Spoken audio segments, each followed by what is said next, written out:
Welcome to the entire Call of Duty Zombies storyline explained from World at War to Black Ops 7 Zombies. An extremely in-depth run-through of the longest zombie storyline video of its kind. Firstly, before I jump in, I'd just like to mention that we recently solved the Black Ops 3 Zombies impossible Easter egg after 8 long years. Its revelations seem to point towards Dr. Monty once being a real-life human by the name of John D, a cultist to Queen Elizabeth I.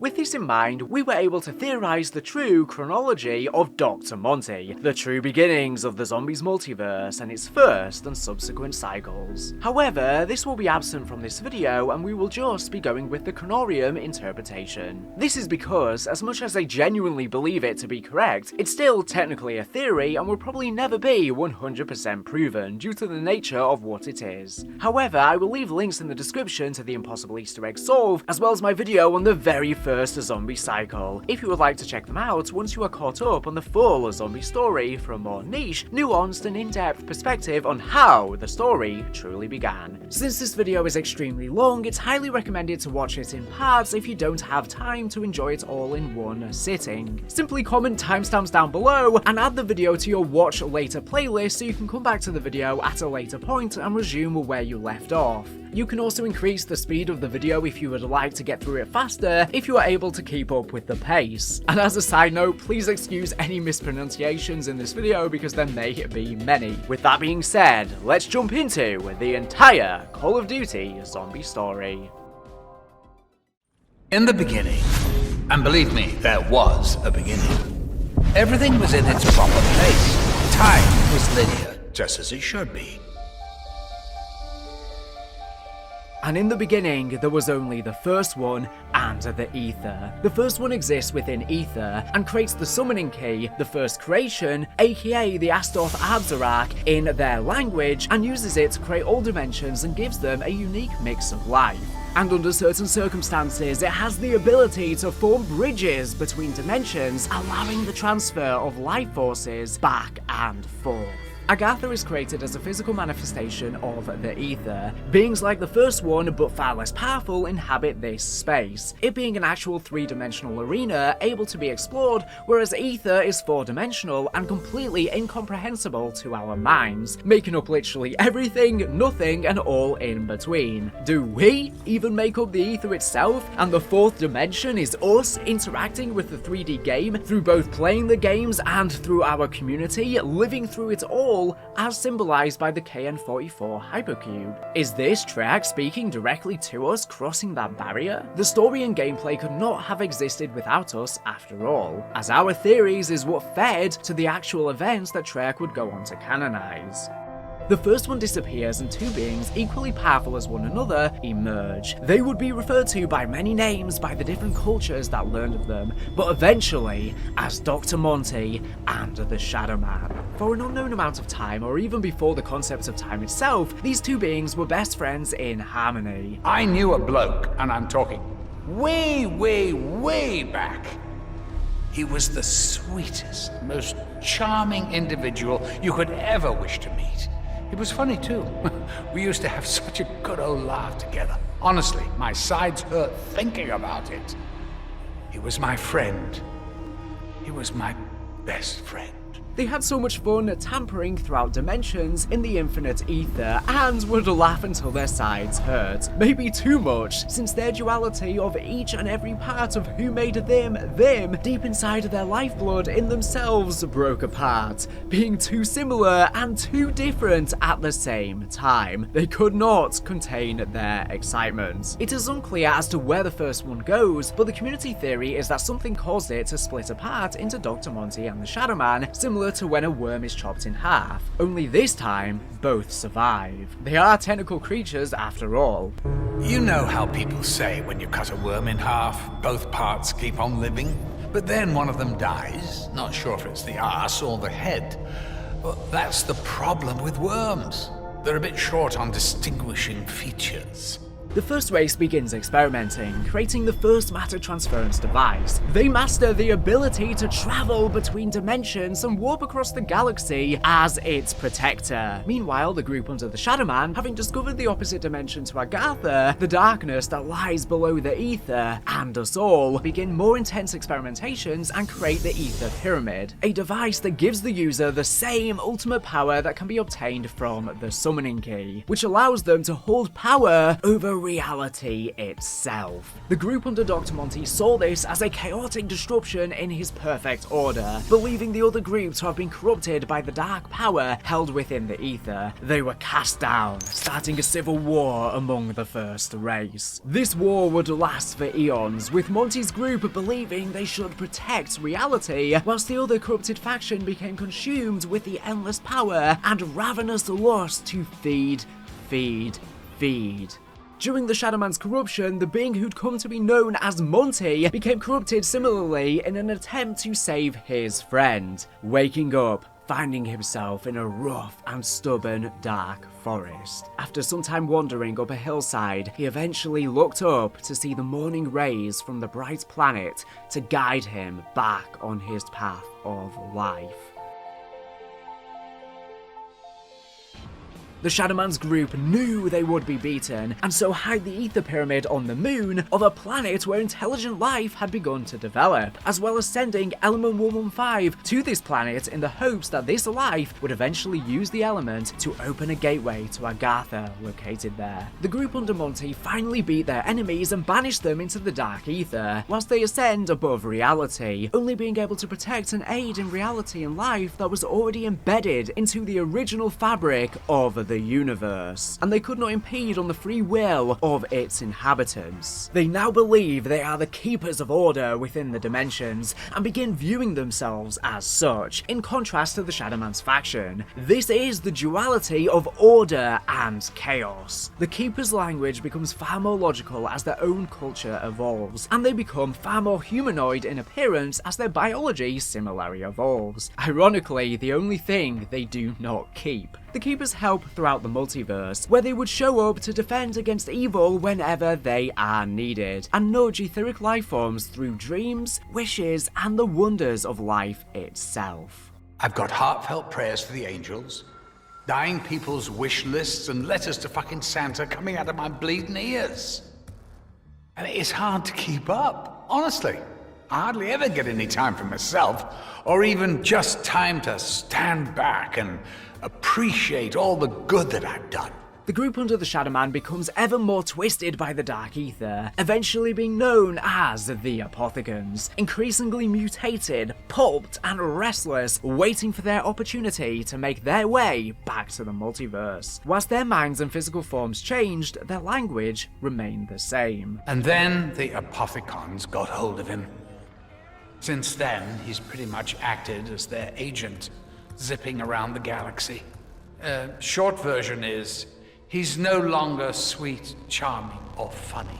An easy way to understand Agartha, the Ether, and the Dark Aether is in simple terms. Agartha is the light version of reality, the place above creation, where Dr. Monty and the Keepers reside as they see themselves as the protectors of reality. The Ether is all of reality, the entire multiverse, the middle of creation, and all that binds it. The Ether is described as four-dimensional, which means that to us three-dimensional beings it would be almost entirely incomprehensible. While there have been multiple depictions of what four-dimensional objects or spaces may look like across media, it is impossible to truly imagine it with the way that we process reality. Whereas the Dark Aether is the shadow of the ether, its mirror, the dark version of reality below creation, corrupted and damned to eternal suffering, that exists in parallel to that of the regular dimensions. This is a lot more easy for our brains to contextualize. This is where the Apothecons were banished. A good way to visualize this in layman's terms, although not entirely accurate, is that the perfect world can be represented as heaven. Just so we're clear,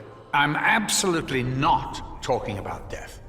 That's a whole other can of worms. The ether is Earth, the universe and all of its inhabitants, all possessing ethereal energy. The more that one may time travel, the more ethereal energy they may accumulate, causing severe fractures and fragments crumbling through the ether. And the Dark Aether can be seen as hell. From Black Ops Cold War onwards, we see the Dark Aether in a visual format for the very first time, where, like I stated, the Dark Aether is simply a demented version of reality. Whilst the landscape seems similar, almost exactly the same, they are slightly off, with items floating, areas tormented, changed and corrupted. The regular world and the Dark Aether work similar to the Upside Down in Stranger Things, where both exist in parallel, not separately, and both affect each other. And the Dark Aether even copies that of the regular world. Since it is its shadow, the Aether is the building blocks for the Dark Aether's reality as well. The Keepers are described as angels by Samantha, whilst the Shadow Man is seen as the devil in Mob of the Dead. Well, that is not entirely accurate, that is how a lot of humans may perceive them.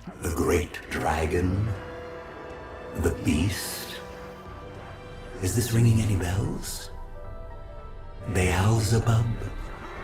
Lucifer? Satan? The devil? Maybe their existence is what spawned these concepts and religions in the first place. The idea of heaven, hell and earth could have come about simply from the idea of the Dark Aether, Agartha and the Ether. After all, Agartha is referred to as Revelations. It is the start and end of creation during the cycle, and spawned this concept to begin with. We have light and we have a darkness. We have Dr. Monty and we have the Shadow Man. However, the lines are blurred between light and darkness, good and evil. Neither Dr. Monty nor the Shadow Man are all good or all evil, and the same can be said for everyone. Neither can be defined as light or darkness, but together they can be defined as light and darkness. As Monty described on Revelations, they are two parts of the same worm, but which one is the arse? Although somewhat different from one another, they lack defining features. Monty and the Shadow Man are more similar than you know. Both were corrupted by the Dark Aether. The Shadow Man by his own ambition, Monty by desperately trying to save his friend, the Shadow Man, from there. Both never wanted to be ripped apart by the Dark Aether and craved to be one again by resolving their duality. In the Aether story, we had little understanding of the Dark Aether and its inhabitants. We knew that various beasts, demons, and lost souls existed within, aside from the Apothegons, but Vanguard introduced us to a plethora of factions that include some Elder Gods and Old Ones. An Elder God is merely a higher power being found within the Dark Aether, and their supremacy includes higher ranking Apothegons, for example. According to the inhabitants of the Dark Aether, their realm has existed since time began, and since then they have been in a constant state of war with one another, forming tribes, clans, and royal bloodlines that would last for millions of years. These warring clans of the Dark Aether came in many different shapes and sizes, all with their own desires and agendas, but in the most ancient days of the Dark Aether, they were united by one thing: their worship of the Construct. The Construct is a giant monolith that hovers above the Dark Aether, believed to even predate time itself. Whilst it appears to be made of stone, it is a sentient being, and is all-powerful. The Construct had no care for the entities worshipping it. However, it was constantly watching, with some even believing it to be judging life's worthiness to keep existing. On very rare occasions, however, after an individual completed a series of arduous trials, the Constructs would imbue them with a small portion of its infinite power, at which point that individual would become the Archon. Throughout the history of the Dark Aether, at least by the time of Vanguard, there have only been at least 4 Archons, though there have possibly been more, and even more since then, leading up to the events of COD Zombies and beyond. The first Archon used his power to eradicate a parasitic species that was plaguing the Dark Aether. The 4th Archon shattered the moon into pieces and weaponized those shards, which still hang above the Dark Aether. The origins of the Constructs are unclear, but with it being there since the Dark Aether itself, it is a wonder if the first Archon could have been Dr. Monty or the Shadow Man. Could the Construct even be the first one, or have been made by them? Maybe Monty gained so much power because he was the original Archon, and the parasitic species he eradicated were the Apothegons. Maybe in trying to save his friend, the Shadow Man, from the Dark Aether, he stumbled upon upon the Construct, or maybe even the Shadow Man became the Archon, explaining his great power, or maybe the first one itself was the very first Archon, which then caused them to split into two afterwards. All is a mystery for now.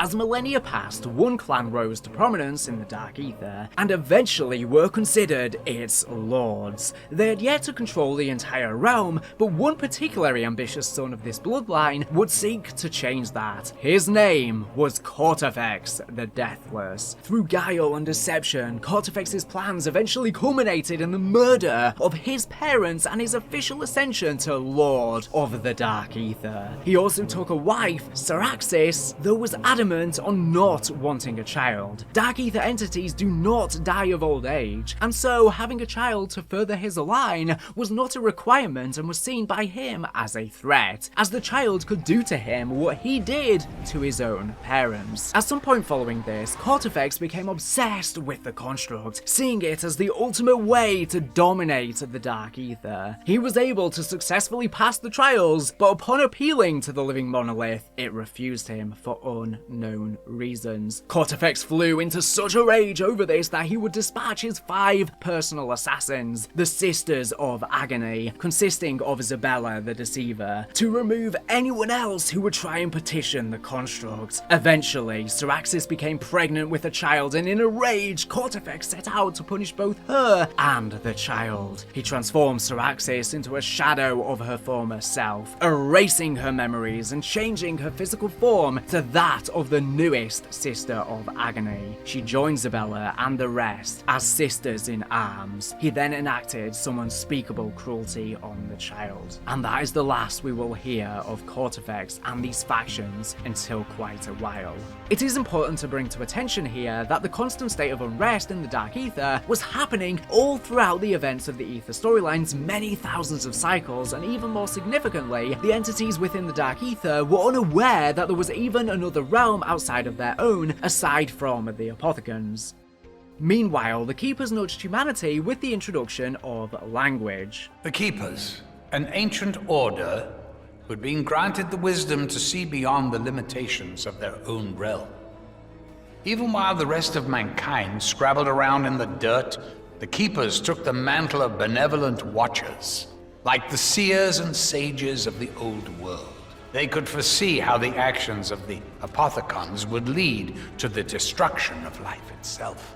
On September 3rd, 5 AD, following the revelations and then genesis of the universe, the Apothicons began to plan for a war they know they cannot win. The Apothicons send Element 115 to the Earth in the hopes that humanity will eventually wage war on themselves with it due to its corruption, and either accidentally through the war or purposefully out of hubris, open a gateway to Agartha and release the Apothicons. The introduction of 115 to the original timeline messed with this dimension, leading to the universe no longer being linear. The Apothicons' plan worked, and a gateway opened in Earth, allowing the Apothicons to escape and attack humankind. They followed the scent of the 115 trail to feed on the life energy of the world and consume it all, as they have with many dimensions over and over. The Apothicons are beings that feed on energy.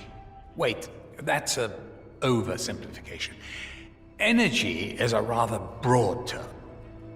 I mean, it may be better to explain it as the spark of life, the purest form of energy that ever existed. They conquer and consume dimensions. It's kind of their thing. This triggered the Keepers to show up to aid humanity in the good fight, as they would do in all dimensions necessary whenever the Apothicons or other evils triggered by 115 would bleed into the other dimensions that the Apothicons would repeatedly attempt to consume. The duality of the Aether. The Keepers have always been here, much like your good selves. They too were scattered and fragmented across the multiverse. They may have acted erratically, but know this. Their actions were only ever concerned with the preservation of life itself. The original timeline. On January 15th, 1292, the Great War kicks off. Humanity begins a battle that would last years to come. This is Primus' 11th and final encounter in the storyline. All encounters of Ultimus, Primus, and Victus will be labelled in order from their perspectives in this video. Due to the effects of time travel and crossing dimensions, their appearances do not happen in order in this timeline, so this will help to keep track of their adventures. So whilst this is the first we see of them, this is their last appearance in terms of their lives in the cycle, meaning the first. The Keepers and Primus help the Wolf King and his mass loyal kingdom, his army of Templar Knights, fend off against the hordes of the undead and the Apothicon Battalion. He had two wolves that fought alongside him in battle. On April 14th, 1294, a knight known as Pablo Marinas is nearing death in the clutches of a Magua, when at the last second a group of 4 men with magical staffs slay the beast and save his life. He rejoins the fight alongside the powerful heroes and his king. December 31st, 1299. Now with the help and guiding hands of Primus and the Keepers, humanity is able to defeat and seal away the Apothicons once again. During the end of the Great War, Richtofen comes to a realization about the nature of reality and of the cycle our characters are trapped in. Do you believe this is possible? By coming to the Great War and once again defeating the Apothicons, Primus has sealed the fate of themselves and the universe in the cycle, where they will die here, inspiring their reborn future selves to follow in their footsteps. He asks, how many times have I been here? How many times have I perpetuated this cycle? Dr. Monty had duped them, and Richtofen laments this fact to Pablo. After Richtofen tells Pablo he believes Monty is not evil, but simply chooses this cycle to protect himself and the Aether, as Richtofen has done the same himself over and over, Pablo suggests that there is surely something they could change. Smiling back at him, Richtofen hatches a plan, and with his dying act, Pablo protects him from the undead long enough to power on an ancient teleportation device. Before teleporting away, Pablo hands him the gem from the fire staff that Richtofen had used to save him before. Richtofen enters the device and sends himself to the future, where he will be cryogenically frozen to wait for the mobsters to break their cycle and intercept their friends before it is too late. Potentially, this was the original matter transference device created by the Keepers of the First Race. Soon after, the rest of Primus, Pablo, and the Wolf King's army managed to win the war, where this site would be buried and then discovered again as a highly enriched 115 dig site in northern France years later. Now, it is unclear if Primus Richtofen cryo-freezes himself in every version of the cycle, or if just in the final version, the cycle gets broken, he realizes it, and then freezes himself to await what's to come. Or maybe in just an unknown amount of versions of the cycle, nearer to the end, he starts freezing himself, eventually awaiting for the mobsters to break their cycle. I have to assume it's probably he only does this in the last version of the cycle, or at least in the various numbers of the end of the cycle, however many went on, since they've probably gone on for literally trillions and trillions of cycles. I have to assume that at least in probably the majority of the cycle, Primus Richtofen just died in the Great War with the rest of them.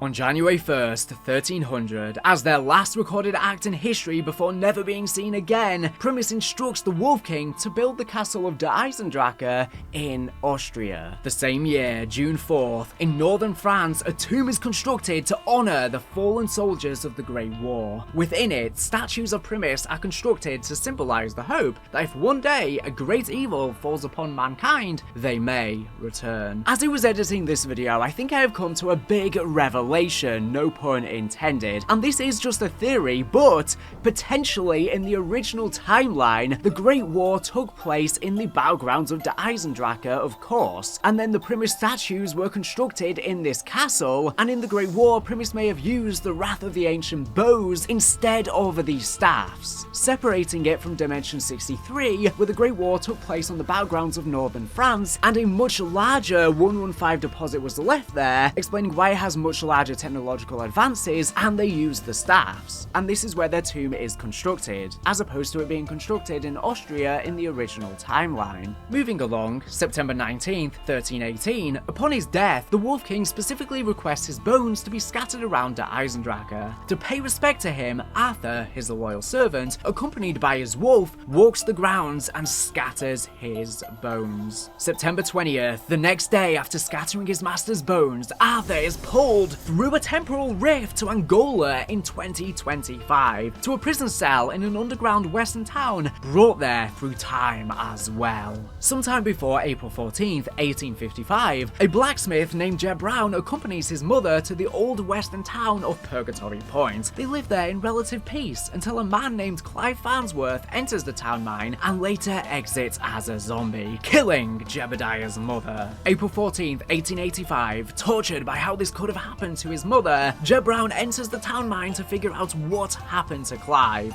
He does not exit for 5 days, even though to him, it felt like mere minutes. A few days pass, April 19th. 2 creatures from somewhere unknown to the blacksmith come down and speak to Jeb. He dubs them angels. These keepers give him the plans to construct a magical machine, the Pack-a-Punch. A couple months pass, June 30th. The angels return and ask Jeb to create the Agarthan device, but Jeb is unable to acquire 2 of the ingredients they ask for. An elemental shard, as he has no way to control souls to infuse them into 115, Apothecon blood, as he has no way to travel to the bottom of the ocean to locate the giant Apothecon elder god and retrieve it. As a result, Jeb insists he creates the only piece he had the ability to, a golden winding artifact that would come to be called the Seal of Duality. Not much time passes, July 3rd. Jeb Brown designs a device similar to the Seal of Duality, but far less powerful, the Vril device. Later that month, July 20th, depressed due to the death of his mother and desperate to return her to him, Jeb digs up her body and places her into the Pack-a-Punch machine. When she returns, she is neither alive nor dead, and instead becomes a ghost permanently bound to haunt Purgatory Point. One of the most twisted things in the entire zombie storyline. The next day, July 21st, the angels return to Jeb Brown and ask him to place the golden device he created into the Pack-a-Punch machine to upgrade it. After some deliberation, 1 day later, July 22nd, Jeb Brown obeys the orders from the angels and places the device into the Pack-a-Punch. Suddenly, the entire town of Purgatory Point is ripped from time and teleported into underground Angola in 2025, where what's left of the townsfolk are quickly overrun by the undead. We finally enter the 1900s. On June 30th, 1908, near the stony Tunguska River, a meteorite crashes which contains large amounts of element 115. Odds are one of the rocks shot through a portal at the beginning of Revelations. This makes element 115 the exact same as the real-life synthetic lab-created element Moscovian, and is what corrupts all those exposed and necrotizes the dead into zombies with the Dark Aether's magic. August 30th, 1925, Dr. Edward Richtofen joins the Illuminati. February 4th, 1931, an incredibly large amount of 115 is discovered in a salt mine near Breslau, Germany. A German scientist named Dr. Ludwig Maxis is sent to investigate. May 10th, the same year, after spending some time with the new element, Maxis forms Group 935, an international organization dedicated to the study of elements 115. Maxis says they will abandon their respective governments and work in secret to improve the human condition using this element. A few years later after its formation, November 5th, 1934, Ludwig has a child. Samantha Maxis is born whilst her mother dies in childbirth. A couple years after this tragedy, August 11th, 1936, Maxis gives Richtofen an invitation to Group 935. Richtofen, hoping to secretly infiltrate them for the Illuminati, agrees. A year later, April 10th, 1937, the Imperial Japanese Army discovers element 115 meteor fragments in a swamp within Japanese territory. They build the Rising Sun facility to continue their research. Division 9 is created to oversee its operation. The same year, year, June 14th, the United States government discovers deposits of element 115 in Groom Lake. A couple years later, July 2nd, Maxis and Richtofen begin teleportation experiments with the matter transference prototype to mild success. The subjects are teleported, but their chemical composition is altered, leaving them catatonic and changed. Maxis would later secretly inscribe on the device to M, who started me on this journey. Unknowingly, Monty wanted him to build this device to eventually reach Agartha and continue the cycle. August 8th, the same year, Maxis and Richtofen discover 115 can be used to reanimate the dead. However, the reanimated subjects are not receptive to commands. September 1st, Germany invades Poland, sparking World War II. Meanwhile, a couple days later, September 3rd, Richtofen produces the prototype for the Wunderwaffe DG series, the DG-1 or Scharfschütze. A couple months later, November 23rd, Maxis contacts the Reichstag and informs them that with funding, they will be able to mass produce weapons ranging from energy rifles, undead hordes, super soldaten, and mechanical giants. The next month, December 4th, during test trial 151, Richtofen and Dr. Schuster successfully teleport a walnut. This is the first successful test where the chemical composition of the object is maintained throughout the process. The next day, December 5th, Edward's walnut delivery fails to impress Maxis, who declares it a waste of time. He reveals to Richtofen that Group 935 will soon be funded by the Nazi regime. Richtofen worries this will lead to massive defections as 935 is an international group. He and Schuster decide to continue their teleportation experiments behind Maxis' back. A new year begins. January 4th, Richtofen and Schuster conduct their first human teleportation test. Richtofen is so confident in its success, he volunteers himself. Teleported to the moon, he encounters the Ether Pyramid hidden by the Apothecans, later labeled the Moon Pyramid Device, or MPD for short. While inspecting the device, Richtofen is electrocuted and begins hearing the many voices of those sealed within the Dark Aether, including that of the Apothecans and the Shadow Man. Richtofen makes a promise to him and acts as his vessel to make his way back to Agartha. You do know that Richtofen is a friend of mine. I say friend, but really he's so much more than that. At one point, I almost considered him my apprentice. I mean, he did stab my reporter friend and steal the summoning key.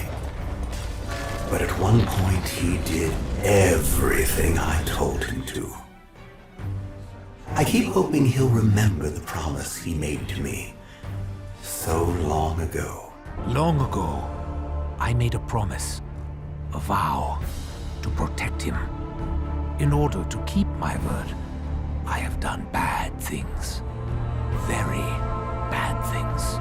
Although it seems Richtofen never upholds this promise and has great fun in seeking ultimate power for his own entertainment and nothing more. The device then teleports him to Shangri-La. Corrupted by the Dark Aether, Richtofen is gradually being driven insane by an obsession to find Agartha. After one night in the temple ruins, January 5th, Richtofen is worshipped by the natives of Shangri-La. An altar is built in his name. Richtofen encounters the focusing stone for the first time. Nearer to the end of the month, January 23rd, after a near-month absence, Richtofen returns to Schuster with a plan to build Griffin Station. The following day, January 24th, Richtofen renounces his involvement with the Illuminati, as he now believed he had no further need for them. When asked how he could abandon his obligation to the Order, he says Teddy was a liar. Approaching spring, March 13th, construction of Griffin Station on the moon begins. Frustrated with Maxis' alignment with Germany, other disgruntled Group 935 scientists join the cause, including one named Dr. Groff. July 13th, Maxis instructs his assistant and lover, Sophia, to write a letter to the Reichstag High Command requesting additional funds. While confident in the mass production of the DG2 and bluffing about the success of the Undead Army, he admits the funding shortages have proven detrimental to the giant project. The year continues August 1st. In response to Maxis' request, Germany creates two new facilities for Group 935. They are the Kino facility a repurposed theatre, and the asylum facility at Wittenau Sanatorium,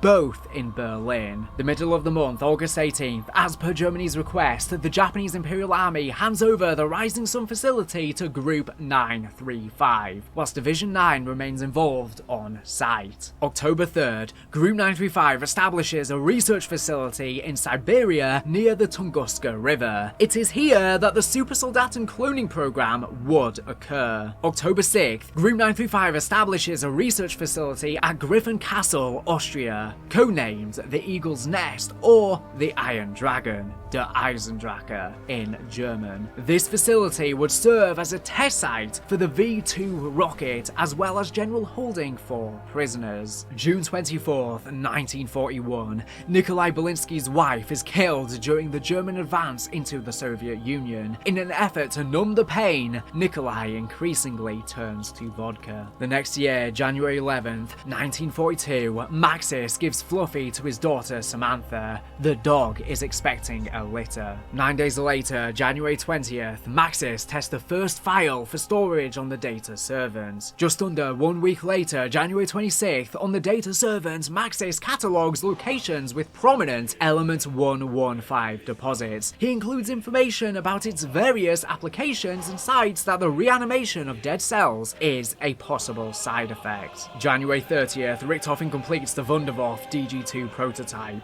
February 1st, with Griffin Station completed, Richthofen names Dr. Groff lead scientist and returns to Earth to continue the charade with Maxis. Working alongside Schuster, Groff is left to discover how to power the MPD. The next day, February 2nd, in a speech to his staff, Groff talks optimistically about Griffin Station's establishment as a permanent base of operations. Some months pass. April 17th, Maxis develops the ray gun prototype at the Rising Sun facility, whilst H. Porter works on developing the second generation model. Next month, May 15th, Group 935 recovers a variety of artifacts from a buried American Western town found in Angola, including the original golden Pack-a-Punch machine, the Vril device, and the Vril vessel or seal of duality, all built by Jeb Brown under the guidance from the Angels. June 13th, a result of temporal rifts in 1963 Kino, Monty reaches across time and offers a little nudges. One nudge is developing Group 935's Element 115 fused elixirs. They create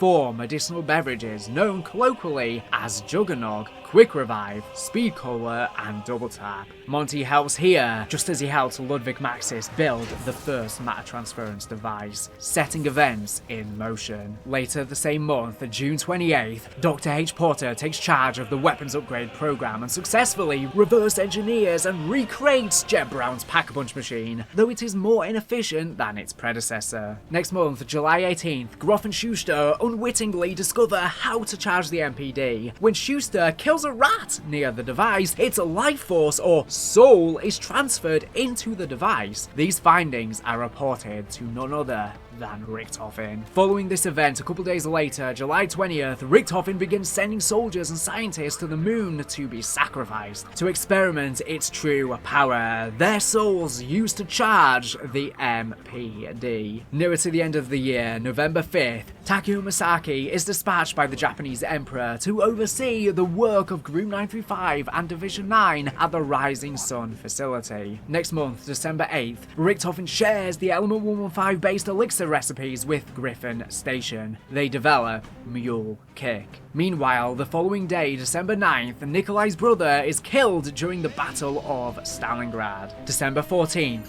Richthofen creates the Monkey Bomb, a trap explosive device that attracts the undead, showing Richthofen's fascination with children's toys. Due to Richthofen's lonely childhood growing up in an orphanage, he developed a fragile ego in almost all universes, where he would make up fictitious lies such as his father being a famous scientist to try and appease the other children. They would mock him and write "Teddy is a liar" on the schoolyard walls. Richthofen could not sleep without his Teddy. Even into adulthood, He never matured from his need to feel appreciated and always seeks validation from others. December 16th, in a personal log, Maxis expresses concerns over Element 115's impact on Richtofen's behavior. No longer trusting him, he wonders if it was a mistake to invite him to Group 935. December 20th, accompanied by Sophia, Maxis is transferred to the Kino facility to focus on creating Germany's undead army, whilst Samantha is left in Richtofen's care. The new year begins, January 8th, 1943. Maxis worries he and Sophia have grown too close. He considers sending her away. January 16th, Nikolai is captured by German forces during the Battle of Stalingrad. This Russian becomes the first subject inducted into the Super Soldaten cloning program. Later this month, January 27th, Maxis reports success with Subject 26, whose quote-unquote violent outbursts have been greatly reduced via the use of mind control techniques pioneered by Group 601. Maxis believes that this method of treatment will be 100% effective in most cases. Next month, February 10th, Maxis reports the treatment has been perfected. He believes if Subject 26 retain the impressions longer than 26 hours, then the delivery of the zombie army can be accelerated. A couple days later, February 12th, after attacking a handler, Subject 26 is killed and deemed another setback. A colossal failure. A few months later, February 18th, Harvey Yeaner, a spy for the American Office of Strategic Services, aka the OSS, begins his work with Group 935. Next month, June 15th, Taki reports to the Emperor that the work being done at the Rising Sun facility is unacceptable. 1 month after, July 24th, viewing Takeo Masaki as a beacon of the old ways of honor and a threat to his rule, the Emperor has him taken prisoner by Division 9. Later being transferred to Group 935. He becomes the second subject inducted into the Super Soldaten cloning program. 1 year passes, July 14th, 1944. After the setbacks with Subject 26, Maxis reports new success with the Undead Army. However, he maintains his belief that the Undead cannot be contained or maintained. This idea sparks Maxis' desire to find what he called the Genesis Code, a method of reanimating not just the body but the mind and soul as well. A couple months later, September 2nd, a Mexican spy is captured by Group 935 at Der Eisendrache. After initial 115 experimentation, he would write that he believes his name is Pablo Marinas and he is a knight from a great war centuries ago. He would later become the third subject inducted into the Super Soldaten cloning program. The middle of the month, September 15th, the Battle of Peleliu begins. American Tank Dempsey among the fighting force. The following year, May 7th, 1945, Germany surrenders and the war in Europe ends. Group 935 continues to operate within their borders, with surviving Nazi factions still encouraging them to continue their work in a vain attempt to reclaim Germany. The main focus of this would become the Super Soldaten cloning program. A couple days later, May 9th, in his cell, Pablo writes of visions of the Great War. He describes a great battle against strange demon-like creatures who were trying to devour the earth. In his vision, he sees 4 knights protecting him from certain death. He makes a note that the knights wore tunics similar to those in Der Eisendrache. Next month, June 4th, Nacht der Untoten. An Allied plane malfunctions over an airfield and crashes. German army trucks transporting the undead and Element 115 between Group 935 facilities are struck in the crash. The Marines surviving the crash hold out against the undead as long as they can. June 17th,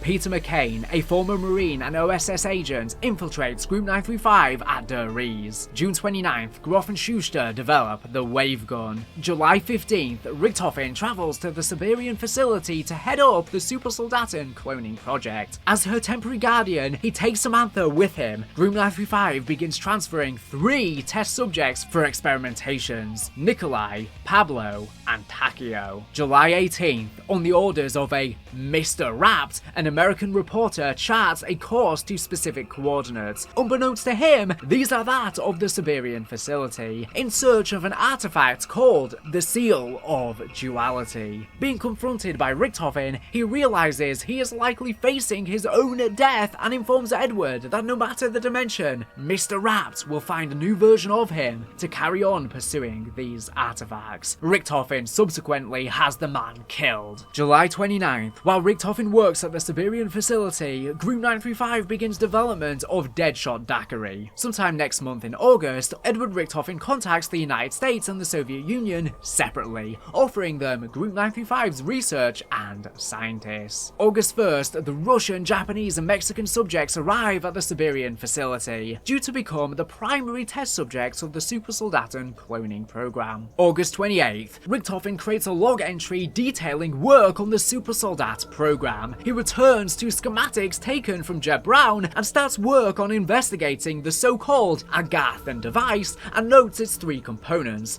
the Vril Vessel or Seal of Duality, the blood of an Apothecon Overlord, and the Elemental Shard. To close out the month, August 31st, OSS handler Cornelius Purnell confirms that Peter McCain has successfully infiltrated Group 935 and has been transferred to the Asylum facility. Cornelius suspects Group 935 is losing control of their experiments and has sent in a Marine recon unit to extract McCain. Tyne Dempsey is to lead the squad. The following day, September 1st, Peter is outed as a spy and captured by Group 935. The next day again, Richthofen reports Pablo has died following a spleen removal. Unbeknownst to him, this was intentional sabotage by Harvey Yena, in an effort to coax out information pertaining to the Elemental Shard. He also reveals he's been performing experiments on Samantha. This very same day, World War II ends, and Group 935 vows to continue their research. The same day, goddamn a hectic day, temporal rifts begin to affect the Asylum facility. An orderly reports increasing problems with test subjects. Many in the facility have begun hearing voices coming from the walls, including the sobbing of a boy and a girl, screaming, and a man shouting for children to close the windows. Unbeknownst to them, Agartha is bleeding through. The next day, September 3rd, an outbreak occurs at the Asylum facility. Peter McCain escapes. September 6th, the same year, Verrucht takes place. Dempsey, John Banana, Smokey, and Paxton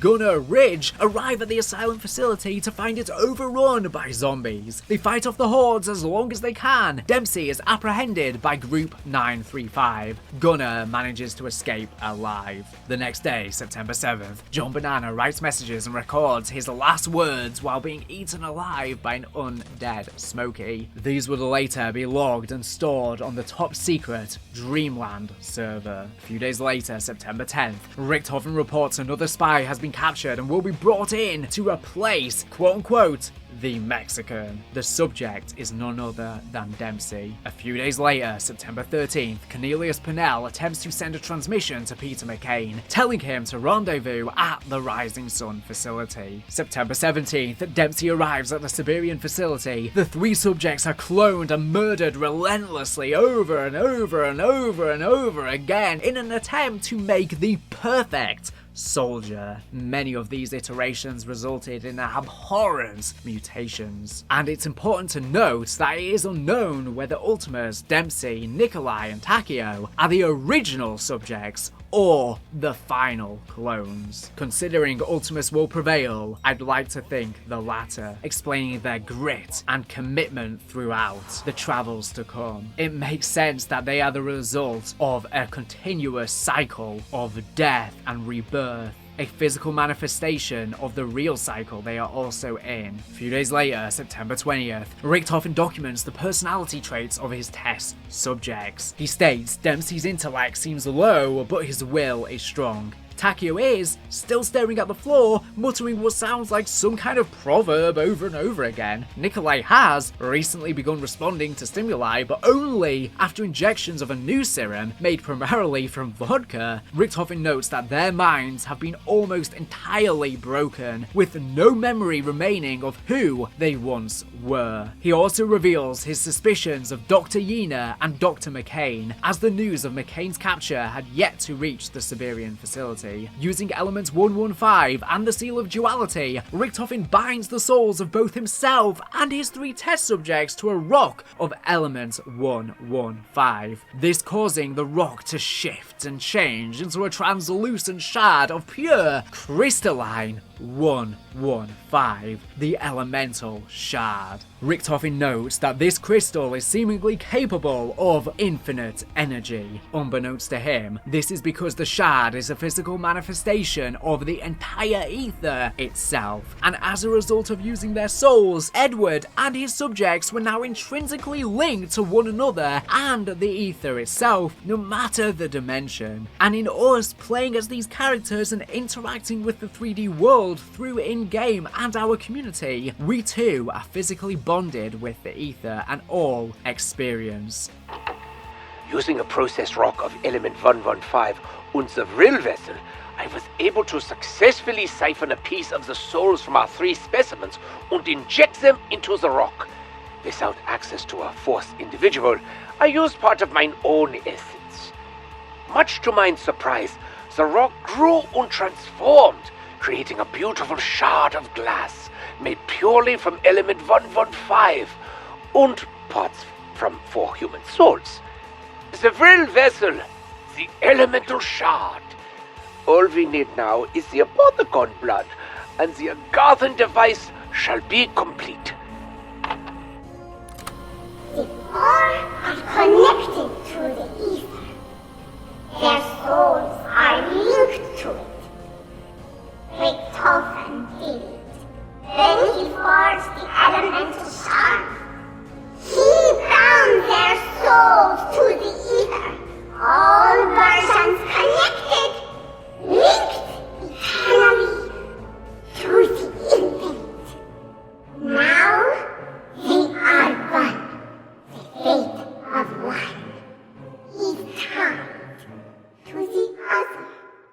Shortly after, Yena reports this to Dr. Maxis. The characters are snowflakes, You snowflakes shouldn't even still be here. making up the world ice, the Yggdrasil of the entire universe, explaining why it would snow when a fracture would occur, and why snow is present in many of the teleportation animations. Snowflakes representing the characters binded to the universe make up its entirety. 4 days later, September 24th, Maxis returns to Der Riese. He orders Richthofen to do likewise so they may continue their work on the matter transference device. He also orders the elemental shard to be sent to Division 9, and reveals he has cancelled mass production of the DG2 as retribution for Richthofen's use of 935's funding for personal endeavours. Hypocritically, however, Maxis has been researching the Vril in his spare time, just as Richthofen had. Though unknown to Maxis, the shard he had just sent away was, in fact, the key to the Genesis code. Speaking of, the Nova Crawlers were probably Group 935's failed experiments at recreating the Vril, aka the Keepers, explaining their visual similarities, combining pig and human DNA sequencing. Broken Arrow under the American government would go on to conduct their own similar experiments. September 27th, Richthofen returns to Der Riese with Dempsey, Nikolai, Takeo, and Samantha. October 1st, Maxis reports on Richthofen's findings with his Super Soldaten test subjects, noting that while their baseline psyche remains intact, all their specific memories have been lost. The same day, infuriated to learn that Maxis has not been mass producing the DG2 as he swore he would, Richthofen reveals in his plot to destroy Maxis and Samantha, vowing that he will no longer continue to work on his undead army. A little bit later, October 8th, Groff reports to Richthofen that the MPD is nearly ready. 2 days past October 10th, Richthofen informs Schuster of his deal with the Americans and the Soviets in order to secure the required required pieces for his grand scheme, Richtofen contacted both the USA and USSR. In exchange for Group 935 scientists and resources, Richtofen would request certain items. Of note, these were a polarization device to be built in Hanford, Washington, and a lunar lander to be stashed in the abandoned theater facility in East Berlin, now under Soviet control. 2 days later, October 12th, Groff radios Richtofen to inform him that the device has been powered up and is awaiting the conduit. Richtofen says he will proceed with Operation Shield and dispose of Maxis and Samantha. A day later, October 13th, though frustrated that the matter transference tests have been largely unsuccessful, Maxis acknowledges that the test subjects' departure from their original point of origin is undeniable. However, Richtofen's suggestion that the subjects have been transported not only through space, but time itself causes Maxis to worry if his irrationality may soon prove a liability to their endeavors. And he was right. The same day, Maxis and Richtofen performed teleportation test trials on test subjects number 3, 4, and 5. All fail, including test 5, when Maxis uses Samantha's dog, Fluffy. As test 6 fails, Fluffy, now changed, is teleported back into the chamber. Samantha sees Fluffy and runs into the teleporter. Maxis chases after her. Richtofen seals them both in the test chamber and teleports all 3 of them, whilst cackling at this sight. Samantha is teleported to the moon while Groff and Schuster work on the MPD. Running into the MPD, she is drawn inside of it, where she becomes corrupted by the Dark Aether. Meanwhile, Maxis is teleported to somewhere known as the Crazy Place and develops the power to merge with electricity itself. As this happens, Richtofen returns to the moon, learning Samantha is now trapped in the MPD. He orders Groff to teleport Maxis there to coax her out of the device. He also warns Groff to keep an eye out for an evil-looking dog. And considering that Fluffy was pregnant when she was teleported away and became corrupted by the Dark Aether, this is what would spawn the Infinite Hellhounds to join Samantha Maxis' army that the Dark Aether would clone to become a part of its armies for years to come. In an effort to free Samantha, Maxis approaches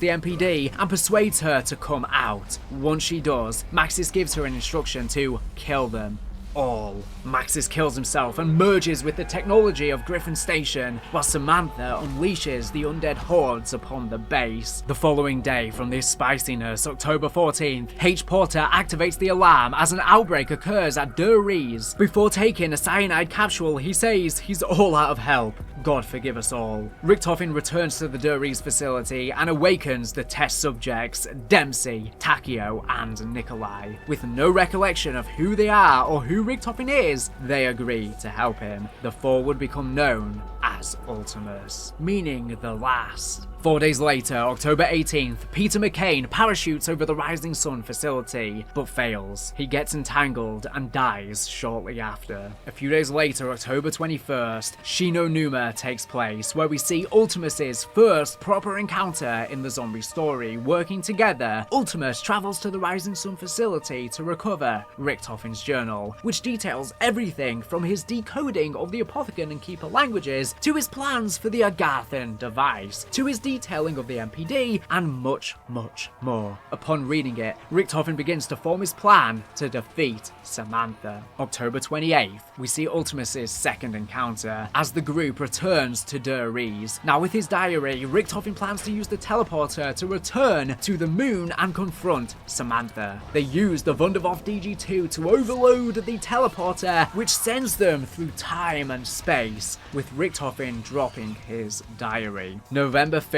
the inevitable collapse. Group 935 is disbanded. The following year, January 19th, the United States and the Soviet Union share the resources recovered from Group 935's various research stations. Richtofen's diary is among the items recovered by the Soviet Union. The United States and the Soviet Union, both being promised assets and scientists by Richtofen, begin moving in on 935 facilities in order to claim them. With this coming to a head at Der Ries, where a standoff between the two forces resulted in a massacre at the facility. Pavel Gorky, founder of GK Medical and cousin to Lev Kravchenko, which we'll incidentally see a lot later on in the zombie storyline, is among the Red Army detachment. In the wake of this massacre, the Soviet Union was able to recover Richthofen's journal, still lying on the floor. The next day, January 20th, Major George Sawyer reports the successful extraction of 40 scientists from Group 935 during talks with the Soviet Union. A week later, January 27th, the Pentagon hires many former Group 935 scientists in an effort to replicate their work through Operation Stapler. January 29th, as with their US counterparts, the Soviets hire many former Group 935 scientists. Among them is Harvey Iner, who forms the Ascension Group, along with Anton Gersh and Friedrich Steiner, with Nikita Dragovich serving as the group's military representative. Unbeknownst to Moscow, Iner was very much still working for the United States and could not refuse the opportunity to become a founding member of the future of Russian science. February 2nd, Pablo Marinas begins broadcasting a signal from the Siberian facility in hopes of rescue. This would eventually result in the crashing of the Tungaren. March 23rd, Richthofen's demands from Operation Stapler are filed. They include a portrait of Richthofen in the Pentagon,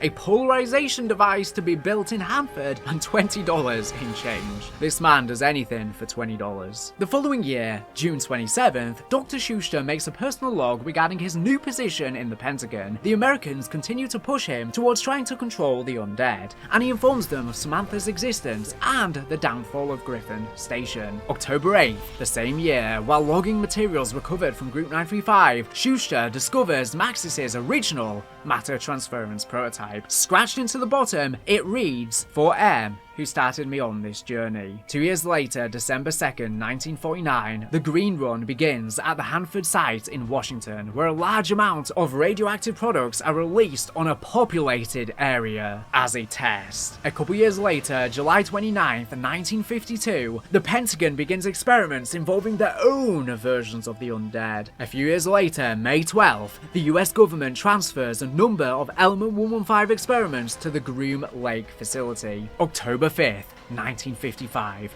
Dr. J. Robert Oppenheimer discovers a limerick left behind at Verrucht by John Banana. Sharing it with Dr. V. Bush, Bush shares another back.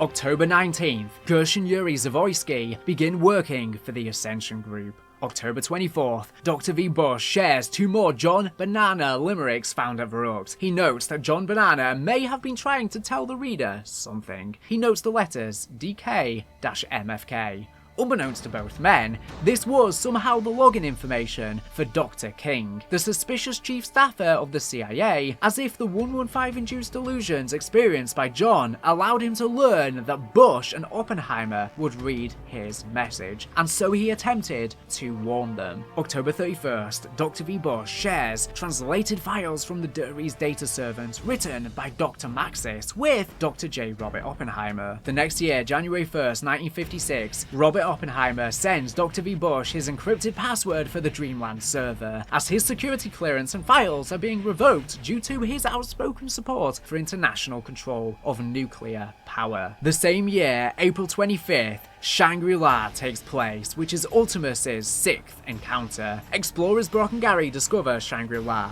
During an eclipse, they are unwittingly trapped in a time loop. Sally, sent back in time from 2011, is trapped in the same loop. Ultimus arrives in Shangri-La. With the help of Brock and Gary, they acquire the focusing stone. Dempsey accidentally fires the 3179 JGB 215 while attempting to teleport to Griffin Station, sending Ultimus to the Pentagon in 1963. Next year, July 18th, 1957, American operatives discover that the Ascension Group has begun successful matter transference testing with a working teleporter. They also discover that Richtofen made a deal with the Soviets in 1945 to give up Group 935 research and scientists in exchange for his demands. August 6th the same year, Pablo believes he must help Richtofen in ending the cycle using the Agarthan device and returns to the Great War. Sometime after, his transmissions reach the Ascension Group and he requests the Apothecan blood to craft the device. 1958. The Ascension Group receives a transmission from Pablo Marinos instructing them to find the Apothecan blood in order to build the Agarthan device. Javier puts together a team to extract the blood at the specific coordinates in the Pacific Ocean. Shortly after recovering the blood, Dr. Gersh convinces Dr. Yena that the Ascension Group should study the blood rather than deliver it to Pablo. Sometime between 1958 and December 12, 1962, the Ascension Group discovers that the Apothecan blood is made up of millions of microscopic organisms which all use negative space for energy. Further research would be performed on primates for rocket testing, giving them rejuvenation abilities. Gersh has the idea to apply the concept of negative space towards what would become Project Mercury. August 13th, 1958, the Ascension Group recovers the schematics for Richtofen's Wunderwaffe DG Scharfschuster, also known as DG-1. Next year, July 3rd, 1959, the Pentagon constructs their own prototype teleporter and commences experimentation. March 11th, 1961, Cornelius Pennell reports Secretary McNamara's lack of interest in combining the Pentagon's resources with Groom Lake to create Broken Arrow. A couple months later, June 4th, a teleporter link is successfully established between the Pentagon and Groom Lake using Dr. Schuster's signal amplifier. Work begins on a link between Groom Lake and Griffin Station. Next month, July 11th, upon examining materials recovered from Division 9 in 1946, Colonel Sawyer discovers that an elemental shard has gone missing. He has his suspicions that Cornelius Pennell is involved. Next year, March 15th, 1962, studying Group 935's medicinal elixir research, the Ascension Group develops PhD Flopper and Stamina Perk medicines. May 11th, Cornelius Pennell is ordered to begin construction of the APD at Camp Edward, much like the MPD, but this time the American Pyramid device, with plans to recover the Vril device and Vril Severe from Griffin Station. July 7th, Exposed magazine creates an issue about a silverback gorilla sent into space by the Soviet Union that returned as a zombie. November 11th, Gersh begins work on the Thunder Gun, codenamed Project Thunder. The next day, December 12th, Gersh and Yuri begin work on the Gersh device, based on revelations of the nature of the ether thanks to the Apothecan blood, codenamed Project Mercury. Next year, February 23rd, Cornelius Pennell reports that Dr. Schuster has claimed Samantha is responsible for numerous outbreaks over the past 20 years, including the Rising Sun facility. Pennell decides to investigate further. June 15th, the Pentagon begins development on their own versions of the Wunderwaffe DG-2. June 21st, Colonel Sawyer reports the need to establish a teleporter to Griffin Station before the Soviets and grows suspicious that Schuster is intentionally delaying progress on the project out of fear. He is also suspicious that Pennell believes Schuster's stories about Samantha. July 18th, the proposed final design for TED, T-E-D-D, a robotic bus driver at the Hanford facility, is drawn up. Notable issues include the presence of emotions, inappropriate behavior towards employees, and unnerving appearance. July 23rd, the Ascension Group draws up schematics for the Tundra Gun, a variant of the Thunder Gun. July 29th, Cornelius Pennell plans to report his findings about the growing threat of Samantha and the need for a joint operation at Groom Lake, known as Broken Arrow. August 3rd, 1963. Ultimus's 9th adventure. During teleportation testing at Groom Lake, Ultimus arrives from the moon base in 2025, Samantha having been plucked from Richtofen's body. They are held captive and used as test subjects, much to their original purpose. August 17th, the Pentagon begins development of their own version of the Winter's Howl under Project Scaddy. September 3rd, Cornelius Pennell reports a successful meeting with Secretary McNamara and his agreement to create the Broken Arrow program. October 13th, 1963, we see Ultimus's 10th and final encounter within the Cycle. A zombie dressed in World War II German uniform containing the soul of Edward Richtofen arrives at Groom Lake. Richtofen re-enters his own comatose body as the zombified body turns to ash. In the Cycle, this is where Ultimus remained dormant, as far as we are aware, until Maxis goes on to destroy the Earth, sealing their fate. October 18th, Dr. Lehman, on the orders of Samantha, unleashes gaseous element 115 in the air filtration system of the Pentagon, creating an outbreak before shooting himself dead. October 22nd, blueprints are drawn up for a 115 drill to be built near Groom Lake, and it is predicted to be completed by 1964. The same year, October 28th, 1963, Kino de Toten takes place, Ultimus's third adventure. From Der Riese, Ultimus teleports into Kino. This marks the first time Ultimus travels across space and time. Temporal rifts occur across dimensions. Who would have thought the MDT was capable of time travel? How many stations does this group have? Where did that little girl disappear to? Only time will tell what new questions await us in this theater of the damned. In light of these developments, Monty felt obligated to step in and began to make changes in the background across time. He helped Group 935 invent perk machines. He also added chalk drawings to the walls and aided players with magical gobblegums in some versions of the Cycle. Whilst Group 935 did create these perks on their own, for he could only manipulate the fabric of reality that already existed, Monty used them for his own ends, not even knowing how they supposedly worked. I can't just magic things out of thin air. I have to manipulate things that already exist in your reality. Like the perk drinks. They were something originally cooked up by Group 935. I just used them for my own ends. I honestly don't even know how they work. I swear.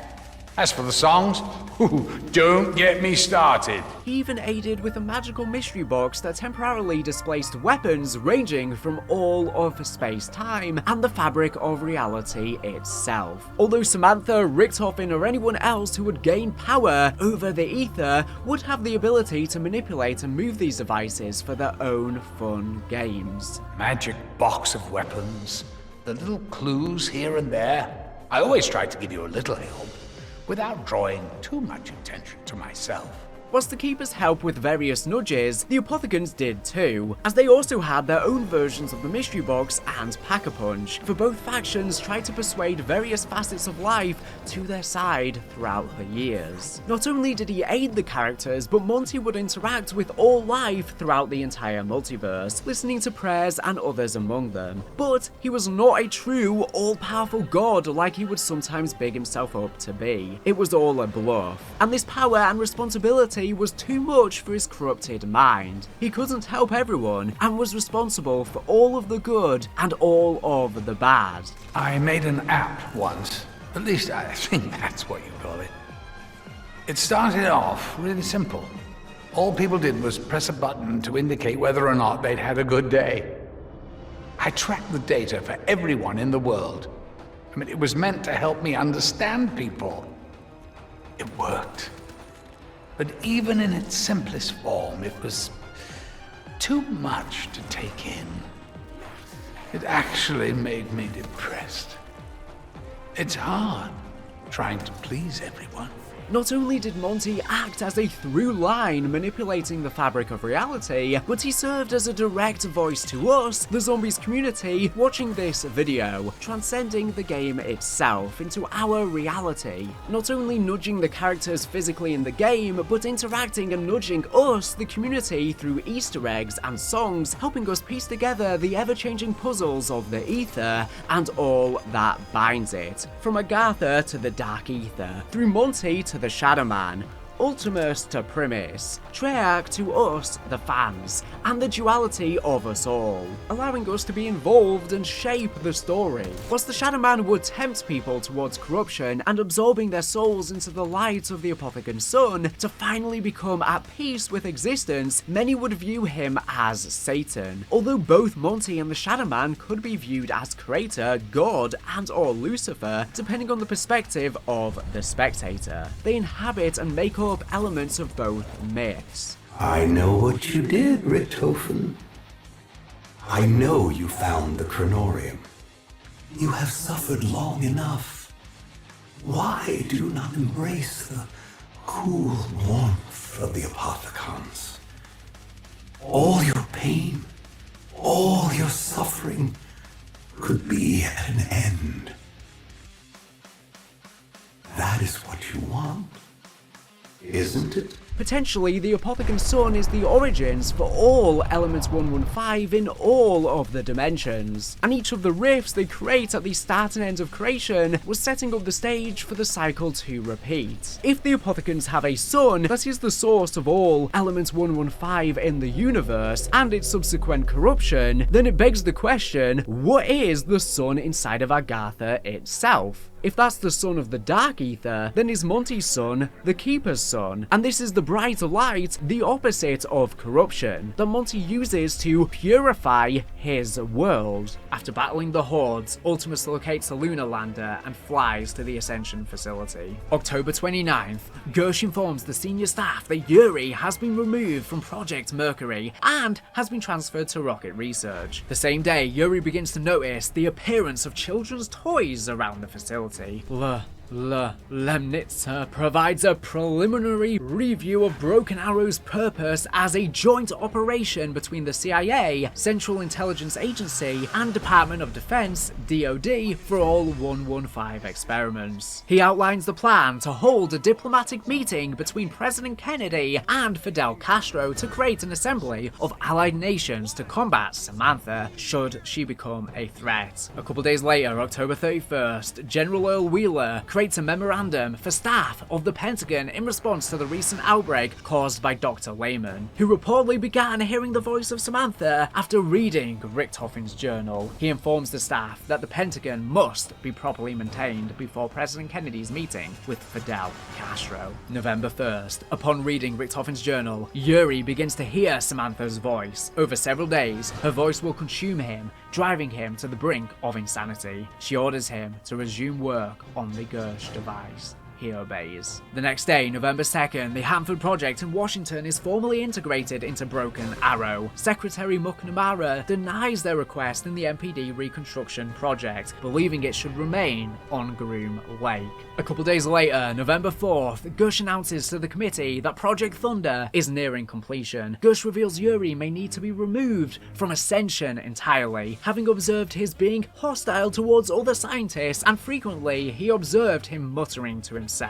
November 5th, Classified takes place, Ultimus's 7th encounter. Ultimus arrives in the Pentagon, fighting off the undead outbreak, before eventually arriving at Groom Lake. The same day, obeying Samantha's wishes, Yuri tricks Gersh into activating the Gersh device. The rift created absorbs him and allows Samantha to travel through. Yuri is also absorbed and transported to the Pentagon. November 6th, the same year, Ascension takes place, Ultimus's 4th adventure. Ultimus arrives at the Soviet Cosmodrome and frees Gersh from the Casimir mechanism.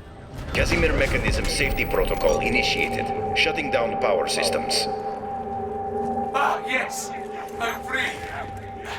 I cannot thank you enough for releasing me from that horrible place. Richtofen recovers his diary and learns that they need the Vril device from the Siberian facility to help him for his plan. Maintaining his ethereal form, Gersh sends them into a rift to their next destination before beginning his travels across space and time. Shortly after the outbreak, Harveyina confirms all personnel present at the Cosmodrome are dead, with Dr. Zavoysky and Dr. Gersh being missing. He rallies disgruntled scientists together and proposes delivering the Apothecan blood to Pablo Marinas. November 6th, 1963. 5 takes place. In the Pentagon, John F. Kennedy, Richard Nixon, and Robert McNamara meet with Fidel Castro in the aftermath of the Cuban Missile Crisis to discuss a partnership between the two countries in facing the Samantha threat.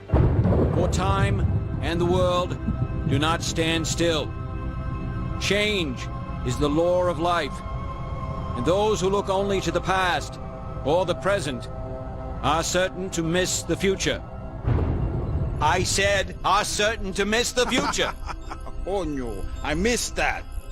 Prime Minister Castro, this missile crisis was the last straw. We almost blew ourselves up. Now we invited you here today... In good faith? In good faith. To sort this thing out. And why is he here? He lost.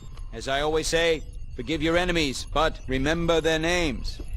Now, gentlemen, as I like to think, in the long history of the world, that there are only a few generations. Sounds like someone breaking in! It's just a storm, Dick. Sit down. Oh my God! It appears the Pentagon has been breached. Zombies. Gentlemen, at times like these, our capacity to retaliate must be, and has to be massive, to deter all forms of aggression. Gentlemen, lock and load. Viva la revolución! Any last words, Mr. President? Yes, Jack. Any superlative words of inspiration for our humble troops? Do not pray for easy lives, my friends. Pray to be stronger men. Due to the events at the Cosmodrome, a zombie outbreak occurs. Samantha sends Yuri to the Pentagon to thwart their survival, aka the Pentagon Thief, and since he went under similar MK Alpha interrogation methods to that of Mason, that's why he is covered in numbers. And of course he runs around the Pentagon trying to steal your weapons. After Gersh is freed and Ultimus departs from the Cosmodrome, the outbreak ends at the Pentagon.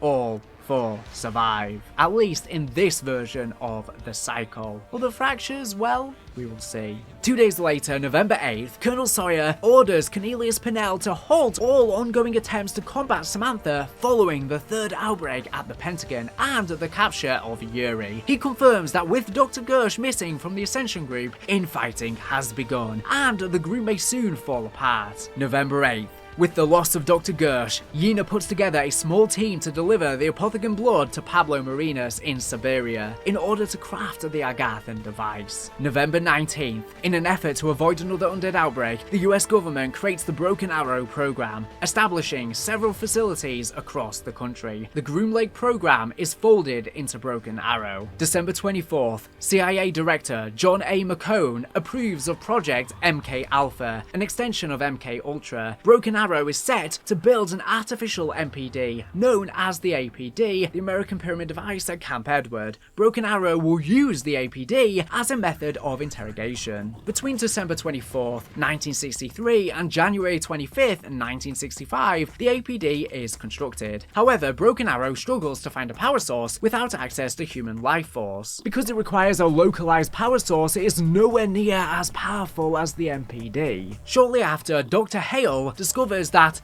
atoms, ADAMS, powered by the elemental shard, can be used as sources. January 1st, 1964, the Apothecan blood escapes containment at the Siberian facility, crashing the Russian ship and killing Harvey Yena, just days before he was due to finally return to the US. Sometime before May 11th, 1964, Dr. Hale discovers that the elemental shard is capable of outputting an incredible amount of energy compared to the average 115, believing it to be Dr. Maxis's Genesis code. She notes that atoms charged with the shard exhibit traits that suggest they are sentience. Adam standing for Advanced Automated Machine. The same day, Paxton Gunner Ridge recovers the bones of Peter McCain, still at the Rising Sun facility, and has it sent to Camp Edward. July 1st, under the supervision of Director Purnell, Dr. Hale is able to revive Peter McCain using the elemental shard. This marks the true completion of Maxis's Genesis code. Sometime between June 1st, 1964 and February 8th,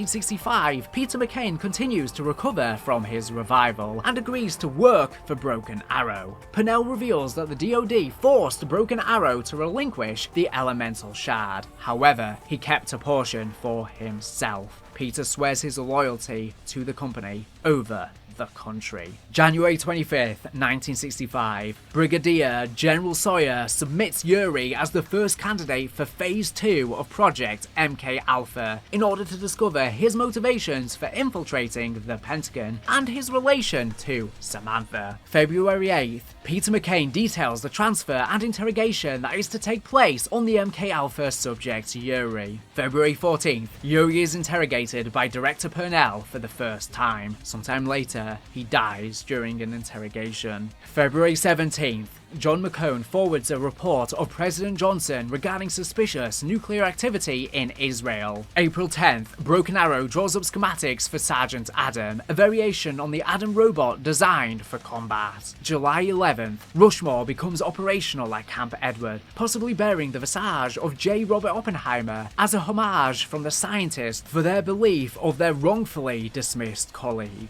August 17th, the Department of Defense requests exploration of Project Toy Soldier to repurpose home service personal robots called Adams as soldiers. November 5th, schematics for the mobile matter transference device are drawn up by Broken Arrow. Shortly after, November 8th, blueprints for the Raygun Mag 2V, 2X, 2Y, and 2Z are drawn up. The following year, September 8th, 1966, Cornelius Pennell documents two dreams he had the night prior. In the first, two robed angels with carnivorous teeth take Pennell's mother away, and he has no way of stopping them. In the second, during an interrogation within the APD, electricity from the elemental shard is shot into Pennell's spine. The voices in Pennell's head informed him this was the path he must take if he is to ascend to Agartha. Pennell attempted to follow the schematics for the Agarthan device found within scans received from Yena detailing Richtofen's journal. However, Pennell believed the components did not exist, so this project was abandoned. August 3rd, 1967, Cornelius Pennell convinces Dr. Hale to assist him in testing the APD with himself and the elemental shard,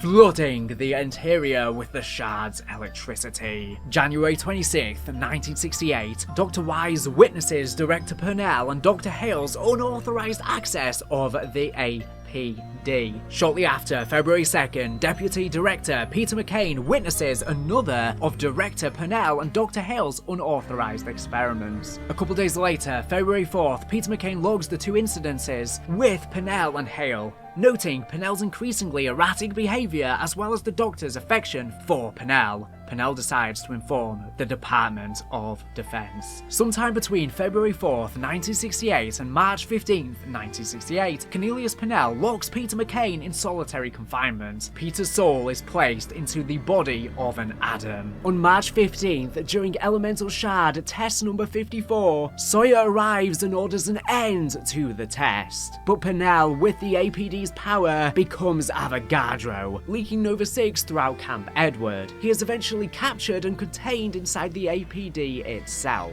where he takes on his ethereal form. The next year, September 29th, 1979, Russman begins employment at Broken Arrow. This work would, over time, cause him severe memory loss due to his exposure to 115. 4 years later, April 20th, 1983, Broken Arrow begins live animal experiments with the half of the shard kept by the Department of Defense, creating bios. 3 years later, June 24th, 1986, a containment breach involving the bios occurs at one of the Broken Arrow facilities. Russman is one of the few to escape alive. The facility is shut down and abandoned. Its projects are transferred to other locations. June 24th, 1996, we see Victus's fifth encounter, but they're first for us. Victus arrive at the abandoned Broken Arrow facility, still being pursued by undead Richtofen. They recover the Elemental 115 shard and depart through another rift. Long after, March 17th, 2011, Call of the Dead takes place, Ultimus's fifth adventure. After entering the rift back in Ascension, Ultimus arrives at the Siberian facility in 2011, where they find themselves trapped in a closet. Ah! I'm blind! I'm blind! In my eyes! Holy shitballs! You too. What did you do, Richtofen? I did nothing. There's a light switch. Oh, I think I found a lever. Perhaps this will turn on the light. Oh, let go. That's not a lever, Richtofen! We need you to locate the power sources of the security system. They look like little half domes with a hole on top, kind of like a big... Forget it. If you destroy those, it should shut down the security system. Ah, vodka! That might give me the distraction I mean, good idea. There couldn't possibly be anything left to drink anywhere. Could there? So now that they are occupied, I was wondering, could you do a special errand for me? I need you to retrieve a very important device. It looks like a long, stiff, hard golden rod. The fingers on the end. Meanwhile, George A. Romero films his latest project at the location. Samantha, in her pursuit of Ultimus, unleashes an undead outbreak. The film stars fight the undead horde. Well, I've always liked the monster within idea. I like the zombies being us. It's like zombies are the blue-collar monsters.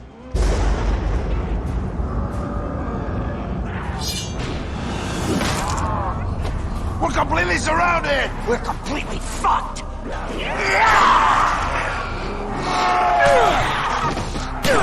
Are you girls kidding me? I've been praying for this shit! Come on! Boys, let's get to work.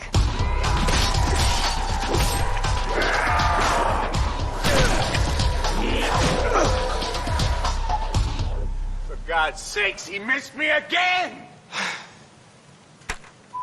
Oh, cut! Are you blind, man? Like this. Ow! Oh! See? No, Jefe, I do it like this. Daddy! I do it like this.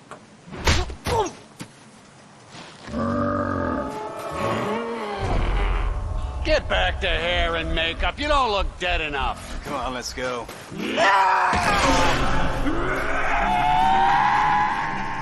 That ain't in the script. We're writing a new one. It's called Abstract Massacre. This is a real nightmare.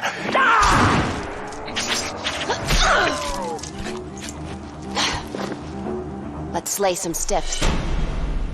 Ultimately recovering the Vril device for Richtofen, Ultimus teleports to Shangri-La in an effort to acquire the next artifact required to defeat Samantha, the Focusing Stone. The next month, April 11th, following the disappearance of the Call of the Dead cast and crew, Romero's assistant Sally begins the search for her loss.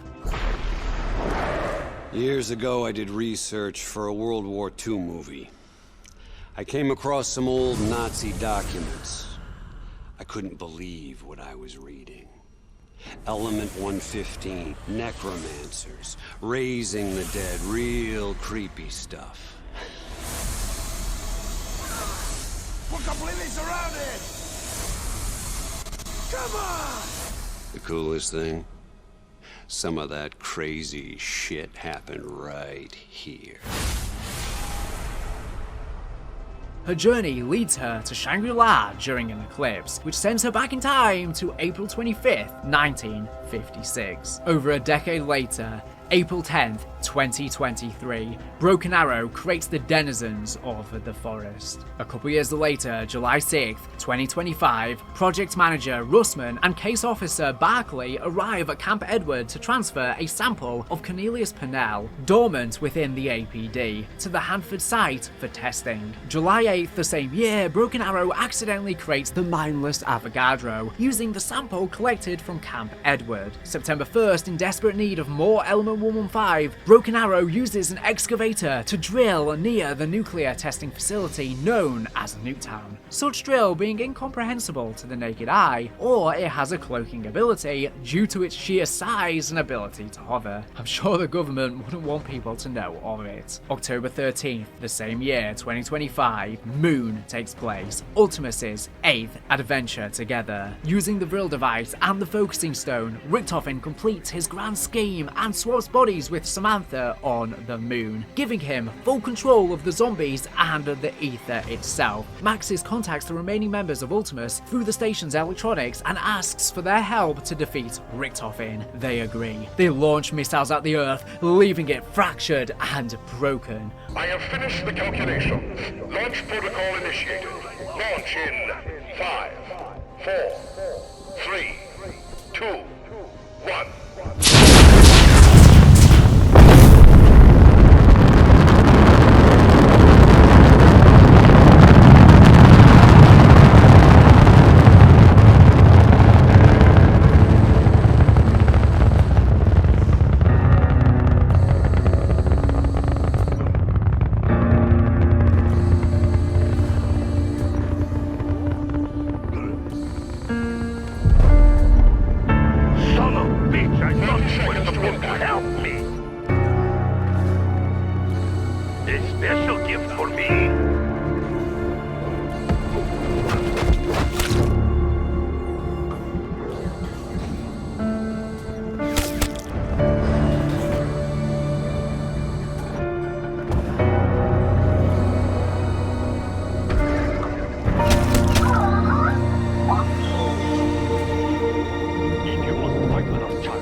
Horror ensues. They sever Richtofen's connection with the ether, but he maintains control over the zombies. Once Maxis controls the ether in 2035, he returns to the moon and plucks Samantha from Richtofen's body to join him in Agartha. Simultaneously, on the same day, a nuclear bomb explodes outside of Nuketown as a result of Broken Arrow's drilling. CIA and CDC operatives arrive to find an undead outbreak already in progress. One of the missiles from the moon hits Nuketown, killing all on sight, except for Marlton Johnson, who survives by hiding in a nuclear bunker. The same day, the Earth fracturing triggers further temporal rifts. Arthur is pulled through the rift from 1318, arriving in the buried Purgatory Point, now accessible from the surface as a result of the missile impact. November 5th, Broken Arrow is disbanded after the primary facility is lost in a fire. It is later believed to be an act of arson committed by employees destroying evidence implicating them in the outbreak.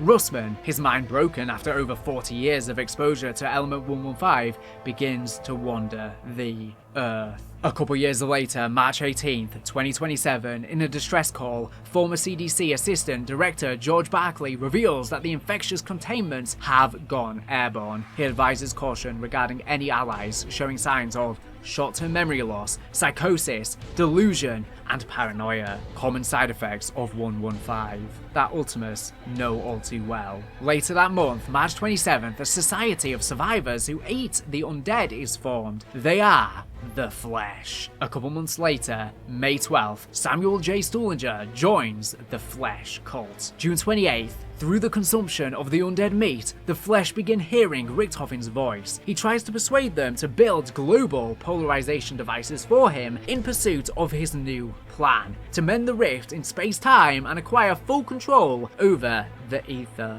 The same day, Maxis begins communicating to survivors on Earth, telling those willing to listen to build global polarization devices for him in pursuit of his new plan to open Agartha and reunite him with Samantha, even though it will result in the destruction of the Earth. The two are in pursuit of power. The following year, April 4th, 2028, the Flesh broadcast their message across all frequencies. They tell others to heed our call, and the path to enlightenment can be achieved through consuming the undead. Near the end of the year, December 9th, Maxis' followers begin congregating around the polarization device at the Hanford site facility. A new year begins, January 3rd, 2029. Maxis' followers begin to doubt him, believing he may in fact be evil. They destroy their electronics, so he can't communicate, severing his connection. A couple months later, March 2nd, Maxis' followers attempt to speak to him again. Many have begun to hear Richtofen, and those loyal to Maxis eagerly eagerly await further instructions. August 15th, a broadcast is sent out confirming the fall of the Flesh and Maxis' followers. With each group hearing the voice of Richtofen or Maxis, a battle broke out between them. As they fought, a zombie horde moved in and destroyed all who remained.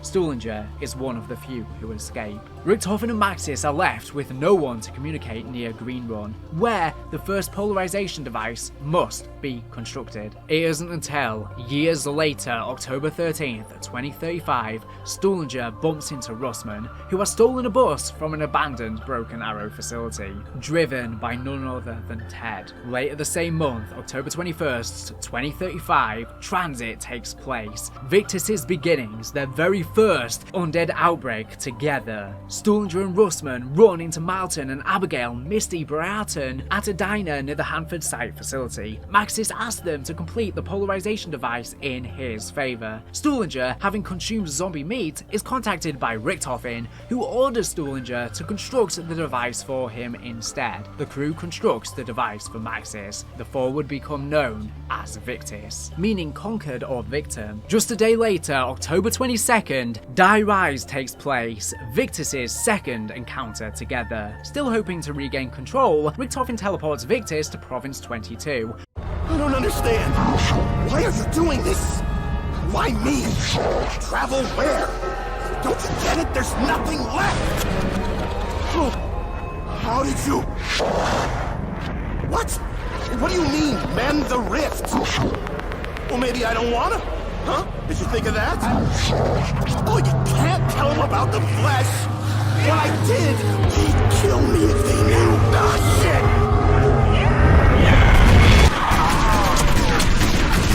If you're gonna talk to your imaginary friends, Stu, you might want to wait till you're in a Z-free zone.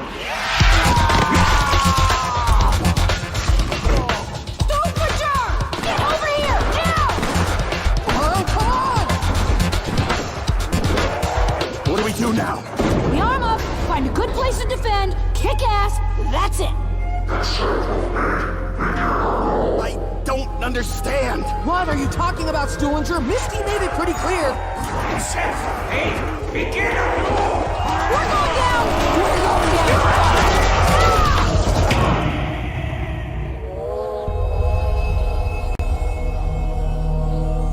Have we been here before? Where he demands that Stullinger activate the second polarization device. Once again, the crew sides with Maxis. The voices cease for some time, leaving Victus to wander the Earth. The following month, December 31st, 2035, Bury takes place, Victus' third travel together. Victus arrive at Purgatory Point.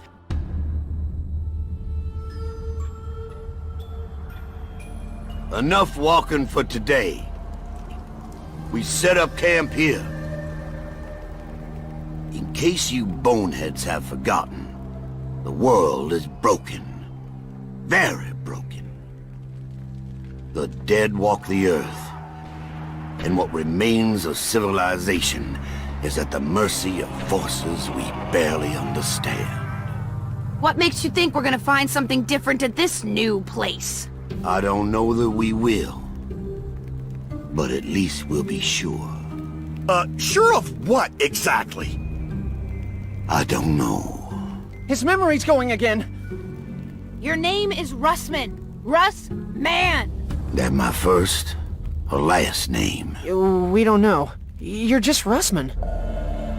Yeah, anyway, you're a former operative from Broken Arrow. You've been walking the Earth since the, incident. Yeah. I think I remember. The town. That's right! That's where you found us!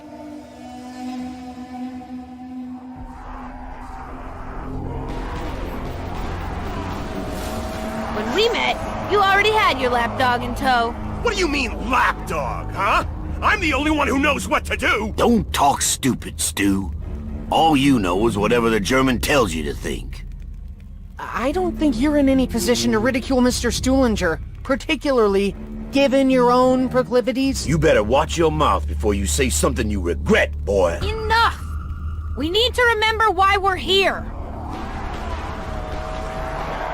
We've all been jumping through hoops for reasons we don't fully understand. Fully understand? Alright, for reasons we don't understand at all. Point is, we do it. We keep moving, we keep fighting. What we do, day in, day out.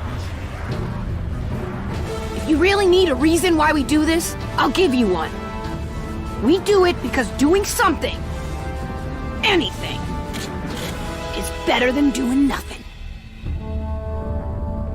The rift is less than 1 day's travel. We move at dawn. What if we don't find answers? Then we'll just have to ask more questions.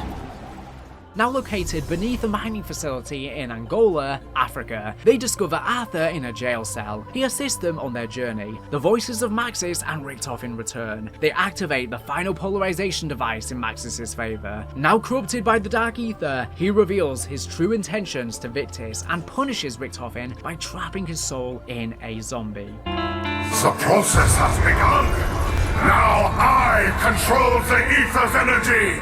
I can at last reach Agartha! Ah, you fools! Why did you listen to him? Regretfully, I must inform you that neither the Earth nor its people will survive. I tried so hard to warn you. Don't cough! Once the gateway is open, I will finally be reunited with my dearest Samantha. Hello? Are you forgetting something? Even if your wretched daughter is still alive, she has my body!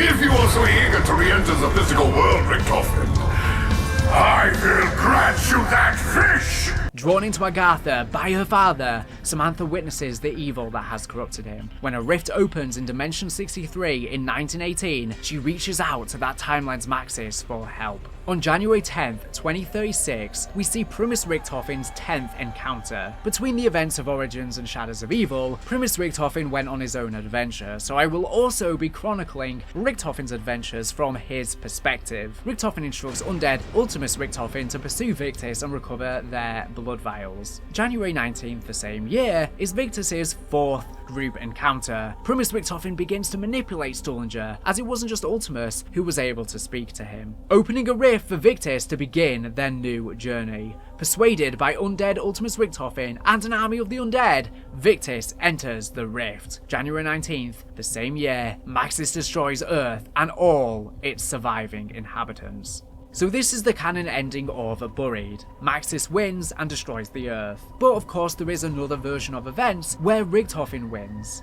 Finally, I am in control! The Aether is mine to manipulate as I wish. The moon is now my own personal plaything! What have you done? I've won, Maxis! That's what I've done! Oh, what about Samantha? Your actions condemn my daughter's very soul to eternal damnation! Even if you do not care for her, surely you wish to return to your own body! Not really, no.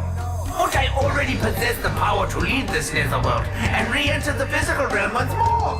I can choose any body I wish! As for you, Maxis, you will simply cease to be. Auf Wiedersehen, Toodles!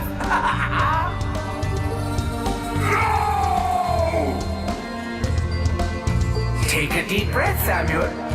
We're about to get a whole lot closer. That's what's the word? Corporeal? No. Physical. Whatever. I have my very own body. I can touch. Yeah. I can feel. I can smell. Oh, maybe that's not such a good thing. What is that stink? No. Wait. Something's wrong. I'm struggling to control my movements. Okay, maybe I I just need some practice. Hey! Hey! What's going on? Oh, Samuel! You're still here? Okay. This is a little awkward. It's really not that different how things were before, Sammy. We get to talk to each other, play games, have fun. It's really quite exciting. You'll like the fact that we're going to be eating more salad. That doesn't come in a bowl, but I do understand, Sammy. Just carry on as normal, and I'll try to leave you alone for a while. Oh, Samuel! You're still here? Okay. This is a little awkward. It's really not that different how things were before, Sammy. We get to talk to each other, play games, have fun. It's really quite exciting. You'll like the fact that we're going to be eating more salad. That doesn't come in a bowl, but I do understand, Sammy. Just carry on as normal, and I'll try to leave you alone for a while. And probably in many versions of the cycle and in the multiverse, this happened many times as well. The cycle does not need the same events to repeat, so pretty much everything is canon. Every game we play, every death is a repeat of the cycle. There's other versions out there completing the cycle regardless in the infinite multiverse. Fractures. As he stated at the beginning of the video, when one travels back in a dimension and changes something, not only do you create a new future, but in order to avoid a paradox, the past changes in order to make your alteration possible. For example, the Deceptio, Prodition, and Agonia fractures are all fundamentally based on the original dimension. However, each fracture takes the course of history further and further away. Now of course there's theoretically an infinite amount of these fractures, and most of which we never actually see in game, but like I explained with many events in the cycle, there's so much we have never gotten a chance to see, but you can theorize in your head. So these are offshoots of the original timeline.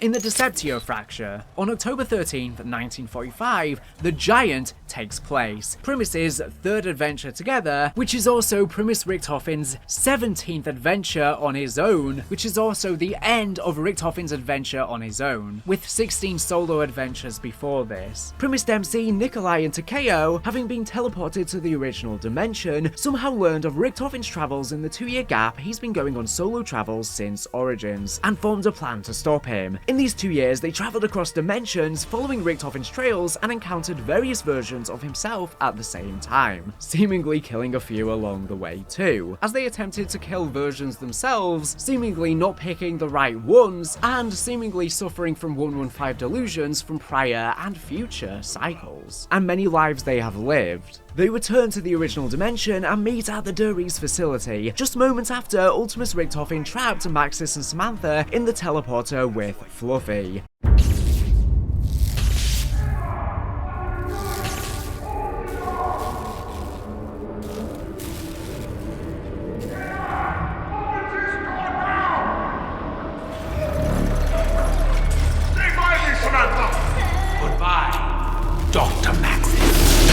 Dempsey, Nikolai, and Takeo confront Ultimus Richthofen, telling him that there is a chain of events that must be set in motion, and prompt him to awaken the original versions of themselves for a reason that's never explained. As the zombie horde approaches them from outside, Primus try and reason with him, but Ultimus Richthofen ignores the three's warnings. Do you know who I am? Yeah, we know. That's why you better do exactly what we say. A great evil approaches. There is a chain of events that must be set in motion. And turns on the teleporter as the whispers from the Shadow Man and other voices of corruption told him to press it to set events in motion to Agartha. Richthofen! Whatever you're thinking of doing, don't do it! You do not want to meet what's on the other side of that door. You cannot begin to comprehend the great evil you could unleash.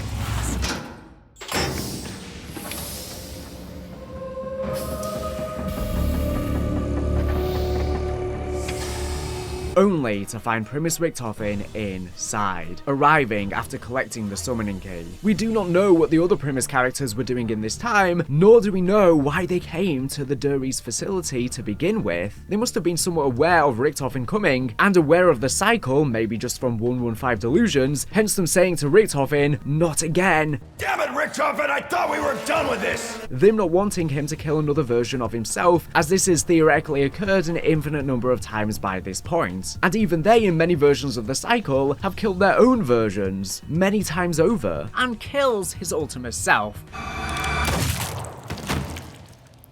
This triggers a fracturization across the original timeline, triggering many other fractures across space-time. While the group expresses disappointment in Richtofen for tampering with history, he defends his actions, believing that what he does will be to secure a better tomorrow.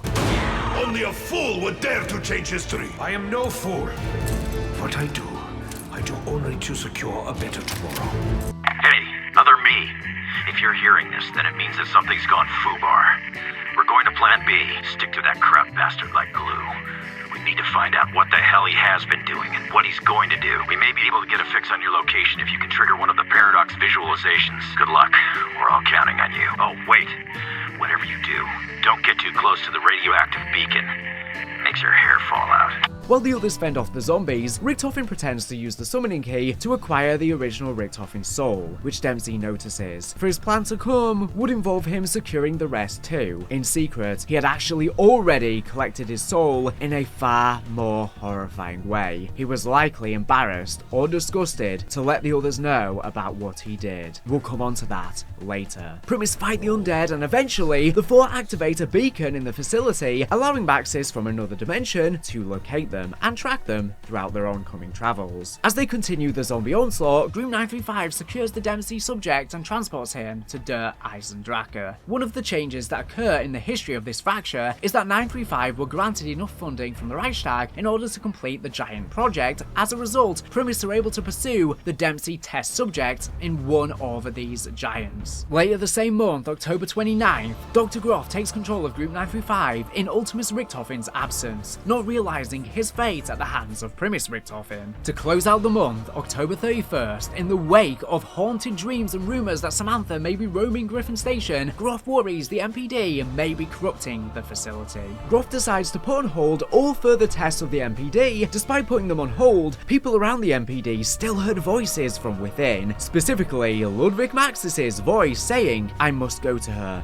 The loop must be closed." Groff still felt the presence of Samantha in his dreams. He is concerned that the corrupted MPD clouds the mind. November 5th, 1945, Der Eisendrache takes place. Primus' fourth encounter together. Primus arrive after chasing the Dempsey subject, pioneering the giant robot. The Germans had captured Ultimus Dempsey's cryo chamber from being experimented on by Ultimus Richtofen and plan to bring him to Griffin Station. Primus pursue closely behind until a German soldier fires a Panzerschreck, disabling the giant robot that could have retrieved Ultimus Dempsey. Upon reaching Griffin Castle, the Jungfrau witness a rocket launch, sending Ultimus Dempsey to the moon. They make contact with Dr. Groff, Ultimus Richtofen's ex-second-in-command, who is relieved to hear from Richtofen, unaware of the events at Der Ries or that he is speaking to Primus Richtofen, not his Ultimus counterpart. Richtofen masquerades as his older self to fool Groff.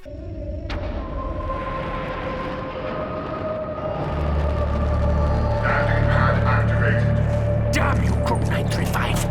Am I to be forever tormented by the demented offspring of my former one? Richtofen! Is that you? When we didn't hear from you, we failed the worst. Dr. Grove, have you made any progress? Yeah, Doctor. The machine is ready and awaiting the conduit. I will proceed with Operation Shield and join you shortly. Security Protocol 935. No, actually. Maxis and his daughter have already been dealt with. Would you care to explain exactly what you are doing in the company of our enemies? Richtofen? Richtofen! Richtofen! The security feeds are somewhat alarming. What on earth is going on down there? Whoever this voice is, he seems unaware of current situation. Dr. Groff, I have absolute confidence that the teleporter trials will prove successful. As such, you should not delay the project escalation based on your own petty feelings. Jesus. Personal insults aside, Richtofen, I can assure you that the progress made at our lunar facility has only served to accelerate our plans. I have no doubt that the discovery of the MPD will prove vital to deciding the outcome of the war. But Groff grows suspicious of Richtofen's change in personality and declares him an imposter. Richtofen, whoever you may be, do not know your true intentions, but make no mistake, they will not allow you to succeed. Groff vows to prevent Richtofen from escaping the castle alive. However, Groff's attempts to stop Primus fail. The young four use the death ray to bring the rocket carrying Ultimus Dempsey back to the castle, enraging Groff, who activates a failsafe electric shield to stop them from accessing the cryo chamber. To overcome this, Primus recover the Vril device from the crash site and use it to awaken a ghost keeper. The keeper helps them by bringing the corrupted MPD from the moon to the castle. However, the keeper becomes corrupted by it in the process, forcing Primus to battle and eventually defeat it. Afterwards, Groff expresses his fury and vows to destroy them and the castle. To eliminate this threat, Primus launched several missiles at the moon using the summoning key, destroying it, Griffin Castle, and killing Groff and the remaining Group 935 scientists in the process, shutting their operations down in this timeline. Protocol initiated. 30 seconds to impact. We are reading multiple rocket launches. What have you done? You are a fool, Richtofen! Even the destruction of this facility and my own death will not prevent the advancement of our cause. You have stopped nothing!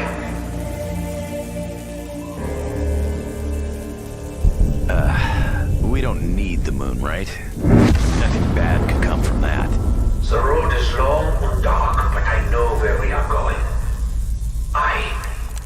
We will complete our mission. With the immediate danger gone, they walk towards Ultimus Dempsey's cryo chamber. He's still alive. I fucking hope so. Richtofen activates the summoning key, forcing the others to levitate in the air. In this poignant moment, Richtofen reveals his true plan to Takeo, Dempsey, and Nikolai. He intends to kill their Ultimus versions, capturing their souls in the summoning key, as he supposedly did with his own at Der Riese. This wasn't how it was supposed to go. We were supposed to secure the package and be in and out clean. Instead, the whole thing's been one disaster after another. I should never have trusted you, Richtofen. Never! You should trust me, Dempsey. You all should. This subject will one day wreak havoc across the entire universe. He cannot be allowed to live. Richtofen initially planned to only save himself, as evidenced by him collecting blood vials for himself only, but now seeks to set things right. Primus Dempsey steps forward, acknowledging that he must be the one to end his older self's life. This artifact has the power to contain and preserve the subject's soul. Your soul. But it can only be done after the moment of death, just as you saw me do to my other self. It is the only way. Wait! If someone's gotta take him out to save the universe, then it should be me that does it.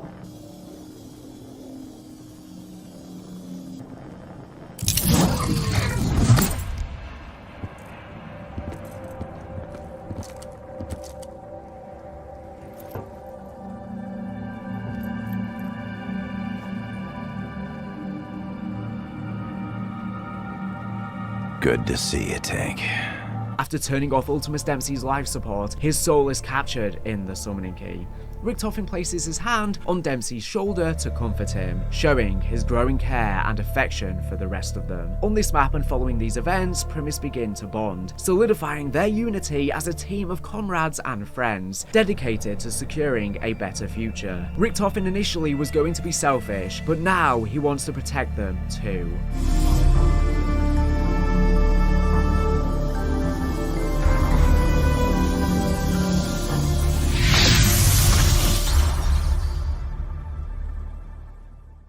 In the Prodition fracture, April 12th, 1942, overrun by the undead, the Rising Sun facility is lost. The same year, July 8th, Division 9 begins construction of the island facility. October 9th, with construction complete, Division 9 continue their projects at the island facility. November 5th, Takeo is dispatched by the Emperor to oversee the work of Division 9 at the island facility. The following year, February 6th, 1943, Division 9 expands experimentation to include use of prisoners of war, Division 9 staff, arachnids, and the possibility of reanimating ancient dragons from fossilized eggs, these being recovered within this fracture as a result of yet more changes to the past. However, these mythical beasts were never successfully reanimated, and Division 9 deemed this project a failure. June 15th, Takeo reports to the Emperor the work being done at the island facility is unacceptable. June 24th, on the orders of the Emperor, Takeo is taken prisoner by Division 9. He is used as a test subject for their organic plant-based experiments. A couple years later, September 13th, 1945, Cornelia attempts to send a transmission to Peter McCain telling him to rendezvous at the abandoned Rising Sun facility. October 18th, the same year, Zetsubo no Shima takes place. Primus' fifth encounter. Takeo and the other three then travel to a different fractured timeline to an island to secure Takeo's soul, arriving on a Japanese vessel amidst the ocean heading for a Division 9 facility, before being caught and the summoning key being taken away from him. I'm sorry! I don't speak Japanese. The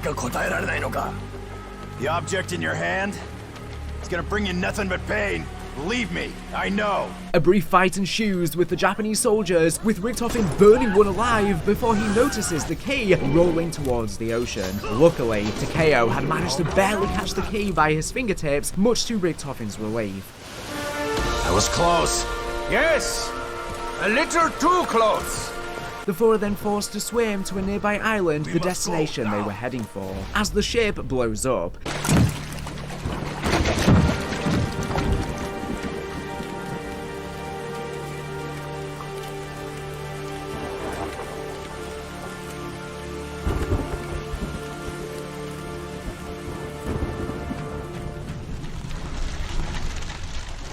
As they battle the hordes on this deserted island, they suffer severe hallucinations, but eventually make their way through the Division 9 facility into their underground prison, where they discover the remnants of Ultimus Takeo, now mutated into a Thrasher. After battling, Takeo witnesses his Ultimus self cured from being a Thrasher, now ready to collect his soul.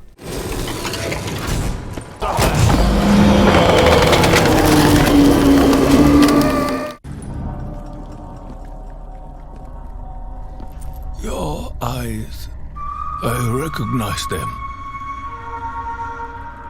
Almost as though they were my own.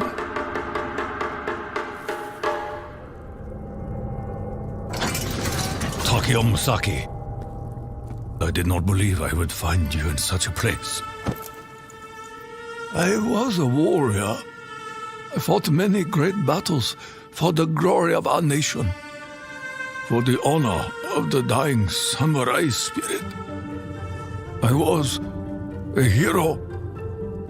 I share this memory. I have lived many of the same victories. I later learned that my victories were unwelcome. His betrayal was driven by petty jealousy. He knew I could endure anything, that I feared not even my own death. But he struggles to face the truth. Punishment is one thing. This is cruelty. Who could be so evil as to desire another soul to endure such suffering? Who amongst us could be so dishonorable? Are you so blinded by your own loyalty? Until Ultimus Takeo reveals to his Primus self what the Emperor's true intentions were, and that he ordered his capture, torture, and experiments directly. The orders came from the Emperor himself.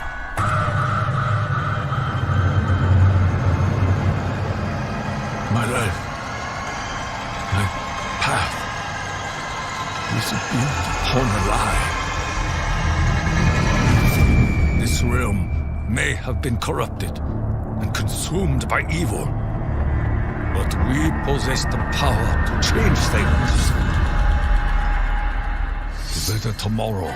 Takeo convinces his ultimate self to go out with honor to secure a better future. None of us choose the means by which mercy will find us. But I am at peace. I understand what must be done. Will you be my Kaishakunin? It is my honor. Primus secures Takeo's soul after they help him commit seppuku. After being betrayed by the Emperor, he could live no longer. And after being experimented on, tortured, turned into a thrasher, and after suffering unspeakable horrors with the Mother Spider, death was the best way out for him. And it just so happened it was great that in doing so, he could also help Primus in their goal. After the Ultimus Takeo honorably sacrificed himself for a better future, Richtofen then preserved his soul. Initially, Dempsey suggested going after the Ultimus Nikolai. 3 down, 1 to go. Guess it's you next, Nikolai. But Richtofen said a chain of events must be set in motion. I know. There is something else we must know. There is a chain of events that must be set in motion. Realizing that he wants to save his 3 comrades from their eventual fate too. Richtofen then takes them to the Alcatraz pocket dimension on July 4th, 1941, where the mobsters are still stuck within their loop. Richtofen meets his younger self and acquires the Victus blood samples. For the insurance policy, they return to the island before traveling to their next destination. Call it our insurance policy, in case we don't like where we end up. Their return marking their 7th adventure together, having experienced a couple in their detour to Alcatraz. On the same day, October 18th, 1945, Peter McCain makes his jump into Shinonuma as a temporal rift opens below him. As a result of Primus's universal fractures, the rift teleports him to Gorod Krovi, Stalingrad, bringing us to the Agonia fracture. November 11th, 1942. Groff confirms that Division 9 has completed the resurrection of the ancient beast for the Battle of the Eastern Front. Within this fracture, the past has been changed enough that Division 9 were able to resurrect these dragons. Reports suggest that the specimens are extremely dangerous, but the German stalemate on the Eastern Front with the Russians will soon come to an end, thanks to their involvement. A few months later, January 3rd, 1943, the Russians used stolen Group 935 research to create the Russian Gigant, the robotic Russian Mangler defense, and the ray gun Mark III. Next month, February 2nd, the Battle of Stalingrad doesn't end. Thanks to the technological advancements on both sides, World War II continues indefinitely. This fracture seemingly being based on Dimension 63, although that being speculatory. But Dimension 63 has much more advanced technology, so it makes sense that this is taking that even further. February 13th, working with Maxis at the Kino facility, Sophia reveals she was attacked by Subject 26. One day later, February 14th, having learned Sophia was attacked by Subject 26, Maxis kills her and transfers her brain into an artificial intelligence machine, the Strategic Operations Planning Heuristic Intelligence Analyzer, or Sophia for short. July 7th, Sophia is transferred to Stalingrad to oversee Group 935's operations. September 2nd, Javiina reports the dragons have proven beneficial to the war effort at Stalingrad. He confirms that their Glock research continues to explore time displacement and movement across dimensions. November 6th, Sophia confirms the existence of Project Rasputin, the Russian Mangler soldier. The following year, January 11th, 1944, Sophia confirms the Russian Gigant robot has set back the German advance. Next year, April 14th, 1945, Sophia declares the Battle of Stalingrad is nearing victory for German forces, and that the Valkyrie drones have been deployed to locate any resistance strains and attempt capture. After the release of the large concentrations of Element 115 by German forces, the city becomes largely populated by the undead. Nikolai and his comrades continue to fight for what remains in Stalingrad. Later that year, September 2nd, World War II still still rages on. Stalingrad has turned into a three-way conflict between Dragon, Machine, and the Undead. Without any remaining human survivors, Sophia is now trapped in the city. November 6th, drifting through space and time in his ethereal form, Gersh arrives in the Fracture. The same day, Gorod Krovi takes place, Primus's 8th adventure together. Primus jumped to this other fractured timeline in the middle of war-torn Stalingrad to kill Ultimus Nikolai Belinsky and place his soul in the Summoning Key. With the Summoning Key's help, the four are teleported out of the sky and parachute in front of Ultimus Nikolai's mech while he is distracted with vodka and are listening to the Ace of Spades on his radio. A drastic change in scenery from the jungle deserted island. Primus grab onto the falling body of Peter McCain to help them descend. It's unclear as to where Peter McCain goes after this though. Upon seeing them, Ultimus Nikolai attempts to kill them until a dragon throws him into a building, him being one of the only humans left, although using the mech to survive.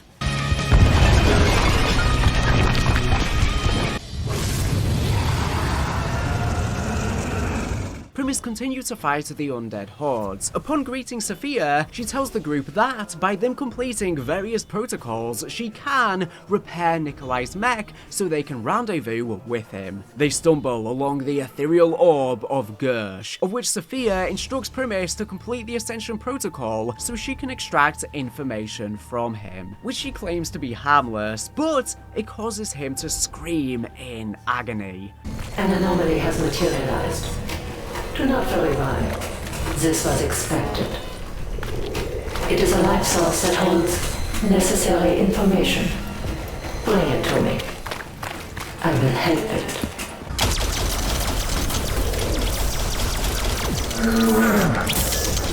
What is happening? It's collapsing. The confluence is occurring.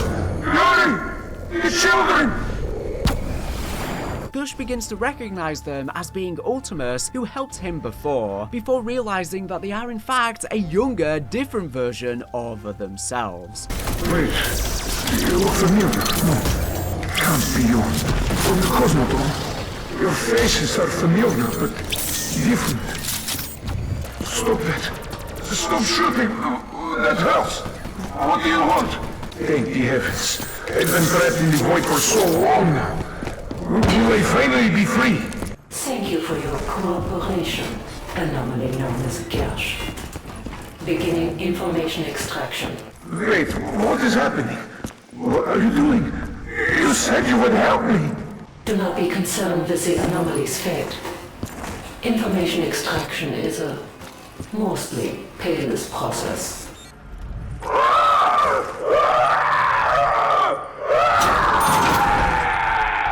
With Primus and Gersh's help, Sophia manages to repair Nikolai's mech. They also help her extract a malfunctioning Russian Mangler robot and Valkyrie drone for analysis, as well as terminate a self-destruct sequence. She discovers and downloads knowledge, allowing her to unlock the ability to dimensional travel. For reasons unknown, Dr. Groff and Group 935 did not trust me with all data on interdimensional travel. You must download information stored on their secondary server. Battling through the undead, they eventually travel through a sewer system towards the mech, and Dempsey and the others make a temporary truce with Ultimus Nikolai in order to kill the dragon that threatened their lives. I am still trapped on the rubble. How about another favor for best friend Nikolai? We need your help. My help? Have you not noticed the giant dragon? Perhaps you should be helping me! After they are successful in defeating it, Dempsey and the other three demand Ultimus Nikolai to surrender, to which he refuses and betrays them. You need to calm your big Russian ass down, Nikolai. The dragons, the German war machine, this whole nightmare. We can end it all today. We just need you to stop all the craziness. Do exactly what we say. A true Russian never surrenders!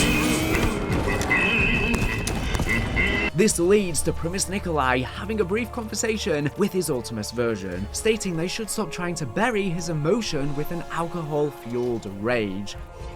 And you align yourself with enemy!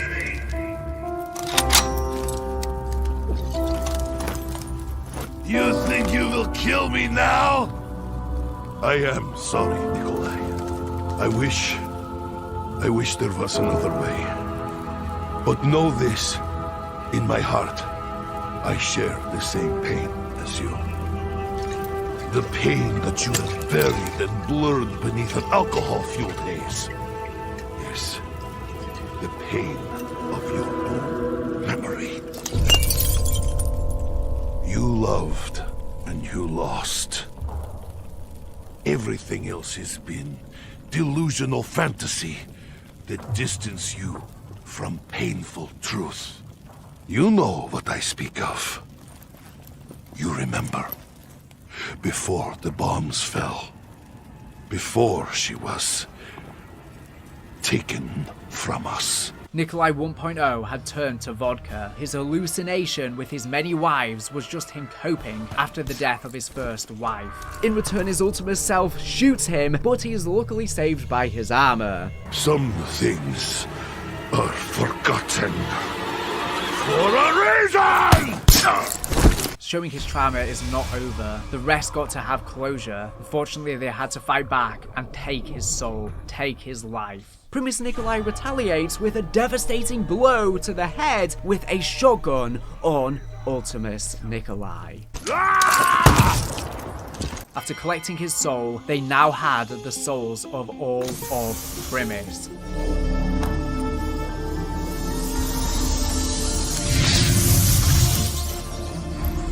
It is done. The souls have been collected, Maxis. We will see you soon. Richtofen opens a portal in the sky with Maxis' help and lights a beacon from the summoning key, which releases Ultimus Nikolai, Takeo, and Dempsey's souls to Maxis at the house in Agartha. They are confused why only 3 souls went up though. Now reverted back to children once they enter the house, restoring their innocence. After this, he says they will see Maxis soon, which thankfully he's been able to track them the entire time, thanks to activating the beacon on the Giants. Later, the mysterious voice talking to them on the map contacts Dempsey, Nikolai, and Takeo, informing them that Richtofen can't hear them. He congratulates the crew on their progress of fixing the fracturing universe. However, he informs them that Richtofen had been searching for years for the correct versions of them to close off the dimensions, suggesting that the original timeline versions of the characters were the ones who determined the universe's disorder and fates of the incarnations of the alternate versions of the characters in other universes, who have all been erased due to the originals being killed off. As on Kurokrovi, there's a much less number of universes now, as they're all closing down and condensing to the final map. He also tells them not to trust Richtofen and that he's actually been in the house for ages. Finally, the voice introduces himself as Dr. Monty, claiming it's so nice to speak directly to them for the first time, and say that they will be seeing him soon. Okay, Nikolai, Dempsey, Takeo, I'm only talking to you right now. Richtofen, you can't hear me, see? He's probably off doing his own thing right now anyway. No change there, I suppose. The good news is, you're nearly done. It'll soon be time to come to the house.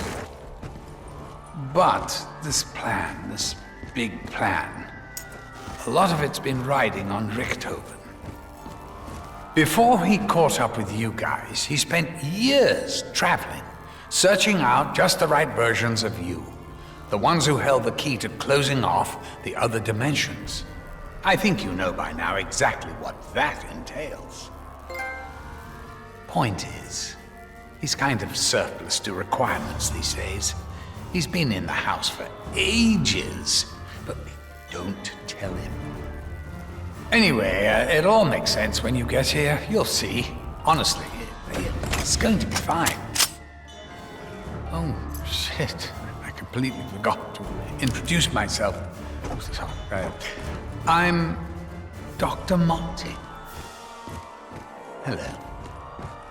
So nice to see you all. The next year, April 25th, 1956, while traveling to Shangri-La, Brock and Gary's plane crashes into the mountains as a result of a freak atmospheric event, another side effect of the temporal rifts created by Primus while traveling to Gorod Krovi. Almost a decade later, November 6th, 1963, hiding in a closet at the Pentagon, McNamara records a message confirming that John F. Kennedy, Richard Nixon, and Fidel Castro have died as a result of a zombie outbreak. He dies moments later.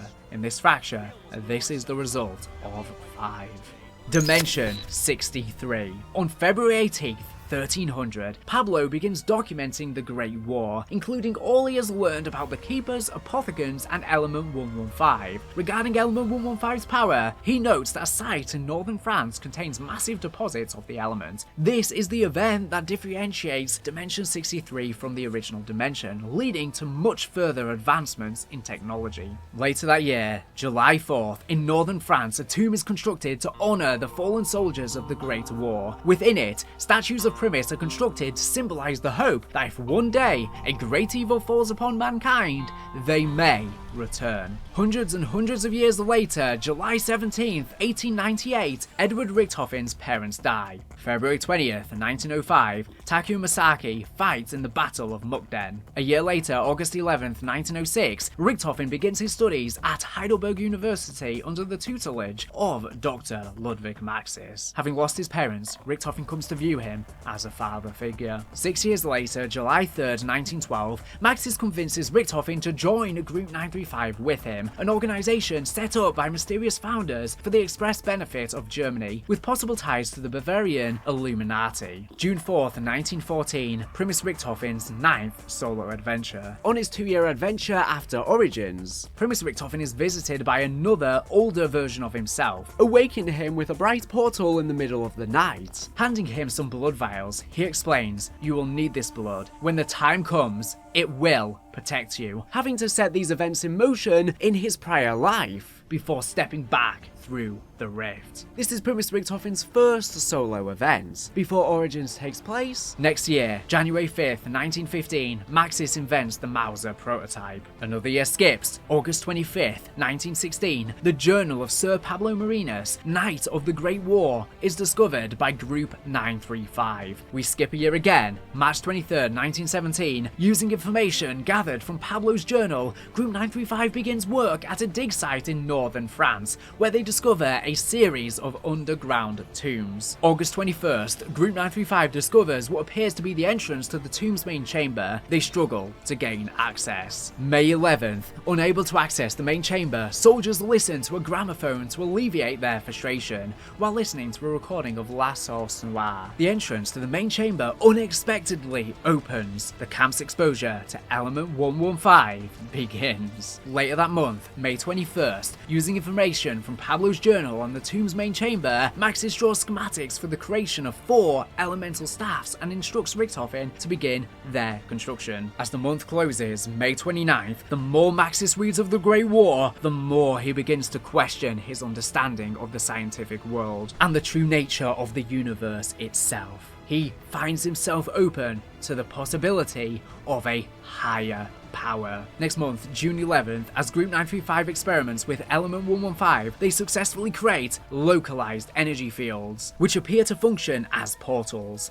Noting that objects can pass through them, Maxis speculates that the rifts may have opened gateways across space and time. The rifts allow Samantha to reach out to Maxis from Agartha. She begs for his help and ultimately reveals she is his daughter. A few days pass. June 15th, an ancient box with the power to manifest weapons from different eras arrives through a portal. Maxis fears that Element 115 is disrupting the space-time continuum. July 1st, following the installment of Element 115 powered generators, reports surfaced regarding ancient figures emerging from the dig site, corresponding with the mysterious deaths of a number of Group 935 soldiers. The ancient figures are undead knights from the Great War, reawakened. August 3rd, Nikolai Belinsky is sent into exile. September 10th, using Element 115, Group 935 constructs a fleet of giant automatons, 3 of which are Freya, Odin, and Thor. With this, they vastly outmatched the technology of the Allies. Later that month, September 22nd, Richtofen notes that in spite of Group 935's progress at the dig site, he is troubled by Maxis' growing obsession with Pablo's diary. October 6th, Takeo Masaki is dispatched to France by the Emperor to gather intel on Group 935's weapon technology. October 17th, Wall Street goes into a panic as stocks crash. November 19th, following reports of prototype armoured weaponry, strange lights in the sky, a mysterious plague, and even giant metal men, Tank Dempsey is deployed in northern France to assess the extent of Group 935's capabilities. December 10th, already exiled in Europe, Nikolai receives new orders from the Imperial Russian Army to investigate the enemy war machine. Still loyal to the motherland, he willingly obliges. The following year, February 23rd, 1918, Nikolai writes of the ongoing civil war in his homeland. He does not expect peace to last long, but he is enjoying his time in France. March 2nd, the same year, learning that the Emperor wishes to meet him to discuss a matter of great importance to our nation, Takeo writes that he feels a growing sense of dread in the wake of his recent dark, twisted dreams. April 14th, despite ongoing battles, Dempsey fares well in northern France. In a personal letter, he reveals that both the Japanese and Russian armies have also sent spies to investigate the activities of Group 935. Half a month passes. May 1st, Maxis is obsessed with the voice of Samantha, who now speaks to him constantly. He believes her to be the key to everything. May 12th, believing that his mentor has been affected by Element 115 like others at the dig site, Richtofen reports Maxis' erratic behaviour to Group 935 senior staff. The following day, May 13th, Richtofen learns from Pablo's journal that the northern France dig site may be the single largest deposit of Element 115 on Earth. He believes this explains why it has affected so many at the site. The next day, May 14th, now completely consumed by Samantha's voice, Maxis swears he will no longer serve Group 935's mission. The following month, June 4th, 1918,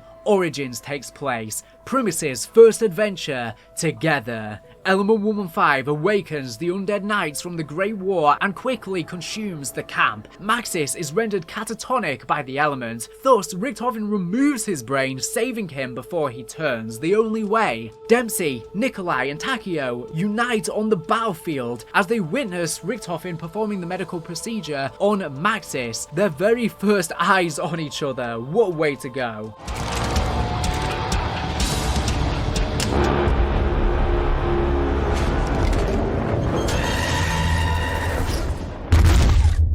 My name is Samantha. I'm going to tell you how all this really began. They continue to fight the zombies on the battlefield and help free Samantha from her imprisonment in Agartha by opening the gateway and sending Maxis' brain, now planted in a machine gun drone, up to Agartha to join his daughter from another dimension. The ancients found the way to bridge the void. Zombie blood. Your footsteps. Freedom.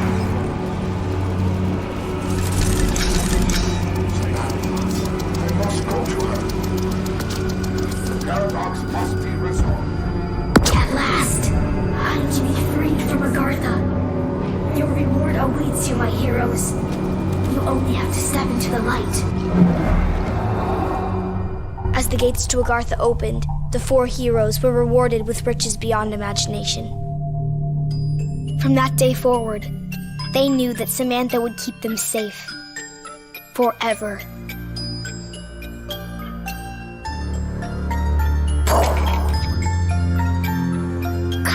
Getting everything wrong.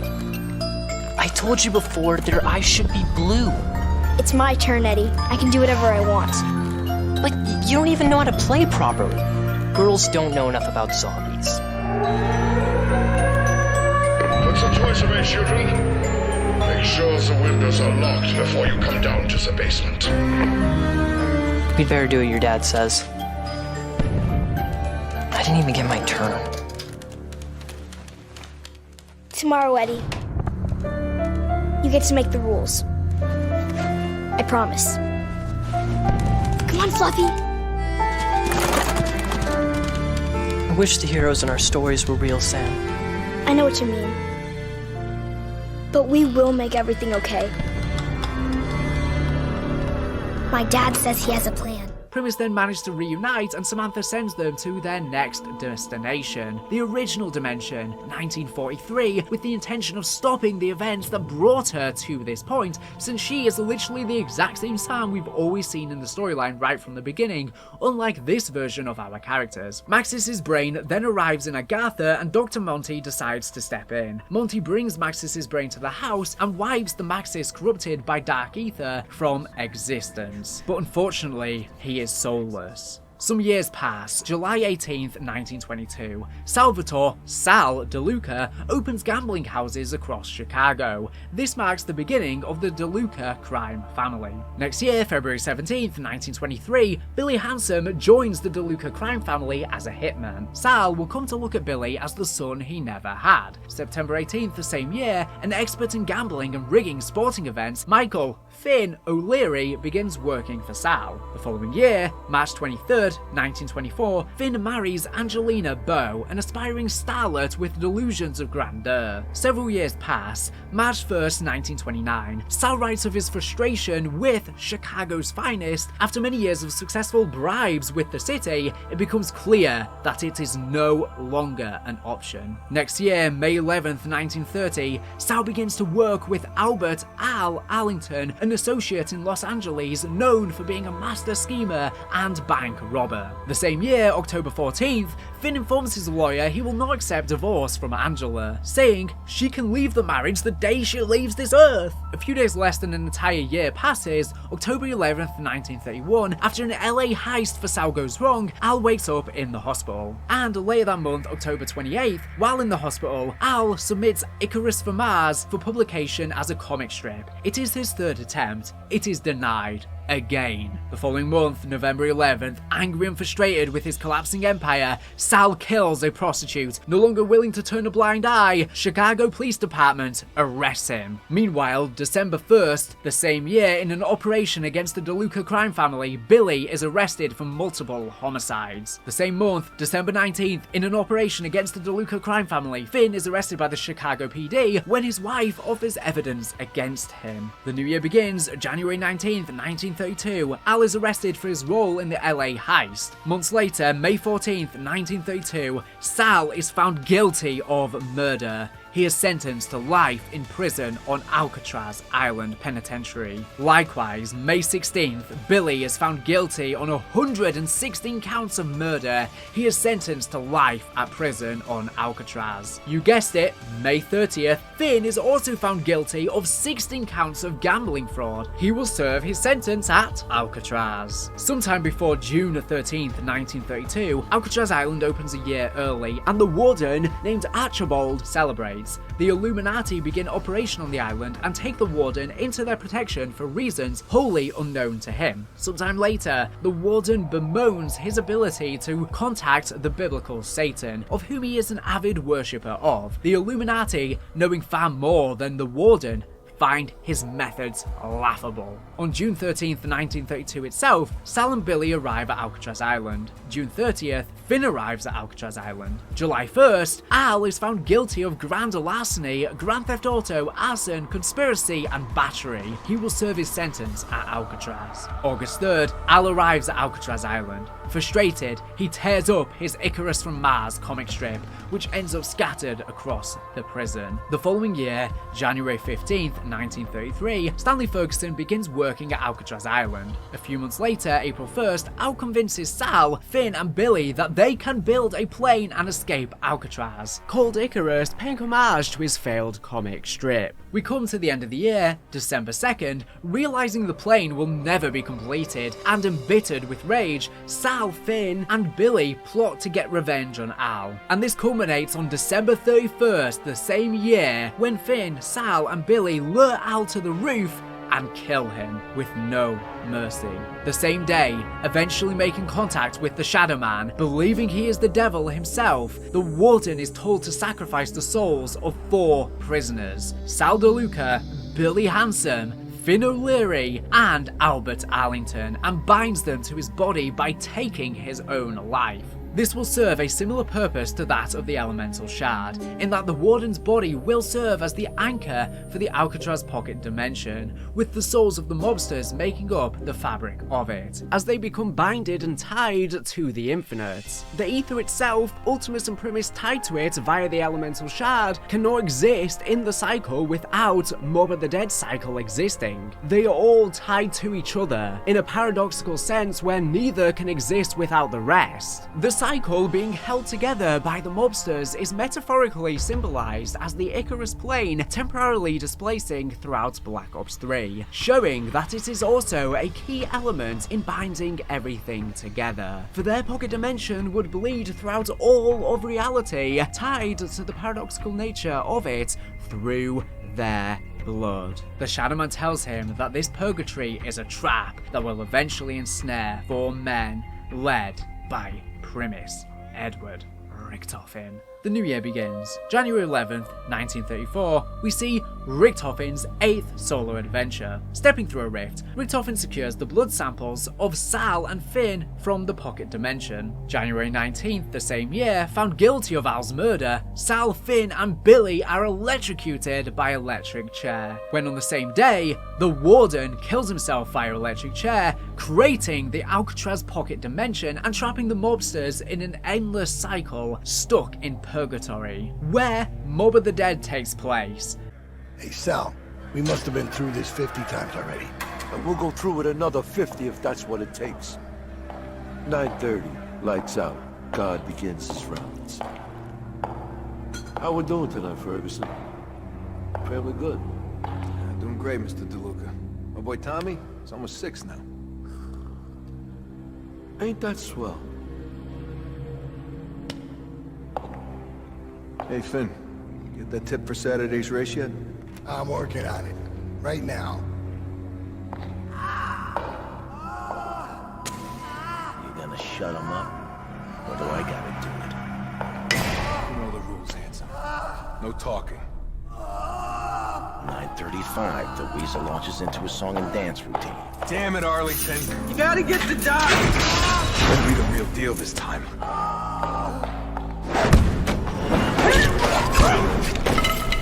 Once the Weasel gets the keys, we move on to stage 2. Let's get moving. Here you go, fellas. Courtesy of the Warden's private collection. Boys in the laundry stashed the parts? Of course they fucking did. What the fuck? I killed him. You've been in the joint too long, Al. You've forgotten how to get shit done.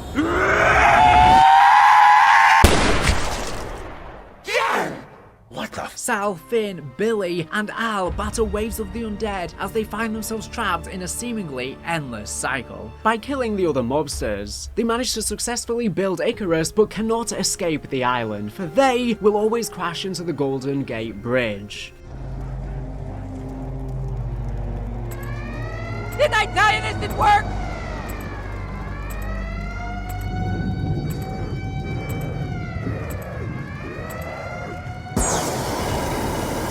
Finally, like Icarus, we take flight!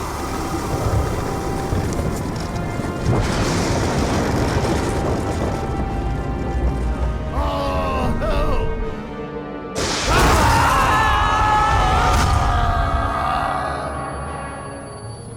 I had a feeling it was you from the start.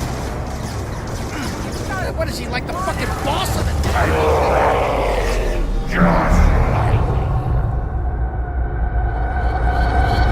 And with that, pop goes the Weasel. So long as the cycle is kept up, any being within the dimension is outside the power of Dr. Monty. Furthermore, any being that consumes biological matter of an eternity within the pocket dimension also gains a level of immunity. In order for them to continue the cycle, the events of the world have to basically just play out on repeat, where Sal, Finn, and Billy kill Al over and over again. It can't be like this forever. There has to be a way to break the cycle. Either wake me up or just fucking kill me already. What did I do wrong? How do I put things right? Kill me! Kill me right here! Right now! I'm not afraid to die! They are all stuck in endless suffering, never able to get over this, always in pain. Death is easier for them, and in many versions of the cycle, that's what they do. They simply electrocute themselves on their own accord, restarting everything, a moment of peace. April 18th, the same year, 1940, is Richtofen's 5th solo adventure. Richtofen meets with Stanley Ferguson and convinces him to assist with the Illuminati's construction of the Alcatraz laboratory. July 3rd, 1941, Stanley Ferguson reports that the laboratory has been completed, and that the subjects will be placed in the stasis chambers upon arrival. The following day, July 4th, we have a lot going on. It's Richtofen's 7th solo adventure, and Victus' 7th adventure, their final adventure in the cycle. Richtofen returns to the lab under Alcatraz, where he meets Victus, arriving from the empty Earth with the Chronorium. Upon reading the Chronorium, Richtofen discovers numerous timelines documenting their fates and learns of the blood vials. He would later write on the page, "I know what I must do." Edward Richtofen, the 4th of July, 41. Richtofen enters a rift to acquire the blood of Sal and Finn. After delivering the blood to his younger self, which is that version's 7th solo adventure, whereas it's the longer-lived Richtofen's 12th solo adventure, and it was after recovering the blood vials belonging to Victus, he returns. Victus is placed on ice in cryochambers to be kept safe until they are needed next. The same day is Primus' 6th adventure together and Richtofen's 13th solo adventure that he experiences right after. Primus arrives to collect the Victus blood samples from Richtofen. Following Primus' departure, Richtofen learns the location of the summoning key and travels to his next destination. The following year, October 1st, 1942, Stanley Ferguson leaves employment at Alcatraz. Later that month, October 21st, posing as Mr. Rapt, the Shadow Man hires Dimension 63's version of the Reporter to recover artifacts from the South Pacific and Russia. The following month, November 5th, Nero's wife signs a loan agreement in his name. Meanwhile, Nero is currently in a coma after his performance of the Amphibious Man that went wrong. The next month, December 14th, the Reporter recovers the artifacts from the South Pacific and Russia. Among them is the summoning key. December 25th, as per Mr. Rapp's request, the Reporter speaks to Stanley Ferguson, a retired guard from Alcatraz. Stanley gives a detailed account of the deaths of Al Arlington, Billy Hansen, Finn O'Leary, and Sal DeLuca. The month ends December 31st. At Mr. Rapp's request, the Reporter arrives in Morgue City to take in its sights, sounds, and smells. When the new year begins, January 15th, 1944, a meteor shower rains over Morgue City. Later that month, January 30th, the Reporter notes strange mold now growing all over the city. He also notes people are getting sick and acting delirious. The following month, February 13th, a fruit vendor tells the Reporter about the ancient order of the Keepers and how they are the only ones holding back the forces of the apocalypse. He talks of people hearing chanting from beneath the city. This ancient city seemingly being where the Apothecans have been laying dormant after the Great War with humanity and the Keepers, with Morgue City being built atop it, causing it to be missing. March 30th, the Reporter sends Mr. Rapt a telegram providing details and contact information for Nero, Jessica Rose, Floyd Campbell, and Jack Vincent. Next month, April 5th, aware of the Shadow Man's actions, Monty writes to the Reporter, warning him to not give the summoning key to anyone. 5 days later, April 10th, Jessica Rose learns a photographer is in possession of compromising pictures of her. 10 days later, April 20th, pretending to be a company executive, the Shadow Man tells Nero's lawyer that Nero's wife has taken out substantial loans in his name. Nero has 15 days to settle before the company seeks reparations. Facing multiple debts due to his wife's spending habits, Nero decides to kill his wife and use her life insurance to pay the debt. I do understand the seriousness of the situation. Why else would I be talking to my lawyer? But just to be clear, can you please tell me precisely how much debt my wife has accumulated? Do you happen to know if our life insurance policies are fully paid up? No, I can assure you, I'd never, ever think of taking such a course of action. No, I just want to make sure that our affairs are, in order. The same day, masquerading as an internal affairs officer, the Shadow Man tries to convince Jack, Vincent's partner, to admit that Jack is on the take. Upon learning that International Affairs is snooping around, Jack plots to kill the snitch who could provide evidence against him. The fact he's a corrupt cop. Hey, we got a problem. A big problem.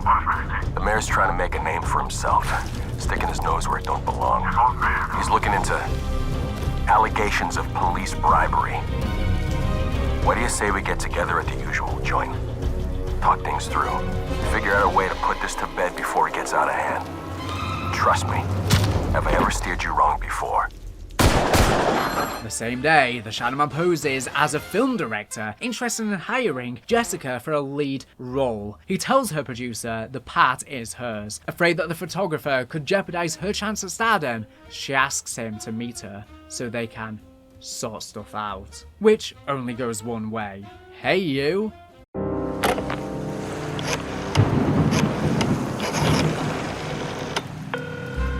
Hey you.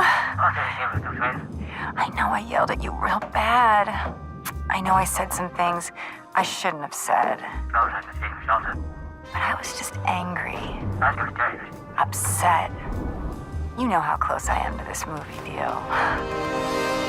I mean, they know about my dancing, but those pictures. You don't want to mess up my chance for stardom, do you, baby? What do you say? You bring over those prints and we can make up. Also on the same day, posing as a journalist, the Shadowman suggests Floyd Campbell is a journeyman fighter to Floyd's promoter. Wanting to guarantee his shot at the title, Floyd decides to wear brass knuckles under his gloves, cheating for his fight with Tony King. I ain't fought in 18 months. I'm stepping in at the last minute. I only got 2 weeks to train, but the outcome ain't in any doubt. See, I ain't leaving nothing to chance. He may be the #1 contender, but his career ends tonight. Just make sure the ref knows to look the other way, because this ain't gonna be pretty. But once it's done, once you collect your debts and your bets, I get my shot at the title. The following day, April 21st, 1944, Nero misses a call from his lawyer, informing him the documents were forged and there's nothing to worry about. Likewise, Jack misses a call from his partner, saying he has his back with Internal Affairs and that he has nothing to worry about. Meanwhile, Floyd misses a call from his promoter that the fight was a success and that he has a shot at the title. Similarly, Jessica misses a call from her producer. He says he didn't have a good feeling about the director and it didn't work out. However, he scored her a lead in the musical he and his partner are financing. Following these calls, Jessica kills the photographer and secures the incriminating photographs. Jack kills the snitch, who could turn him over to Internal Affairs. Floyd kills Tony King in the boxing match and cashes in on his winnings. Nero kills his wife in a quote-unquote work accident, cashing in her life insurance policy to square away the debts. On the same day, Richtofen's 14th solo adventure, where he arrives in Morgue City to secure the summoning key. But the next day, Richtofen's 15th adventure, April 22nd, Richtofen learns the reporter has the summoning key and confronts him. The reporter waves Monty's letter at Richtofen and orders him to stay away before attacking him. Richtofen kills the reporter in self-defense. April 25th, Shadows of Evil takes place, which is also Richtofen's 16th solo adventure. Nero, Jack, Floyd and Jessica are knocked unconscious at the Black Lace Burlesque Club. They wake up in a twisted version of Morgue City, shifted slightly from reality. Told they can atone for their sins by the Shadowman. I have been watching. I have seen each and every one of your misdeeds. I know who you are. But questions remain.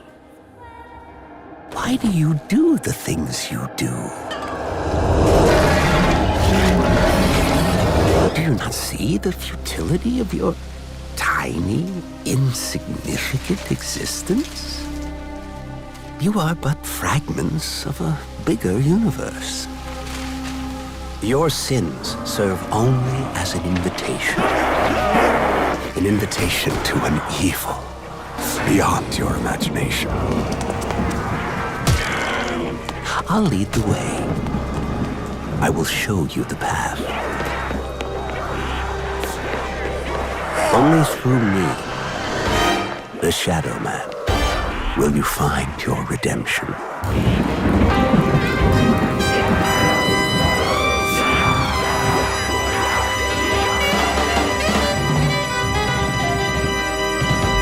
You bear the mark.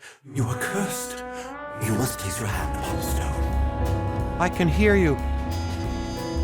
Jeez, are you the one I saw in my dream?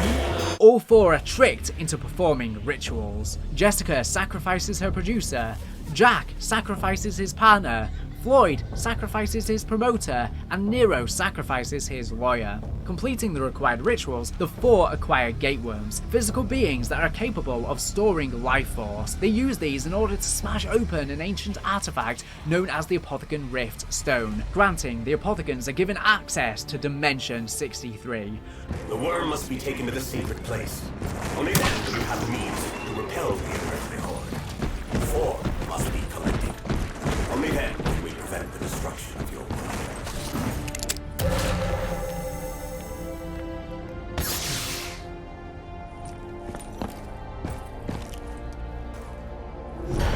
This shit is messed up. Alien worms?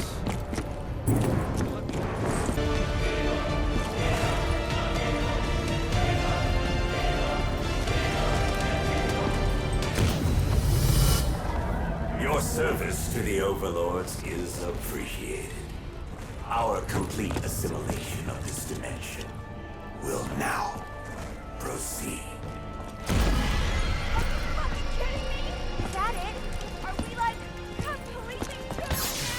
Realizing they've been duped, the four work with the Keepers to defeat the Shadow Man.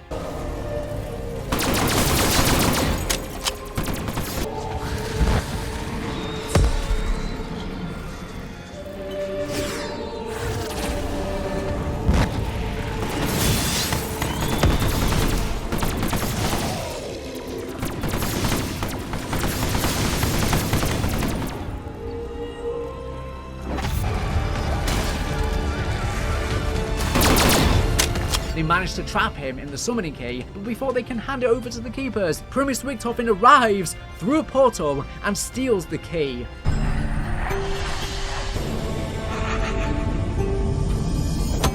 I'm so sorry. I really don't have time to explain. I have a universe to set right. Thank you, and goodbye. Dooming every living being in the entire dimension to certain death. Richtofen then travels to Dimension 2210 to secure an innocent Richtofen soul, who goes by the nickname Eddie. He was a young and innocent boy living a relatively normal life up until this point. Primus Richtofen gained his trust so that he would lower his guard, allowing him to take his life, and places his soul within the summoning key. We may be victorious, but wouldn't you like to hear a little story? A story you've never heard? A sad story? It's the story of Dimension 2210. The story of my soul. I was just a boy then, an innocent. I was a sensitive child, a lonely child, orphaned at a young age. I never got to know who I really was. But one day, I learned who I would grow up to be. I had to do it. The Chronorium told me I had to trick the poor little innocent me into trusting a complete stranger. Jeez, Richtofen. I took my own soul.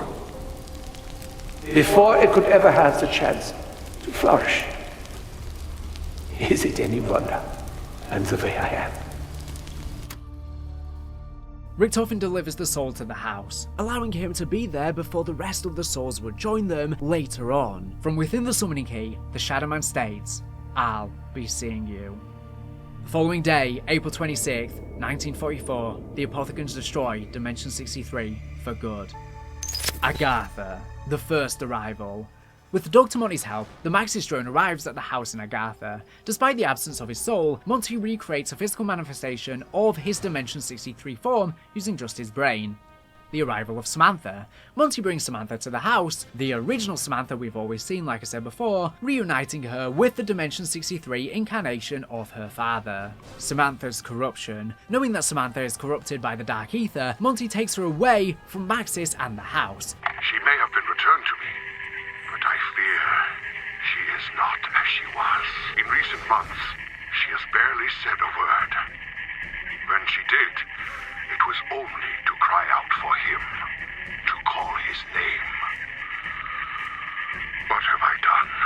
For this is supposed to be his perfect world, free from corruption, a simple countryside, a simple life, living in a recreation of Sheffield. There's not meant to be 115 here, apothecans, any corruption from the Dark Aether. It's just a simple countryside life in the meadows. Whilst there would be moments of corruption creeping back in, storms and apothecans trying to break war, Samantha would be mended and Monty would perpetually protect his perfect order, trying to protect his world as best as possible.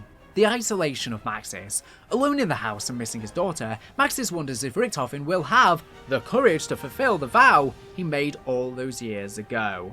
The rediscovery of the empty Earth. Having observed Monty for some time, Maxis uses the teleporter in the basement of the house to study and explore other dimensions. Among them is the empty Earth, where an alternative Maxis had constructed Zero Base, a facility that houses artifacts and replicas collected from a multitude of different timelines. However, his attempts to manipulate the empty Earth create a reality too fragile to be sustained.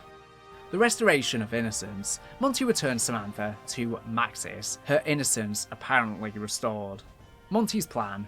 Monty explains to Maxis that the paradox wrought by a multiverse must be resolved. A new reality can be created, one free of the apothecans, but only if they enlist the aid of souls who had lived through and survived the fracturing. The Chronorium secured. Among the artifacts that Maxis collected in Zero Base is an ancient book known as the Chronorium. The Chronorium shows only Samantha's path to redemption. A complete chronicle of the entire history and future of all reality, protected by various countermeasures. The facility can only be accessed by those possessing a soul. It's worth noting that, whilst the Chronorium is detailing events, the Chronorium can change because events are always in flux, in a constant cycle, not always the same, probably not even mostly the same. The Keepers seemingly had it created as a way for the reader to set events in motion and continue the cycle. But in realizing what they had to do, they can also realize what they shouldn't do, or should do to end the cycle. Richtofen's journey begins with his third solo adventure. Maxis tells Richtofen the plan to secure the Chronorium and locate the summoning key. Hearing the echoes of his other selves, Richtofen discovers his connection with Samuel Stullinger and decides to use Victis to acquire the Chronorium.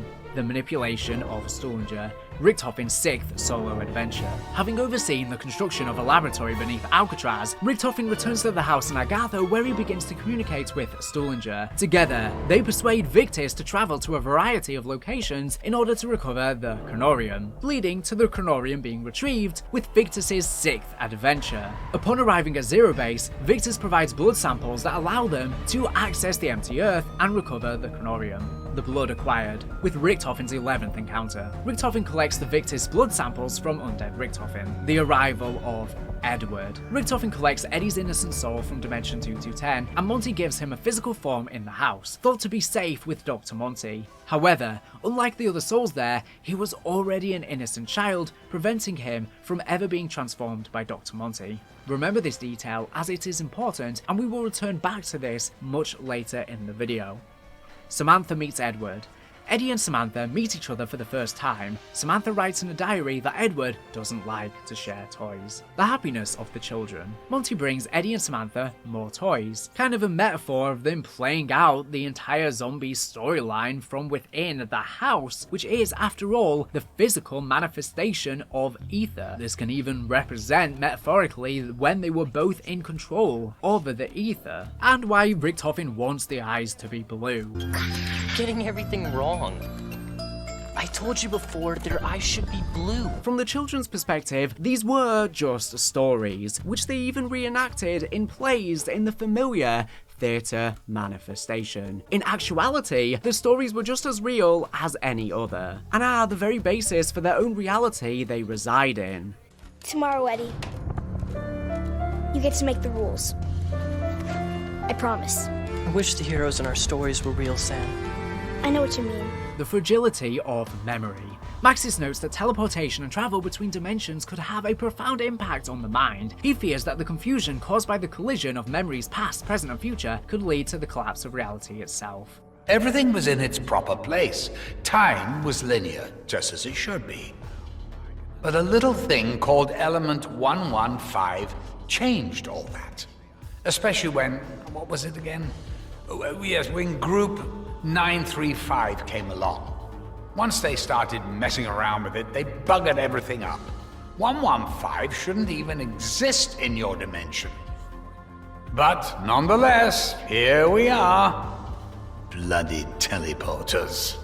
Our revels are now ended. These are actors, as I foretold you, were all spirits, and are melted into air, into thin air. And like the basis fabric of this vision, we are such stuff as dreams are made of. And our little lives are rounded with sleep. These are what we knew as 115 delusions, but it seems it's a lot more complicated and tied to the travels itself, which are tied to the ether itself, which is tied to 115, which is tied to Ultima Supremus, all bonded together. The arrival of the souls. Following Gorod Krovi, the souls of the other children arrive. Maxis tells Samantha and Eddie to put the toys away and to make sure the windows are locked before they come down to the basement. Look, they're here. Well, well, well. Sometimes free will does work out. Look at how he's used it. Trying to right wrongs instead of skulking about in the house talking into a microphone.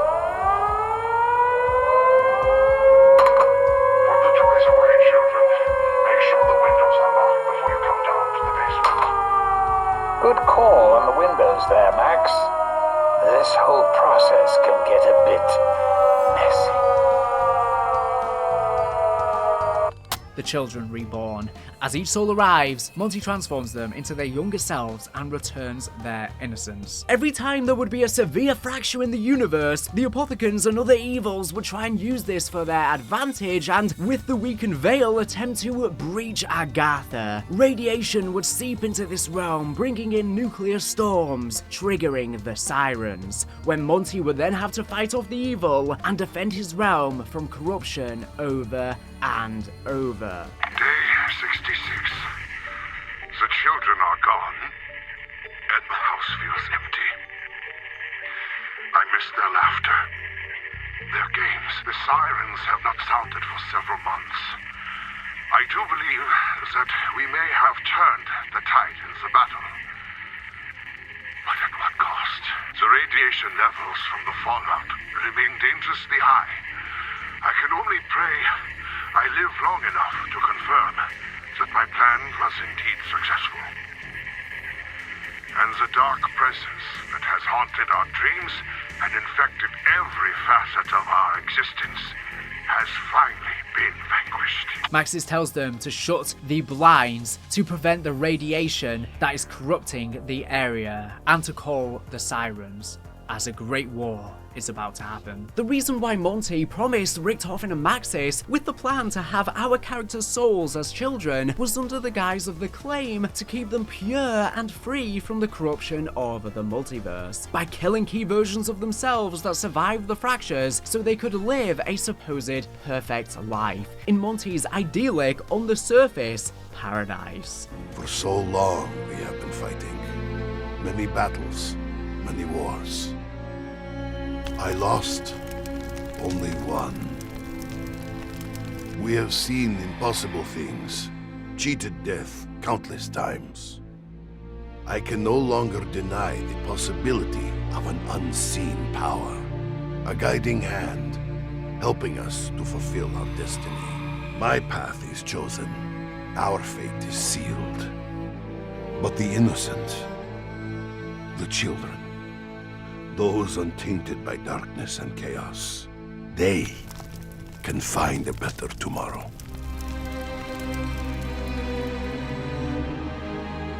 But Monty ultimately knew his perfect world was impossible, and perfection can't last, and the cycle would repeat. This was all just a distraction.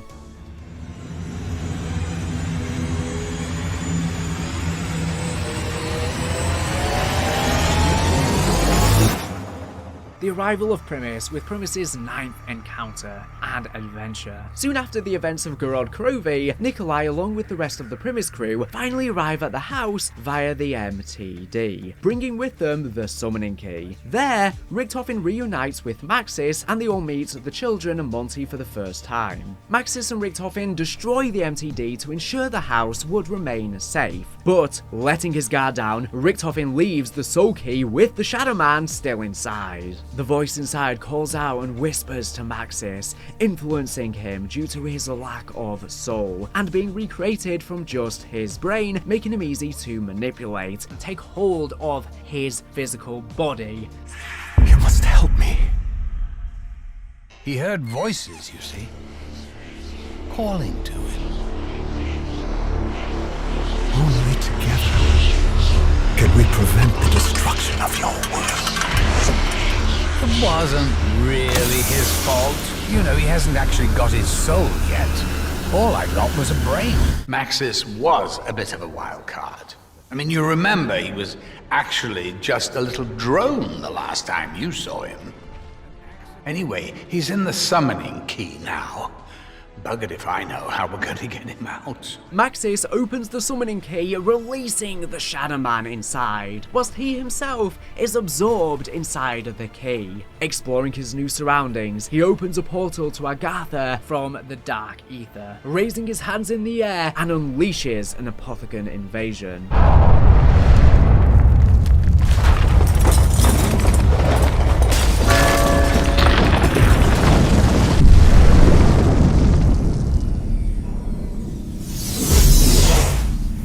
The Shadow Man rips up the fabric of the ether itself, and thus Monty's perfect world. Earthquakes tremble, breaking up all of reality as much of the past from all of ether returns in its physical form that are its building blocks to the forefront of those that perpetuated it.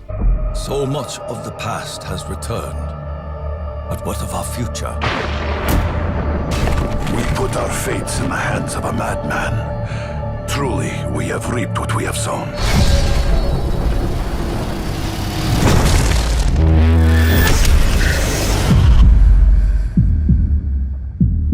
Mein Gott, what have I done? Stop it, Edward. Breathe. Maxis!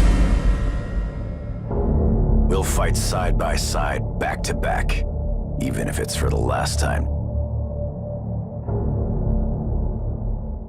Unaware that they would be wiped from existence once they have served their purpose, Primus battles alongside Monty in the final battle against the Shadow Man, where Revelations takes place, Primus's 10th encounter. Dr. Monty enlists their help to defeat the Shadow Man and save his perfect world from destruction. Primus manages to kill the Shadow Man and banishes the Apothecans again.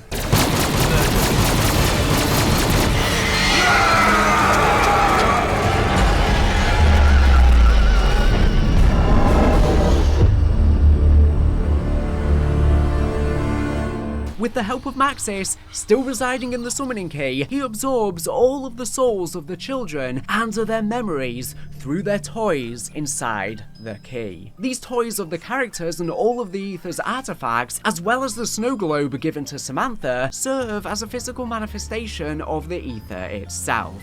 The great globe itself. Yea, all which it inherits shall dissolve, allowing them to observe and interact with all of reality from within, and can metaphorically symbolize when each of them were in control of the ether, molding and shaping the story from above creation. And together, with Sophia's help, who joins them in Agartha after discovering dimensional travel on Gorod Krovi, they save the universe by pulling all Apothecan and 115 presents out of Agartha. Sophia and Ludwig bonded, catapulting to the Apothecon Black Sun, rebooting all of creation by collapsing the very fabric of the ether bonded with the characters' souls themselves onto itself.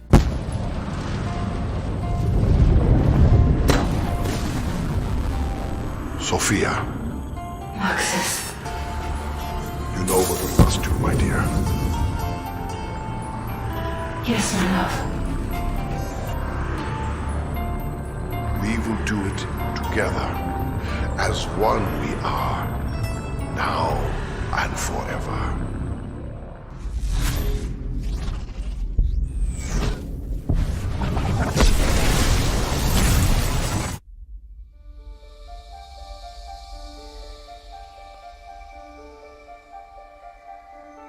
With the evil vanquished, I can start making it all nice again. No undead, no apothecons, no shadow man. All of it gone. Forever. With the Shadow Man and the Apothecons vanquished, the universe is reset. As the world returns to normal, and Agartha restoring from its corruption, Monty becomes concerned as Primis remains in front of him. They shouldn't be here. But here's the funny thing. You snowflakes shouldn't even still be here. You should be fading out of existence by now. Noticing the empty blood vials, he becomes angered, claiming that they are putting his perfect realm at risk. Those blood vials. I was wondering when you'd bring this up. They're from realities we've already closed off. They shouldn't be here. They can't be here. Such a paradox means you're putting my perfect world at risk. You guys and your bloody free will. Realizing that Primis has consumed the blood of souls from a pocket dimension that should no longer exist, creating a paradox, of which must be resolved. Initially, he decides to simply wipe them from existence. What to do? What to do? Well, you certainly can't stay here, or I just wipe you from existence. But decides to instead send them somewhere else. Monty sends them back to the Great War, throwing together some stuff he has left over. You could send us somewhere else. Somewhere we've never been. I suppose I could make a little corner somewhere in history. A place where I can dump some of the other shit that I've left over.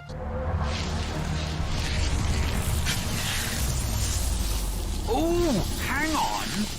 Actually, that all works out perfectly.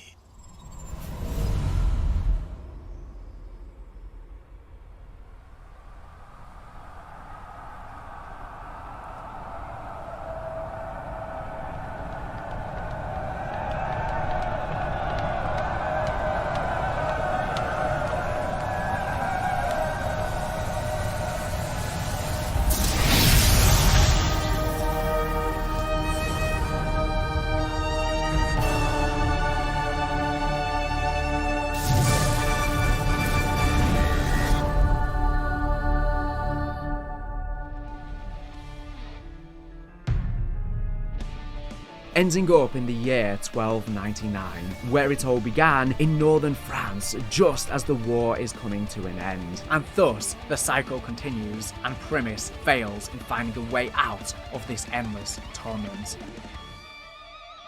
Both Primis Richthofen and Monty were happy to let this play out over and over again because the cycle ensured that they would never truly die. Monty would never have to give up his perfect world or his godlike status. They both selfishly allowed endless suffering out of fear of never existing. Whilst Primis Richthofen was not aware of Monty's extent of his role during the cycle and that he was playing dumb, deep down he knew there was no other way out other than death. But he pushed it out of his consciousness. It is worth noting that the cycle repeated near infinitely, meaning there are many versions we have never seen that always leads to this, or a similar moment, such as this loading screen showing this comic strip showing Ultimus Richthofen joining the other Primis members instead on Revelations. Potentially maybe this was the outcome of Richthofen winning his endgame on Buried. The characters seem to travel from somewhere in Europe over to England. Potentially they go from Breslau, Germany, the location of Der Ries, on the Giant, where this time Ultimus Richthofen listens to the Primis crew and doesn't press the teleporter, together, bringing forth Primus Richtofen. Thus, they instead go to the house together, based on Sheffield. Although they wouldn't have collected their souls, so I'm not sure exactly what this means, but there's so many different theories that this could be. It could be both, for example, the alternative ending on Buried and an alternative version of the Giant. Both may happen together in this version of the cycle. Richtofen beats the endgame, which triggers his younger self to never press this button, and vice versa. It is a wonder, with Monty being seemingly British and residing in a recreation of Sheffield's countryside, that he could be the manifestation of Blundell himself. His way of him and Treyarch talking to us, explaining why he spells rumour the British way as an Easter egg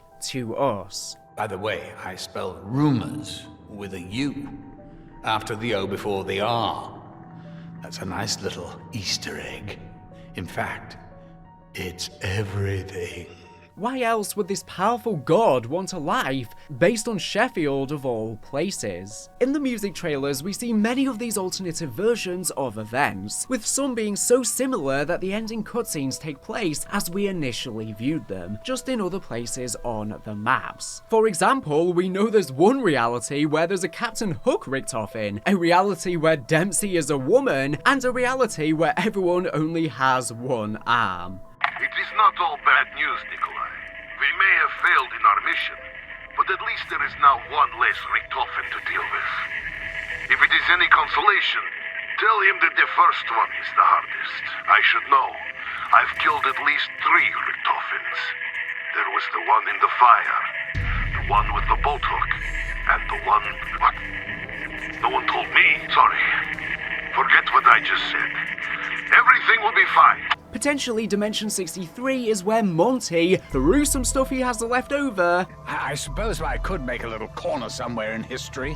A place where I can dump some of the other shit that I've left over. At the end of Revelations, explaining why it has much more 115 than the other universes, and as to why the summoning key ends up here. The last we see of it in the cycle is it's floating in space. Potentially it, the source of life and the entire universe, was found on Venus. Then it was collected and brought to Earth. This cycle went on for millennia, but nothing lasts forever, and it was only a matter of time until something would change it permanently.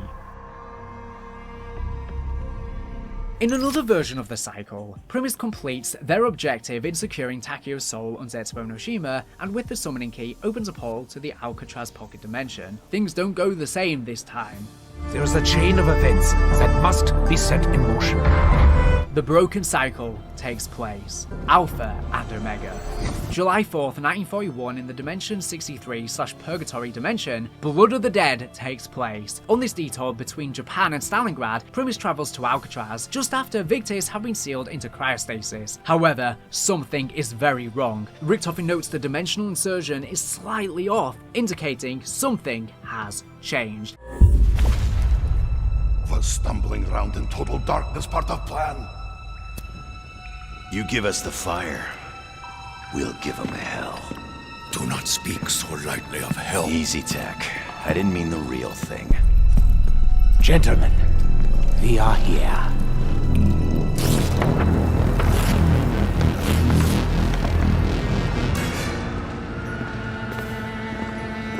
Where have you taken us?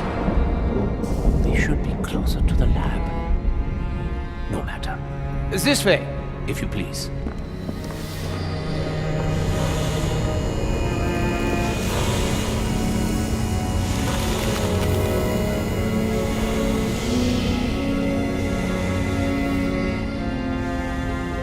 Having to travel physically through the prison to the lab, they meet up with the prior cycle's Richtofen, or could even be considered the next and final, depending on how you look at it, intently studying the Chronorium far more than the current Richtofen remembers doing himself. He hands Primus their blood vials, but before leaving, says to the other iteration of himself that he ought to read the Chronorium again.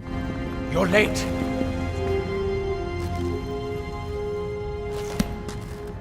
Doctor? Is there a problem? 2 for each of them. Survival depends on it. You remember? So much to do. A vessel for Maxis, the opening of the gateways. Are you sure you're not getting confused? You'll be needing this. The Chronorium. But I've already read it. Read it again. It is at this moment that Richtofen makes a revelation that shatters his world.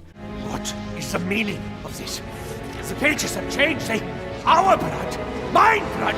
You cannot possibly expect me to let this happen. You son of a bitch!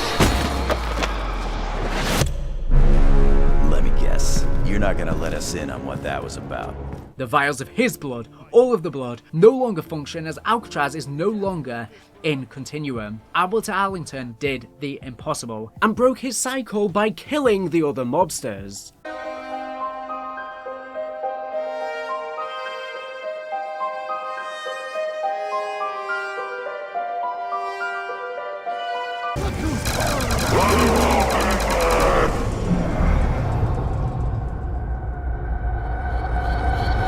He did what Richtofen and Monty was always unable to do and broke the cycle with this. Ironically, breaking Primus' cycle in turn, since they could no longer collect the blood vials as their insurance policy. As the blood is now useless, if they are to consume it, it will no longer tie them to the pocket dimension, meaning they can just be wiped. Whilst this was Richtofen's ultimate goal, with his flawed blood plan, he is horrified by the fate the book has assigned to him, for he will finally have to make the ultimate sacrifice. He kept perpetuating the cycle, hoping that he'd find a better way out eventually, but never did. He could not attempt to face the truth. As they attempted to escape the island, the Warden of Alcatraz, now no longer preoccupied with the mobsters, seals their only exit rift. Worried as to the whereabouts of his friend, Maxis attempts to establish communications with Richtofen. He notes that Richtofen is likely trapped in the Alcatraz pocket dimension and that, as a result of his dimensional cataloguing, he had become aware of Richtofen's secret dealings on the island. However, had kept his secret from Monty, for the sake of his friend. Maxis explains to Richtofen that he has discovered that biological tissue serves as a conduit for ethereal energy. When one passes through a rift, their cells become infused with the ether, and as Richtofen has done this more than anyone else, his blood may be able to literally punch a hole in the dimension to allow them to escape. However, it may be incredibly dangerous. Unbeknownst to Maxis, a device was constructed on the island by an unknown individual with an immense intellect on the orders of the Shadow Man for this exact purpose. Guided by Icarus, the spirit of Agartha Arlington, now free from the cycle, Primus manipulate the Warden's corpse, the vessel that binds the dimension together, and use this to weaken the dimension to a significant enough degree that they can use Richtofen's blood to escape. However, in this final crucial moment, they are captured by the Warden, and there's nothing Al, the seagull, can do to help.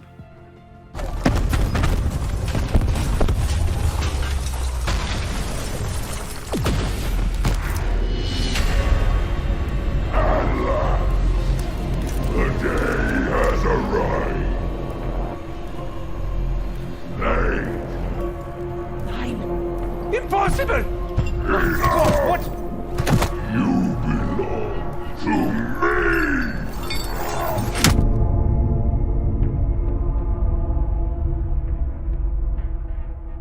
Not realizing he is simply a pawn for the Shadow Man, the Warden believes he must use the blood of Primus to maintain and open a portal to the Dark Aether, to allow what he believes are the hordes of hell to wreak havoc upon the Earth.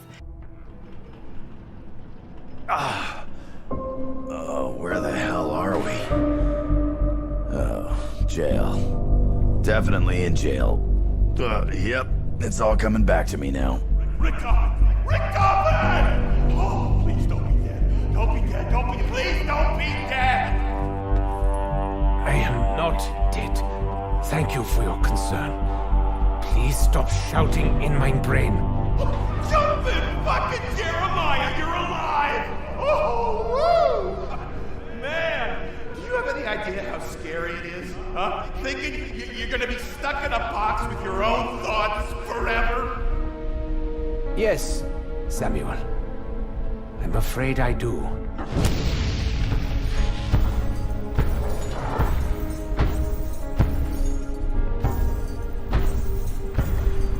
You think that this is your prison?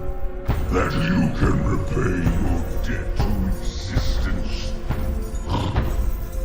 Well, this is not a matter of debts. Though debts you certainly owe.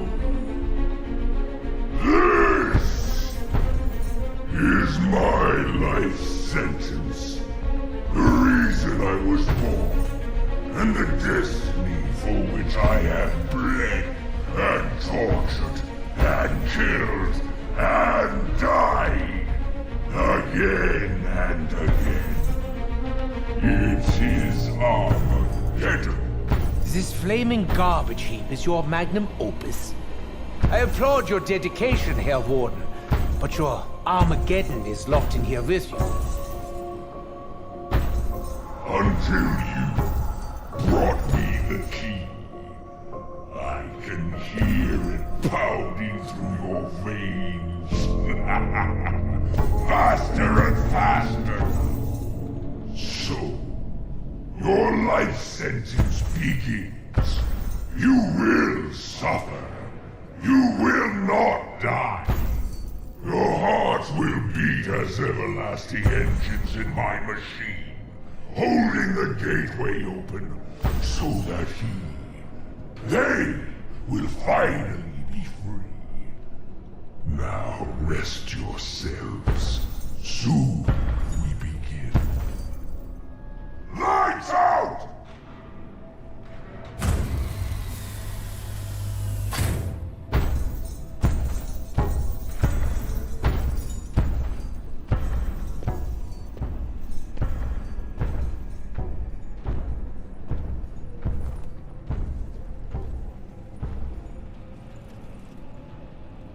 Oh no. No, this ain't it. Ideas? Anybody? Come on, all the shit we've been through and we just... Wait a second! I hear something! Aided by the spirits of Sal, Billy, Finn, and Al, now also free from their endless suffering, Primus escape their cells and confront the Warden for the final time. Sal, Finn, Al, that teensy little seagull. The ghosts of Alcatraz have bought us the time. We will use every moment. Richtofen, having read the Chronorium, is unwilling to truly acknowledge what comes next. However, he engages the thawing process on the 5th cryopod, containing the version of himself from the Great War, naively thinking he would surely help him.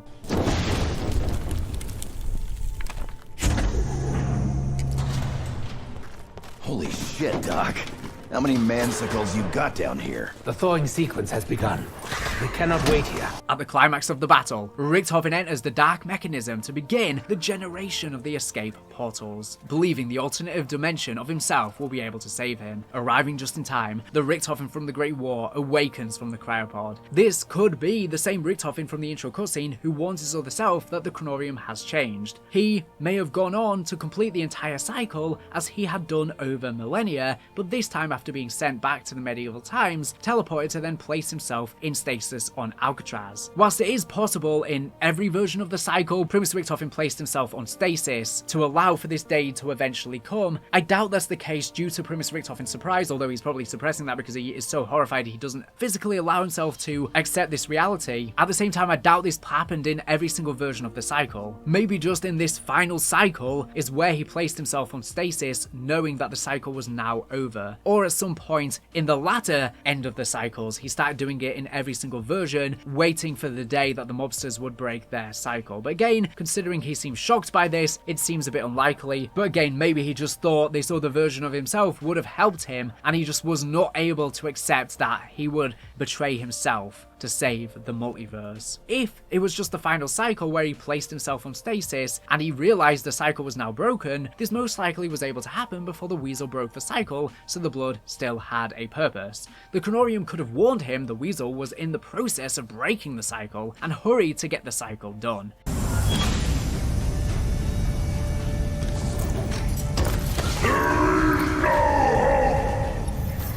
Oh, Scheiße. Mein Head! Where? When am I? The lab. Alcatraz. This is wunderbar! Let's investigate, shall we? I will have your blood, one way or another. another. Initially confused after being in stasis for so long, he quickly realizes where he is and what he must do. He uses the elemental gem of the fire from the fire staff to bathe the island in a cleansing light, finally allowing the many hundreds of tormented souls, including the mobsters, to rest, setting all of the trapped and tormented free.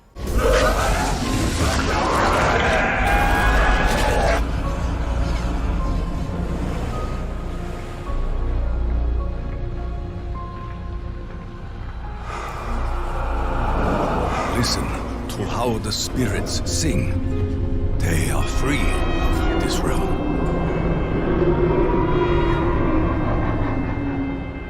Ain't that swell? Does that mean we win? I would be greatly relieved if that were so. I am in no hurry to ensnare my mortal soul. That will not be necessary, Nikolai. The future has changed.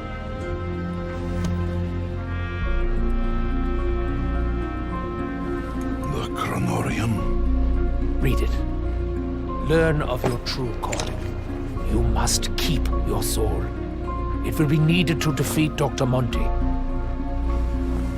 Who?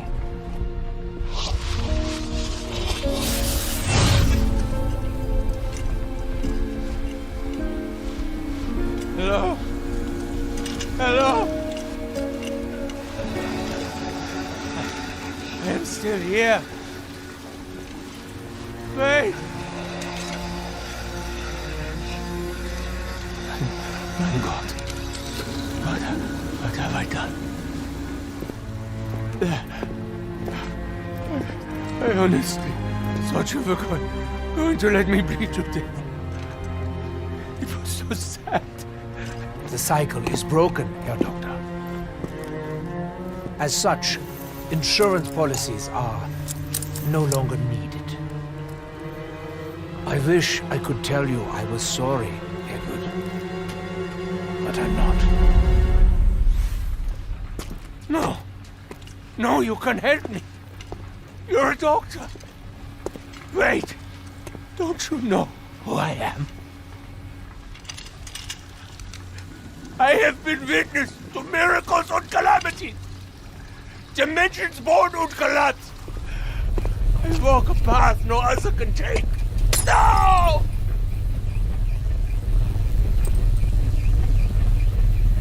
I want to be me. Someone who did all the hard work!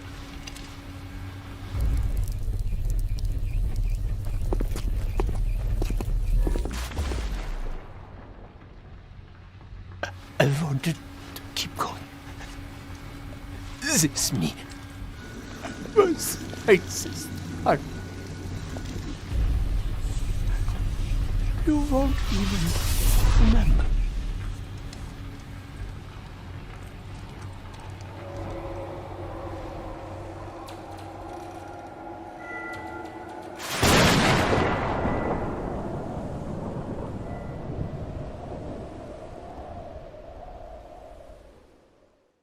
Richtofen, still suffering in the dark mechanism, with his blood being painfully extracted and processed, is given a glimpse at hope when he lays eyes upon his other self.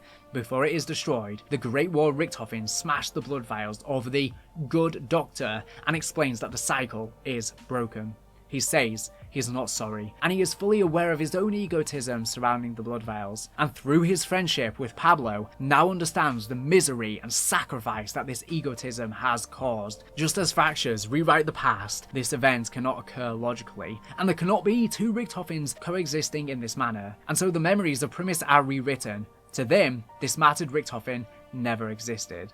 The Great War Richtofen hands Nikolai the Chronorium. Having fought with Nikolai for 8 years previously, he knows out of everyone, he has the greatest force of will and has conquered his inner demons in his past. He would be their guiding hand, for he is the only member left who still has his soul. as in this broken cycle, Gorod Krovi never took place. For this reason, Monty is unable to track him. Nikolai takes on this responsibility as leader, as he learns through the Chronorium that it's his destiny. Within the Chronorium, Nikolai also learns of a device theorized but never completed by the first race, and highly coveted by both the Apothecans and Keepers, dubbed the Agarthan device. This artifact, once constructed, is capable of manifesting an individual's will into reality, essentially granting wishes, which, interestingly, sounds very similar to the construct introduced in Vanguard. As well as indicated by its inscription, its additional function is to resolve the duality that has plagued existence since the disappearance of the first one. With this knowledge, Nikolai and the rest of the characters step through the portals, whilst the other Primus Richthofen dies as his blood is taken from him. His egotism comes through as he laments he is the nicest one. As this reality goes dark, and the tormented are free, the characters will never remember any of this with this version of Richthofen.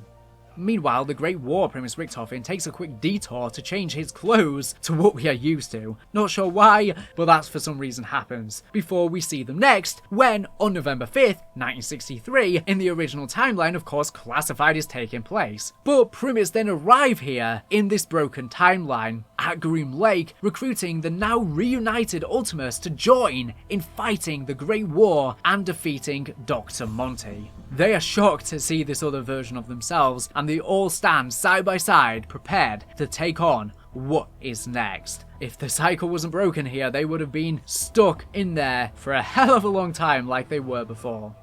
They do not understand. The Earth is saw it destroyed. Yet here we are. It's more time travel bullshit, Tech. Just hasn't happened yet. Speaking of BS...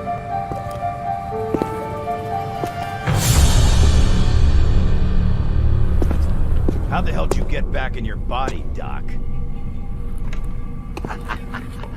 Does it matter, Dempsey? I'll tell you what matters. Americans still give Nikolai his vodka. Is that your plan, Nikolai? Give up and drink yourself to oblivion? Or do you want to make a difference for once in your life? You. Oh, Scheiße. You four must come with us. In time, it will make sense. Now. Intruders on the base. Agartha. Now we must go, quickly. There is a war to be fought. War? What kind of war? A war unlike any you have ever seen. The Great.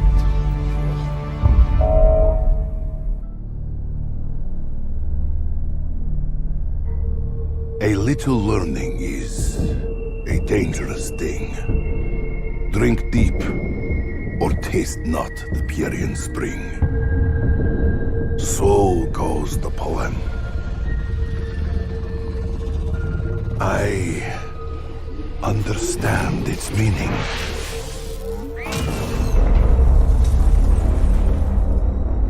I have drunk so deeply that my every fiber aches with the pain of what has been.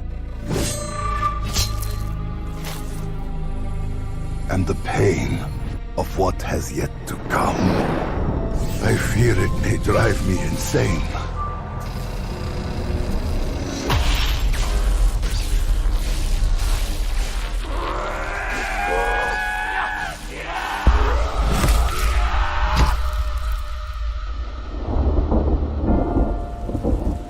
Worlds.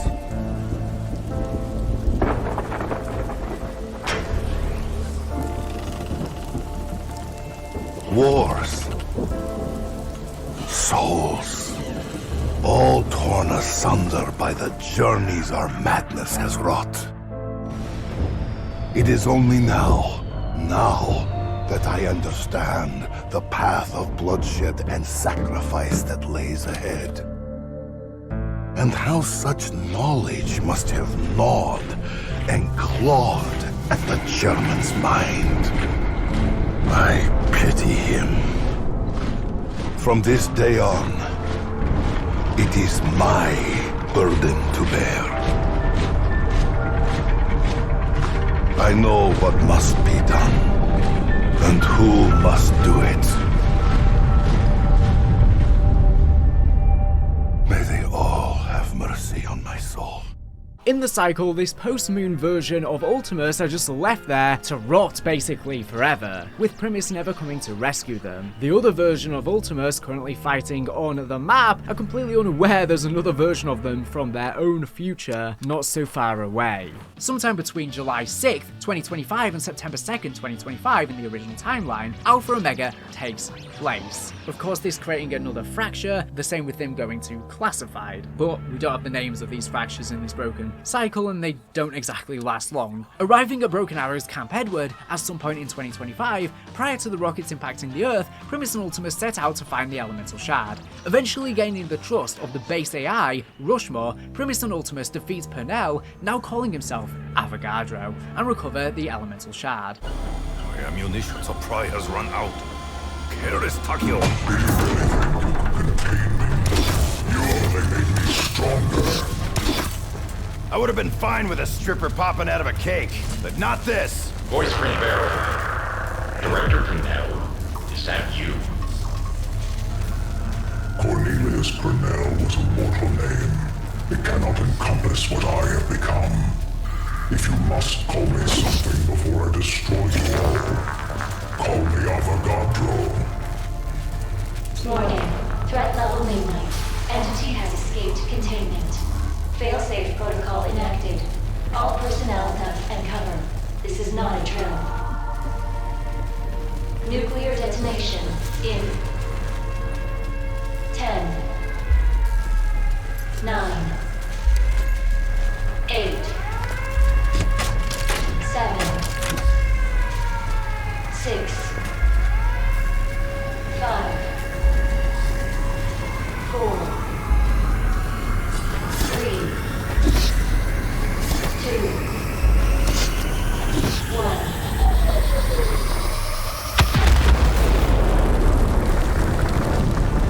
Even your most destructive weapon would barely register as a blip on my radar.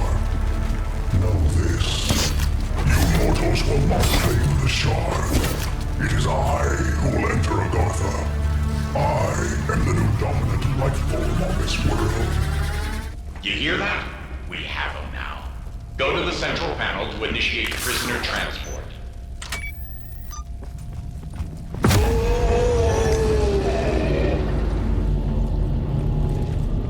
Entity successfully transported to Agartha.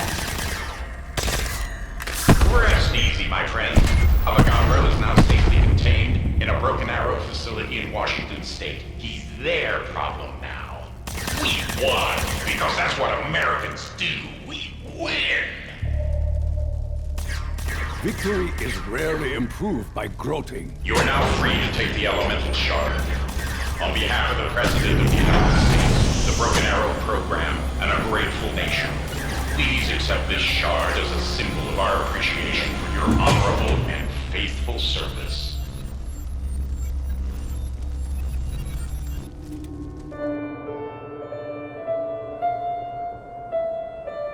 Happy, Nikolai? Everything playing out as the Chronorium predicted.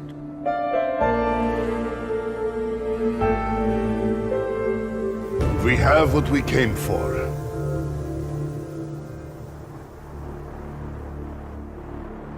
The elemental shard. Hooray for us! It's too late! Maxis?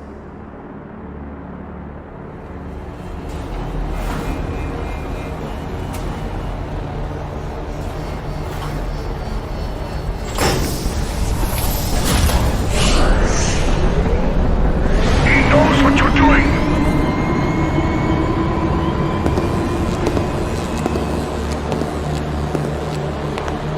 Who knows? Who does he speak of? Dr. Monty. What's happening, Nikolai? You are too late.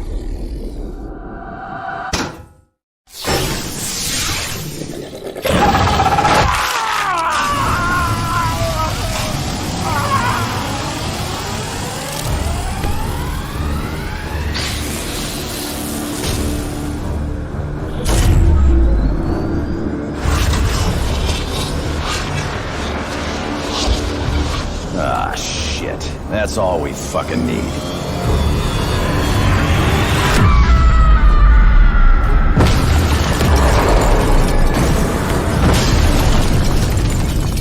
Hello, Samantha. Who is the boy? That would be us. We're going to fight the war, Eddie. The great war. Then, we're going back to the house to kill him and burn it all to the ground. Agartha, the ether, the infinite, everything.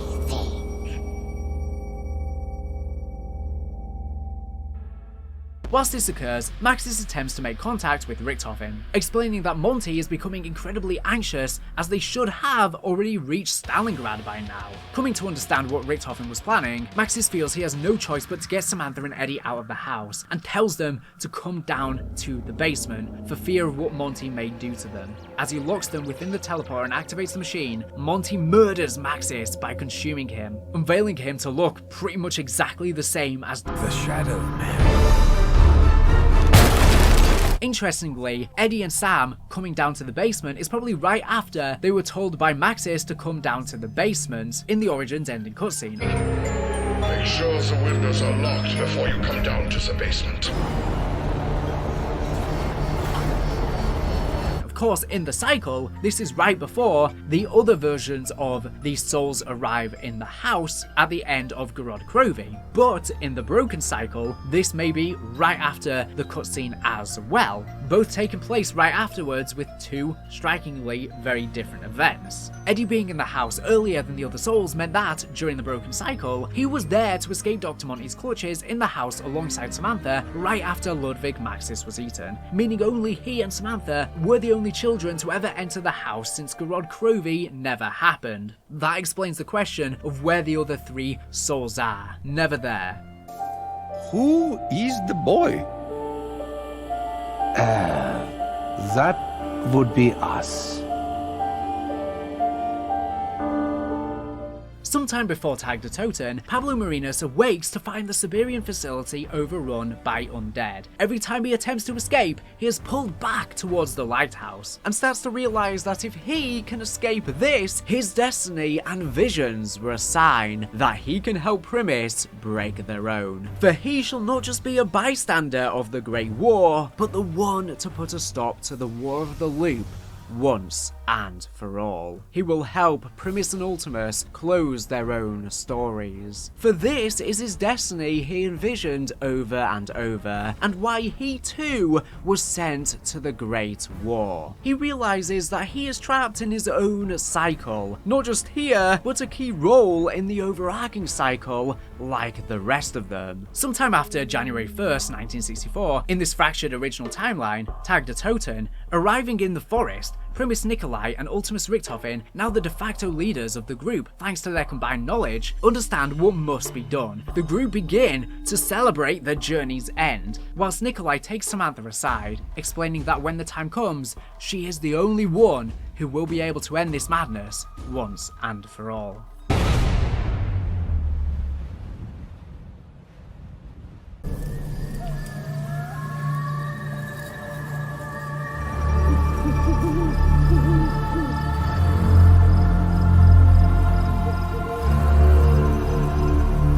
My friends, old and new, we stand on the brink of victory.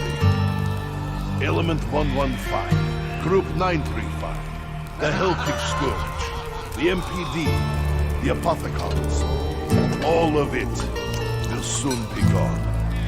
But tonight, we celebrate. Something happens on Nuketown, turning off the power of the drills, which may have been powering the cryo chambers on Alcatraz. Potentially when Samantha let out a burst of ethereal energy, it disabled all technology in the nearby radius. Regardless of the how and why, the cryo chambers thaw out and Victus awaken within Richtofen's lab, making contact with his old friend for the last time.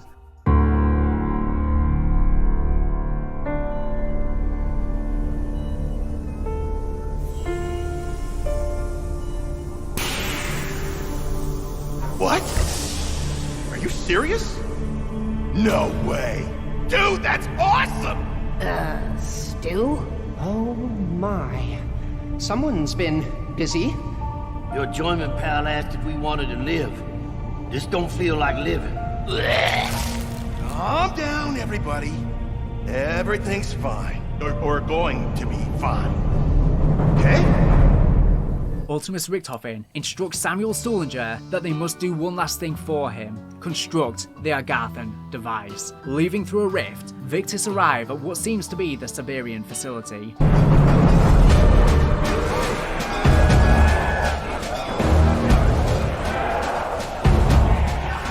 We got a whole bunch of maggot feeders headed downstairs, and we ain't got no weapons. Yes! I'm telling them now, but they're all a teensy bit grumpy because they just woke up. Hey, Stu! You want to be a bit more specific about what the voice in your head is actually saying? Dr. Minty?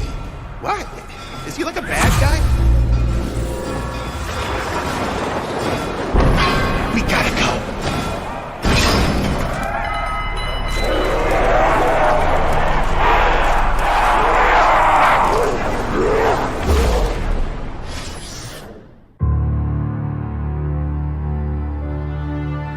With this power and the means to control it, we can go wherever we choose. At last, we can return to our homes, our old lives, our families.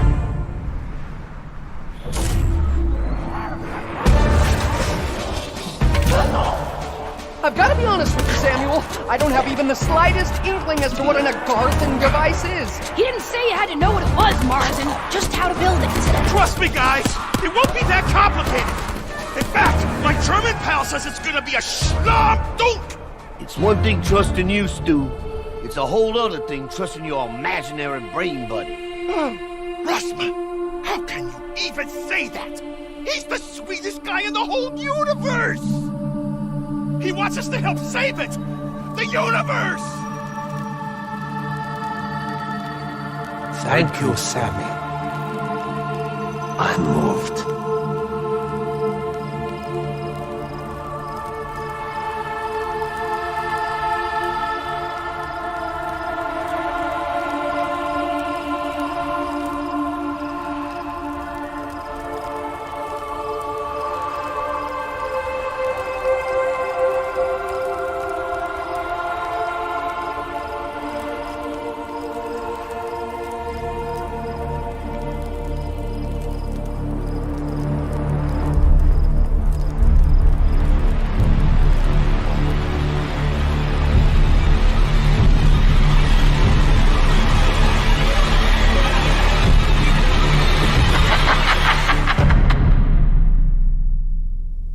However, just as with Alcatraz and Morgue City, this location has been extracted from its proper place and shifted somewhere else. It seems that Shangri-La takes place half of the time on Mars, with it transitioning from Earth to Mars through the eclipse, and that Tag de Toten takes place inside a pocket dimension similarly, the portal to which is located inside of the moon of Mars, Phobos, a nod to the theories of Shangri-La being on Mars.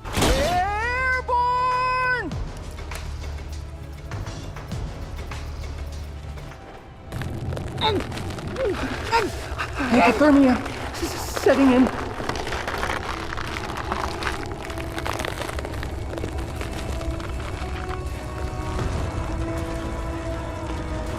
Victus reached the lighthouse and encounter Pablo, the Mexican test subject who many years prior had died at the site. Within the forest, Primus and Ultimus recount their exploits to one another. They proceed to celebrate around a campfire, drinking and eating. Primus Nikolai explains to them that the Great War, the Apothegons, the Keepers, the Dark Aether, the Shadowman, and Monty are just legends and tales from the Chronorium. He reveals that both the Shadowman and Monty became corrupted by the Dark Aether, one from his own ambition, and the other trying desperately to save his friend, whom he separated from. They are legends contained in the book, the Chronorium. Tales of demons and angels, commanded by the forces of light and darkness. That does not sound unlike any war we have ever faced. Demons and angels, light and darkness, the big stuff. Who was who? Which was which? Do you know that, Nikolai? Monty and Shadow Man were more similar than you know, Richtofen. Both were corrupted by the Dark Aether. One by his own ambition, the other desperately trying to save his friend.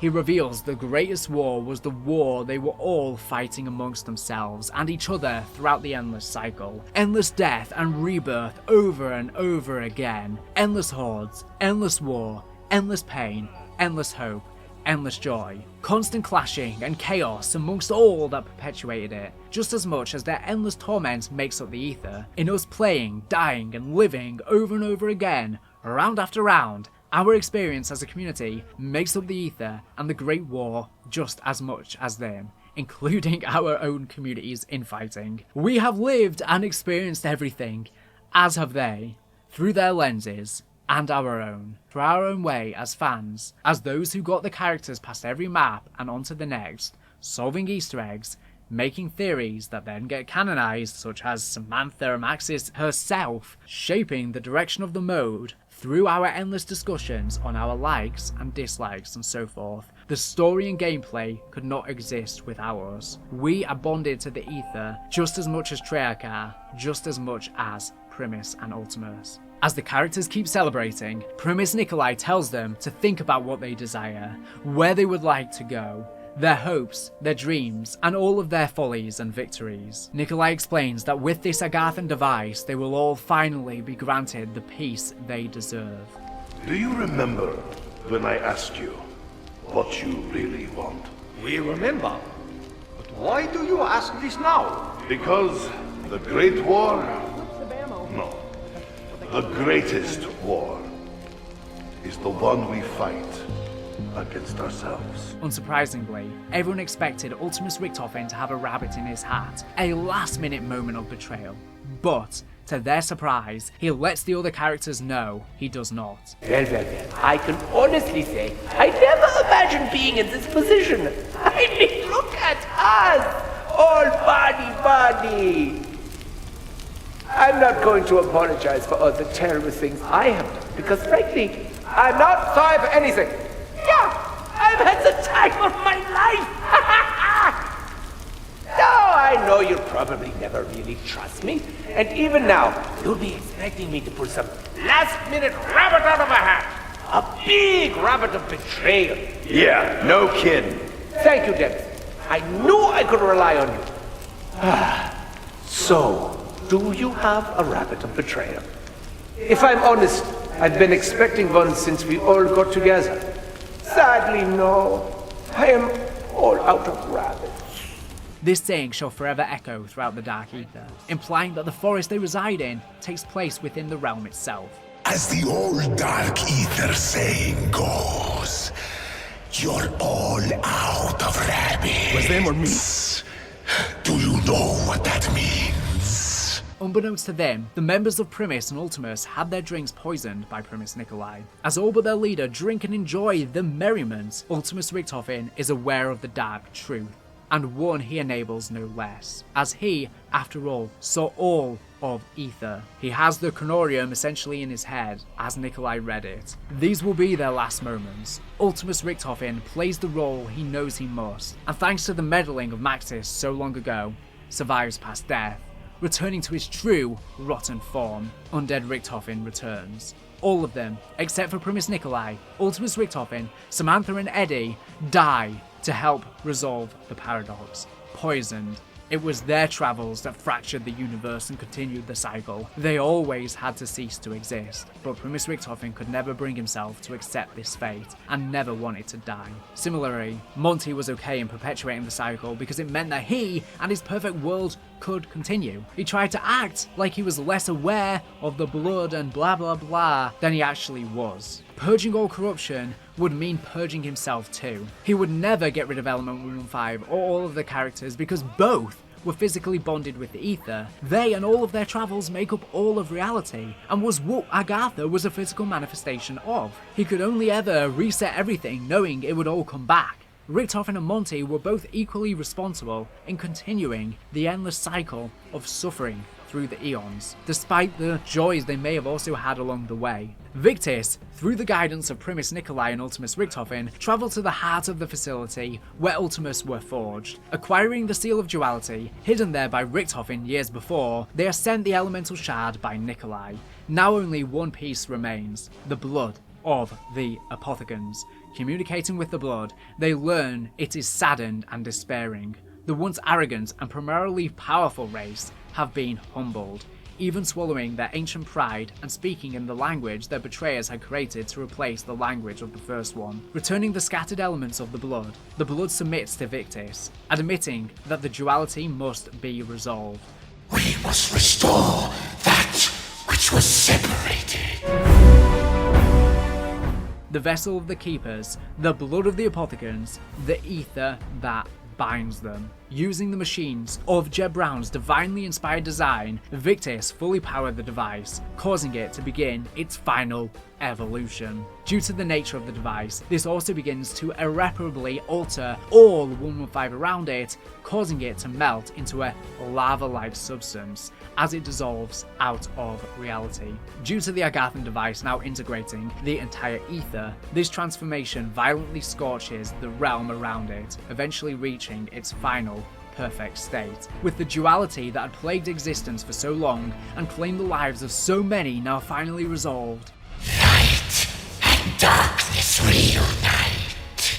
it was time for Victis to fulfill their final purpose, their destiny. A chain of events must be set in motion. One final paradox to cement the breaking of the cycle. Handing the Seal of Duality to Pablo, he opens a portal and brings himself to where his destiny requires. He would become Sir Pablo Marinas, once and future hero of the Great War. He would be set upon by the Apothecan hordes and be saved by Primus. He would help one of the men who saved him realize that the sacrifice of so many lives for an endless loop was not worth it, and that it must end. He would give his final moments protecting that man, so he may be sent forward and eventually help break the cycle.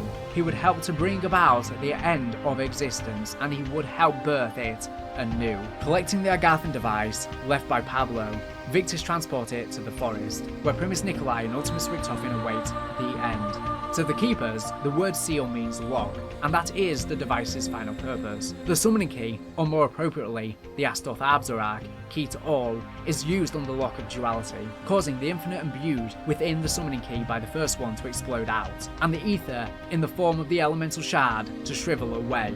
Nikolai grants Richtofen his final death, and, knowing the ether, in its sentience, would attempt to keep him alive and bring out the cycle once more, has Samantha fulfill her vow to end the one that would otherwise perpetuate the infinite, having the poor child shoot him with a welling, with Samantha urging Eddie to look away as she does the deed. Throughout, she's constantly trying to protect him and look after his innocence, acting as almost a older sister figure for him as he cowers behind, not saying literally a single word since he exited the house, showing he's extremely shy and probably very traumatized by everything that he has seen in these final moments. All of the death of everyone, the sacrifice, the pain, and hearing Samantha shoot Nikolai directly. Through Sam and Eddie witnessing all of this death and calamities to end the story, it likely undid their purification and haunts them with trauma. With reality collapsing, everything that spewed forth from the ether was banished to where they belonged, the Dark Aether, in the hopes they may never harm anything again. The entirety of creation starts to fade away.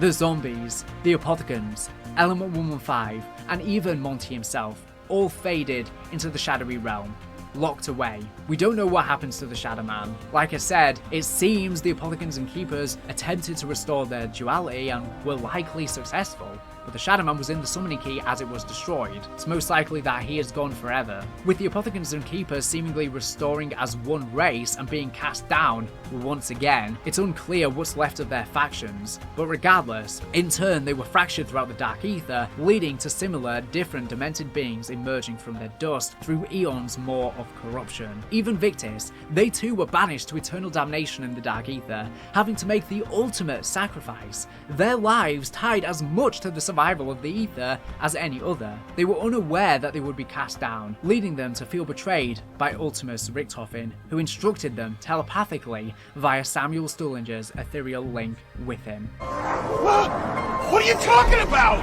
We found the Agartha device! I know.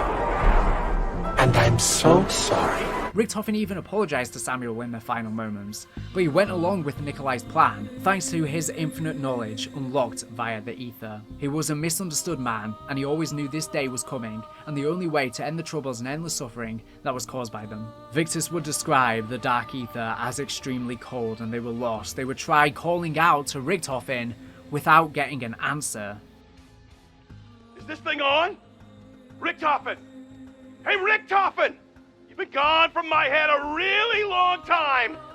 I gotta be honest, I'm freaking out a bit, man. It's so quiet. I can actually hear myself think. Do you know what that's like? It's not nice at all. So, listen, buddy, old pal, we gotta talk. You sent us here, of all places, but you forgot to tell us what to do. It's dark, it's damp, it's just really filthy. I think the roaches are crawling with roaches. How is that even possible? Wait, shoot. Am I even talking to the right Richtofen? Oh, you could be the other one, right? Or the other one. You know what? Just go talk to your Richtofen pals at the hoity-toity Ricky Gang Clubhouse and find out what the we're supposed to be doing! Did Eddie also hear Stullinger in his final moments cast away? That much is a tale for another day. There is no more Agartha, no more Aether. The Aether was the entire multiverse, bonded by the heroes in their travels. Everything and nothing. Now there is just the Dark Aether and a singular universe. Aether doesn't exist anymore, so I don't know what we can regard this single universe as, since the Dark Aether is still the reflection of it, but it's a lot simpler now. Agartha was the physical manifestation of Aether, which too no longer exists. The Dark Aether was always the inverted, demented version of reality, whilst now it just has all of Aether thrown in and reflects/mimics the regular world. With the cycle broken and the duality resolved, thanks to the Agarthan device destroying the summoning key, a gateway known as the Way Through opens up for Samantha and Eddie, the only remaining characters from the Aether story. Samantha being the one from the start, Eddie being a version of Richtofen we've barely gotten to know. A pathway to a new universe unburdened by the corruption brought by the Aether since the first moments of existence. As the multiverse fades away, they tightly hold each other by their hands and walk towards the light into the new world, and hopefully, a better tomorrow.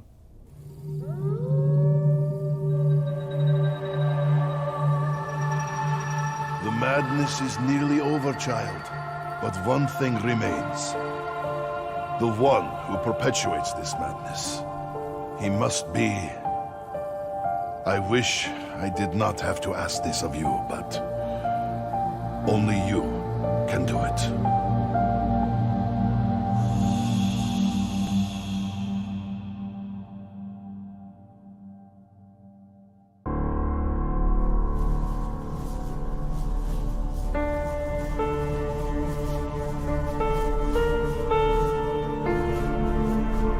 Comrades, as we toast our victory, I want each of you to think about what you really want. Where would you like to go now? Believe me, you can have it.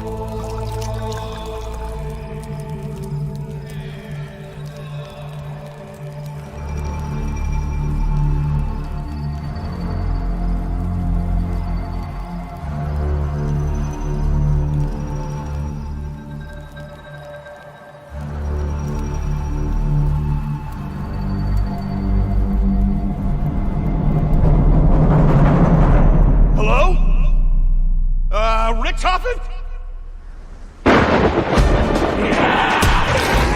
Has something gone wrong? We did everything you asked! You haven't forgotten about us, have you?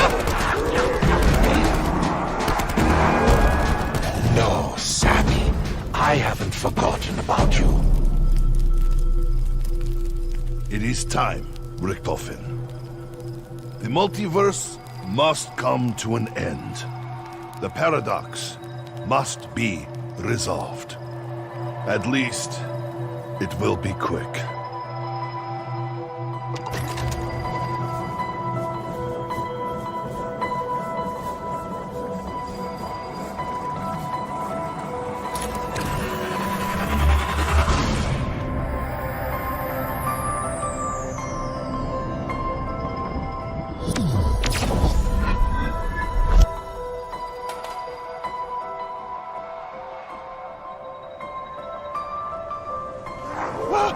What are you talking about?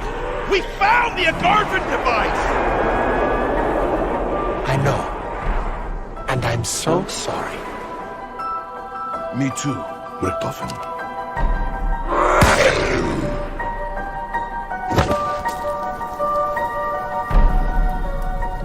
We fought for what we wanted. We got more than we deserved. All the chapters of our lives, good and bad. Even if there was no witness, even if no one cared to see, it still happened somewhere. We fought the Great War over and over, but victory could never be ours. We were always doomed to fail. Monty told us the truth. Our journey is the very reason this madness exists. We are the ones who fractured the universe. This is the truth the Chronorium showed me. The truth Richtofen could no longer face. When we are gone, so too is everything that spewed forth from the ether. Element 115, the Apothecars, even Monty himself. All of it will be banished to where it belongs. The Dark Aether.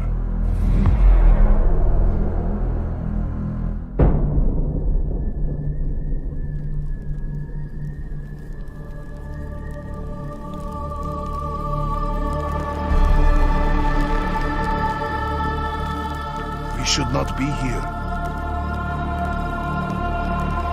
Our time has passed.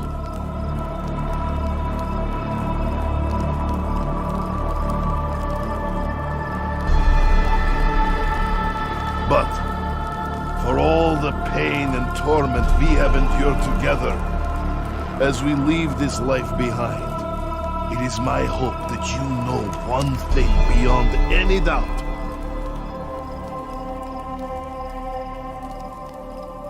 Look away, Eddie.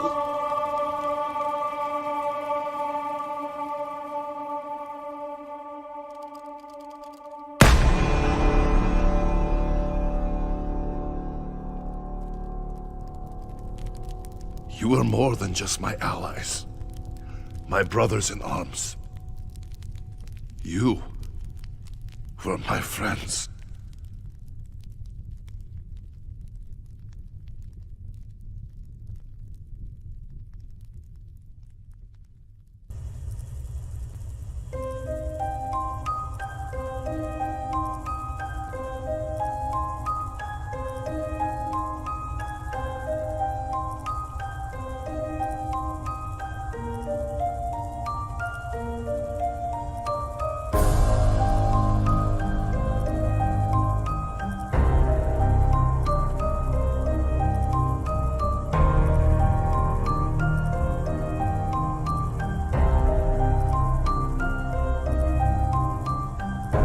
I would like to return to my home, my beloved, before the bombs fell, if only to die by her side.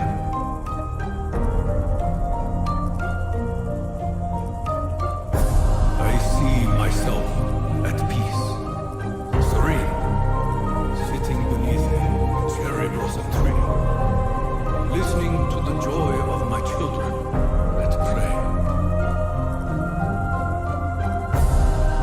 I think I'd like to teach medicine, maybe pathology,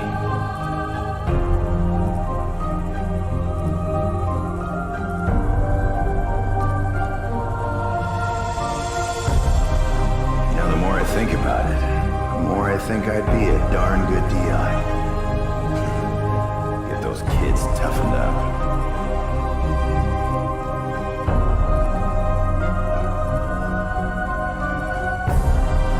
I would like to be in favorite bar, but as long as I have vodka, I am a happy man.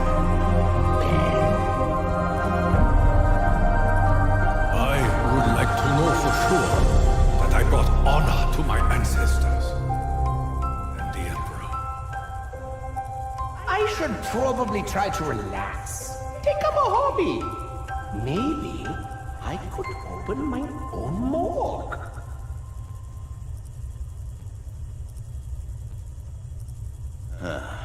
Let me think about it. Wherever I go, you know I'll be kicking ass.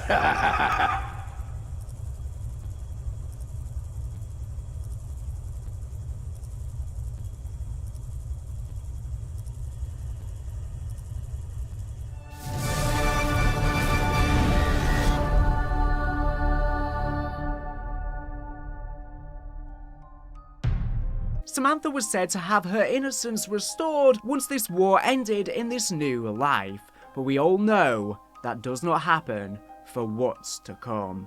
The Chronorium shows only Samantha's path to redemption.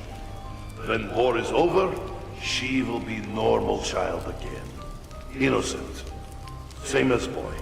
Well, that's nice to know. It's been a long time since I've been innocent. Do not remind me.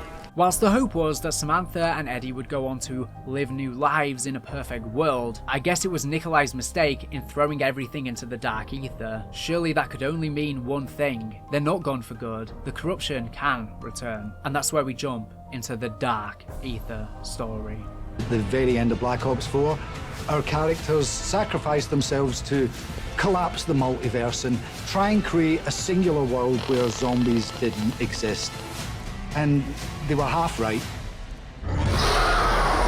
Now before we dive into the Dark Aether storyline and what comes next for Eddie and Samantha, we must take an aside. It seems almost certain that the Chaos storyline is a canon part of the Dark Aether story, and Chaos knowledge will be required to understand events that come very late in the Dark Aether saga. So let's step back to the very early human history of this new dimension.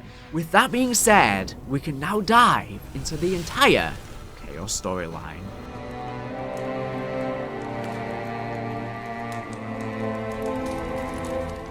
For millennia, the Earth was filled with prima materia, the first matter, the raw chaos. The resource was plentiful and humanity mined deep into the Earth to recover it.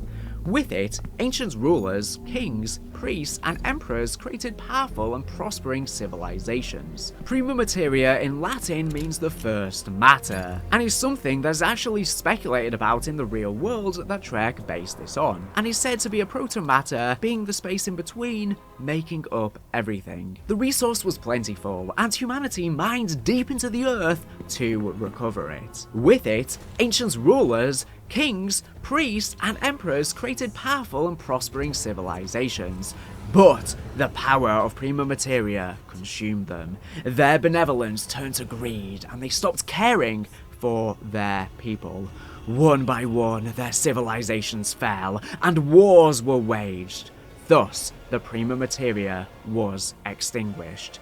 But humanity found a way to create an endless supply of this first matter. However, this knowledge was deemed too dangerous and humankind could not be trusted with it. Dark Aether entities of science, philosophy, and reason came together to protect and keep that knowledge safe. They were known as the Nine. Their collection of knowledge grew as humankind progressed. Each new discovery made was secured by the Nine to preserve it from humanity. Over the centuries, their collection became a legend. But the Nine were not immune gods and, as such, were affected guided by their thoughts and beliefs. Once, they decided to release their knowledge to the world as a beacon of humanity's intelligence and potential. This release brought about fierce wars, so the Nine took their knowledge and hid it once again from humankind. But they believed that, amongst all humanity, some people were worthy of their knowledge. As a result, they came to create the Sentinel artifacts based around the different mythologies known to humans,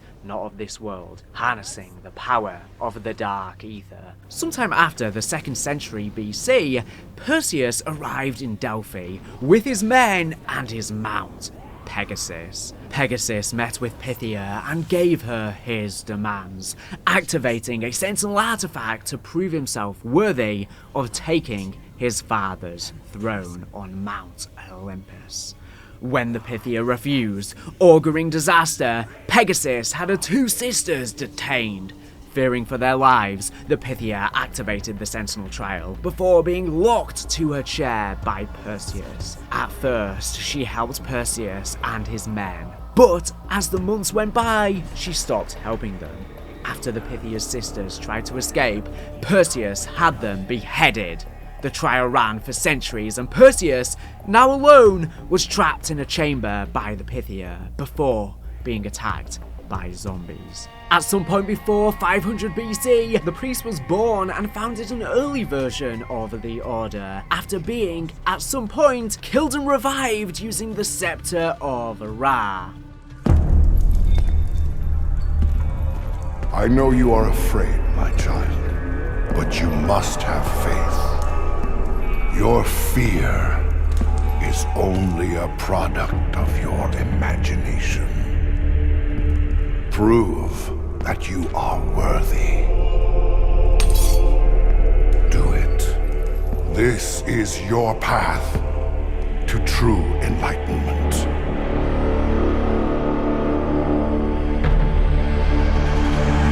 Do it.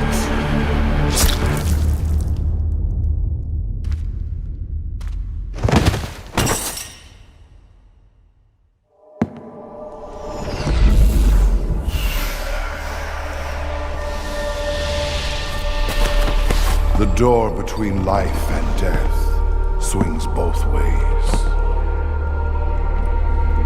Now, you are one of us.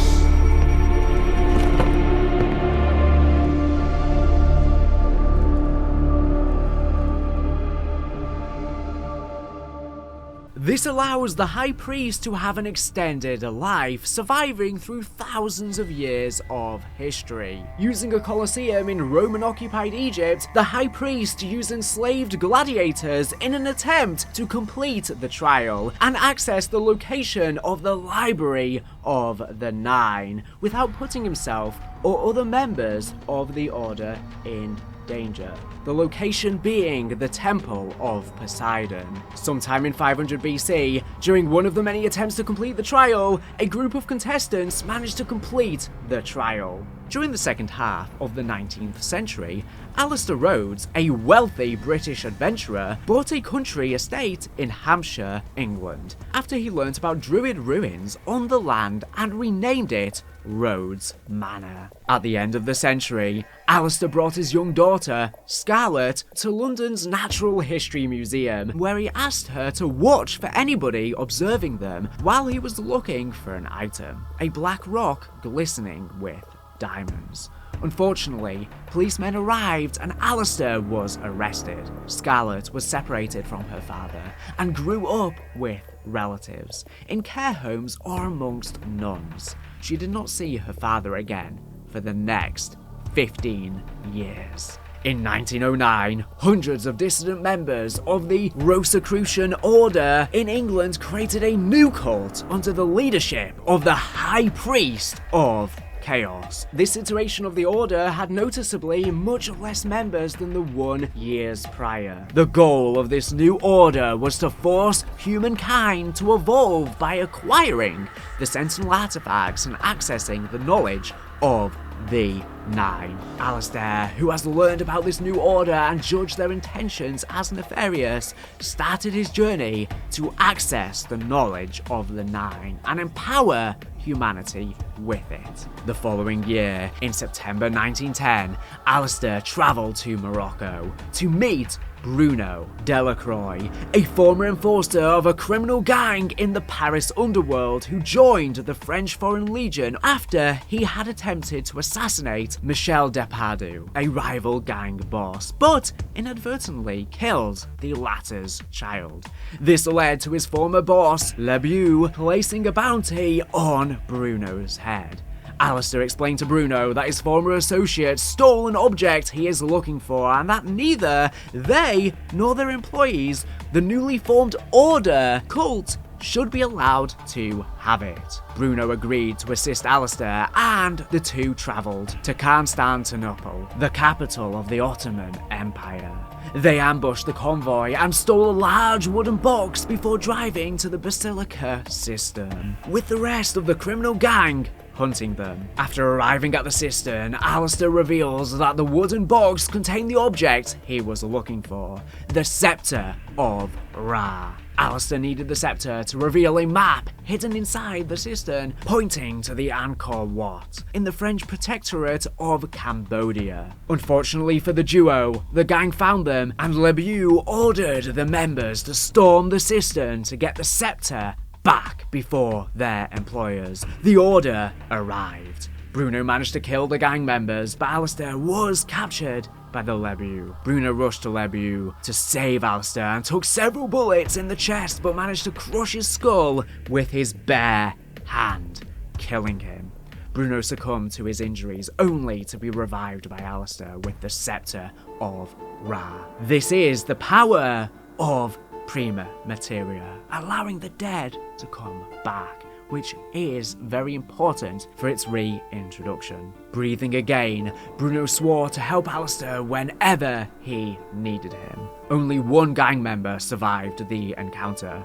When he escaped the cistern, the High Priest and several cultists were waiting for him. After learning that the Scepter of Ra had been stolen from the gang, the High Priest and the cultists stabbed him to death. Several months after the event, in March 1991, Alistair met with Stanton Shaw in the city of Siem Reap in the French protectorate of Cambodia. Shaw was a close friend of Alistair's and a chemist who was so obsessed with his work that his wife left him and took their children with her. Alistair was trying to convince Shaw to help him on his journey when German soldiers captured Shaw. The German officer told Shaw that the containers they used, which Shaw had claimed would work perfectly, had leaked the poisonous gas they stored and killed 147 of his men. Shaw was saved from being executed thanks to Alistair, who promised to give the officer the greatest weapon the world had ever seen with the help of Shaw. They travelled to Angkor Wat, where Shaw decoded symbols on a wall and learned about the Prima Materia sealed behind it. The soldiers managed to enter the hidden room and found a small jar on an altar. Upon opening it, Prima Materia was released into the air and attacked the officer and the rest of the soldiers, turning them into zombies. Alistair and Shaw fled through the temple while being pursued by the zombies. While fleeing, Shaw managed to create an explosive powerful enough to collapse the tunnel after them. The explosion, however, was so powerful that a part of the temple collapsed, almost killing the duo. Later, they recalled what happened and Alistair confessed to Shaw he was never there for the Prima Materia and was glad that thanks to the explosion, the Order was denied any information about it. Alistair told Shaw that he would meet him again one day before leaving. Unbeknownst to Alistair, the High Priest was following him. Sometime after, in 1912, Alistair found the Norse artifact was in the Natural History Museum in London and was about to be moved to a private collection in the Harvard University in the United States the next year. Alistair also discovered the key for the artifact in a magazine which featured a Mexican spy named Diego Necali with the key around his neck. After learning Diego was willing to meet Alistair, Alistair's butler, Godfrey, made the travel arrangements. Alistair and Diego met in a saloon in Ciudad Juarez during the Mexican Revolution. Alistair told Diego he was looking for the greatest power humankind has ever known, and that he needed his medallion. Diego replied that his medallion was a family heirloom and recounted that his mother told him it was part of something bigger that needed to be protected, to be kept safe. He refused to give it to Alistair before the two men were interrupted by the High Priest and members of the Order, wearing normal clothes instead of their ceremonial dresses. A fight broke out and Diego was knocked unconscious while Alistair was captured by the Order. Alistair managed to steal a revolver from one of the cultists before being saved by Diego, and the two men escaped using a carriage. Diego finally agreed to loan his medallion to Alistair, hoping to have it returned one day, before telling him to leave the city for his safety. Although they couldn't get the medallion, the Order was able to find Scarlet. Fearing for his life and believing she would be strong enough to overcome what was to come, Alistair wrote a letter to Scarlet where he explained his travels and the Order's intentions. He sent the letter with a package containing the key for the Norse artifact, as well as tickets for the RMS Titanic. Upon receiving the letter, Scarlet left for Rhodes Manor. On the evening of March 20th, 1912, Alistair Rhodes invited dozens of friends and relations to the Rhodes Manor.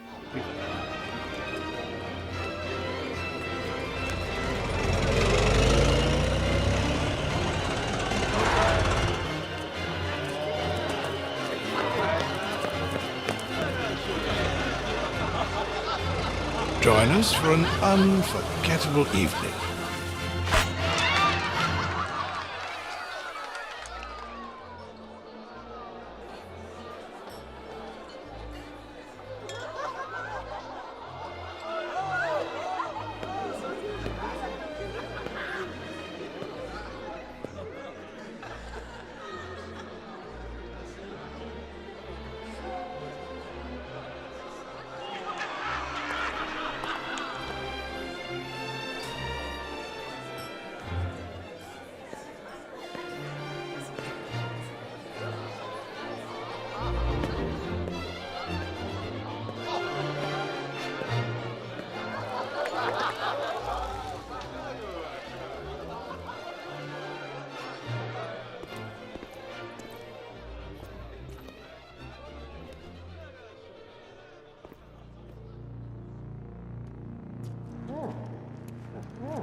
What's your name? Oh, yes, Godfrey. Where the blazes is Alistair? Yes. Where is the old scoundrel? I've not seen Master Rhodes, but surely your crystal ball could.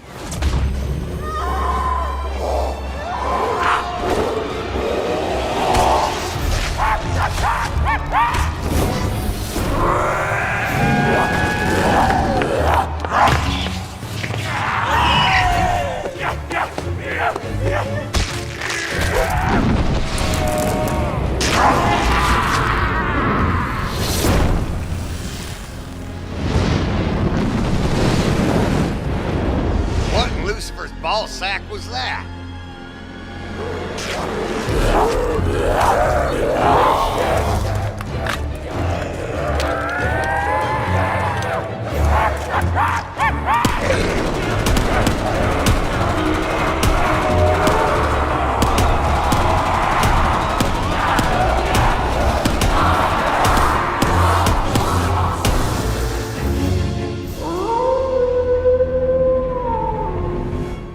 Before the guests arrived, Godfrey knocked out Alistair and locked him in the wine cellar. Godfrey fell under the influence of the Order after being killed and revived with the Scepter of Ra, with a red mark appearing on his forehead.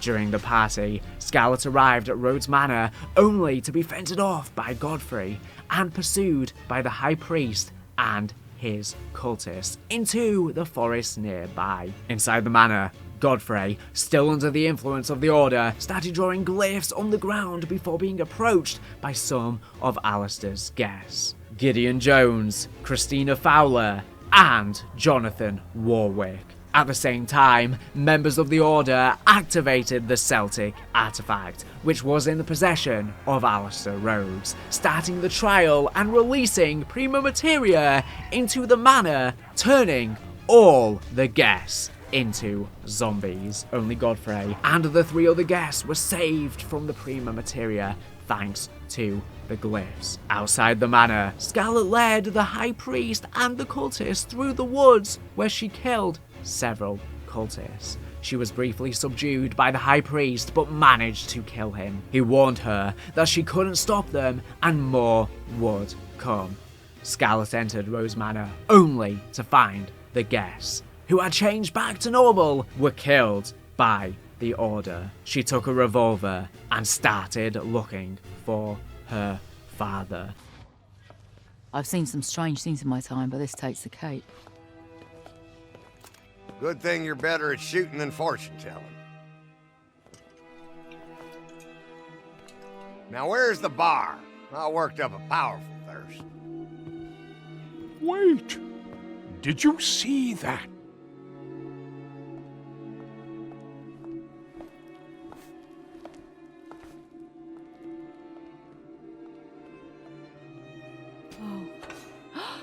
What now? What the hell does this mean? It means you are not worthy. Witch! Braggart! Pompous ass! Ah, bastard!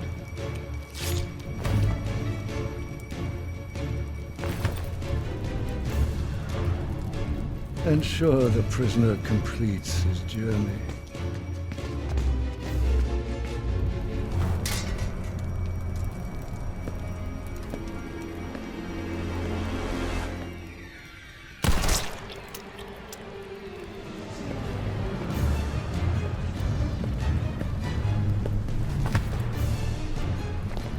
Where is my father? What have you done to Alistair Rhodes? You are already too late. You cannot stop what is to come. Where is my father? Godfrey, talk to me! Ah! Damn it!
Dearest Scarlet, if I have already fallen prey to the Order, these are the only people I trust to help you stop them. With the trial completed and the shadow werewolf killed, a vision of the Norse artifact appeared inside the manor. At the same time, the red mark appeared on Godfrey's forehead, and he killed Gideon, Christina, and Jonathan, calling them unworthy before ordering the rest of the cultists to load Alistair into a car and leave. Scarlet shot Godfrey in the back and asked him where Alistair Rhodes was.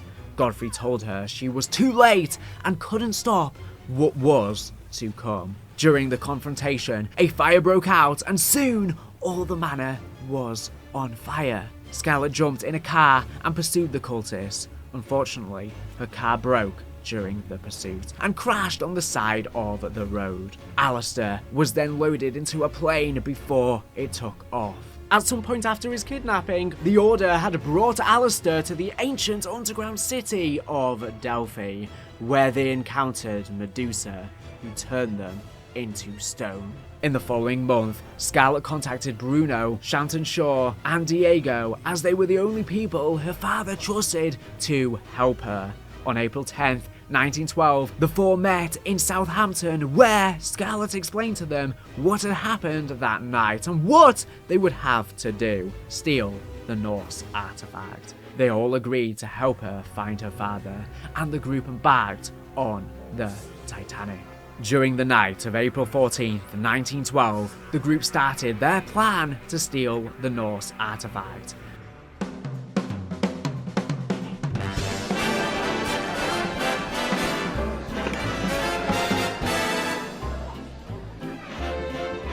Lady McKendrick may be of a higher class than you are used to mixing with, huh? Ah, Bruno, my French friend. The lady will be so lost in my eyes and enthralled in my tales, she will not even notice when I make my move.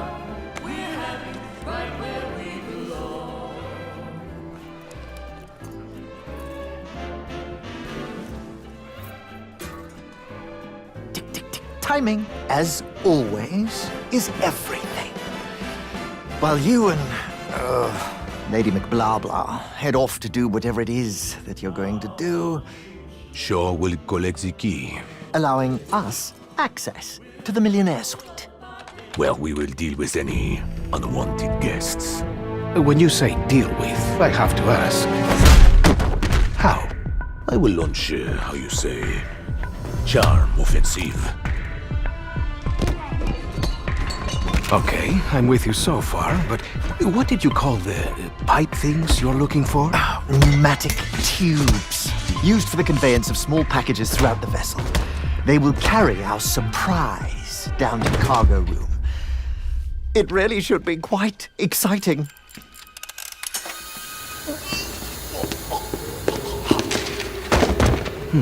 And after the detonation? That's where I come in. Given that the artifact will be securely locked within the safe, dare I ask how you plan to get through 2 inches of solid steel? I've got just the thing. A mechanism of my own invention. What does it do? It opens things.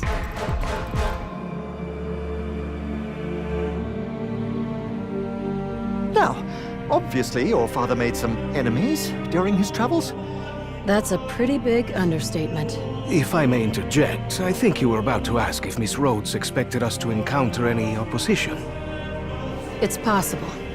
Likely, even. What of the other valuables? Are we to secure them also? Just the artifact. We're not thieves. What are we then? All that stands between humanity and the forces of evil.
Diego charmed one of the passengers, Lady McKendrick, and stole the key to the millionaire suite, where Bruno and Shaw delivered a gas into the cargo room using the pneumatic tubes in the suite.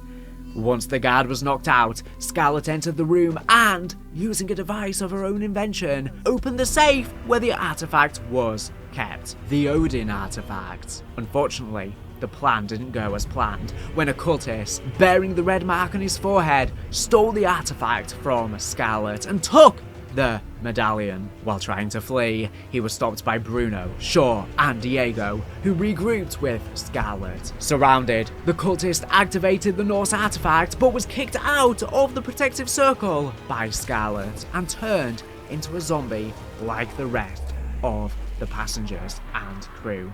Soon after, the Titanic struck a massive iceberg, allowing water to seep in. The team proceeded to complete the trial and beat the Eye of Malice and Despair.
It all just went back to how it was before.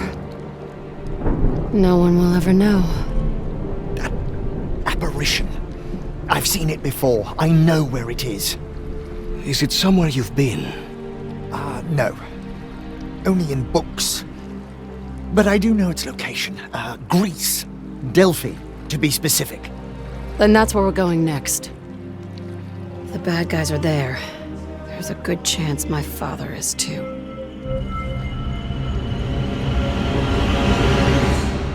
After the trial was completed, all the passengers and the crew turned back to normal, and a vision of a doorway surrounded by two snake heads appeared in the cargo hold.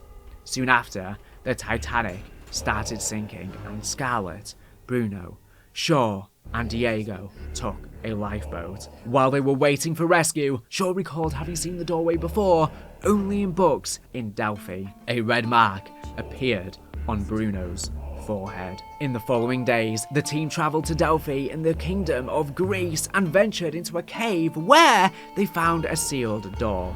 The voice of an oracle, the Pythia, invited them to breathe the vapours to find the knowledge they were seeking, but warned them it was not intended for mortal humans. You are travelers. You come seeking answers. Hear my voice. Heed my warning. The knowledge you seek was not intended for mortal man. Breathe deeply. The power of the vapors will transport you. Let yourself fall through the ages, through time,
Upon breathing the vapors, the team was transported across millennia and woke up in an ancient Colosseum during what seems to be the Antiquity. They watched the High Priest of Chaos activating the Egyptian artifacts in front of hundreds of cultists, all spared by the Prima Materia. The High Priest was forcing slaves to complete the trial for him, and Scarlet, Shaw, Diego, and Bruno were the next contenders. The team completed the trial, beat the Guardian, an ancient elephant named Fury, and Wrath, another elephant and the champion of the Nine.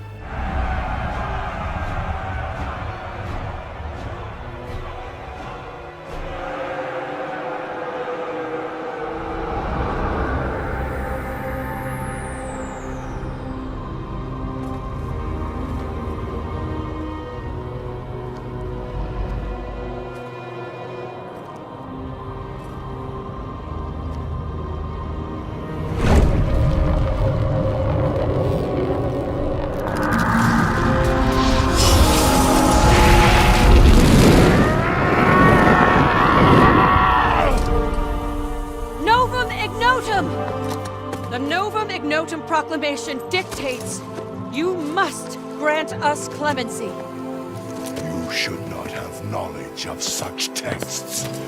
You are but an ignorant slave. I know more than you think, and I'm nobody's slave. What are you talking about, Scarlet? Get your filthy hands off me! This can't be happening! We're going to die!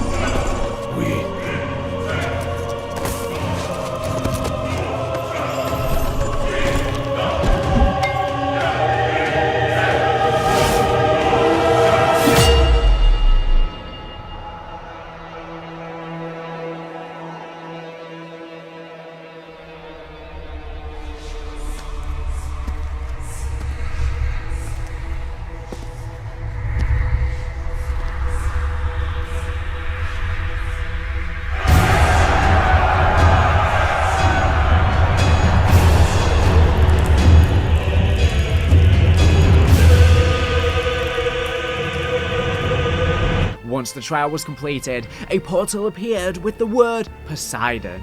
Upon reaching his hand into the portal, the High Priest was attacked by the Prima Materia, only to be saved by the glyphs under his mask. Scarlet ordered the High Priest to grant them clemency, as dictated by the Novum Ignotum Proclamation, from Latin to English meaning a new unknown. But the High Priest ordered his cultists to behead them anyways. This caused them to wake up from this reincarnation.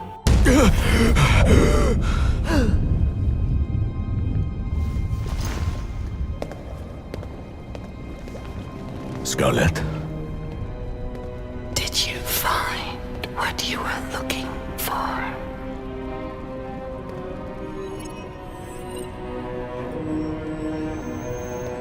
Damn right, we found it.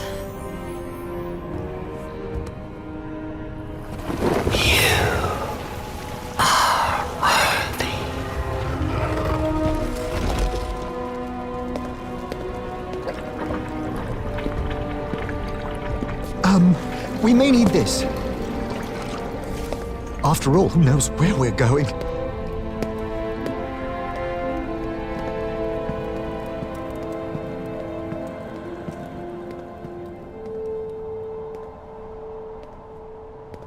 Behold the great and mighty city of Delphi. I thought Delphi was the city above ground. Red herring. The one up there was a decoy intended to protect the real Delphi from its enemies. Please help me. I am trapped in the temple of Apollo. These ropes, we're not the first ones in here.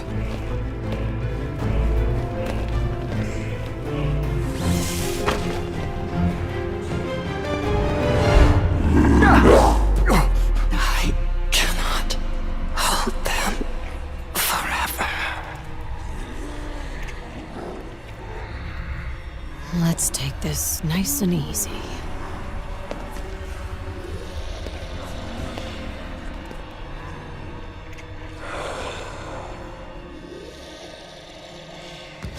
The unclean wretches have tormented me for centuries. Look, I know coming here was my idea and all, but I'm starting to have some second thoughts. Third, even. You just faced death, sure.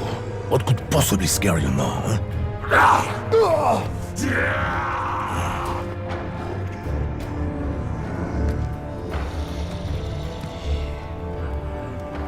Know thyself. I hope you know what you're doing, Scarlet.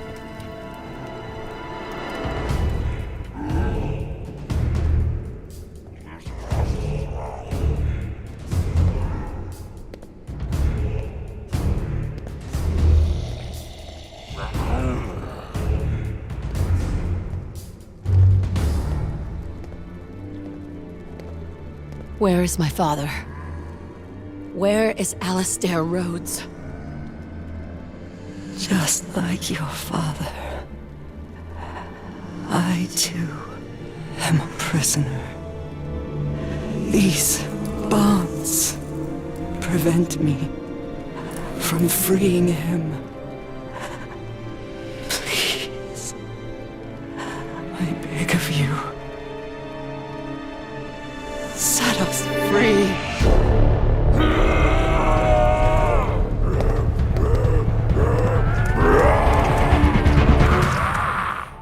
After awakening from the hallucination, Scarlet immediately went towards a gate near them, placing her hand upon ancient symbols to open the gate. As the gate opened, it revealed a tunnel, revealing the ancient city of Delphi. Noticing the ropes to climb down to the city, the crew realised they were not the first to tread upon this city. Whilst inside the city, they were led by the Pythia to the Temple of Apollo, where they found she was imprisoned within the city. She proclaimed that, like her, Alistair was trapped in Delphi. Whilst on their journey, the crew encountered Perseus, who had turned into the zombie warlord. Pegasus bids you all to take flight. Come to me, Pegasus!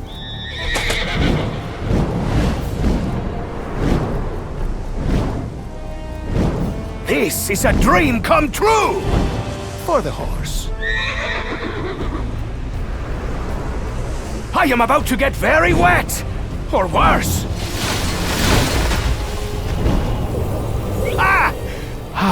Clever horse!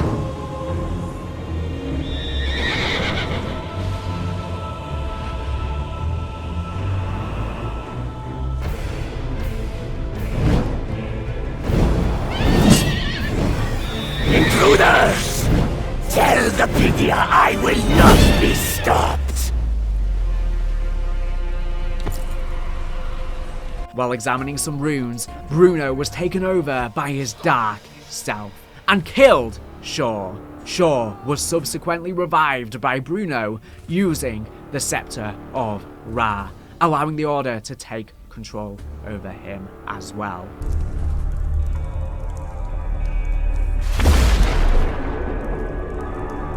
Yes, well, maybe this is some kind of release mechanism. Give me a tick, I'm sure I'll figure it out. Honestly, why is nothing ever straightforward? Oh, I think this might actually be progress. Oh, damn and blast it all! Stop resisting! He has to die. Now do it! Kill him, Bruno. Make him ours. Bruno? What are you doing? No! Please! Bruno!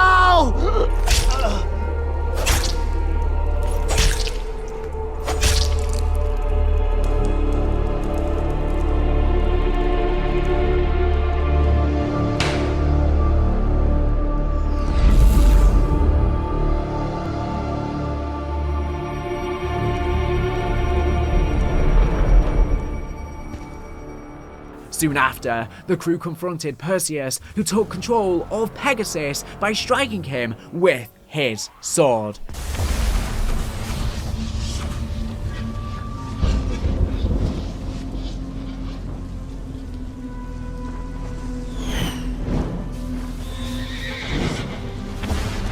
Mortal pawns!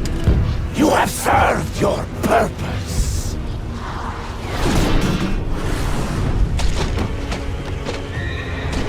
And you, Pegasus, you have forgotten who your master is!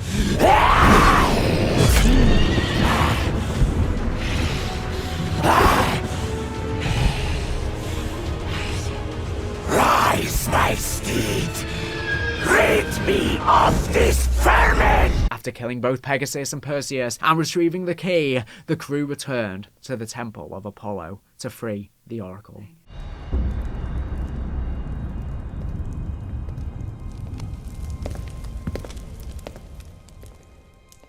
Thank you.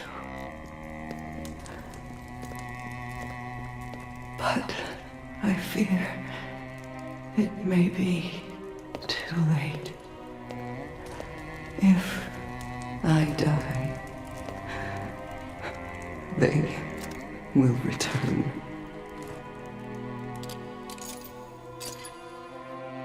But your father... he is released. No. Stay with me. She's dying. Go, get my father!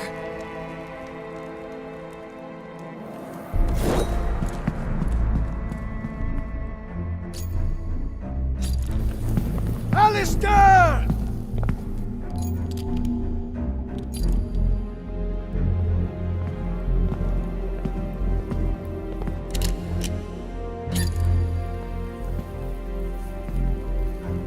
Even though you do not yet know what you are, Scarlet. No, it can't be.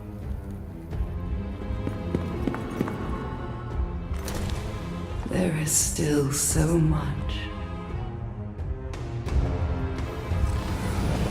that you can teach me.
I will open the library.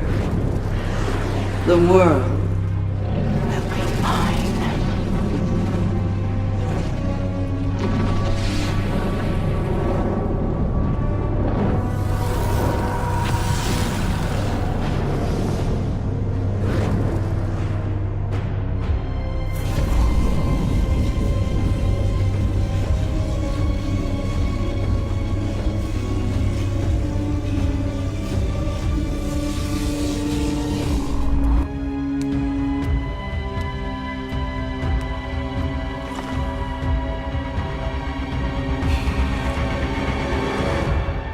Scarlet stayed with Pythia, while Diego, Bruno, and Shaw left to find Alistair beneath the temple. They discovered that Alistair, alongside several other members of the Order, were turned to stone. Diego realised the true intent of the Oracle and rushed to save Scarlet, but it was too late.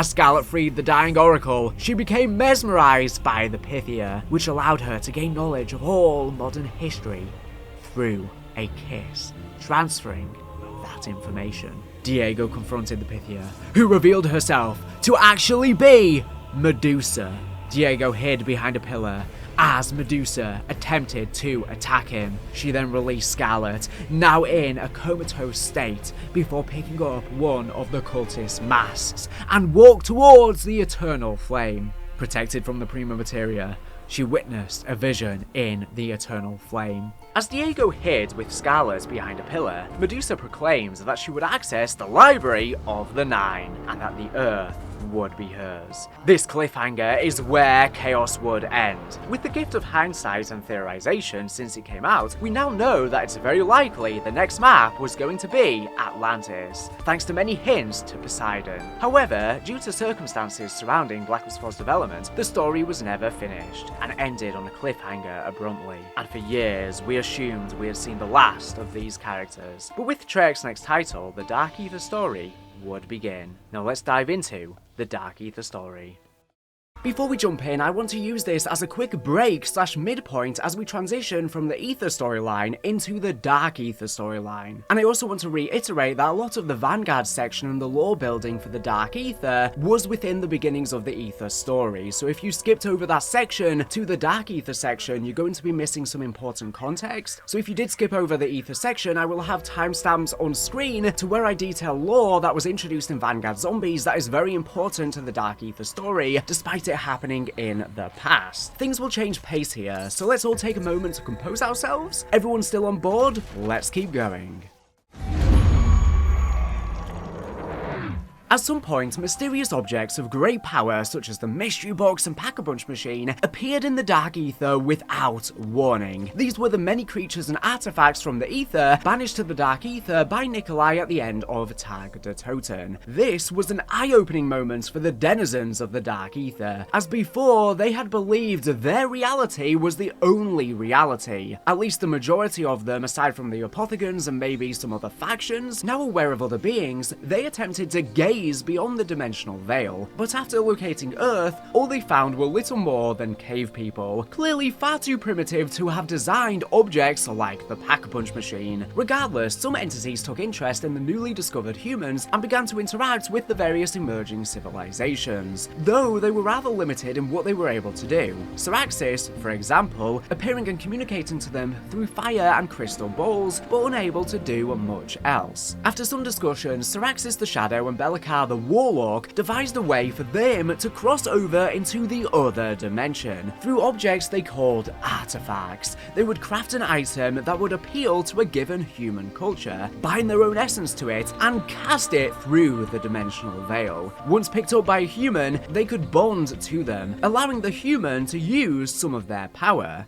Syraxis created a dragon with the intent of being sent to the Japanese. They went on to believe her to be Kitsune, a mysterious fox spirit god. Belakar creates a mask for the Maya in South America. Invicta the Destroyer, a legendary soldier of the Dark Aether, crafted a short sword to be used by the heroes of Greece, who initially viewed him as the god of war, Ares himself. After bonding with the Greek hero, Achilles, and helping him in the siege of Troy, their two legends became inseparable, and Invicta would later be believed to be the spirit of Achilles himself. Nauticus the Conqueror, commander of Cortifex's Night Legions, created a war horn which was received by the Norsemen, who believed him to be Ymir, the father of the Frost Giants. Cortifex, however, put very little thought into his artifact, believing to be above it, simply putting two pyramids onto a stick and sent it to ancient Egypt, where it was received by the pharaohs themselves. All of these entities would have an influential impact on the various world cultures, being seen as gods and demons over many of the years.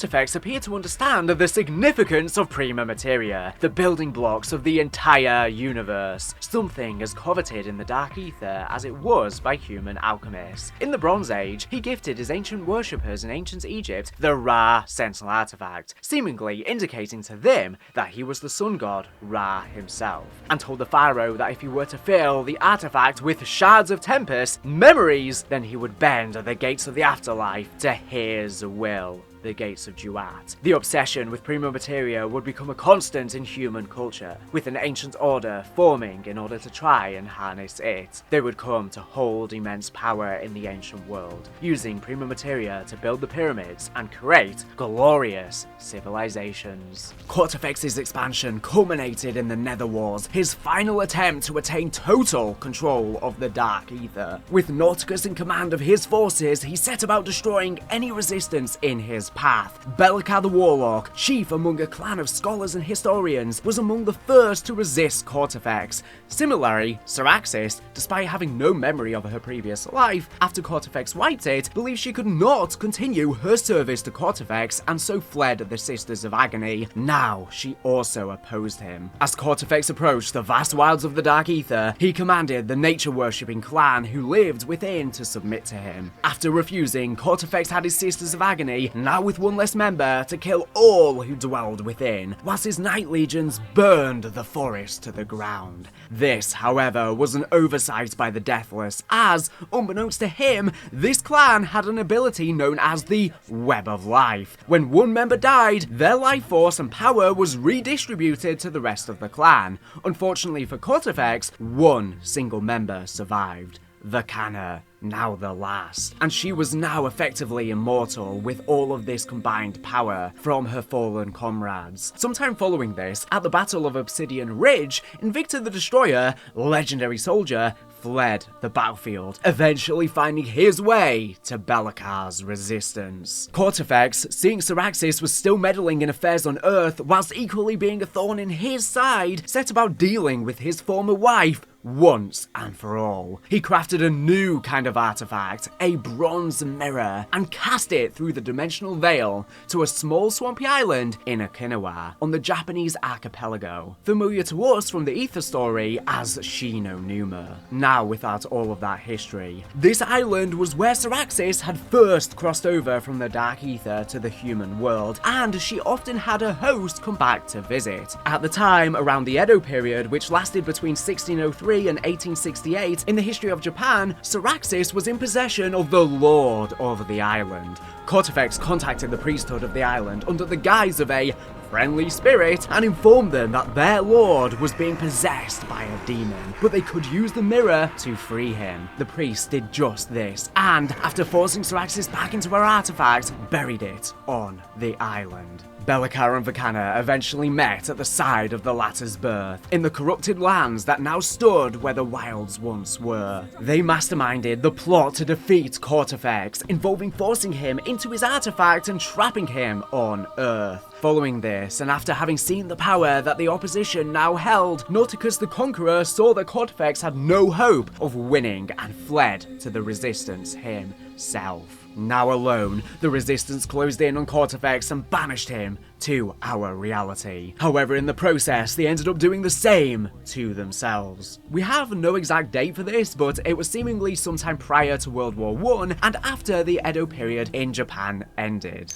The Societe Occult. As the Dark Aether entities had consistently meddled with humanity throughout their existence, certain humans took notice and attempted to consolidate their own power through the forbidden knowledge and magic that the Dark Aether entities could provide. Beginning as secret priesthoods, these individuals eventually banded together in medieval Europe, formerly as the Societe Occult. These individuals, through their conversations with the Dark Aether entities, were able to learn rune magic, the method of channeling Ethereum used by all Dark Aether entities, allowing them to quickly become the puppet masters of the continent's politics. Eventually, they had learned enough to compile the Tome of Rituals, a book containing hundreds of rune magic spells. The Society were constantly changing their location to maintain secrecy, until one of their leaders, Lucien Porret, a man in contact with Nauticus, erected the Hotel Royal in Paris, France. He chose the location as as the intersection of the catacombs beneath the street were in the pattern of a Dark Aether rune, allowing them to channel an incredible amount of power at the location. We learn that areas of mass death/casualty cause weak spots between the regular universe and the Dark Aether. It is worth noting that now with this knowledge of rune magic, we can retroactively look back at the Aether story. Rune magic, for instance, is described as being able to be co-opted and used in different languages invented by different tribes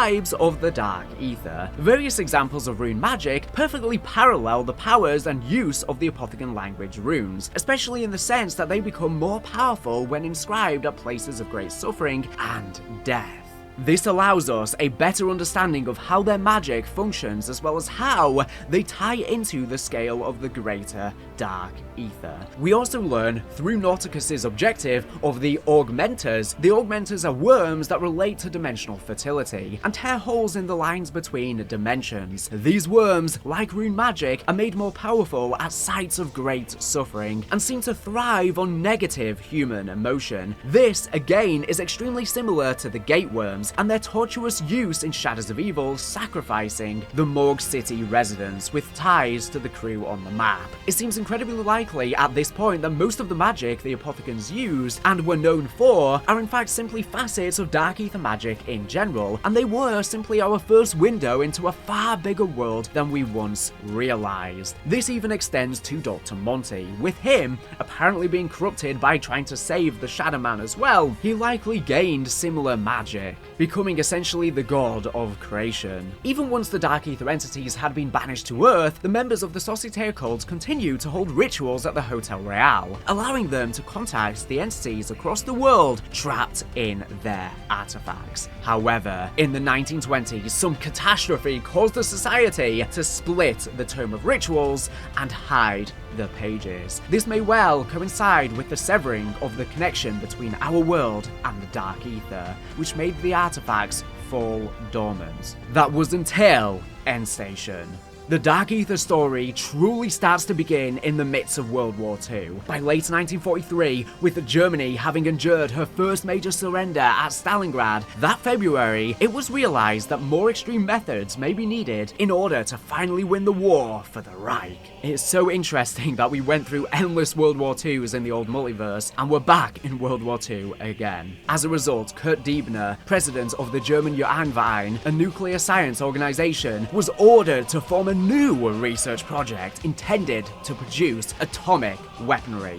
Diebner snapped up the best and brightest in particle physics, and one in particular, a Dr. Ulrich Vogel, who was chosen to lead this new research initiative named Project End Station. At the outbreak of World War II, Gabriel Kraft was teaching demonology at Leipzig University, Germany. Kraft was inspired to pursue this unusual field where, as a boy, he encountered Alistair Rhodes at the 1914 World's Fair in Ghent, Belgium. Rhodes was an eminent researcher into the occult, in particular sentinel artifacts, and his meeting would forever shift the course of the world. Where to begin? No, not talking about von Liszt or any of that in Leipzig with Franz.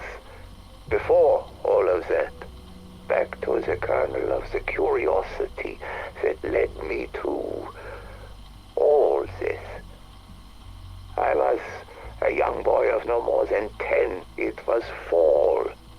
Ghent, a quaint city along the River Lyer in Belgium, was hosting the World's Fair.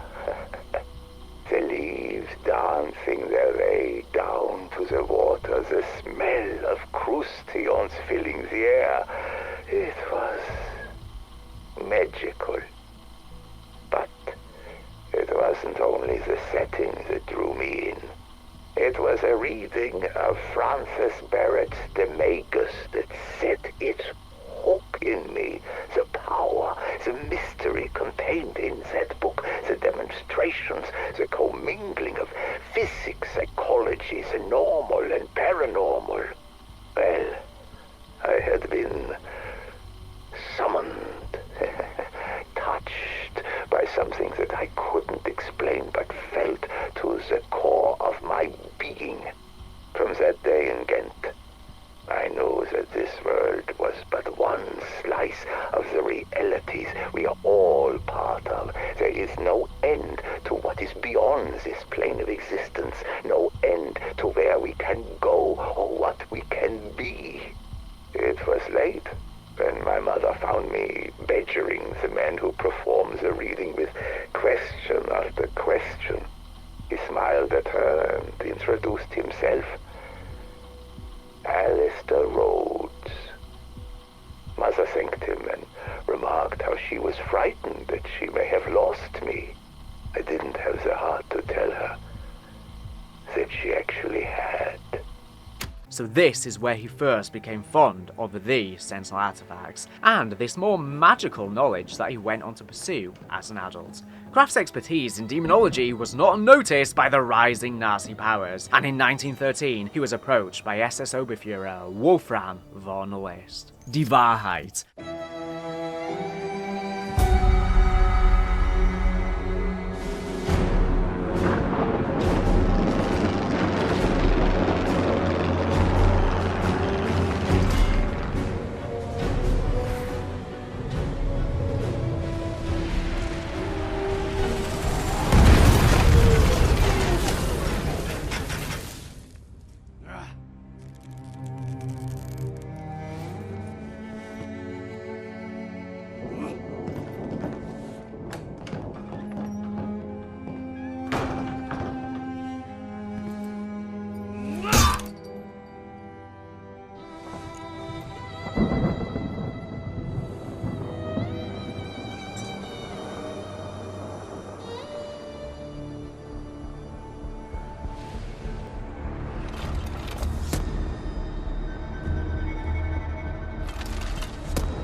At the outbreak of World War II, Gabriel Kraft, professor in demonology at Leipzig University, was approached by SS Oberfuhrer Wolfram von List. Von List was the commanding officer of the SS Die Wahrheit Battalion. He was of the belief that Germany's true victory lay in exotic sources of power, such as Thor's hammer, the Holy Grail, and Atlantis, enabled by Reichsfuhrer Heinrich Himmler's obsession with the occult, and was recruiting academics to help him locate these supposed mythical sources. After refusing to help von List, Kraft's assistant is shot dead, leaving the professor with no choice. And after being taken into captivity, von List tells Kraft that his husband, Sasha, has been captured. In reality, von List had already executed Sasha, but pretended he was still alive in order to keep Kraft working for him. Eventually, Kraft was able to locate a page from the Tome of Rituals, and using that, was able to locate the other scattered artifacts.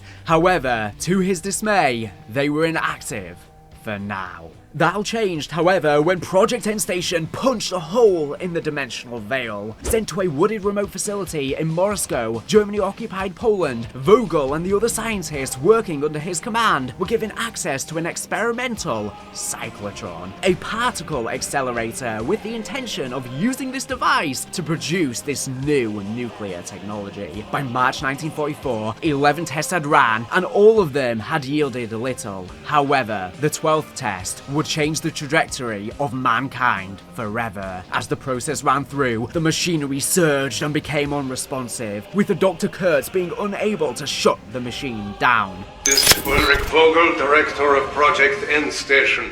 7th of March, 1944, 10:03 p.m. Commencing cyclotron test run number 12. Looks like we are getting the collisions we expected and, some interesting patterns are starting to... What was that? I do not know. Gauges are redlining. We have to shut down. My God! What is happening to the air around the collider? You men! Back away from that! Kurt! Cut the power! I'm trying!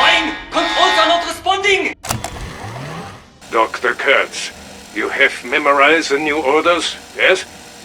Did you burn after reading? Ja, Vogel. And I thought security was tight before the accident. Do you think we can actually accomplish what the Reichstag is asking for? I would not have suggested it if I did not think it achievable.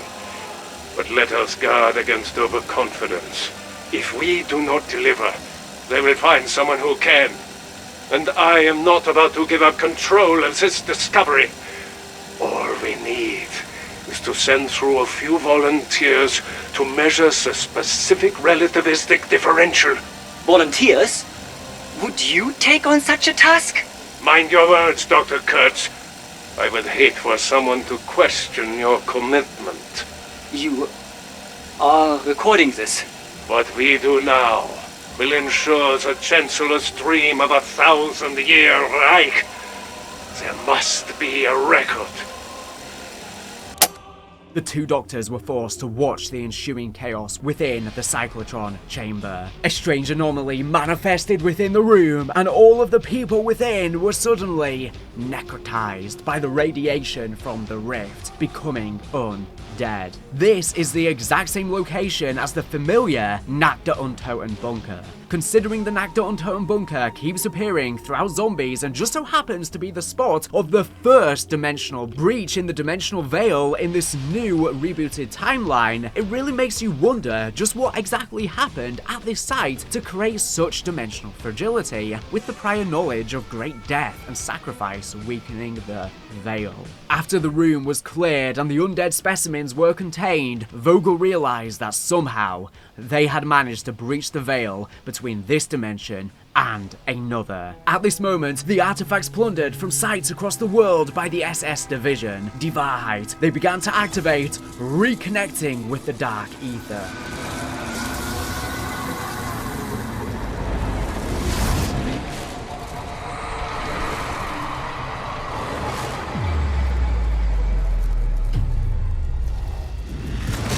This is der Anfang. Von List, unaware of this development at Endstation, who were Die Wahrheit's rivals, touched the scepter of Kortifex, only to suddenly bond with the ancient entity. Suddenly, Kortifex promised Von List that he would give him an army with which he could win the war single-handedly. All he needed to do was get him back to the Dark Aether, where he could claim the construct. Von List agreed and took his battalion, including Professor Kraft, to war-torn Stalingrad, where hundreds of Nazi mass graves lay in wait. After arriving and setting up in a dilapidated office building, Kraft decided he could no longer stand idly by, and bonded with Bellicar through her mask artifact. Kraft began planning with the ancient scholar on how best to defeat Kortifex, but was forced to allow her to retreat back into her artifact, as Kraft's body was not strong enough to support the possession of the Dark Aether entity, though the two maintained a mental link. He sent out a distress call, which 4 Allied commandos answered in March of 1944, reaching the square in Stalingrad just as Von List erected a powerful barrier Dark Aether spell. Kraft sealed himself in his office using a spell from the Tome of Rituals and lowered the 4 artifacts to the commandos out of his window in a small wooden box. Now imbued with the power of their new partners, Kraft's Special Forces began the fight against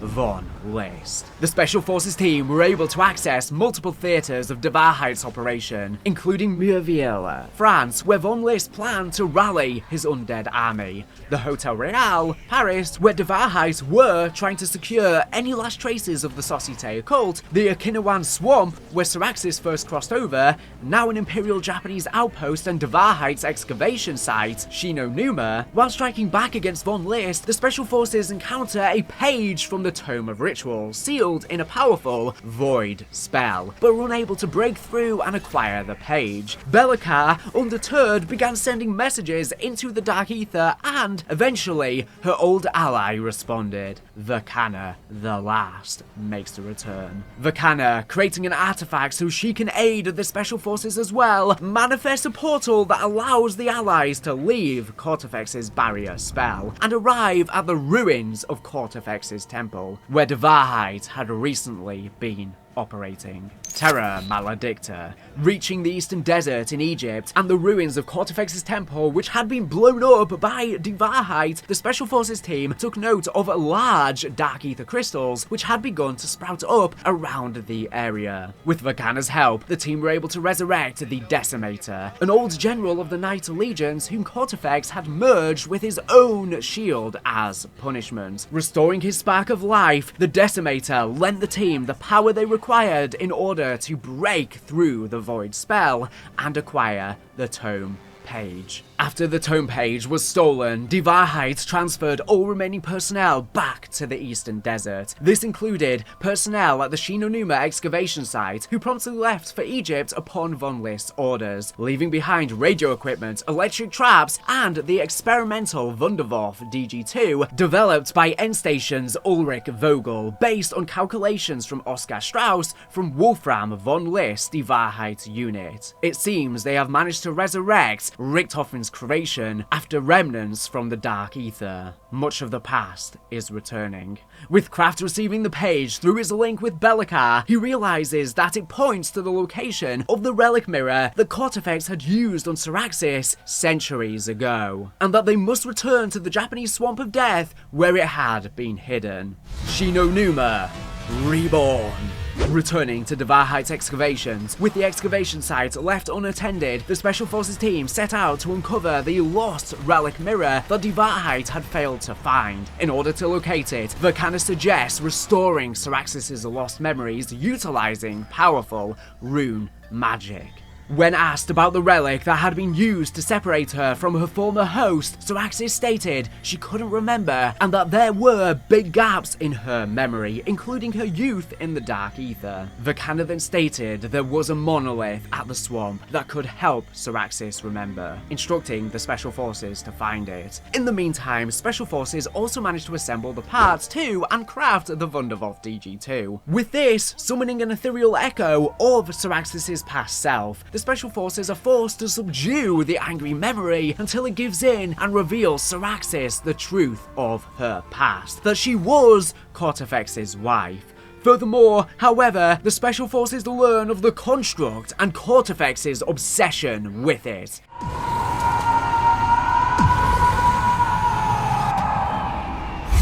Damn you! Just leave me alone!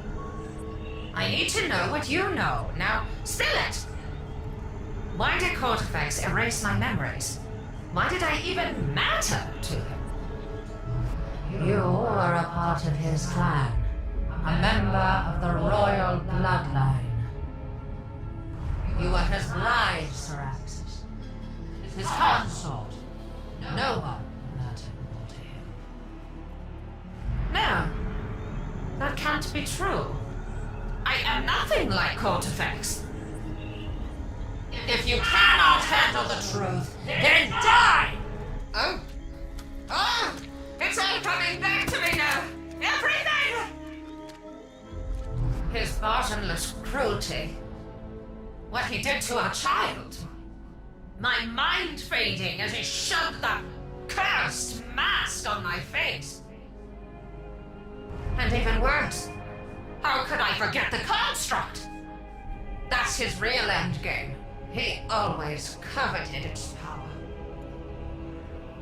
If Cortifex and Von List gain control of that monstrosity, everything and everyone, living or dead, will end up as their playthings. As an aside, Gabriel Kraft mentions in a radio on the map that Syraxis' mirror relic of the Dark Aether is very similar to items mentioned by an Alistair Rhodes, an apparently amateur demonologist. These relics were called Sentinel artifacts. Kraft learned so much from him, his notes and journals proved invaluable in advancing his knowledge. Now with the relic mirror in hand, they leave the swamp and return back to the Eastern Desert, though are alarmed at what they find upon their arrival. The Archon. Shortly before the arrival of Kraft's Special Forces team, Kortifex convinces Von List that the success of the Allies are, in large part, due to their ability to use the Pack-a-Punch machine, and suggests that they can perform a rune spell in order to trap the machine between this world and the Dark Aether. Agreeing, Von List performs the spell. However, to his horror, the cost of the ritual was the lives of all of the remaining Devarhai soldiers. Unbeknownst to the Oberfuhrer, however, this was all according to Kortifex's plan. Now, ether pockets fill the landscape, allowing the rapid acceleration of Dark Aether crystal growth and the total pollution of the air. These pockets being areas where the Dark Aether bleeds into our world. With no support, Von List hides away alongside the scepter of Kortifex. Arriving on site and seeing the trapped Pack-a-Punch machine, Nauticus points out that if they can restore the machine, they will be able to use the mirror to trace the spell to its source, Kortifex, and pull his scepter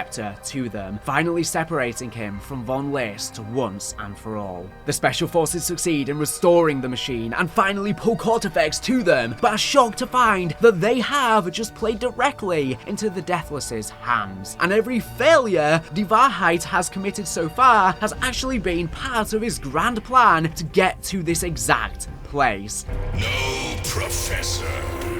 You did everything according to my plan.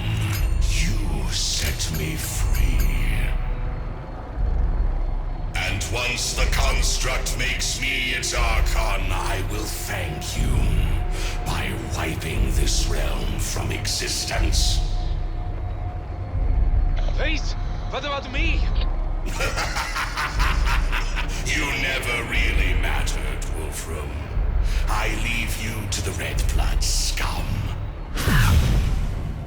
With the Dark Aether bleeding so profusely into this location now, Kortifex is able to manifest physically and opens a rift directly to the construct, though not before one final farewell present to Von List, teleporting him unarmed into Kraft's office. Kraft's team follow Kortifex into the Dark Aether and witness him petitioning the construct for the second time in his life. Upon seeing the Special Forces team, he asks the construct to let him kill them, though he denies him, informing him that they must all abide by rules that it has set. As a result, the construct sends them back to Earth and gives them the opportunity to pass the trials themselves, with Von List informing them on the trials of mindfulness, sacrifice, and resilience. Based on what Kortifex had told him, the Special Forces team are eventually successful in their attempts, removing the ethereal chains from the rifts that will take them to the construct. Before they leave, however, Von List reveals to Kraft that Sasha was killed by him years ago, and that the letters he had received were penned by Von List himself, feigning Sasha's attention.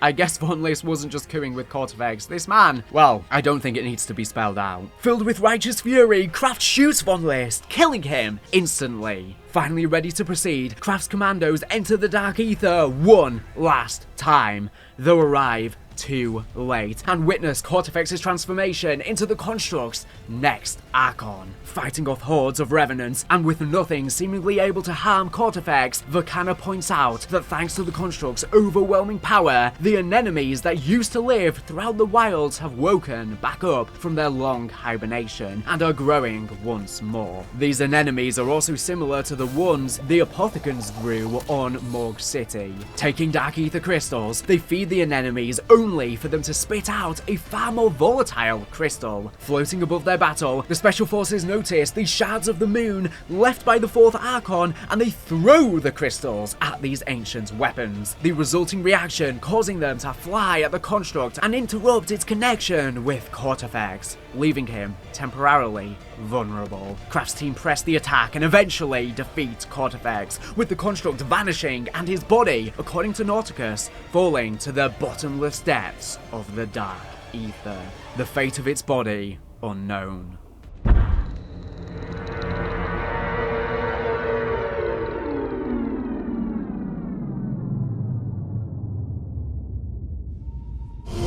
Picking back up the story with the dimensional veil being breached in Moscow, Germany-occupied Poland, after taking basic measurements inside the other dimension and realizing that time passed at a different rate, Vogel immediately informed the Uranverein, who responded not with disappointment at the failure of the nuclear project, but with great interest in this new discovery. Where Vanguard ends, the latter half of D Machine's intel picks up. It seems that the failure of De Waarheid's Operation Revenant and the loss of Normandy made clear that as the war progressed and Germany's fate looked more and more dire, this seemed to contribute to the renewed interest from Hitler himself in Project Endstation, as he himself expressed a desire to harness this new dimension, specifically with Operation Boulder. With it appearing almost certain that Germany would lose the war after the loss of Normandy, a band of top SS soldiers under the command of SS Gruppenführer Müller were assembled and sent to Project Endstation to be sent into the Dark Aether, where they would lie await to be unleashed on the world at some point in the future and re-establish the Reich. This operation was christened Operation Boulder by Reich High Command, referencing the Norse god who rose from the dead,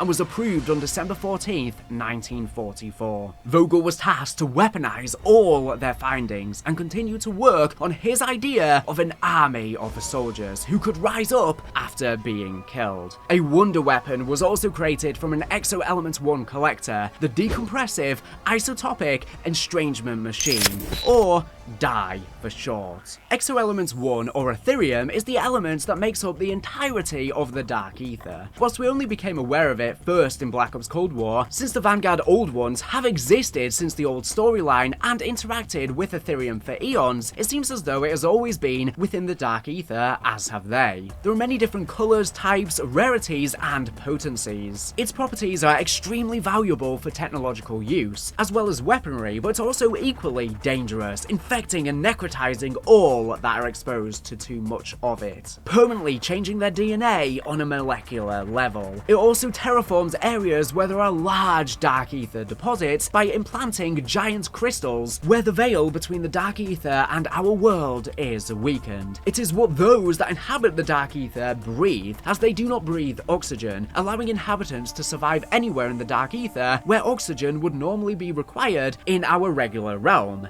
such as the moon, or anywhere in space for that matter. It is the lifeblood of the Dark Aether, meaning that zombies and other life forms from there cannot exist without it, which is why it terraforms our world, as it is making the landscape and atmosphere habitable for its beings. Whilst it is similar to Element 115 in the sense that it's a magical space element from the Dark Aether and creates zombies and has similar delusional side effects, contrastingly 115 does not require constant exposure, so zombies can theoretically roam the world, whereas Ethereum-infected zombies require constant exposure, so we generally only find them within incursion zones, at least until any scientific discoveries are made. This is an important distinction as it keeps the story more self-contained. The Dark Aether, being a reflection of our world, is physically cloning our world and warping it in its realm. The inverse is happening when it terraforms. As the group of Task Force Boulder arrived on site, all of the scientists at Endstation fled the area, except for Ulrich Vogel, who voluntarily stayed behind to take vital readings after the team passed through, as having the cyclotron produce a stable gateway would involve overloading the power couplings and prevent the cyclotron from being able to be disabled. Though he accepted his duty, Vogel couldn't in good consciousness leave his daughter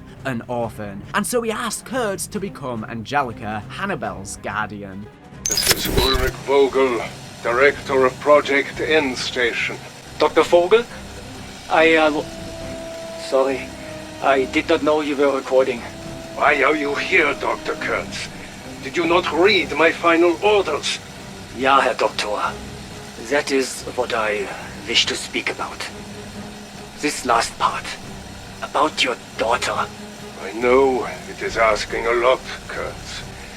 And I know you and I have not always seen eye to eye. But I trust no one more than you to look after Angelica when I am gone. I am honored, sir. But this may not be necessary. I beg you, do not evacuate the facility before launching the operation. With the staff here, there's a chance we can stabilize the collider and safely Kurtz, stop. You showed me yourself how Operation Balder will surely overload the power couplings, but calling it off would doom the Reich. This, my friend, is the only path forward. Take her. Teach her. Be there, both of you. When Operation Balder bears fruit, finish my work. Tell Angelica her father loved her. Within the next 2 weeks, on February 3rd, 1945, the Soviets arrived in Moscow and found End Station. After entering the facility and being overrun, the People's Commissariat of International Affairs, or NKVD in short, Colonel Pavel Lazarev was sent to the site in order to figure out exactly what happened. Understanding that the machine had somehow produced the undead, he found a young Russian tank mechanic, Sergeant Kazimir Zykov, and volunteered him to be sealed into the facility and shut the machine down. Interestingly, there was no sign of Vogel. After trying everything, Zykov, desperate and thinking of his family, realized he would have to sacrifice himself to prevent this power from ever being used by the outside world. How can I be of service, Comrade Lazarev? There is a machine I need you to deactivate. Understood? Da. Congratulations, товарищ! You're going to be a hero of the Soviet Union. He flung himself into the anomaly and closed it from the inside, succeeding in his mission, but trapping himself in a strange and unforgiving world, the place below creation. The film reels about Project End Station were sent to the Soviet archives and remained hidden for almost 40 years. On February 21st, Kurtz and Angelica were captured by the Red Army when Lazarev found Kurtz and the young Angelica hiding with him, believing she is Kurtz's daughter. Shortly after this, Lazarev blackmailed Kurtz by threatening to kill Angelica, forcing him to give up the locations of the other End Station scientists. Kurtz agreed, but were forced to move to Russia under new names and work for Lazarev. Kurtz is given the name Ivan Valentin, and Angelica is given Alexandra Valentina. In Russian, female surnames often add an A to the end. This is Colonel Pavel Lazarev interrogating prisoner Lucas Kurtz. Why did you and so many others desert the facility? We were ordered to evacuate. We did our duty to the fatherland. That is all you will get out of me. I will have that little girl we found hiding with you shot. No! Wait. I will tell you where the rest of the End Station staff are hiding. You come back to Mother Russia and continue your work. For me. She will receive a proper Bolshevik education and become a productive member of society. At around the age of 5, Valentina heard a voice talking to her, claiming to be her father. At first, she doubted this, but then he referred to her by her true name, convincing her that it was really Ulrich Vogel. A tale of two orphans. Whilst Kurtz tried to raise her as a supportive father, he prevented her from an interest in the sciences in order to protect her from following the same path as her real father. All the while, the voices she heard in her head taught her science, allowing her to rapidly become a prodigy, and at the age of 16, be accepted into Moscow's Institute of Physics and Technology. When Kurtz found this letter, he forbade Valentina from entering. However, in response, she poisoned her father's oldest friend, likely under the influence of the voice she believed to be Vogel. Alexandra, is it time for tea already? Yes, Uncle. Be careful. It is quite hot. Tea can never be too hot. Alexandra, can I have a moment, please? About our discussion yesterday, I only wish to protect you from the mistakes we made. I understand, Uncle Lucas. But I do not agree. My father was a brilliant man, and you were a pathetic worm lurking in his shadow. How dare you denounce his work? How dare you sit there and feed me lies? Careful, Alexandra. Your father... I will go to university, Uncle. You will not stop me. Father is disappointed you lost your way. You abandoned Operation Boulder. The tea. What have done, Alexandra? She would go on to graduate top of her class in 1960. A decade later, in 1970, she would be recruited into the KGB and at some later point was transferred to Spetsgruppe Omega, the formation of Omega Group. Omega Group was formed on August 30th, 1975 by KGB chairman Yuri Andropov to identify, study and weaponize psychotronic phenomena, telepathy, telekinesis, etc. from biocommunications to bioenergetics. Members of the organization were comprised of specialists from Spetsgruppe's Alpha, Smirch and Viempel, and were tasked with conducting special military-based operations. There were select amounts of key personnel derived from previous experiences in other experimental research programs were tasked with investigating possible weapon applications from any exoscientific phenomena discovered. However, Omega Group never managed to find a scientific explanation for psychotronic abilities, but still conscripted a handful of Russian citizens with genuine talents and turned them into intelligence assets. Their gifts, however, were impossible to reproduce, and all of the assets were either killed in action or suffered psychological breakdowns. The arrival of Samantha and Eddie Richthofen. Kraft, trapped in his office for 3 days after he killed Von List, assumed this is where he would ultimately die. However, searching Von List's corpse out of desperation, he uncovered a final page from the Tome of Rituals in the Oberfuhrer's pocket, a spell that could break the spell. Emerging into the chaos of the post-war era, Kraft returned to Germany, moving to Berlin, hoping to help rebuild the country.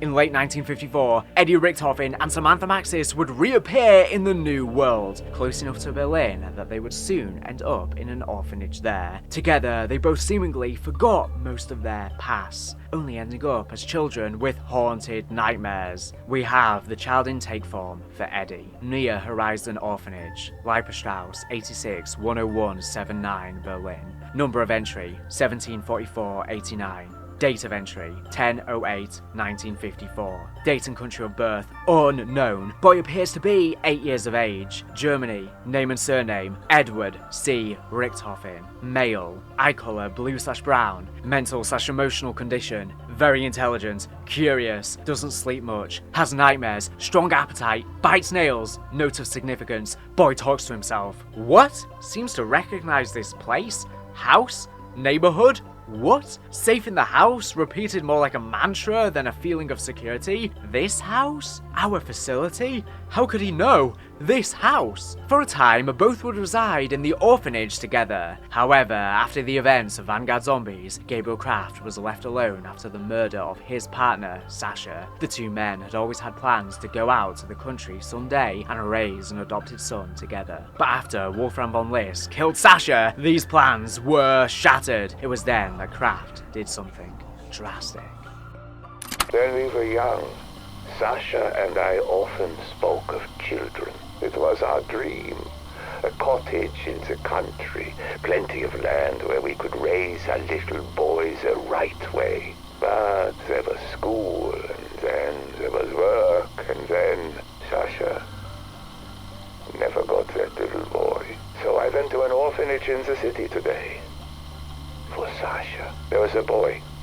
A sickly, starved thing like all the rest, maybe 10 years old, but there was something in his eyes.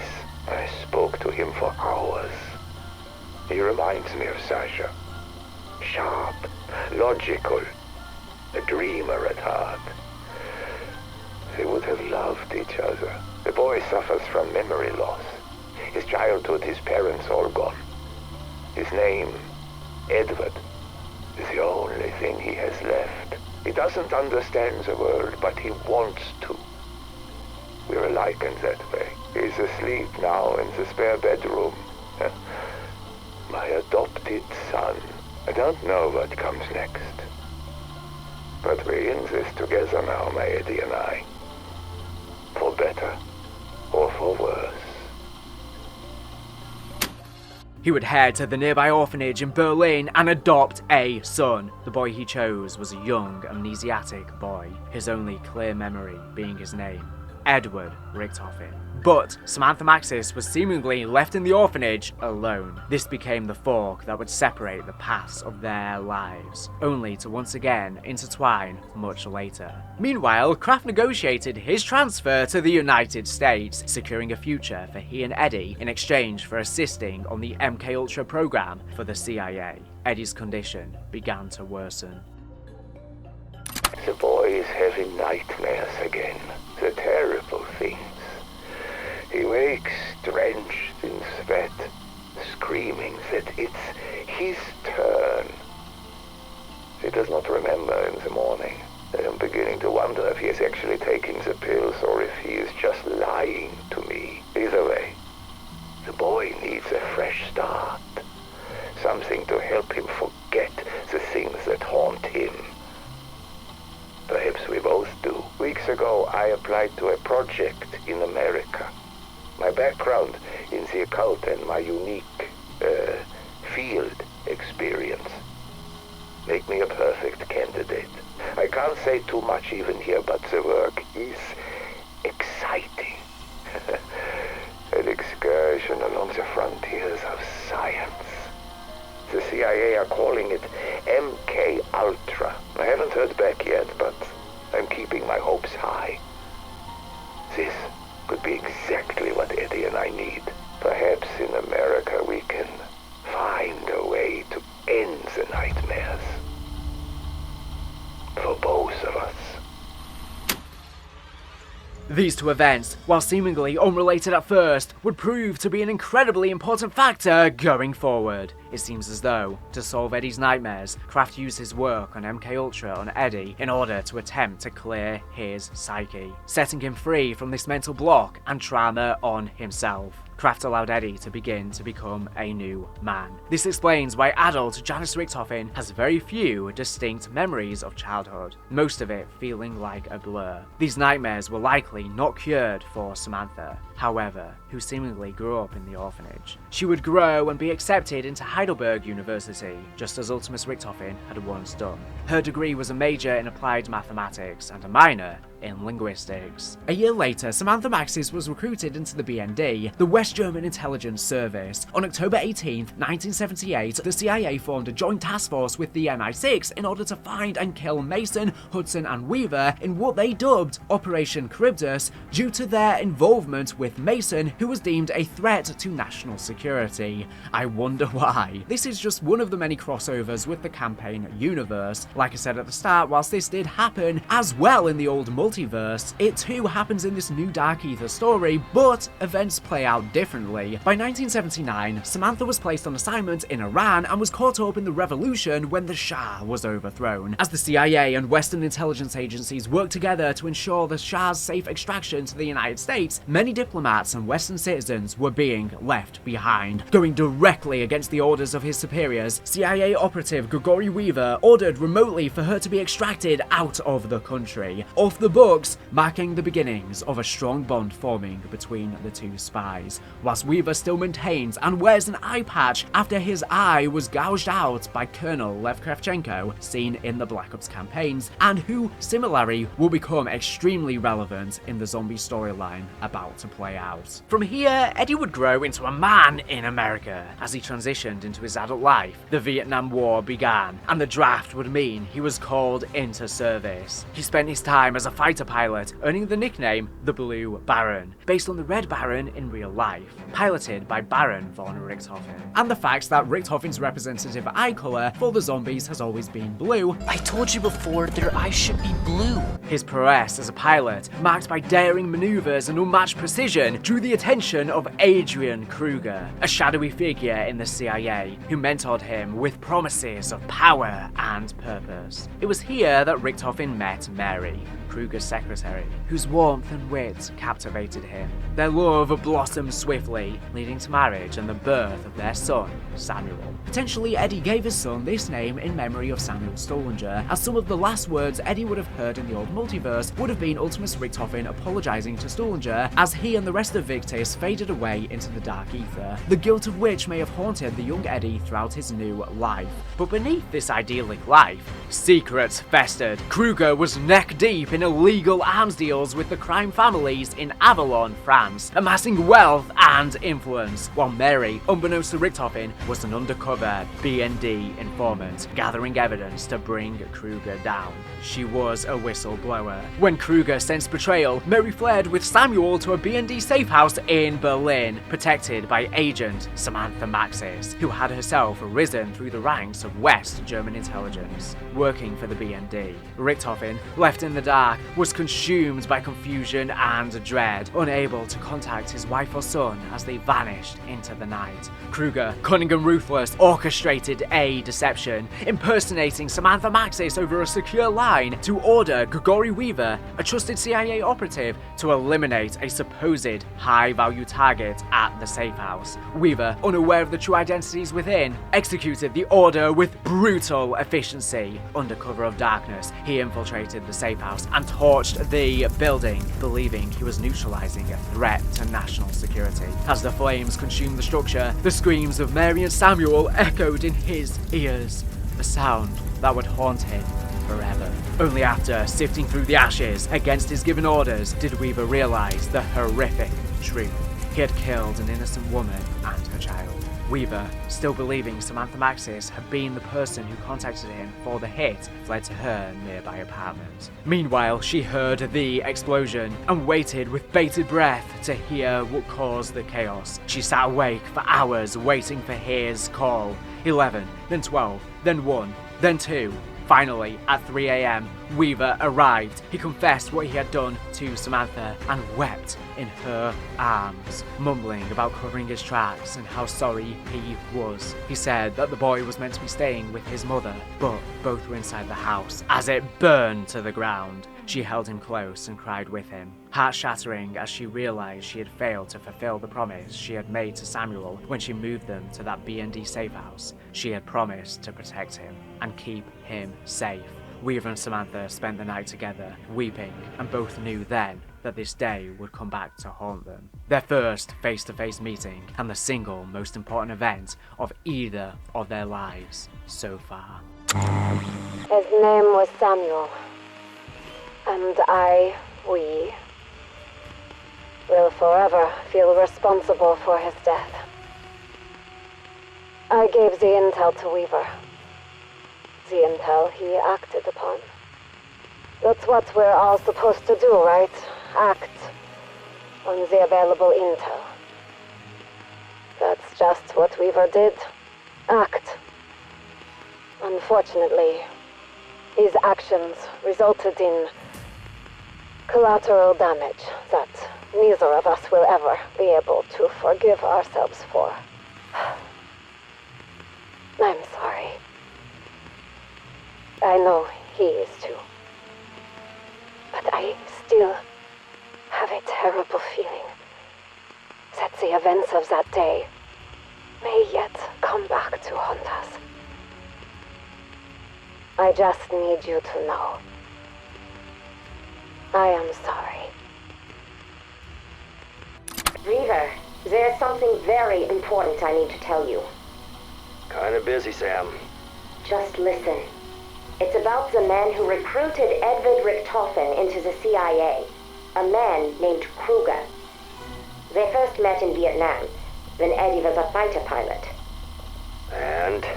Kruger saw something in him, and put him to work in the Directorate of Operations. Kruger's secretary, Mary, would eventually become Eddie's wife.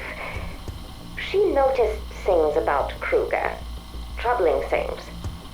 He was secretly funneling weaponry to the French syndicate in Avalon, pocketing the funds and covering up their human trafficking operations. She gathered evidence against Kruger, but kept Eddie out of the loop for his own good. What's this got to do with me? Mary sought whistleblower protections. Kruger learned that Maxis was the case officer assigned to secure her and young Samuel at a safe house. Holy shit. Do you mean? Yes. Kruger silenced Mary by arranging the hit you carried out. He lied to you about the target. It was not your fault. You and Maxis were set up, and Kruger made sure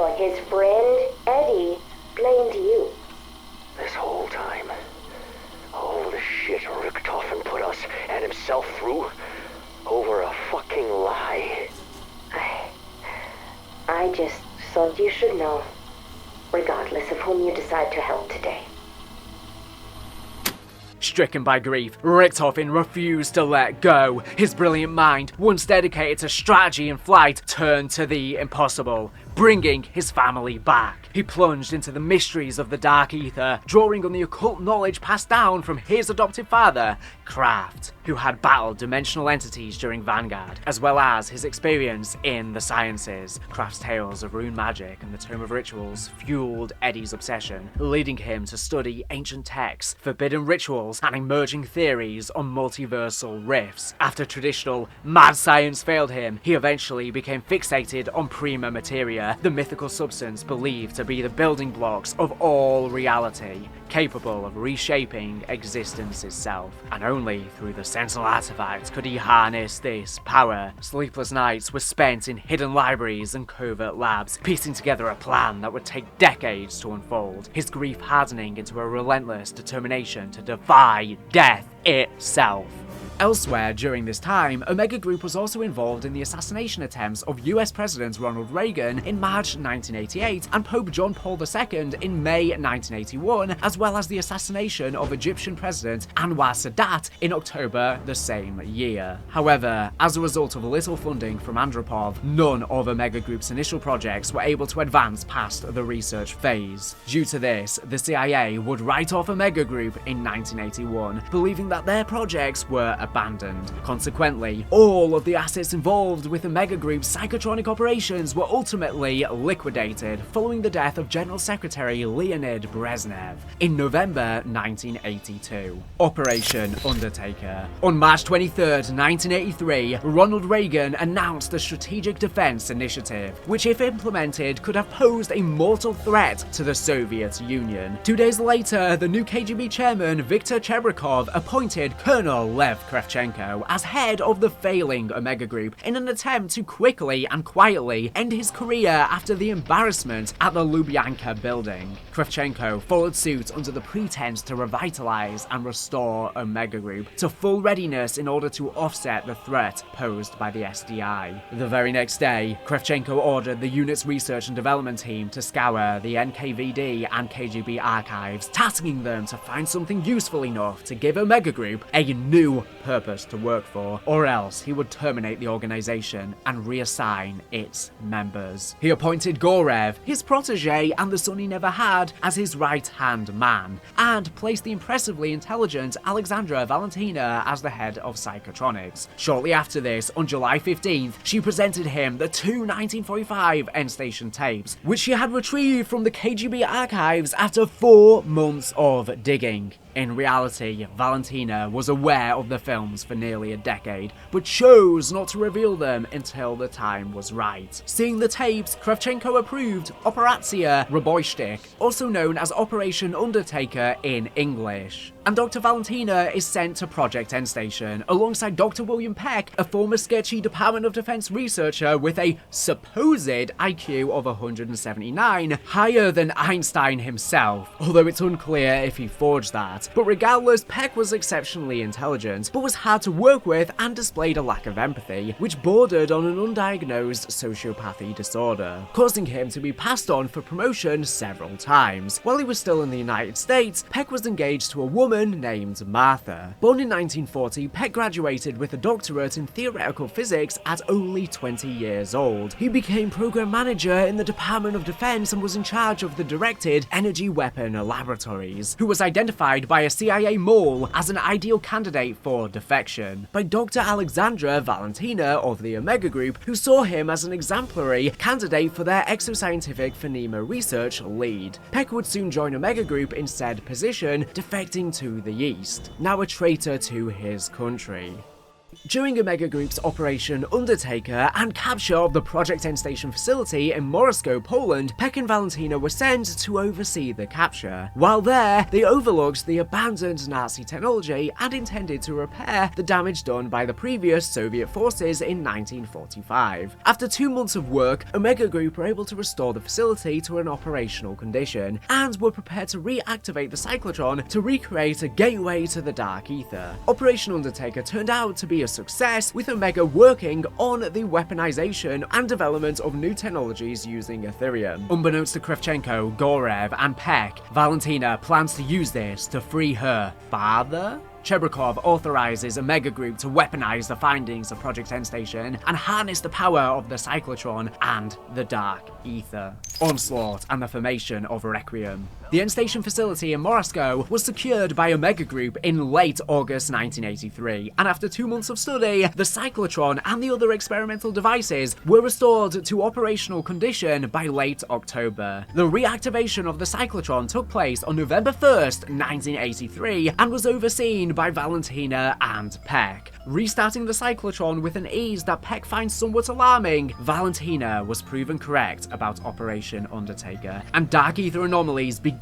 to open across the globe, creating outbreaks and distorting the world around them. Seeing this, the US government scrambled to attempt to respond. Eddie's plans begin to truly take form here, and on November 3rd, the Associate Deputy Director of the CIA Department of Science and Technology rapidly drafts a proposal for the cabinet of President Reagan for a new office within the DS&T, with NATO representation specifically for the handling of these outbreaks. The Office of Requiem. With Reagan even expressing himself, he is very excited to get this show on the road. Eddie takes advantage of the situation and uses his place in the DS&T to get into a meeting with high-ranking government officials and gets them to place him as the Director of Requiem. Eddie is granted free reign to choose who leads the departments of Requiem, and he takes this opportunity to set up his revenge on Weaver and Sam, as well as chooses the most talented people he could find. He personally requests the kill order of Operation Charybdis to be rescinded, sparing the trio, allowing him to personally choose Grigory Weaver as the Special Operations Officer for his office,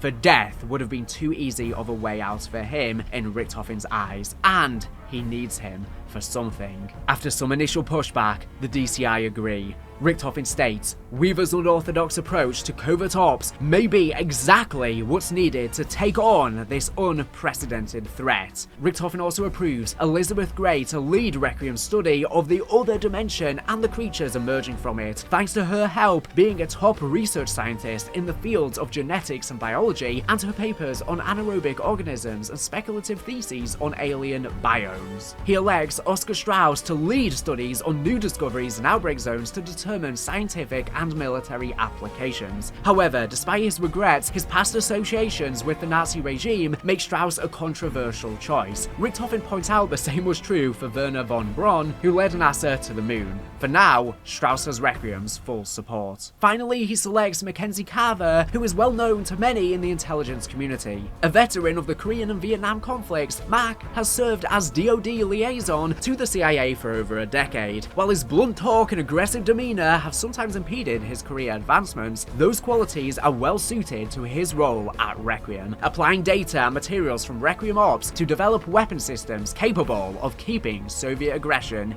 in check. Around the same time of Requiem's operations commencing, Eddie also contacts the Omega Group agent Dr. William Peck, offering Dr. Peck a safety net of being able to come back to the US and be given work in exchange for becoming his mole at Omega Group. Eddie, however, uses the codename Argus the entire time to hide his identity. Likewise, Peck used the codename Captain Whiskers in reference to his own pet cat when communicating to Richtofen the entire time. William J. Casey says to Eddie, "This proposal, is it yours?" To which he says, "Yes, sir." A subgroup within the Directorate of Science and Technology. Internationally staffed, it will provide the illusion of involvement for our allies while remaining firmly under our control. To which Casey said, "Office of Requiem sounds a little ominous." Eddie says then it is having the desired effect, sir. This is the note of the initial proposal. Requiem from Latin to English meaning a mass for the dead. Requiem's motto is Vicurimus Mortem, which again from Latin to English means we shall have conquered death.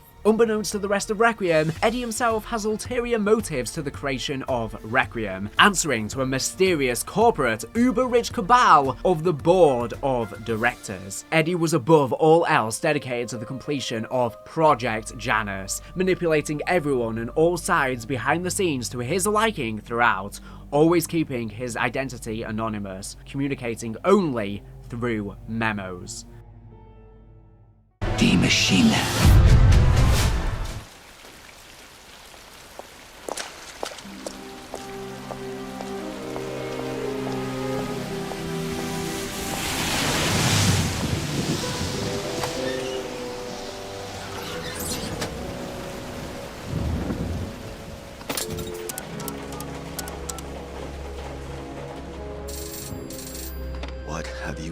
Did you get the package? We've lost 2 teams since you went dark. Old war footage is the last thing on my mind right now. Watch it. Watch the tape. Then tell me I'm wrong.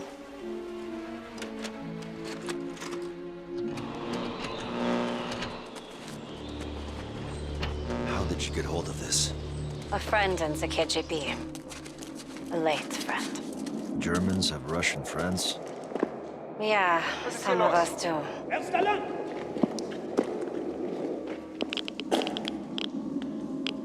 Jawohl. Hey! Ich habe nichts Verbotenes getan.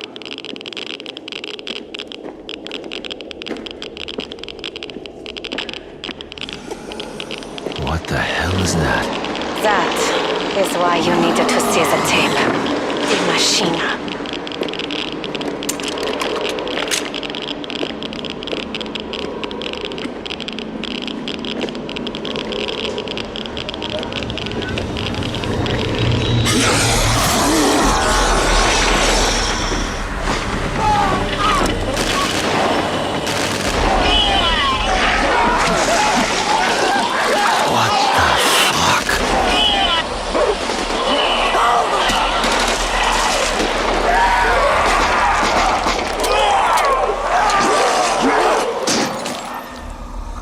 Stay with me, Weaver.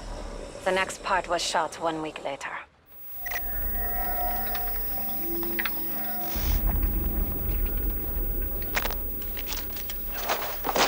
It's a cleanup crew.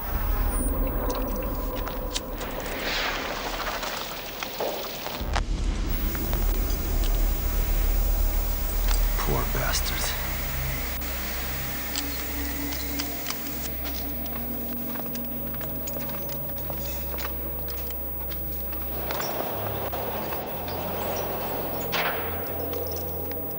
They tried to bury it.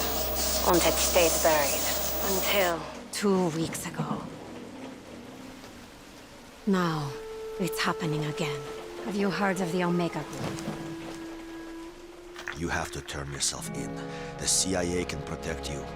I can protect you. I can't do that, Weaver. The Omega Group have plans for the outbreak zones. I have to stay in the field. Sam, please! I'm sorry.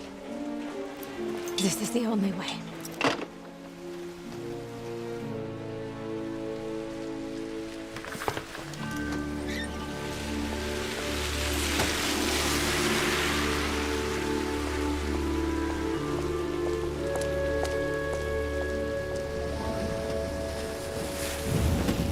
On the basis of intel sent in by Samantha Maxis to Grigori Weaver, Richtofen authorizes Requiem to undertake Operation Cerberus to attempt to close the cyclotron. Weaver orders the strike team to investigate the site of Project N Station in Moscow, Poland on November 13th, 1983. It was here they begin to piece together the mystery of the outbreaks happening around the globe. Omega Group had entered this facility and reactivated the cyclotron after all these years. While Requiem were unaware of the motivations at the time, Dr. Valentina had used Omega Group by giving the files on N Station to Kravchenko. She planned to release her father, and according to the steps that she had been given, the first step was restarting this machine. Upon infiltration of the bunker, the strike team explored the facility and found a Dark Aether computer, able to send and receive communications with people trapped inside the Dark Aether. The computer, unbeknownst to Requiem, had been designed by none other than Kazimir Zykov while inside the Dark Aether, and was a key part in his plan to get someone to release him back to our world. After activating the computer for the first time, the strike team were contacted by Zykov.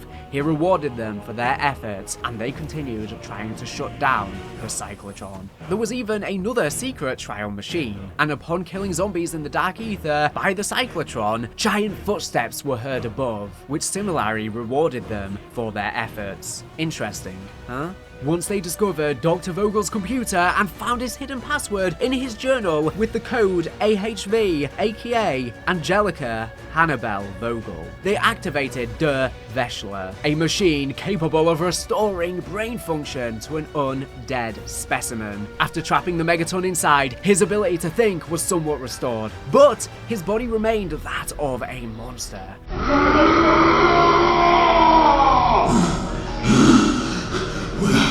Where am I?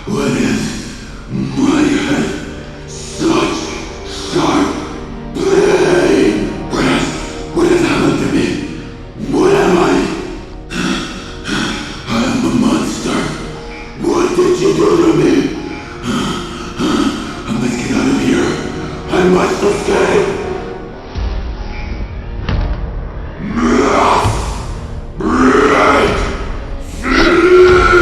Warning. Subject has broken containment.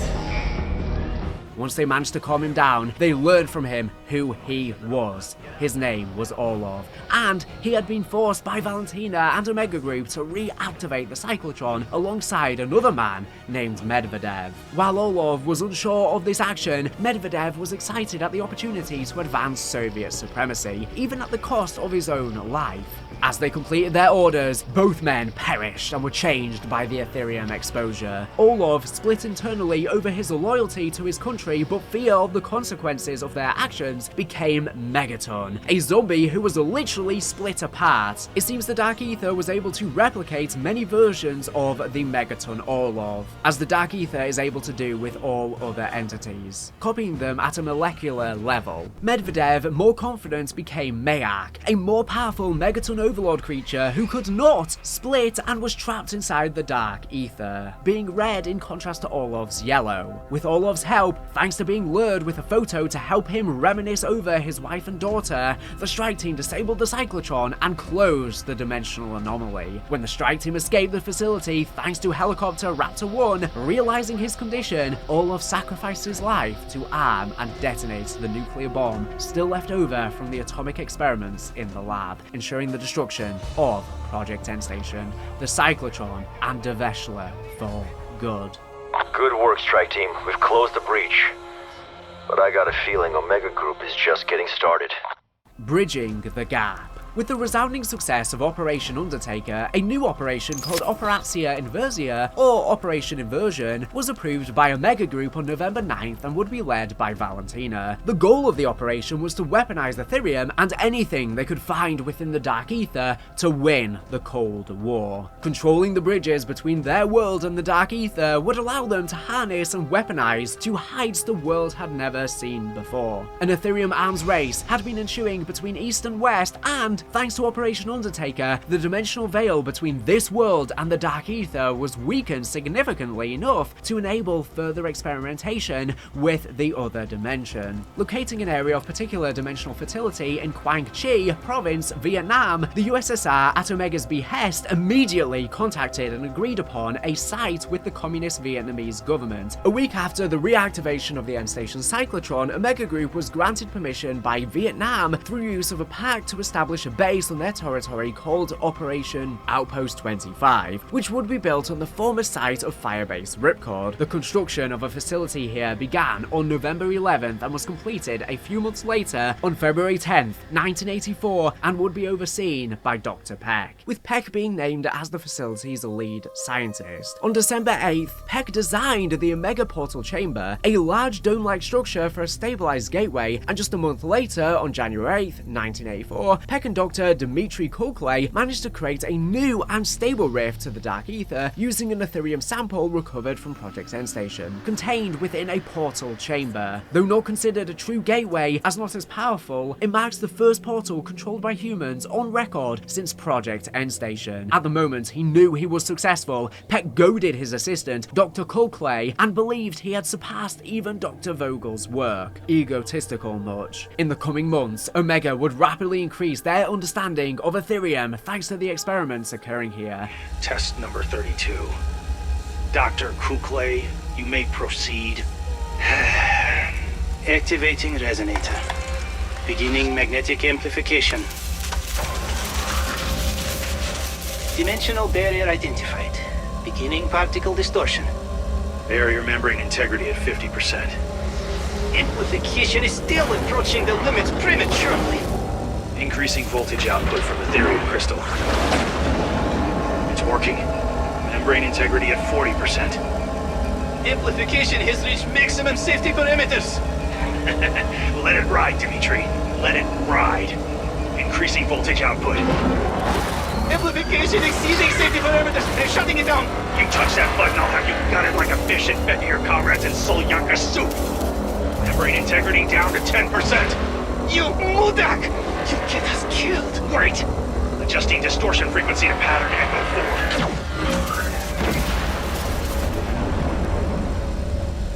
4. My God. Eat your heart out, Dr. Vogel. We'll see who history remembers.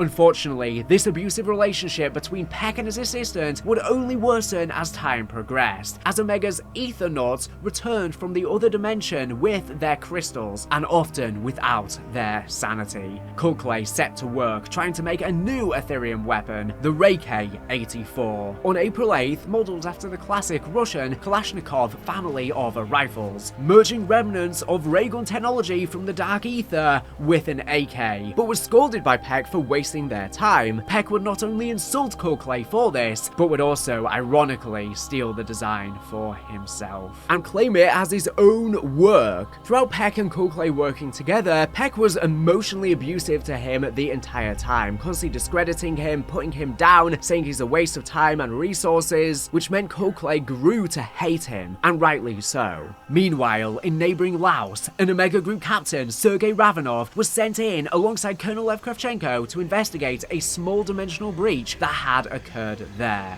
Apocalypse Onslaught. In his official report, he claimed that Omega Group's asset in the area was dead when they arrived on scene. In his personal diary, however, he told a very different story. After arriving on site, they found their Laotian contact, but he was not only alive, but had fended off the outbreak. Kravchenko ordered the man to be restrained and informed Ravenov that Valentina had an experiment for them to carry out. They then proceeded to sample the brain fluids of the dead infected and inject them into the contact's head. He died screaming, then kept screaming. After this event, Ravenov began having significant doubts about Omega Group. He was a Soviet through and through, but this was not his Russia. I am not a traitor to my country.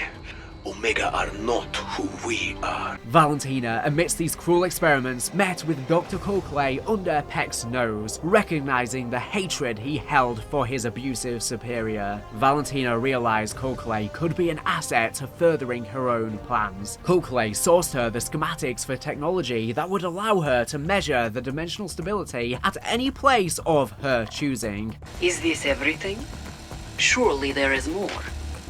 I assure you, Dr. Valentina, this is everything. Research on membrane permutations? What about the particle distortion modules? Everything you need on targeted dimensional breaching is there. Otlично. Have it delivered to this address. You're not taking it with you? Is there a problem with my order? No. I just thought... Thinking is a dangerous thing. Is it not, comrade? Have it delivered to the address. Make sure you are not discovered by Peck. Believe me, he is half of the reason I am doing this. And the other half? Why, for the good of the motherland, of course. Of course. For the motherland.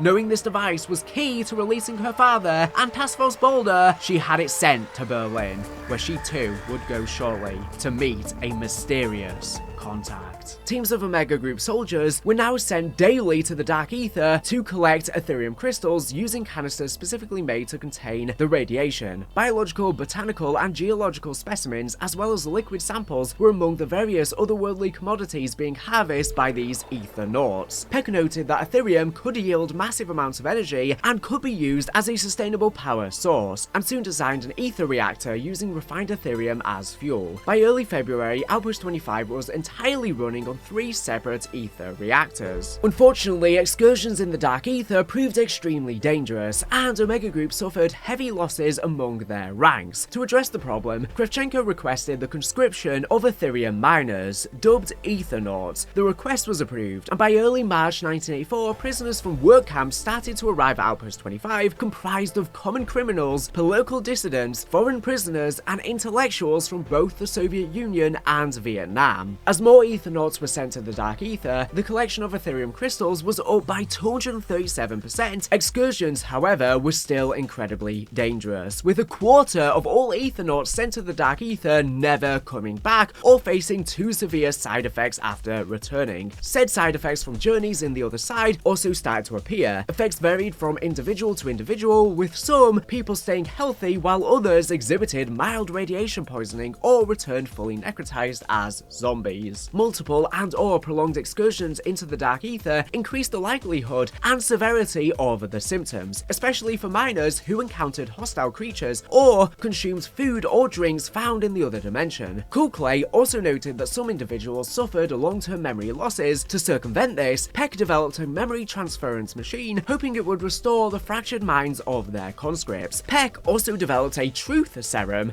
to help recover memories and debunk conflicting reports, made of course from Ethereum technology similarly. On March 14th, Peck and Cool Clay created the blueprints for the Red Soldier mechanized armor, aka the Krasny Soldat, to help assist in the protection of Ethernauts, though Cool Clay is later discredited by Peck and removed from the project. Omega were hard at work in extracting crystals from the Dark Aether to use for technology and weaponry, allowing massive strides in science and technology, giving them a massive one-up against Requiem at this moment in time. A new Ethereum Cold War had broken out, and Omega were far ahead at this point. Ravenov, seeing the increasing intensity of the experiments in Vietnam, knew he could no longer sit idly by. He made contact with Agent Maxis and began acting as a mole. He agreed to meet her at the outpost, where he would be able to produce vital intelligence on Omega. Having been dark for months and knowing it was a risky operation, Sam decided to contact Weaver via telephone and inform him of what she was about to do. Unfortunately for her, this phone call would be exactly what would put her in harm's way. On May 14th, after a visit from Gorev, Peck became aware that Samantha Maxis, a former agent of the BND and current ally of Requiem, wished to expose Omega Group and was going to meet a secret mole. Weaver, I'm still in the field. I have to meet a contact. I am not proud of everything I have done, but I am proud of what I am doing. Omega must be stopped, no matter the personal cost to people like you and I. No, my friend. They are the ones who are going to pay. They have already opened their new worlds. However, before the two could meet, Maxis was captured in June. She would be brought to Outpost 25, where Peck would personally torture and interrogate her to try and learn the identity of the mole, as Kravchenko wanted to interrogate her to figure out who the mole is. Maxis refused. No one is coming for you because no one cares about you. From dust you are, and to dust you will return. Being a Requiem phone line, the director heard every word of Samantha's call with Weaver and decided it was a perfect opportunity to advance his plan and get revenge. He made contact with one of his many assets, none other than Dr. William Peck, and informed him that Maxis would be arriving at the base. He, however, neglected to mention that Ravenov was her contact in Omega, sowing the seeds of distrust and rivalry. Considering that Richtofen was playing all sides, it could have also been Richtofen that gave Gorev the intel that Samantha was approaching the facility and had a mole. With Maxis now in custody, he also instructed Peck to directly disobey Kravchenko's orders for a comprehensive interrogation and instead throw her into the Dark Aether. Additionally, he did not expect her to get out. Richtofen, of course, was playing all sides, Omega and Requiem, like a game of chess, to all do his bidding for him, creating conflicts and resolutions. It's worth noting that, at this time, Peck didn't know who this contact in Omega was, only that they could potentially secure him safe passage back to the west and give him a clean slate if things at Omega were to not work out in his favor. Peck started not only to interrogate her, but also torturing her with no result before proceeding with the director's request: throw Samantha Maxis into the other dimension. However, at the moment he did this, an outbreak immediately began at the facility, with the phase consuming the area between the village at the bottom of the firebase and the facility itself. For Samantha's powers had reawoken, sending hordes against her will, very reminiscent of the old days. Requiem later agreed with this hypothesis and believed this to be a result of none other than Maxis, as she grew a multitude of psychotronic powers whilst in the Dark Aether. While she was strong enough to resist Peck's interrogating fairly well, the Dark Aether preyed on her weakness. Having been thrown in there, her rage, amplified by what she just endured, began to build up. In her efforts to survive in the barren land, she even went so far as to butcher a group of Omega agents in her sleep, who had been sent in whilst her memory on those events is hazy. When I opened my eyes, there was blood on my hands. I stared at it knowing if it was mine. Then I saw the bodies. Omega soldiers. They looked like victims of a frenzied attack. An attack that continued even after they were dead. I have a knife. Do not remember where it came from. I just want to go home. This is a dream. A bad dream. It has to be. That's what I tell myself. Even if it isn't true. What is happening?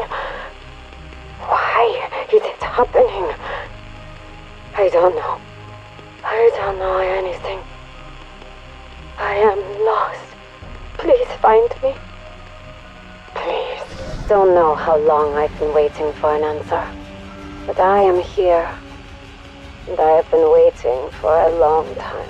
Soon after, the gateway in the Omega Portal Chamber released a massive burst of Ethereum, which contaminated the entire facility, as the infection spread quickly, which led to the death of anyone trying to cross it. Various temporary dimensional breaches also appeared around the facility, releasing large quantities of the undead. Peck soon sent a distress signal to Omega Group headquarters, believing to be the sole survivor, as he was unaware Ravenov also survived. With Maxis captured, Ravenov contacts Grigori Weaver using the same phone line that Maxis previously had, explaining to him the situation and warning him that they are always listening. Ravenov implores Weaver to send the strike team in. After discussing it with the other senior staff, Weaver does just that. Ravenov, my team's reached the village. Requiem, welcome to Vietnam.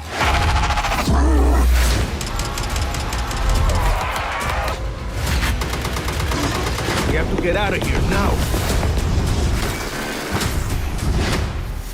If any harm comes to her, I will kill you myself. And Operation Lost Property officially begins. Arriving at the facility on June 15th, 1984, Peck contacts the strike team over radio and makes a bargain. Turn the facility power back on, and he would give up Maxis. After doing just that, however, Peck chides the team for their incredible stupidity. Samantha was in the Dark Aether and totally out of his or their reach. Now they had restored power, Peck was able to trick Requiem into allowing him to transmit all of his research via satellite back to Omega in Russia. Consulting Ravenov, he instructed the strike team that Peck kept a truth serum in order to interrogate Ethernauts who had returned without their sanity, in order to get some semblance of a series of events from them. The strike team mixed the serum and gave it to Peck, causing him to explain that in order to recover Maxis, they would need the codes to the portal's mainframe and her dimensional tracking ID. Eventually obtaining these, they restarted the portal, only to find that the truth serum had worn off, and Peck had double-crossed them yet again.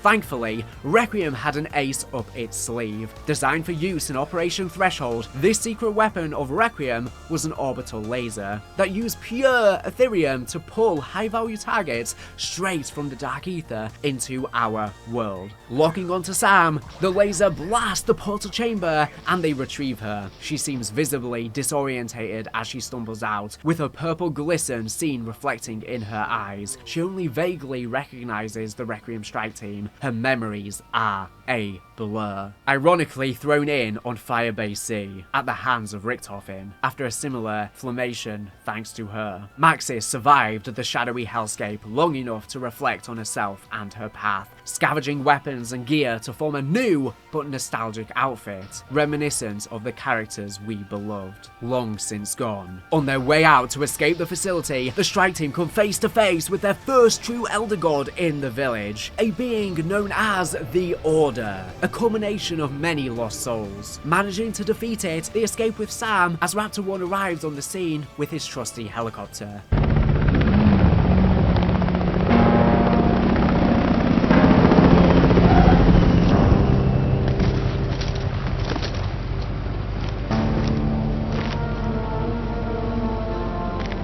Not coming with us? There is an operation underway in the Ural Mountains. I have to stay in the field. This is the only way. I told you once. Omega is not who we are. I do this for the good of the motherland. For the good of us all. Try not to break anything else. Remember, there's nothing so broken that it cannot be fixed. Sam, are you okay? I'm ready to come in. We have a lot to talk about.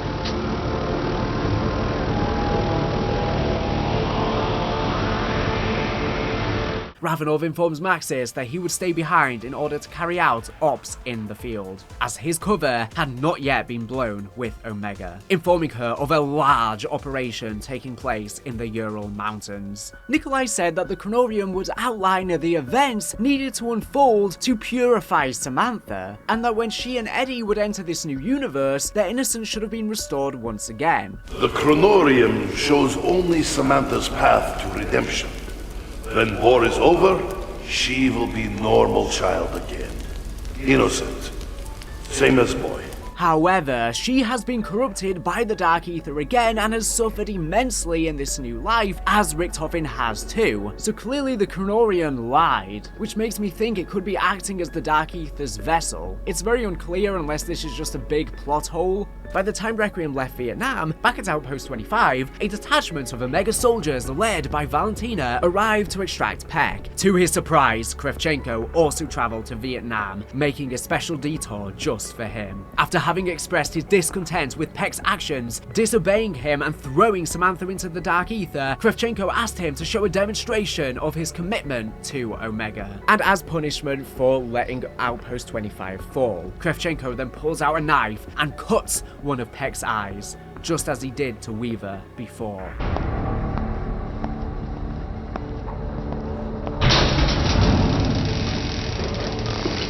Finally! Could you have taken any longer to get here? You were smart to transmit your research. You demonstrated loyalty to an extent. To an extent? What more do you want? Just wait until we get back to Moscow. We'll see what the Colonel thinks about this. Really? Do you really want to know what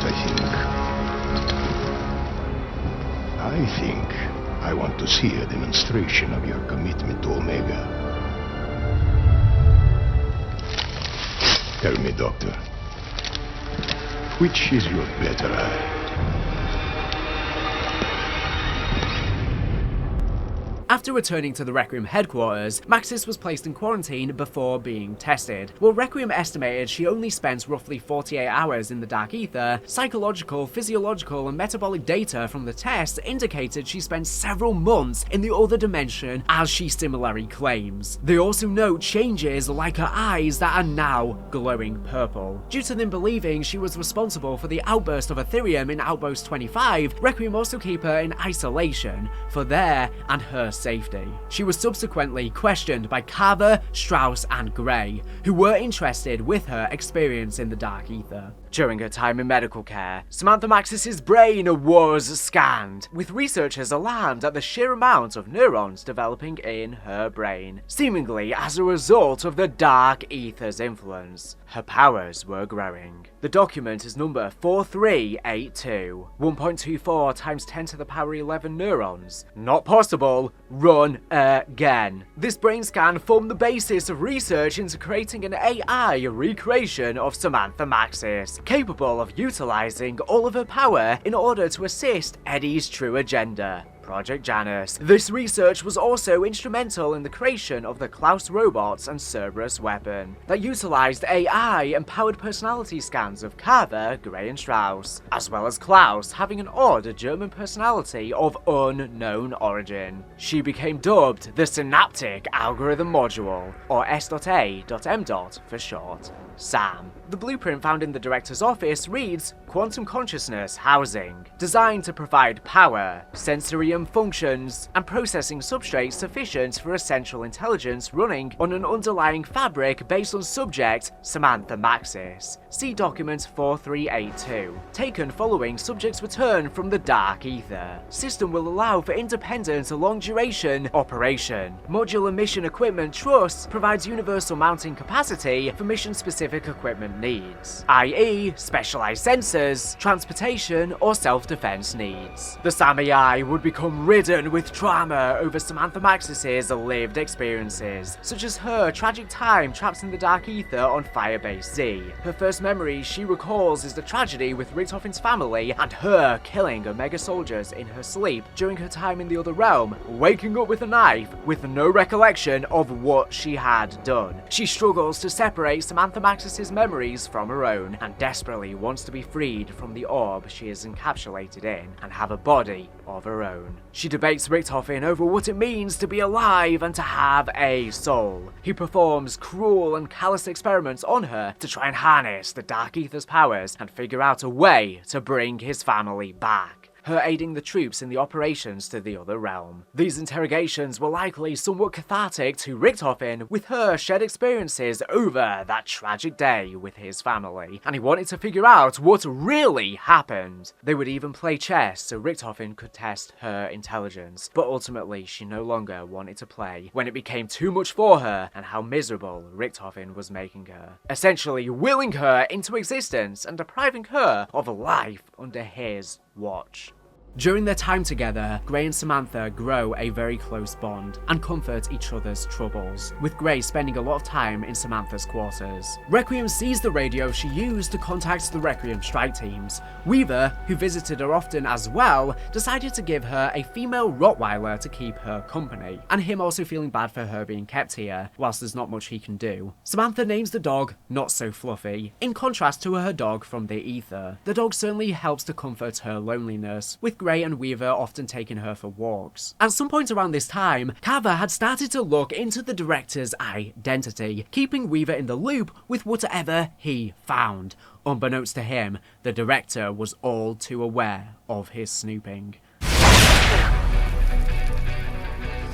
During the rapid progress at Outpost 25, Omega also began to operate in the Ural Mountains, as it possessed the world's single largest outbreak zone that has been loosely contained since the activation of the Cyclotron, and Valentina saw this as a vital new opportunity to forward her plan. Since childhood, Valentina believed she had been hearing the voice of her father, Ulrich Vogel, and recognized this for the first time at around the age of 5, when this voice referred to her by her true name. From beginning her research into physics and biochemistry to encouraging her to kill her guardian, Kurt, this voice was always with her, and now it told her the promised day was almost upon them. First, however, she would need to create something, a weapon capable of setting him free. The reality inversion warheads. Giant Dark Aether warheads. Valentina addressed the Soviet Politburo with the plans for Operation Inversion and pushed for Berlin as a target. Kravchenko assigned Peck to the Ural Mountains to assess the applications of the Ethereum crystals present at the site under the direct supervision of Gorev. On July 8th,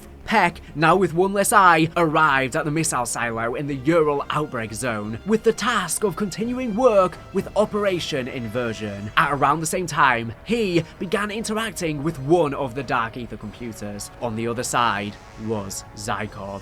Hearing about this new operation, Zykov was miraculously able to help Peck do exactly what he needed: build the inversion warheads. And to do this, he hoarded Tempest within the Dark Aether and gave their location to Peck, who in turn informed the Aethernauts, who would collect them. Valentina and Gorev note Peck's obsessive behavior with the computer, but opt not to tell Kravchenko for now. Also around this time, the director, via Peck, informed Kravchenko about the existence of an entity within the Dark Aether, one in control of all the others, known as the Forsaken. Maybe this giant entity was even the one stomping above the machine, rewarding the strike team with a max ammo, as he was playing all sides to try and get them to free him. Recognizing this existential threat, but more than that, seeing it as an opportunity to be hailed as a hero, Kravchenko took control of Operation Inversion on July 22nd. His intention: wait for the Forsaken to enter our world and use the missiles to destroy him,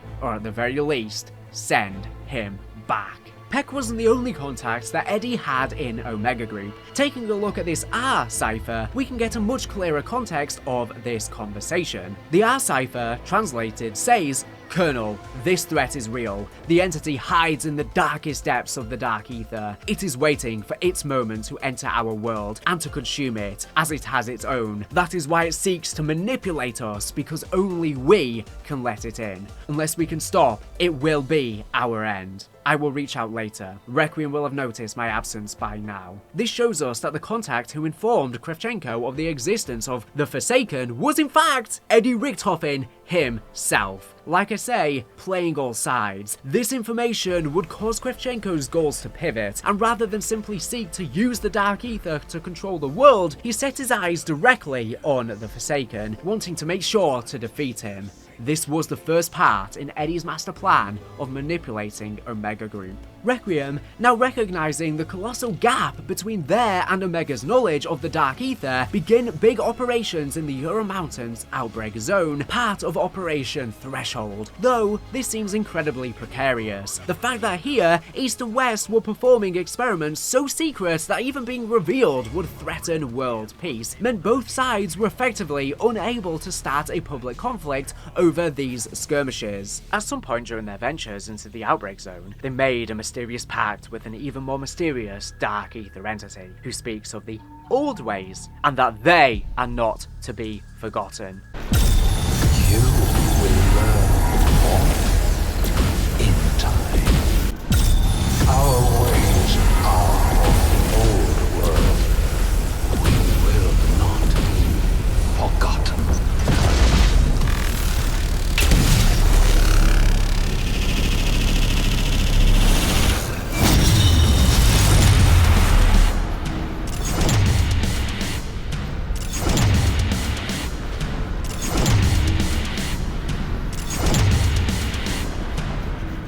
All the while, at Requiem headquarters, believing Samantha to be the cause of the outbreak at Outpost 25, and growing concerns of her experience in the Dark Aether, a vote is held with the department heads as to whether or not she should be given field operative status. But this is declined, failing by one vote, and was to be kept inside Requiem HQ for several months. Valentina, frustrated by the change in nature of Operation Inversion, is consoled in by the voice she believes to be her father, who tells her not to worry. Under his instructions, she leaks Inversion documents to Sergei Ravenov, who in turn leaks it to Maxis, still interred at Requiem. Somewhat abusing the more than special trust she had been building with Dr. Gray, Maxis convinces Gray to give her access to the communications protocols. Using this, she contacts the strike team and Ravenov, and directs them to meet up at Ruka. On November 16th, 1984, meeting Ravenov face to face once again, the strike team successfully acquire the launch keys for the Inversion missiles, changing their location to the middle of the Pacific Ocean, far out of harm's way.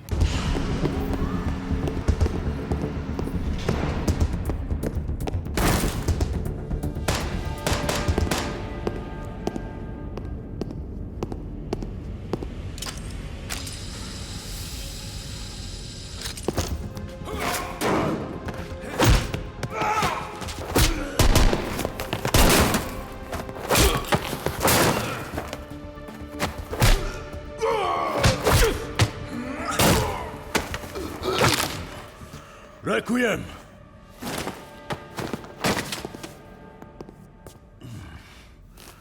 Where is Maxis?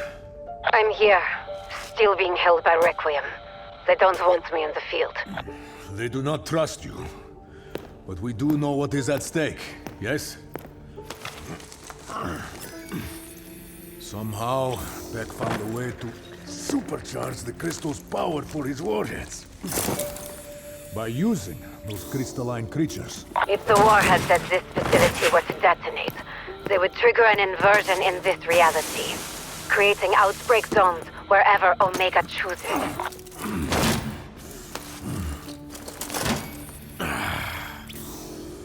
It is no use. I cannot launch the missiles from here. I need you to find the keys. That is the only way we can put an end to Operatia Inversia. Maxis, is there anywhere in particular you want to see destroyed? This power is too dangerous for either Omega or Requiem to possess. So I say, we dump them in the middle of the Pacific. Sounds like a plan. Go. Find the launch keys. I will prep the missiles.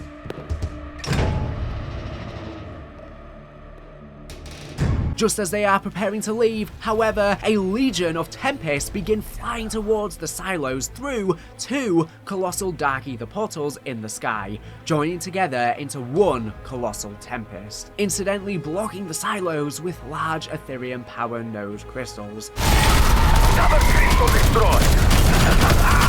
We may yet live to see another day.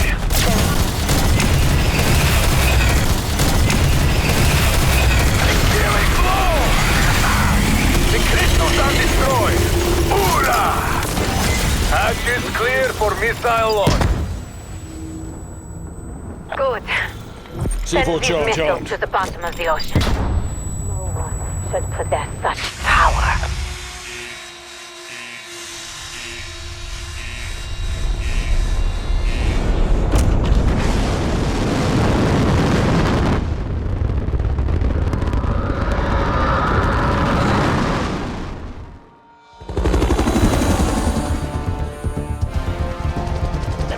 According to Agent Maxis, y'all need a ride out of here.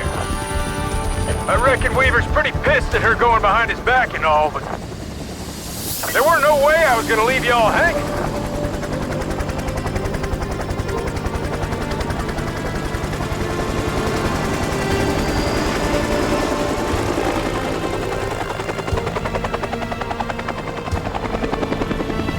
The strike team managed to defeat this giant Tempest, in turn clearing the silo blockages and successfully launch the missiles, which literally have Tempest tied to them, a living, breathing source for Dark Aether crystals. The Tempest, while resembling the Avogadro, are seemingly a new but similar form of entity that originate from the other realm, maybe even remnants from the Avogadro after years of corruption and cloning. Whilst they were once human, they are transformed into Tempests over time, covered in large Dark Aether crystals, making them more powerful and capable of breeding and growing crystals from themselves to advance the terraforming of our world. Their initial origins are unknown, whether they are a result from Dark Aether, Organ Silicate, experiments from Requiem and or Omega. For example, this may have been requested by the Forsaken for Valentina to power the missiles in the hopes to tear the veil, or they formed naturally in the realm, or potentially even both. Regardless of their origins, the Forsaken would go on to recruit them into his army factions, as he had done with Order and the rest. There is the theory that these events that transpired affected the Warzone storyline. This is because sometime in the same year, in 1984, the Vodianoi ship left Rebirth Island transporting Nova 6 gas following the reactivation of the facility by Perseus operative Stitch.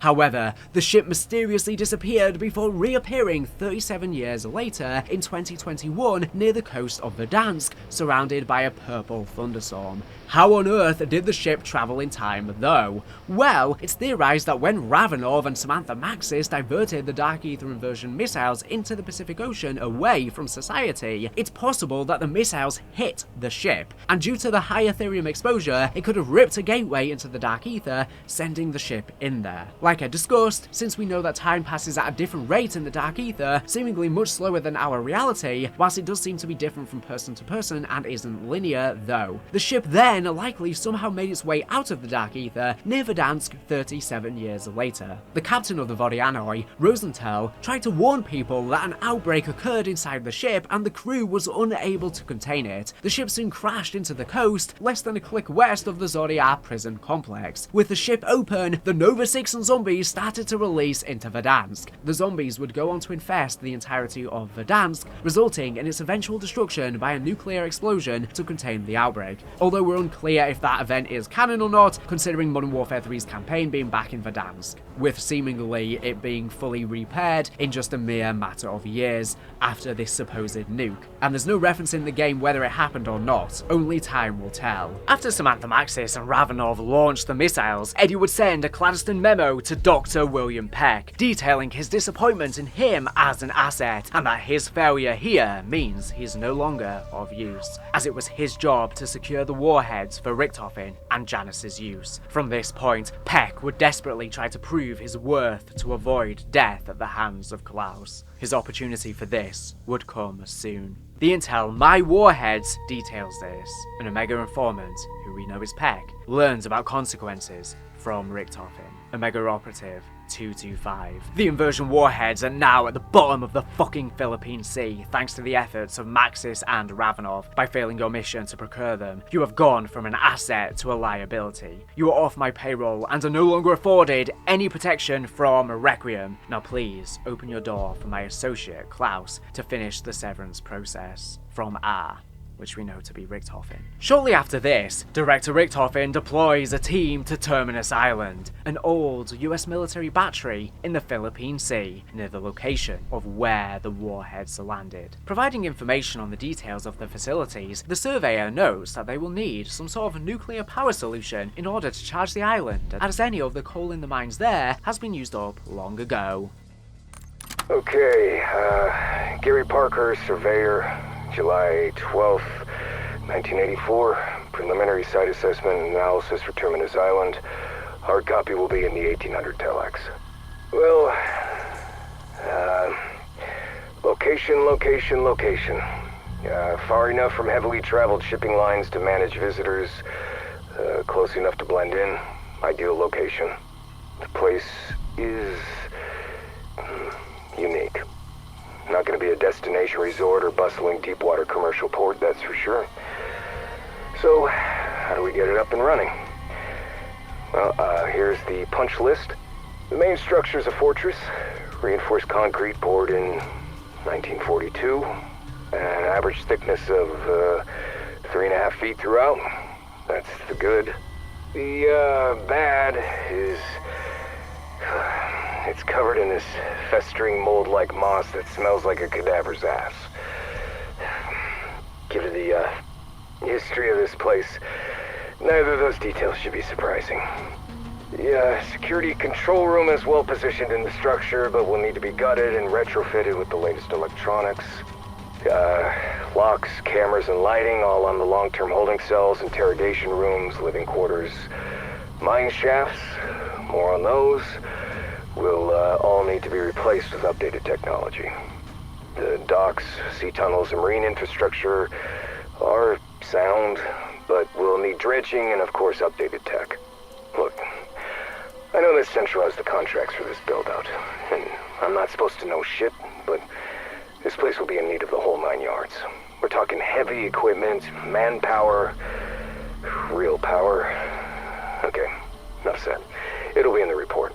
The helipad, while adequate in size, will need to be retrofitted to handle the gross weight of the next-gen rotary wing aircraft. And, okay. There are, numerous tunnels, sea, land, and the mine shafts throughout Terminus. While they do provide freedom of movement to, any area of the island, well, there's one concern. They just scare the shit out of me. Back in 32, there was a mining accident that killed dozens of these workers in those tunnels. And definitely some weirdness going on down there that I cannot fucking explain. I suggest armed units clear those tunnels before any work begins. And, finally, the buried lead, power. The coal from the mines has been gutted long ago. For the kind of draw needed in the specs, you're looking at either a hydroelectric or nuclear system. Anything else would be insufficient. And, look, it's just all in the report. I'm gonna get the fuck off this putrid rock. Out. Breaking from the narrative here for a second, in Black Ops 6, Treyarch marked the PEC intel as occurring in June 84, very close to the beginning of Operation Threshold, Outbreak, and the survey intel as July, 1 month after Outbreak begins. However, the incident with the warheads doesn't occur until November 1984, and Ravenov and Samantha chose the position of the warheads at random. The only way these make sense in the chronology is if they happen in November, for the PEC intel, assumedly right after Operation Inversion was foiled, and December for the survey, either shortly before or after the events we're about to discuss, as these were all orchestrated by Eddie and instrumental in Project Janus. I believe the date for the intel is just a mistake. In the weeks following the events at Aruka, the strike team was cleared to return to active duty, almost facing a court-martial due to their actions, only to be spared by the director of Requiem, Richtofen himself. During their interactions, Gray had noted strange occurrences with Maxis, specifically in one instance a book moving. I'm sure they did some other crazy things too with those powers. More importantly, having seen her notes about these events on the Requiem mainframe, warns her that people above their pay grade can see them too. Weaver, disappointed in Gray for allowing Sam to get the better of her and enabling the events at Ruka, scolds her and warns her to never cross his path ever again. Weaver, I don't know what to say. There's nothing to say. Your lack of military experience is no excuse for what you did. You knew better, and you did it anyway. I just wanted to let her talk to the team. I didn't know what she was gonna... One thing you're not is stupid. But I also don't think you're a traitor. Which is why I'm taking the heat on this one. No one upstairs is aware of your role in Sam's little side operation. And that's how it'll stay. As long as you never fucking cross me again. Understood? Yes. How is she anyway? Agent Maxis is still showing high levels of Ethereum contamination in her bloodstream. But the way it's affecting her is different than any other subject I've observed. Meaning? It's not just her eyes. There are things happening on a cellular level I can't quantify yet. You keep your notes in our central database, yes? That would explain the new orders. The director wants to run more specialized tests on Maxis. If you're asked to cooperate, you do as instructed. Are we clear? Yes, sir. Gray, remember, if it's on the mainframe, everyone above my pay grade can access it. If there's something you want to tell me, you tell me in person. I promise, Weaver. I won't keep anything else from you. I'm glad we understand each other. Dismissed. He also confronts Maxis and, after a heated exchange, confines her to her quarters, with no more walks around the facility with her dog like he, Samantha, and Gray would often do. Unfortunately, Gray's warning came too late. By this point, the director had already marked Sam down for special tests. Weaver received new orders from the director of Requiem and, on December 1st, had Maxis taken away for additional testing, based on reports from Gray about the high levels of Ethereum contamination in her bloodstream and changes on a cellular level. As she was taken away, Weaver promised to take care of her dog. Hey! Take your hands off me! You're to undergo some additional testing. Why are you doing this? Orders from the director. On December 3rd, after 2 days of travel, Maxis arrived at Block 8, a classified facility of the CIA built with an Ethereum seal to ensure that she cannot escape the facility. While she can still use her powers, communicate with people telepathically, and move objects within the seal, and can create portals, she cannot create a portal to escape herself. A testing facility designed to take care of psychics and people who have been affected by the Dark Aether. She was maintained in isolation after she attempted to flee the facility facility upon arrival. Maxis was subjected to several interrogation sessions led by the director of Requiem to assess her powers. During their time, Samantha states to Richtofen that Weaver cares for her, but not in the way you think, and that they have shared history, shared trauma, likely referring to them both being responsible for the death of Richtofen's family, to which Richtofen says, "You know, I was quite forgiving of the situation. I could have had Weaver arrested." After 15 days, the director managed to push her by stating that nobody at Requiem was caring for her, especially Weaver and Grey, which she could not believe, and he explains to her that she was just a sad little lost girl. This glimmer from the ether. Filled with anger, Maxis used her telekinetic abilities to break the glass in the room. Hello, Mr. Director. Oh, you heard me come in. You're very perceptive, aren't you? Do you know how long you've been here? Not counting bathroom breaks and mandatory exercise. 15 days. As of today. And still no breakthrough? What kind of breakthrough do you want? Your only goal seems to be trying to make me angry. But I'm not. Just disappointed. You're probably going to be more disappointed when this session is over. You do know that none of them really care for you. Strauss, Carver, Weaver, even Grey. They've barely inquired as to your current situation. That's not true. They wouldn't want me to be here. You're just trying to manipulate me. Test my emotional responses. Like you did with them? Do you even know how much trouble you caused for your Requiem friends? Going behind their backs on your little secret squirrel mission with Ravenov? I looked Weaver in the eye when I was taken to be brought here. He didn't want this. You like him, don't you? Not in the way you think.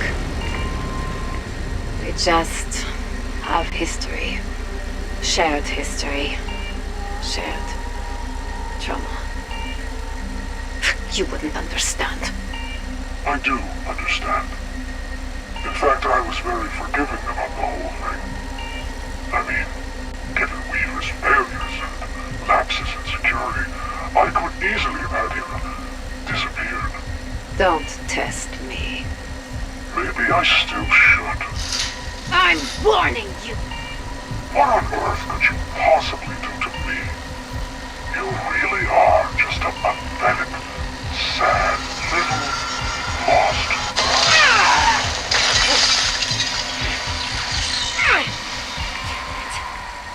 Oh dear. I suppose we'll have to replace that glass now. But at least we're making progress. The director continued to torture Maxis over the next 2 months. It is important to note that Richtofen never faltered, hiding his identity throughout his interrogations of Sam, at least that we are privy to, communicating only via a microphone with a voice changer, meaning that she should not have his identity despite her experiencing amnesia. Her memories of who Richtofen is would have likely come flooding back. Interestingly, many of the quotes mirror Hudson interrogating Alex Mason in the Black Ops campaign. At around this time, Carver begins doing more digging into the exact nature of the Dark Aether. Thanks to his military career, he was the first to recognize the parallels between the power structure in the Dark Aether and that of an army. His question though, who was the commander-in-chief? Carver found that very answer lying on the director's desk, confirming his worst fears. There was an exceptionally powerful being at the top, and it was growing in power, unbeknownst to him being the Forsaken. As well as this, Peck continues his communications with Zykov. Frustrated at the failure of Operation Inversion, Peck inquires as to whether Zykov could help him get more Tempest to attempt it again. However, Zykov assures him that was not necessary. Instead, he would help Zykov build a device that would be able to stop the Forsaken, a way to bring Zykov home. In doing this, Zykov would be able to give Omega the knowledge necessary to kill the Forsaken. On November 30th, Kravchenko reports that the missiles couldn't get recovered and belonged to the ocean. He soon decided to take direct actions against Requiem and tasked Dr. Hugo Yeager, head of Necroanalytics and a man with somewhat ancestral ties to the Dark Aether, as he is actually the great-nephew of SS Oberfuhrer Wolfram von List, the long-since gone ex-leader of Die Wahrheit, allowing all of that knowledge and documentation and research to transfer over to Omega Group to infiltrate the small group of defected scientists, led by a Dr. Zakova. Being informed that there are traitors within Omega, Yeager's mission was to eliminate the scientists and set up a trap for Requiem's elite strike team. To lure Requiem's so-called elite strike team into a trap. Fortunately, crashing helicopters is easy. This operation was called Operatia Isichenye, or Operation Excision in English. Gaining their trust, Yeager contacts Ravenov, now officially disavowed by Russia for his part in the events at Ruka, and tells him they wish to defect. Ravenov, too happy to strike a blow at Omega, arranges with Requiem to have them extracted. Been a long time, Weaver. Ravenov. You've got some balls using the Slion after what you and Sam did. Been contacted by a group of Omega scientists. They wish to defect. Over the next few months, however, Omega Group began to learn of higher otherworldly entities within the Dark Aether seemingly building up their forces. During an examination of a destroyed Krasny Soldat, Peck discovered that the armor, while of his design, was being altered and upgraded by unknown forces within the Dark Aether. Omega Group would come to know this as the work of the Forsaken. During this time, Peck, with the help of Zykov, pretending to be innocent, develops the LT-53 Casimir, a tactical device capable of sucking enemies into the Dark Aether. Gorev would come to find the blueprints and decided to rebrand them as weapons. Kravchenko also becomes suspicious of Valentina after learning from Gorev that Peck has been talking to Zykov from one of the modified computers and planned to speak with her directly. Yeager informs Kravchenko and expresses his pleasure in the opportunity to deal with the traitors personally. All he will need is a helicopter. The Colonel is all too happy to oblige. On December 14th, Weaver contacts the strike team to meet Ravenov and the Omega 8. The strike team arrive back in the Ural Mountains, this time at the sanatorium, and link up with Ravenov, who informs them there is a downed helicopter. Upon locating the crash site, Yeager, speaking via recorded message, informs the strike team that the scientists were shot down, but have escaped to Monument Island. This is through the phase, but Dr. Zakova's new invention, the Ethereum Neutralizer, allows them to cross through. Yeager explains there is another neutralizer waiting for the strike team, but they will have to power it themselves. Hello? Scheiße. Ravenov, it is Dr. Hugo Yeager. I hope either you or Requiem find this recording. Most of us survived the crash. We're headed to Monument Island. I hope we'll be safe from Omega. Before you ask, yeah, that is on the other side of the phase, but the scientists I'm with, they have created something incredible. A device that will allow us to travel through the phase without dying. Or worse. They only have one prototype, but they are assembling another from spare parts so you can follow us. Unfortunately, we are missing a component and a serial orb. Find one and bring it to the bridge. There will be a slightly modified recon rover waiting for you. Please hurry. Omega shot us down. They will not leave the job unfinished. Finding an ethereal orb of a boy, a lost child, and a strange toy bunny rabbit named Mr. Peaks, the strike team power the neutralizer and cross the phase. Arriving at the island, home to a monument, however, they find the corpses of the Omega 8 scientists butchered, and another log from Yeager expressing his hatred for the traitors and wishing Auf Wiedersehen to the strike team. Hello, Requiem. So glad you could make it. Enjoying my handiwork? Do not worry, they did not go quietly. Dr. Zakova, she put up quite the struggle. It was almost honorable. But there is no honor in betraying Omega. It is a despicable act of cowardice. When Kravchenko learned of the plot to defect, I could not volunteer fast enough. Once I infiltrated their group, the Colonel gave me 2 tasks. 1, kill the traitors. Easy enough. Nothing a hacksaw and a gas can could not solve. But the second, to lure Requiem's so-called elite strike team into a trap. That added a complication, but fortunately, crashing helicopters is easy once you've poisoned the pilot. As for the Ethereum neutralizer, rest assured, it will be well taken care of in Omega's hands. Soon we will change the world, Requiem.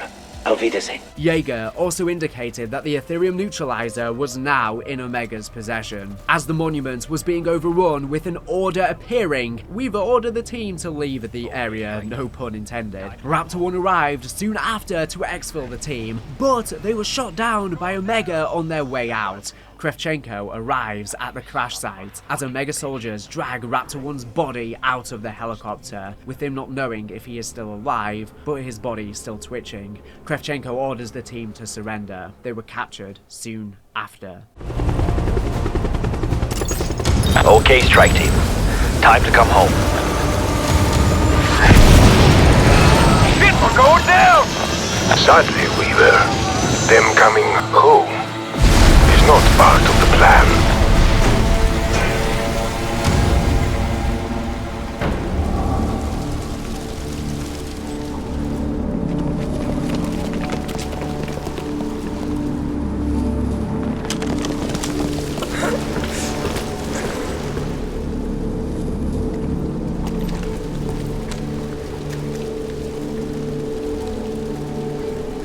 Surrender now. Kravchenko. And you will be allowed to leave. You son of a fucking bitch. Requiem belongs to me now.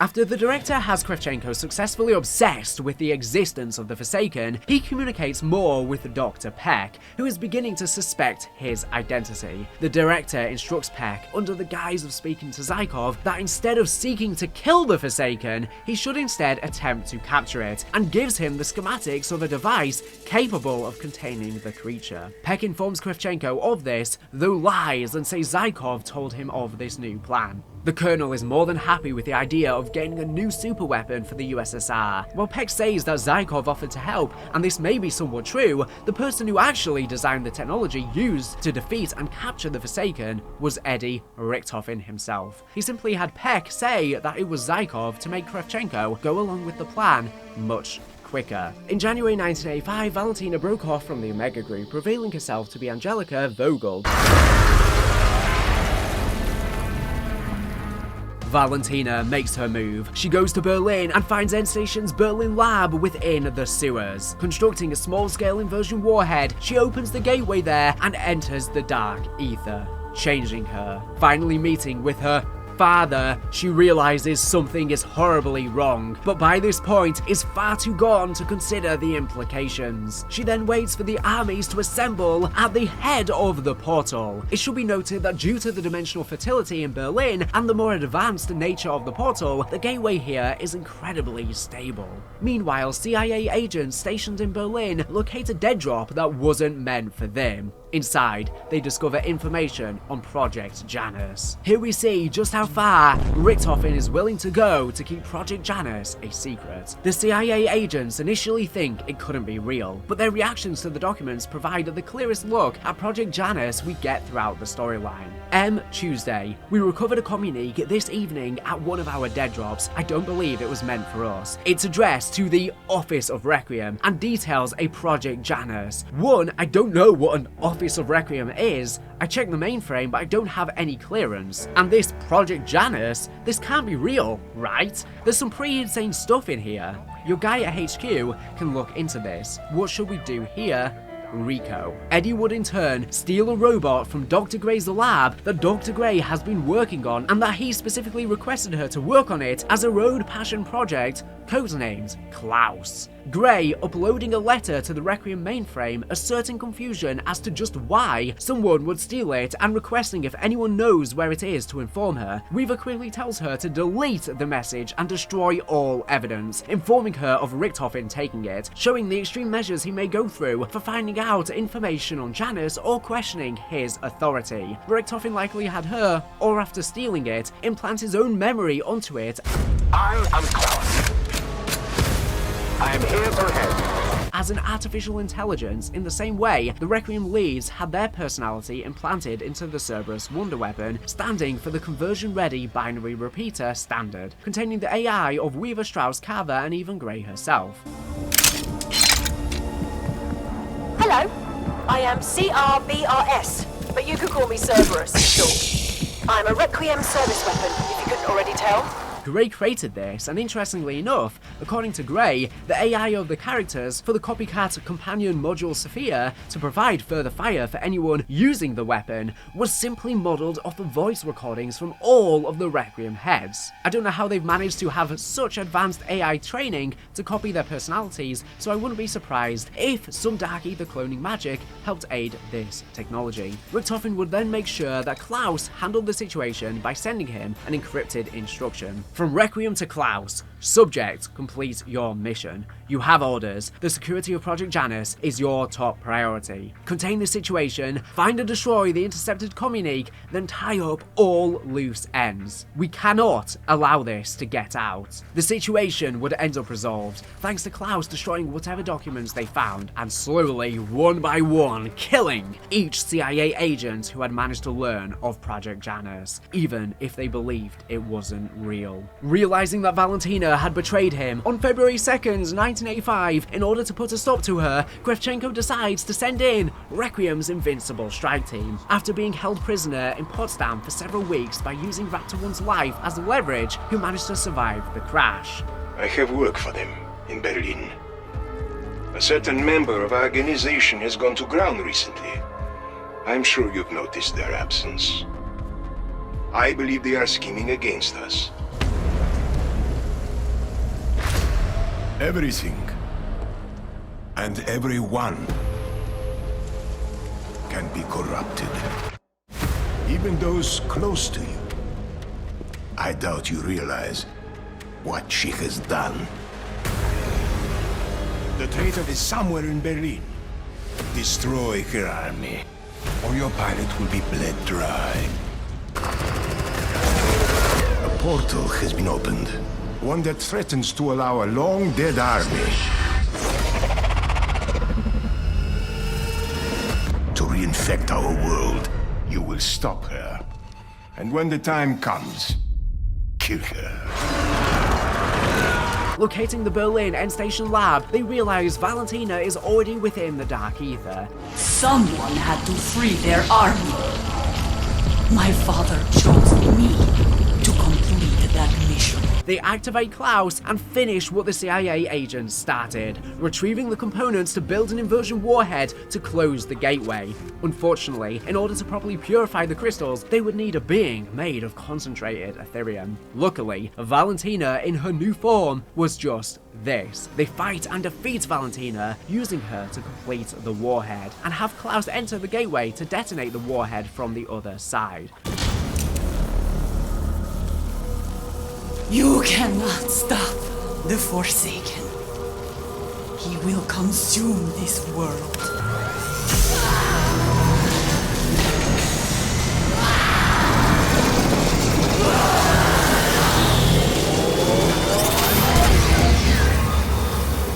Deliver the warhead to the Dark Aether. Let us be done with this.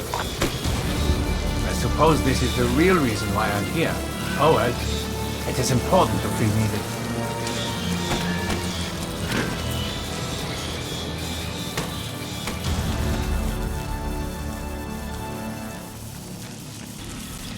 If you want me to survive, you could try doing something! There is junk belongs.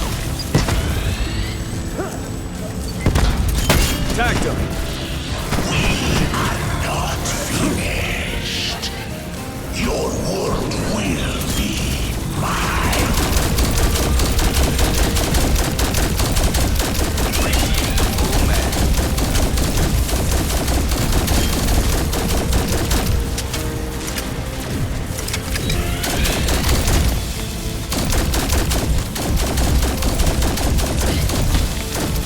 I'll be be the same.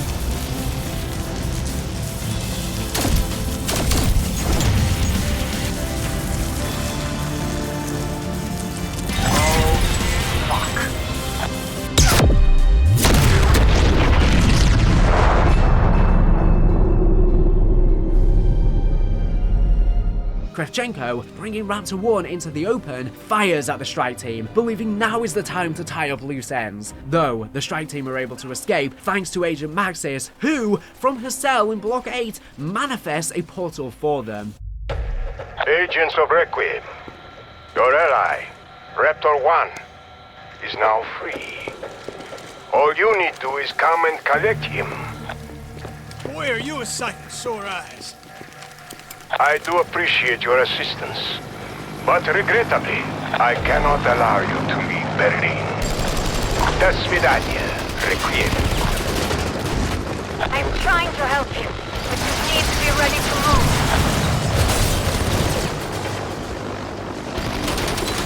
Hurry! Get to the rooftop!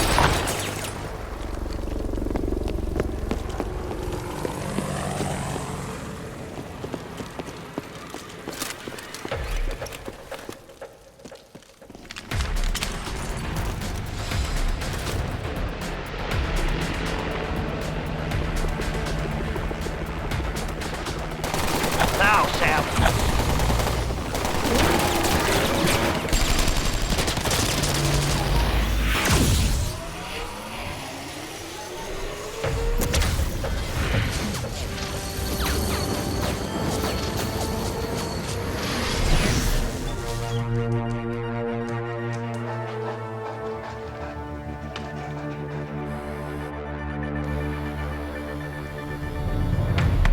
The director watches this from his office and notes that Project Janus can now proceed, but Maxis's growing powers may be an issue for it.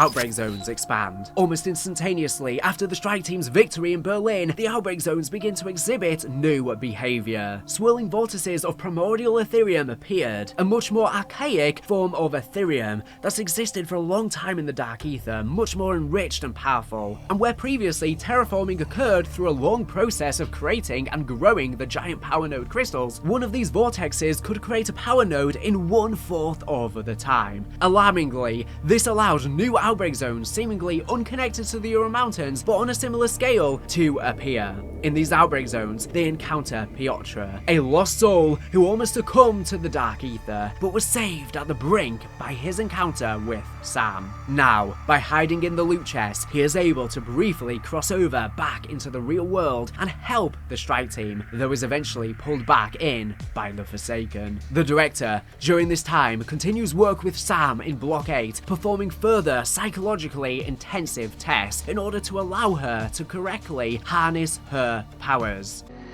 You going to electrocute me again? I really hope it doesn't come to that, but I know what you're capable of.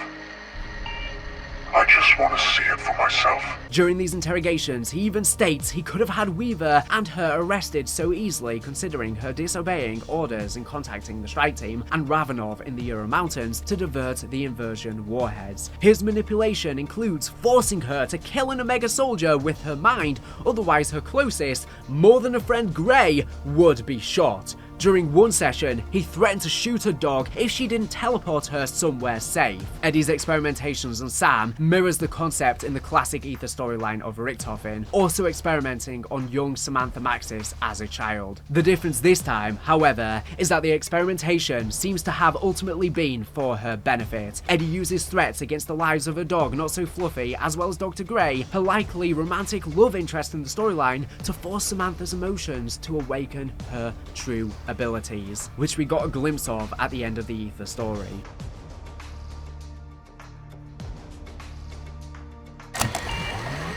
Hello, Sam. How are you today? I am alive. Yes. Still alive. Are you scared? I am not scared. I have overcome much worse things. I don't mean scared of being here. I mean, are you scared of yourself? I am not a bad person.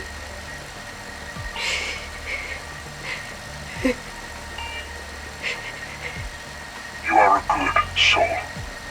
I want to believe that. I have to believe that.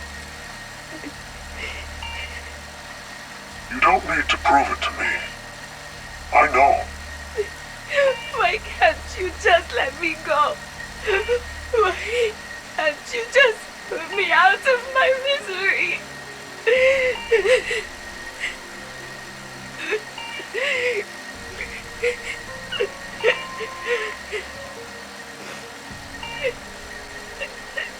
Sam,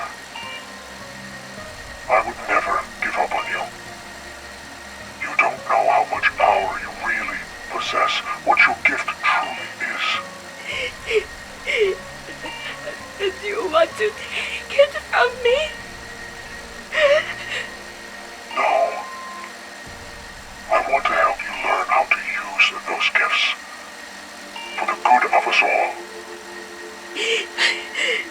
I don't understand. The Forsaken is almost upon us. And only you can stop it. By the end of this traumatic experience, however, and likely due to the manipulation, Maxis claims she realizes the director was right and that he had made her realize that she was a good soul, her likely coming to terms with the horrible act she and Weaver partook in, realizing it was just an accident. She also admits to the strike team that she was indeed the cause of the outbreak at Outpost 25, like they suspected. During the director's interrogations, he constantly uses leverage against Maxis, knowing a lot more about her, that being because he is of course none other than Eddie Richtofen and clearly remembers events of the old Aetherverse, whilst Maxis' memory is hazy. Knowing her character, this made it easier for him to manipulate her, reassuring her that she's a good soul. Samantha appears to only vaguely remember things after getting amnesia during the events of Firebase C, so Eddie has a massive one-up on her and was able to use this to his advantage when interrogating her. Sam even says there are large gaps, particularly in her early life, although stating that that doesn't mean she doesn't know who she is or what she's done. Due to this sheer fact, he likely knows more about the Dark Aether than almost anyone else on Earth. Whilst initially Samantha did not believe she had powers, Eddie seemed to already know what she was capable of. This seems to suggest that he has complete memories of the events of the Aether storyline that he bore witness to, like Maxis being devoured by Dr. Monte, Samantha shooting Nikolai at the end of Tag Datoan, and using her powers during the events of Black Ops 4 Zombies. This likely resulted in a lot of trauma in his and Samantha's early lives and could be motivators for his actions. He even has memory on Samantha's birthday, while her memory on the prior multiverse is hazy. Does he even have full or at least partial memories of Ultimus and Primus too, thanks to the bleedings of 115 delusions post Alpha Omega? Or even from the house did he observe the cycle playing out essentially from heaven as a spectator, personified through him and Sam playing with the toys? Samantha's initial reaction is that the director is evil and cruel, but by the time the experimentation/manipulation was complete and she had better control of her powers, she was grateful for him. But how long will that last? She felt that without him, she would have never realized that she was a good soul and would never have awakened her abilities that would be key in the fight to come. These powers would be needed for what is next, and was why Richtofen had her unlock them to begin with, not for some good, righteous reason to make her realize she's a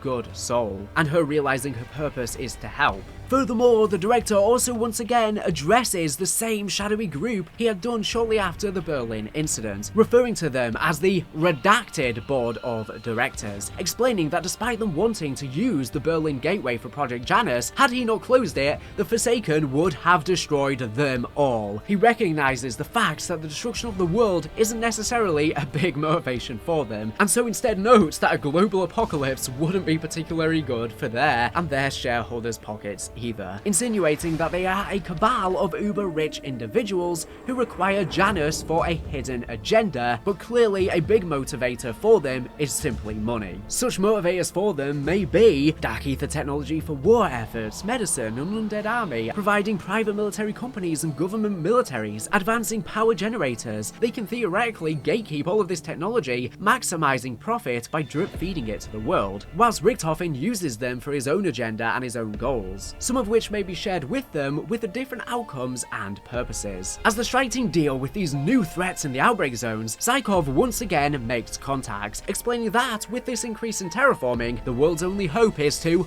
bring him home, so he can stop the Forsaken. Zykov, he may be the only one who truly knows the Forsaken. Are we suggesting we somehow break this lost Russian out of the Dark Aether?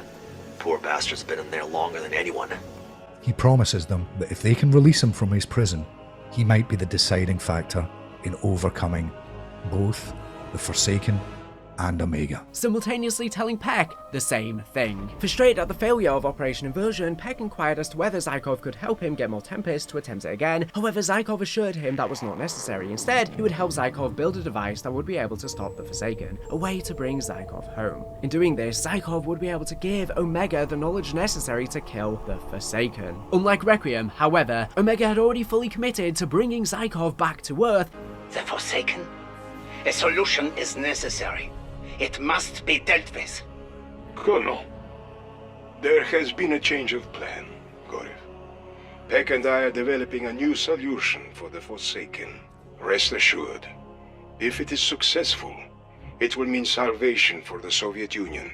We will be heralded as heroes. After Valentina's betrayal, Omega Group would begin working on Operation Izbavitel, which was dedicated to freeing Zykov from the Dark Aether in hopes he would help them capture the Forsaken. On February 9th, Peck reported to Kravchenko that he had identified Zykov's position in the Dark Aether and had even designated a location, a former testing ground for Operation Inversion, Test Site Anna in Ukraine. Due to the heavy use of primordial Ethereum in the lead up to Inversion, the dimensional veil here is particularly thin, and the infrastructure already on site makes it ideal for the high voltage power required to power the machinery, specifically a replica of the end station cyclotron and an amplifier to allow Zykov to be untangled from the darkest depths of the Dark Aether and brought back. Peck reported to Kravchenko that he had identified Zykov's position in the Dark Aether, adding that Test Site Anna would best suit the construction of a primordial Ethereum powered machine designed by Zykov needed for Operation Izbavitel. On April 18th, Peck suggested to Kravchenko that all Omega Group departments halt operations and focus their attention on Operation Izbavitel. A desperate Kravchenko reluctantly agreed, with all of Omega's attention going towards this operation. Initially intended for July 4th of 1985, Kravchenko forces Peck to complete the amplifier and cyclotron an entire month sooner,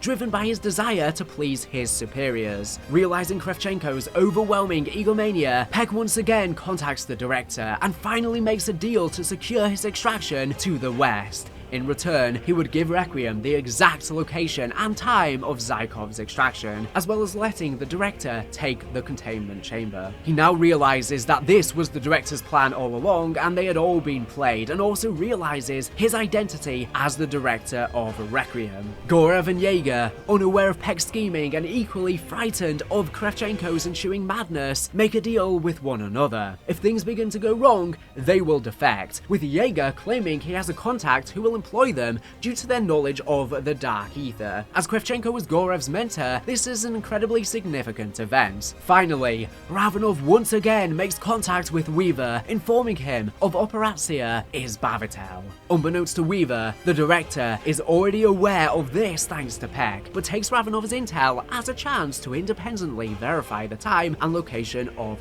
this operation. With all his pieces of chess now in play, the director is finally ready to proceed with Operation First Domino, much like a domino starting a ripple effect for his goals with Project Janus. In the early hours of June 4th, 1985, the strike team infiltrates the site, aided not by Raptor 1 this time, but by a portal by Sam, still in Block 8. Now she is better understanding her powers. As they make their way through the base, they find it noticeably empty and already crawling with undead. In an effort to start the cyclotron and amplifier to free Zykov, an outbreak was caused, though this was seemingly of no real care or consequence to Kravchenko. This is Dr. William Peck. It is the 4th of June, 1985, 9:32 a.m. This is test number 8 for dimensional extraction. Must you start with that every single record? Oh, deja vu all over again.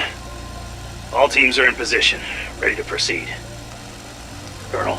Activating resonator. Beginning magnetic amplification.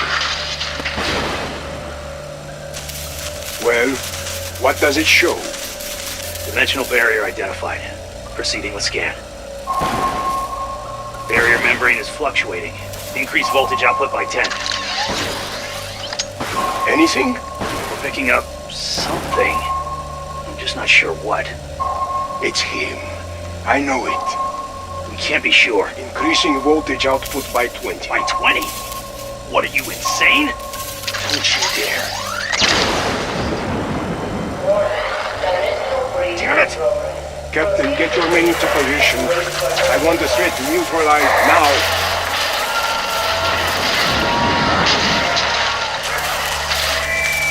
Captain? Shit. Redirecting a light. Proceeding with second scan. Wait, what are you doing? We need to close that gateway immediately. We will do no such thing. Therium levels are spiking across the facility. Your men... Mine are loyal to Omega. We were the first. We are the last. That portal does not close. Not until we have Zykov. Ending the facility lockdown, the strike team reach the observation tower just in time to see Zykov's arrival, who thanked them for setting him free. Warning. Ethereum radiation at unsafe levels. Tick-tock, Requiem. Once again, you're too late.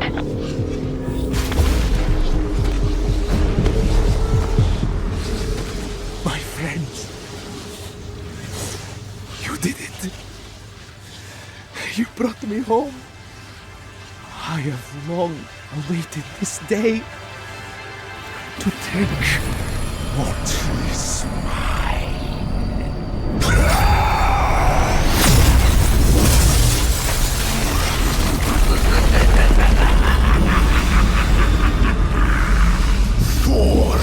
Earth years, 4 Dark Aether centuries, abandoned, trapped, left to die. But I endured. I fought. I consumed. I evolved. You trusted me and did as I asked. You built the machine that could bring me back. The Dark Aether shall consume your world. This realm is mine. Colonel, you have to believe me.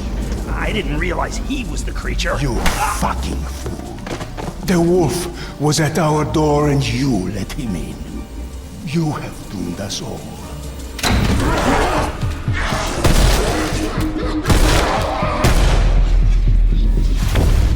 All is not lost. Not yet. Sam, what are you doing? What I have to do, Reaver. For the good of us all. This is not your world to take!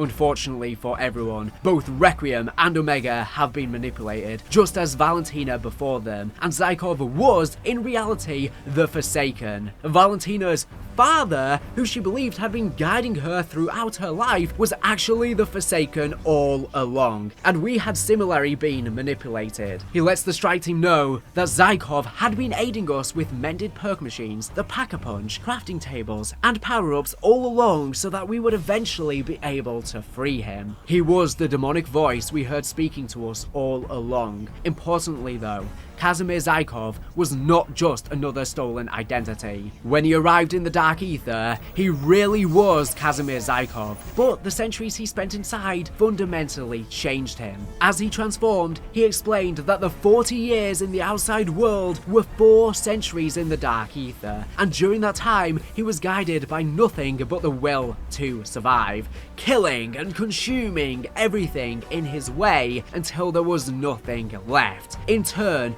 absorbing everyone's powers, becoming the hierarchical lord of the Dark Aether. He likely consumes the old ones we saw in Vanguard and potentially even the corpse of Cortifex himself, taking each and every one of their powers from them for his own. As after all, Zykov did report in the intel machines that one day he stumbled upon a giant deceased elder god in the Dark Aether. At the time, we thought this was antagonistic. Now knowing he was actually the ruler all along, he likely consumed this deceased corpse, as well as potentially other elder gods and old ones we are not privy to. And after Cortifex's defeat, these old ones and their factions likely returned to a constant state of war with one another, as had been since time began, until Zykov would put a stop to them through consumption or recruiting them into his army. Having sacrificed himself back when he was still human to close the cyclotron as a soldier in what was called the War to End All Wars World War II, he was truly disgusted to see the world once again fall to conflicts he saw as pathetic, especially as, during this time, he had apparently ended the wars of the Elder Gods of the Dark Aether by force, and brought his order to the once chaotic place. Although I'm not exactly sure this is the best analogy, since he only controlled the warring factions of the Dark Aether through force, literally consuming them, acting as a dictator for all those that opposed him. And I'm sure some factions were against him, so it probably was not as clear as him controlling everyone and everything. That is probably the fate of the old ones we saw before. And now, after its perceived success, he plans to do the same to the outside world, and consume our world, as he had done his own, attempting to bring his dictatorial order, which is everything people fought against in World War II, and is completely contradictory since him trying to enact this is literally causing war. So whilst I can see where he's coming from, his philosophy is deeply flawed, but makes for a good villain. Just as the Forsaken begins to cause a huge outbreak, Sam teleports to the base, saying she knows what she has to do. She begins to fight the Forsaken, keeping him distracted, but urges the strike team to get to her as soon as possible. As this happens, Gorev and Jaeger, circling the facility in their helicopter, notice the explosion. They hear Kravchenko on the radio asking for them to help, but Jaeger convinces Gorev that they flee instead, knowing now that Omega Group is definitely done for, and the Soviet Union will likely kill or exile them for their failure. My God, if that is what I think it is, things have gone very poorly. It would seem your prediction was correct. That is the Forsaken noticeably absent from his cage. Goryev! Jaeger? Where are you? Wait. Do not answer. Not yet. I must respond, Jaeger. I think not, my friend. Goryev, I need reinforcements. Listen to me. Answering makes us part of this. As it stands right now, we could still be back at the base, oblivious to what has transpired here. Ah, I see. Maybe the phase consumed the complex. Communications went down, yeah? Exactly. Let the failure fall to him, and him alone. I think it's time we made our exit.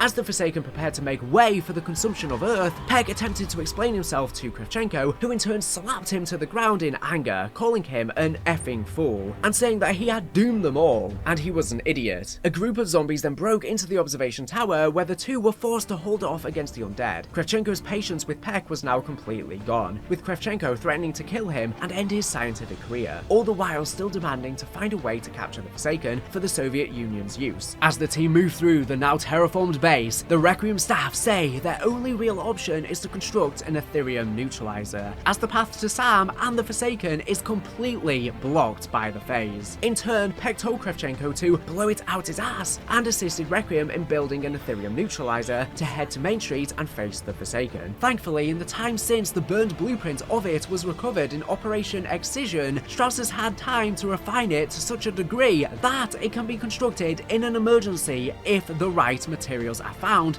by the strike team. In order to get the fuel for the neutralizer, however, they would need something powerful enough to shatter the giant Ethereum crystals now found throughout the facility. Luckily, someone in the Dark Aether is now taking a great interest in the strike team. Though we know little about him, an entity lives within the Dark Aether known as Sparagmos, and he is zealous in his belief in the Old Ones, the beings who ruled over the Dark Aether before being killed and consumed by the Forsaken. Not only this, but Sparagmos' disciples were also brought into the Forsaken's army. Feeling great anger at this, he sets about forging a weapon that could slay the Forsaken, the Chrysalax. The weapon is made of 3 crystals, 2 of which can be acquired naturally. The third, however, the polymorphic crystal, is special. The Zealot created this crystal himself as it belongs to him, so it is impossible for the Chrysalax to be created without his guidance. Once the strike team requires the Chrysalax to destroy the giant crystals and gain the fuel for the neutralizer, the polymorphic crystal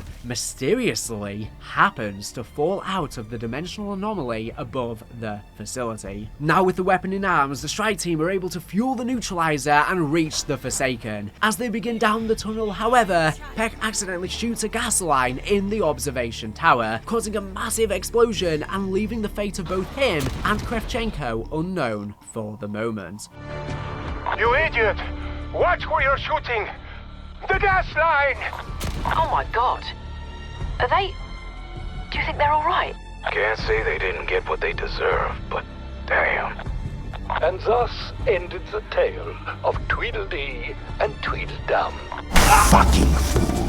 So far, most events have been in line with the events of the campaigns, and like I said at the start, only one version of events will be canon to the new universe, or potentially even none at all, depending on how much they decide to steer close to the campaigns moving forward. While Kravchenko survives the Forsaken incident, assuming everything we know from the campaigns still ties in with everything happening here, and considering it was alluded to as well in the map itself, while Kravchenko survives the Forsaken incident, he ultimately becomes disillusioned with the USSR, believing that the Soviet Union was dying out. As a result, Kravchenko sought to obtain as much wealth as he could before his country eventually collapses around him. He takes advantage of his position in the military and begins selling Soviet weaponry and other armaments on the black market. One of his most prominent and wealthy clients was none other than Raul Menendez, a Nicaraguan crime lord who ran a powerful drug cartel. After Woods manages to escape a Vietnamese imprisonment, his survival sheds light to the CIA that Kravchenko was still alive. However, their focus shifts to eliminating Raul Menendez and his operations against the US government. Conducting an operation in Angola in 1986, Mason finds Menendez conversing with Kravchenko via radio, revealing their partnership. Kravchenko had been stationed in Afghanistan assisting in the Soviet invasion of the country for the past few years, and has apparently been charged with hunting down and eliminating Mujahideen compounds around the country. It wasn't until 2 months later that Woods and Mason would actually see fit to travel to Afghanistan and investigate the connection to Menendez. We know that the flashback 80s and early 90s events seen in Black Ops 2's campaign are canon to Black Ops 6's campaign. So, probably in the campaign, and maybe even in Zombies as well, we may get some intel to confirm that this fate of Kravchenko is definitely still canon, but it definitely seems to be. And he's probably not involved in Black Ops 6 Zombies in any way, beyond references in intel. But moving from what happens to Kravchenko after this event aside, coming back to the Forsaken, entering the Forsaken Forsaken's chamber, the strike team break his armor while Sam charges the Ethereum target, allowing the team to tear the entity apart limb by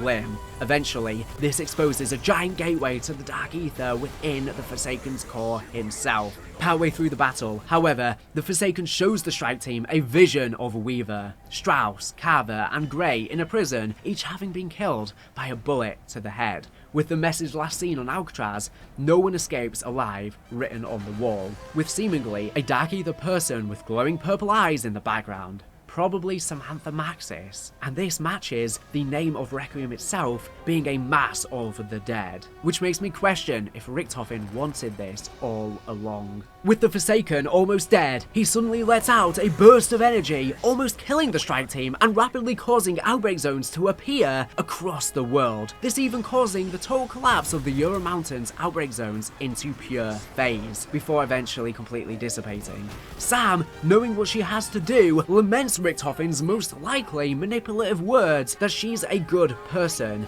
before sacrificing herself by entering the anomaly at the Forsaken's core, defeating him but trapping herself in the Dark Aether in the process, essentially sealing this twisted dimension from the inside. We're getting reports of outbreak zones expanding around the globe. You will not consume this world!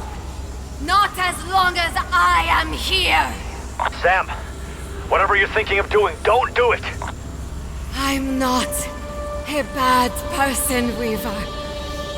I am a good soul. I know what I have to do. I'm sorry. This is the only way.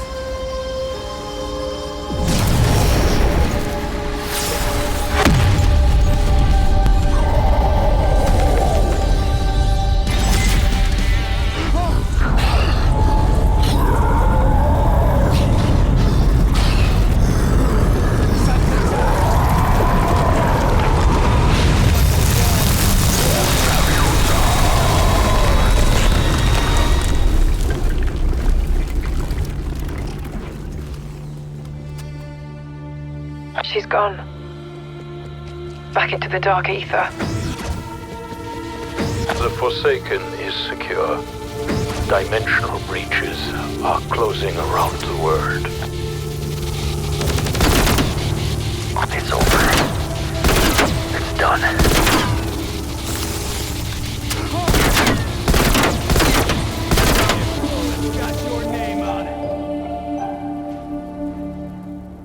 It seems that with the immense guilt of what she did to Richtofen's family, she saw sacrifice as the only way to prove she's a good person. The problem with black and white outlooks on morals, and probably also was why Richtofen was able to leverage her. With the Forsaken weakened enough, the containment chamber activates, absorbing the Forsaken and sealing him inside. After 2 long years battling undead outbreaks across the globe, the CIA-led Requiem team finally succeed in closing the last remaining dimensional portal, banishing its denizens back into the nightmarish hellscape known as the Dark Aether. However, the team's success came at a heavy price. As Requiem celebrated their victory back at HQ, the director addresses the redacted board of directors once again, and informs them that they have successfully captured the Forsaken, and that Maxis is now locked within the Dark Aether as he intended. This meaning she is no longer a problem for Project Janus. Worse is to follow, as Requiem senior staff members, the strike team, and Raptor 1 are unceremoniously arrested by military police and taken away on the orders of Richtofen. The strike team were to be sent to Black Site 13 for indefinite containment. Samantha's jumper can be seen in Grey's locker as she is marched off, a reminder of how close they were. Samantha's dog can be seen in the background, showing that Grey was still looking after it after Samantha was gone, but it's currently unclear as to what happens to it after, but the new Hellhounds do look strikingly similar to it. The director watches this unfold from his screens in his office. Everything went according to plan, picking his case up from his desk, where we can see a photo of his past life as an Air Force pilot and another with his wife and son, along with a familiar snow globe of Dr. Monty's house inside of it, which has to be a very important detail as it seems to be an exact replica of the snow globe, meaning that not only is this likely to show he remembers his experience in the house and probably looks on it fondly, but he somehow retrieved the exact globe, potentially from the Dark Aether, since as far as we're aware, neither Eddie nor Sam physically carried it or any items into the new universe. I wonder if it could even be a Dark Aether artifact with powers, able to even play with the story itself, as previously it was personified in this way when Samantha would play with it. The director leaves his office, possibly for the last time. Eddie has shut down Requiem and will now proceed with the next phase of Project Janus. He accomplished all of his goals and played everyone like chess, but for how long can he maintain this meticulousness?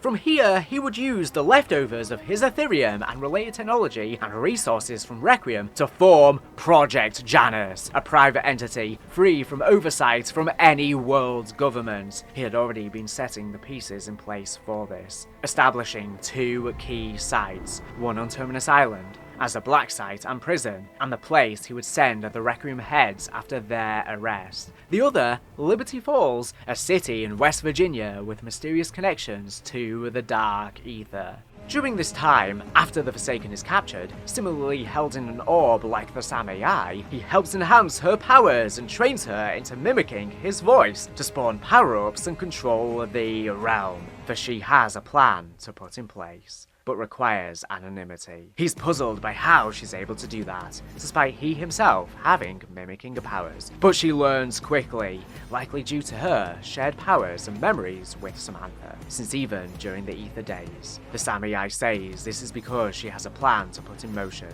and needs a disguise. Yes, I think I get it.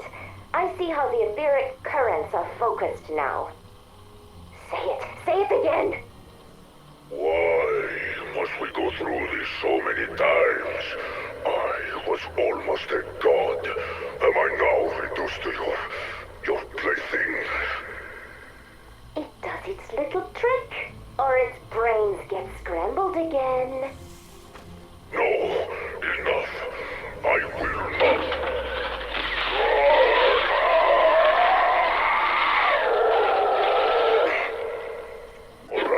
Alright.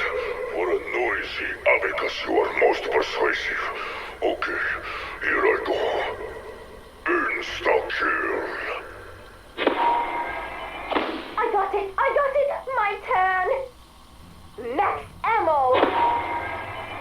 Full power! Fire sale! Bonus points! Yes, I think I get it. I see how the etheric currents are focused now. But it's not quite right yet. What's missing? Oh yes! Tear them to pieces. Yes, this might work after all. What? That was my voice. What are you? There are people who must be compelled to get something I need.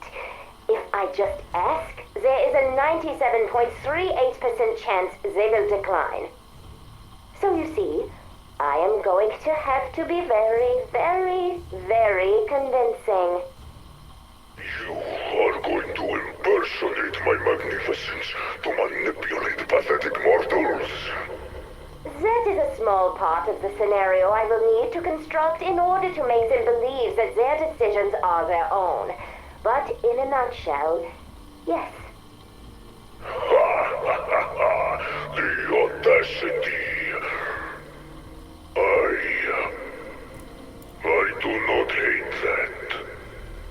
For some miscellaneous information, the perks in Vanguard Zombies, which follow a non-traditional system in this game, are confirmed to be demon blood, or to be more realistic, the blood of entities within the Dark Aether. It is implied that when consumed, this blood becomes a part of the Special Forces team. If we think about this from the scientific perspective we get in Cold War, Modern Warfare 3 and Black Ops 6, this is no different to developing powers from Ethereum exposure, on a large scale, like we see with Sam, but on a smaller scale. The exact same thing that happens when we drink perks in Cold War. Yet more interesting new information about the Pack-a-Punch is that the entities were unaware of who made it. Invicta says whoever it was, they must have been a genius at the forge, maybe a reference to Jeb Brown, the machine's original creator. Invicta specifically also uses two pieces of information which are quite shocking given everything we know so far. The first is that he says he has seen such crucibles like this in the Dark Aether and that they used powerful magic, implying that in this new world, the method of upgrading weapons uses some form of Dark Aether rune magic, and that the other beings in the Dark Aether have been doing so for a while. With that said, we are now moving into the storyline of Black Ops 6 Zombies.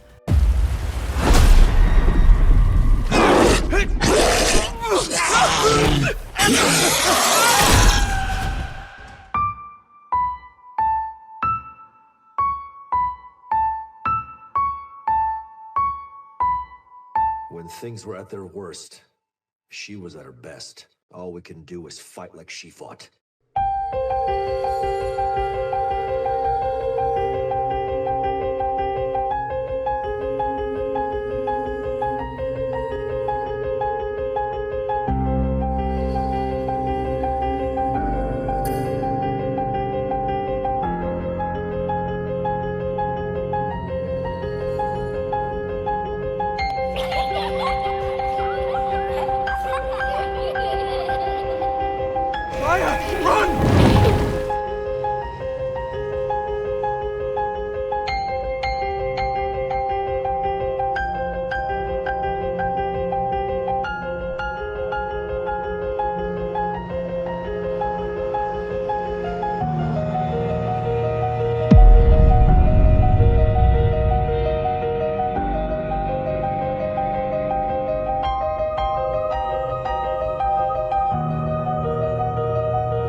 In Black Ops Cold War, the Requiem team, consisting of Gregory Weaver, Elizabeth Gray, Mackenzie Carver, and Oscar Strauss, worked to contain Dark Aether outbreaks. Samantha Maxis, a key figure with ties to the Aether going back further than any of them could know, aided Requiem in their fight against the Dark Aether and its leader, the Forsaken, a god of domination. During Firebase Z, under Richtofen's anonymous instruction, Peck threw Samantha Maxis into the Dark Aether, where she regained Dark Aether powers. She was rescued by the Strike Team, after which Richtofen trapped her in Block 8 for interrogation to enhance her powers. Weaver and Samantha are shown to have a complex history related to a botched assassination of some sort, resulting in the death of a young boy and his mother. Each cope with the trauma in their own way. They both are greatly affected and know that this day will come back to haunt them. Dr. Gray and Samantha Maxis fall in love, and a relationship clearly begins to build before things end. In a climactic mission, Samantha sacrifices herself into the Dark Aether and allows the capture of the Forsaken by Requiem. However, Requiem's leaders were arrested and imprisoned at Terminus Island by none other than Edward Richtofen, secretly working under the alias of the Director of Requiem, now grown and driven by a personal vendetta. He closes Requiem and builds to the climax of his new vision, Project Janus.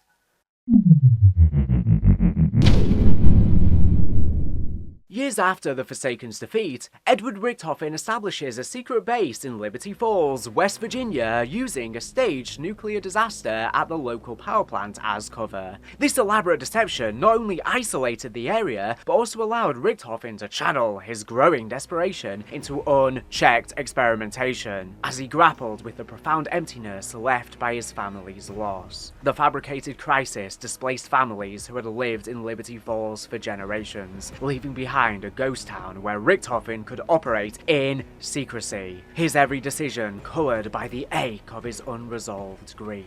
Most residents are evacuated, leaving a skeleton crew for his clandestine Project Janus, operating out of Josiah Shem's historic, blood-soaked mansion. Richtofen's goal is to harness the Dark Aether's power, specifically the Sentinel artifact, to recreate his lost family, his wife, Mary, and son, Samuel. Haunted by vivid, unrelenting memories of their tragic deaths, Richtofen poured every ounce of his intellect and resources into this pursuit, often isolating himself for days in the mansion's dim corridors, whispering promises to ghosts that only he could hear. His obsession grew into a near madness, each failed experiment a fresh wound that deepened his resolve and eroded his moral boundaries. As a result, Richtofen hires Dr. Ravati Modi to lead experiments at Terminus Island, where she attempts to clone his family using Dark Aether biology, but her failures push Richtofen to obsess over the Sentinel artifact and its magic instead. The Sentinel artifact, tied to the Chaos storyline, was created by a mysterious group known as the Nine to control Prima Materia, a mythical substance theoretically capable of creating almost anything, including Richtofen's lost loved ones. As Modi's repeated setbacks mounted, Richtofen's frustration turned to a quiet, simmering rage, driving him to demand impossible breakthroughs while he himself delved deeper into forbidden lore, his once sharp mind fraying at the edges from sleepless nights and moral compromises. The weight of his personal tragedy made him blind to the suffering of those around him, as he saw only his own pain reflected in the world, although he did have some care for some, such as his trusty Blanchard.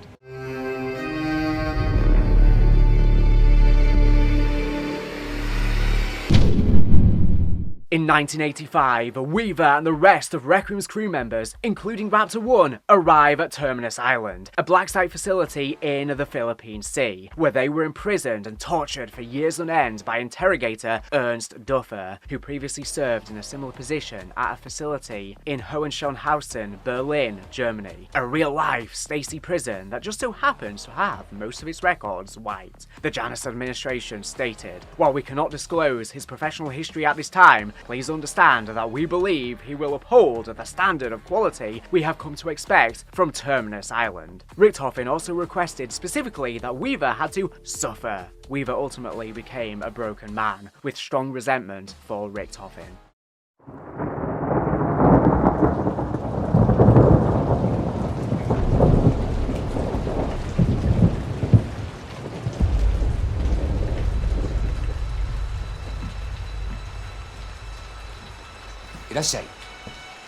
I need to rent a boat.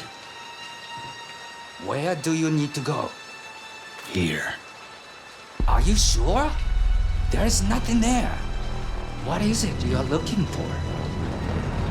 I'm looking for some old friends.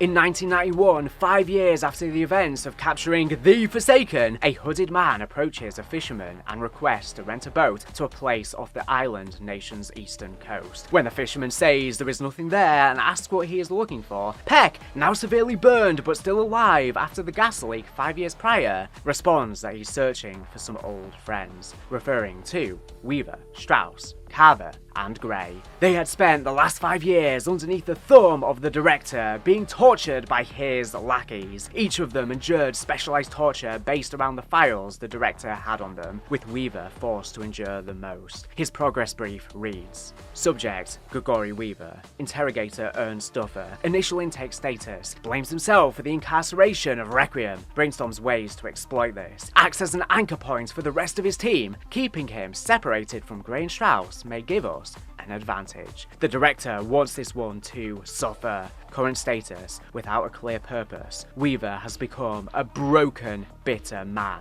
Physical labor will continue to take place before our sessions. It makes him more malleable.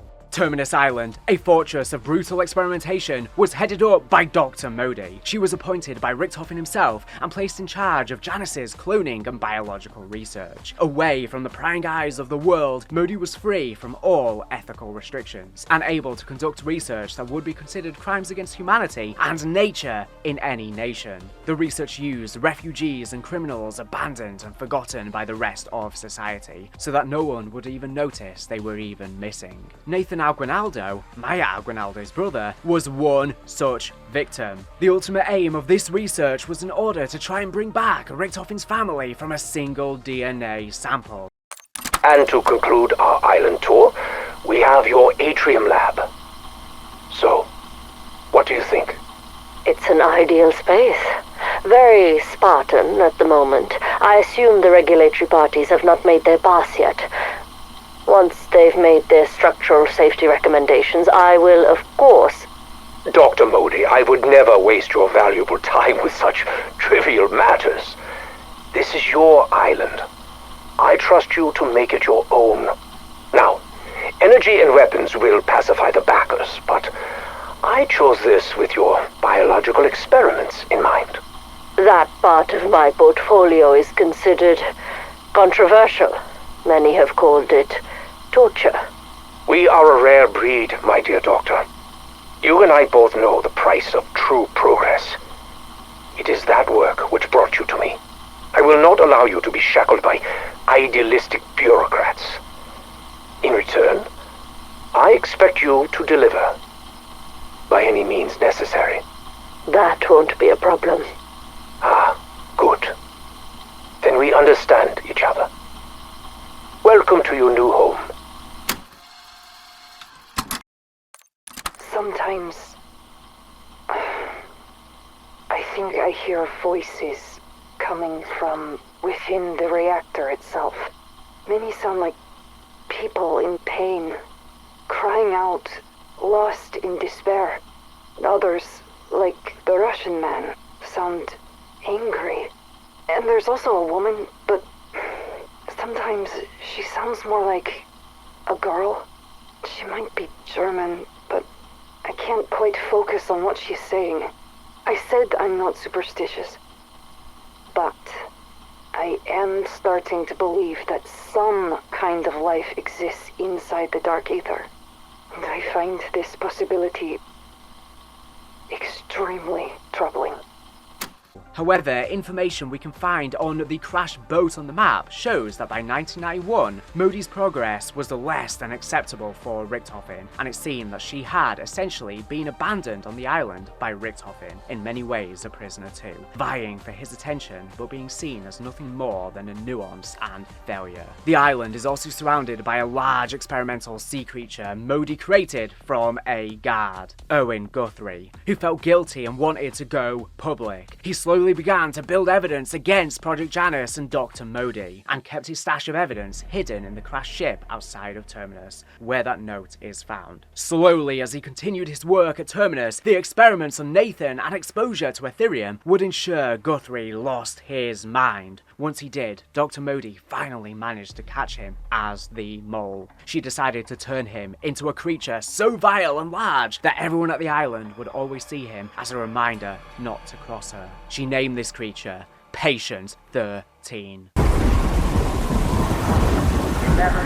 5, 9, 20 miles a day. 4, 11, 17, 32 the day before. Move. Moving up and down again. There's no discharge in the war. 45.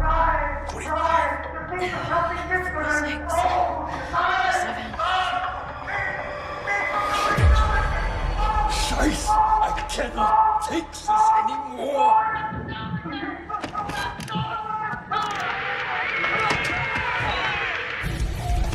Finally, a good song.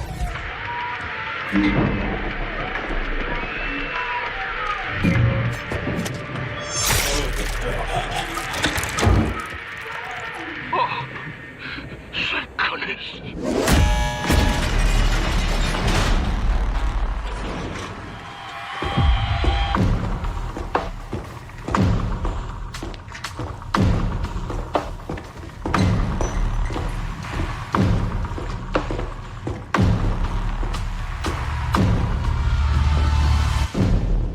Who the hell are you?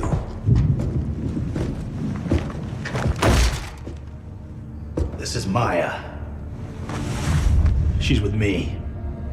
Breaking you out was my plan, so you're welcome. Heck, you sick son of a bitch! You're supposed to be dead. Relax, Major Carver. All of us here have a common enemy. The guy who locked you up. The guy who stole my life's work. Edward Richtofen.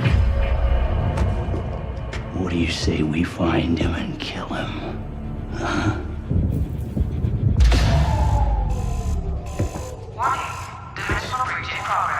Let's get out of here. That wasn't a fucking deal. We're not going anywhere till we find my brother. Look, it'll take me some time to get their helo spun up, and we do kind of owe it. Okay, Raptor 1. Go locate the landing pad. Peck, Strauss, hold up in the guard station. I want Richtofen's coordinates. Go to the store power, and then locate this woman's brother.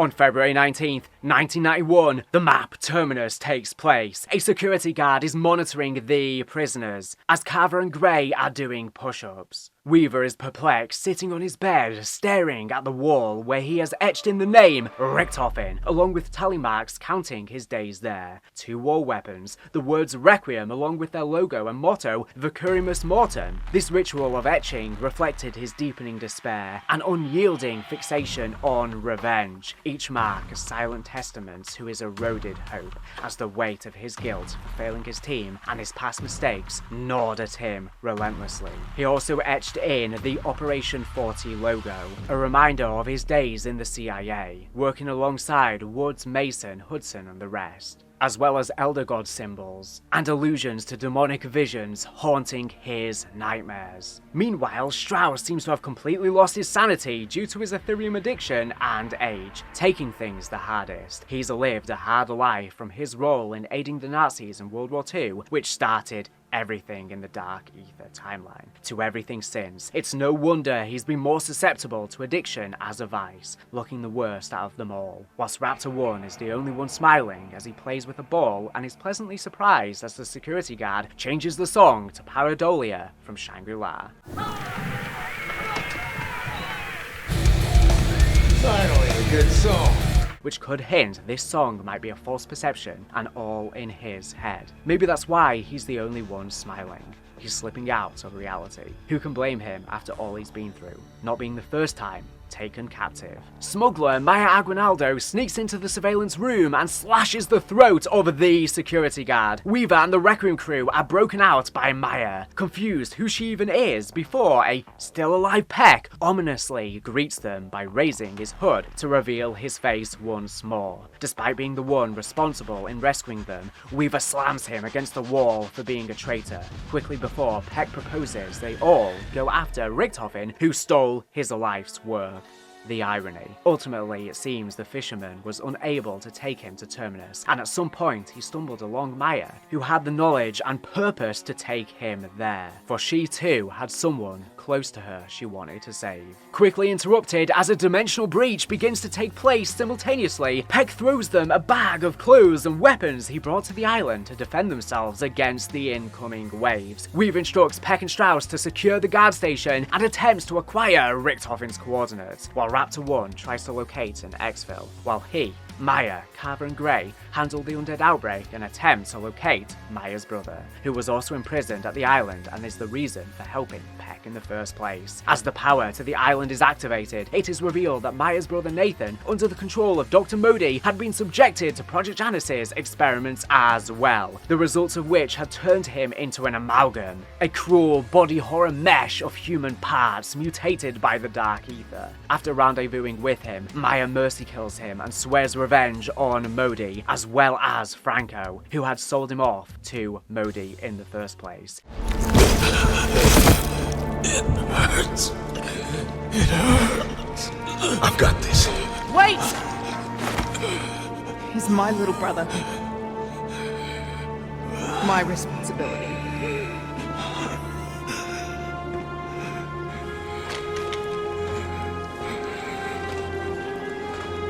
This is all me. Do it.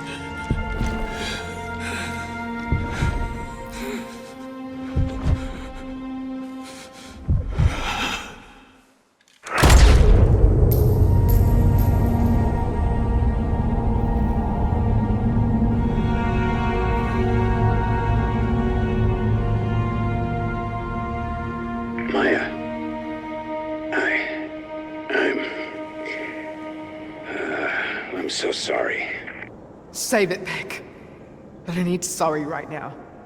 I need to get even. Whatever else we do, we're gonna kill everyone responsible for what they did to Nathan. Got it? Especially that syndicate trash Franco. Sold him to Modi for his sick experiments. I am many things, but sick is not one of them. What the hell? Oh, I've been watching your progress from my sub. Frankly, I'm amazed you're still alive. But let's face it, you are never getting off that island. You are fucking dead, Modi! I don't care how far you run, you'll pay for what you did to Nathan! And for everything you put us through these past 6 years! And you're giving back my goddamn warheads! I don't think so, Dr. Peck. I'm just counting the minutes till you're all torn apart. We are gonna get her. Right? Abso-fucking-lutely.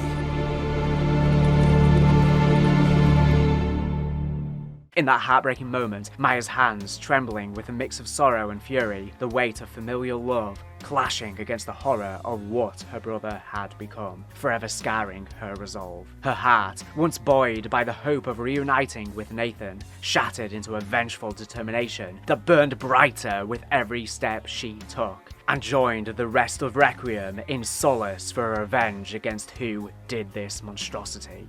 After this, Modi contacts the team and taunts them for their efforts, all the while she is escaping the island with Peck's warheads in a submarine.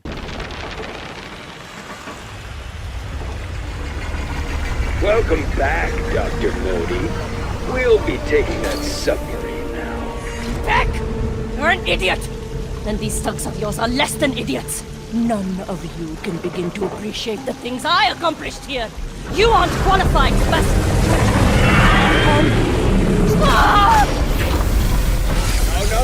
No! Our warheads! God damn it! My God! Was that patient 13?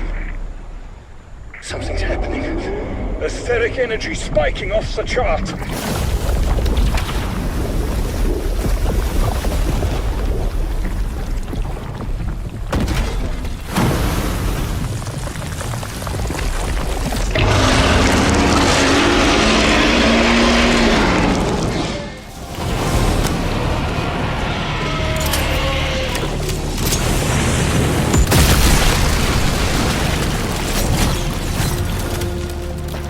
Well done. That looked exhausting. Whatever happens next, sucks it won't include a hot shower. Today must have been very difficult for you, Peck. Humiliating even. But at least we eliminated that monster and Lodi. Gather in the guard station. I have a proposal that I believe may interest you.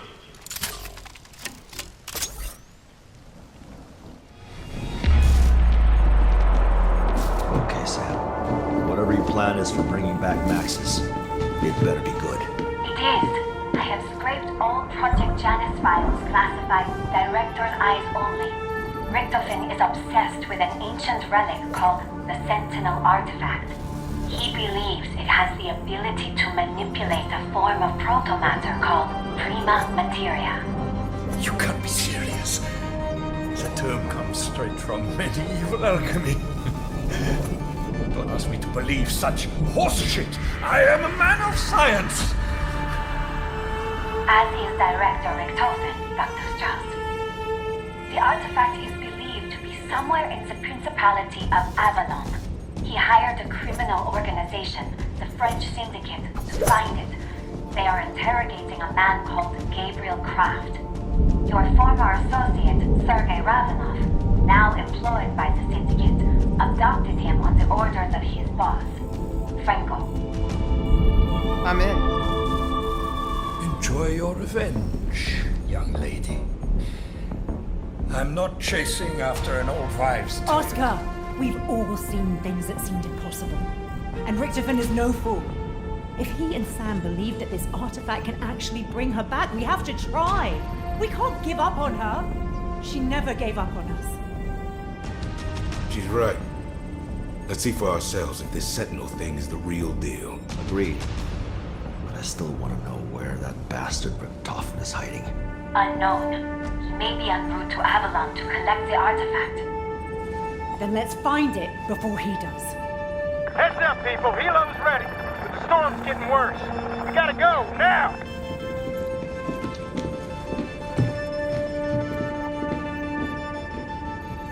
Maya and Gray vow to get after her. Once Patient 13 is defeated, the Samurai redirected Maya, Gray, Weaver and Carver to go to the guard station where Peck and Strauss had been communicating from and shows them what Richtofen was working on. She states that he had been obsessed with an ancient relic called the Sentinel Artifact and that he believed that this relic was located in the Principality of Avalon, France. To find it, he hired a foreign organization known as the French Syndicate, who were led by Franco Moru, to kidnap and interrogate Gabriel Kraft, who had presumably knowledge to its whereabouts. More specifically, Kraft was kidnapped by Ravenov, who at this time was under the employment of the French Syndicate, after turning to hopelessness following Requiem's capture and Samantha's sacrifice. The entire crew is then extracted via helicopter by Raptor 1 and they make their way to Avalon, but the Samurai had secrets of her own. She informs the Requiem crew that Richtofen is likely on his way to Avalon, and she leads them to follow him, never to tell them that he's actually stuck in a dark ether liminal space by her own hand. Unbeknownst to the group, the Samurai desperately wants a body of her own, and will stop at nothing in order to fulfill this wish. Simultaneously to the events of Terminus, we have the Liberty Falls outbreak.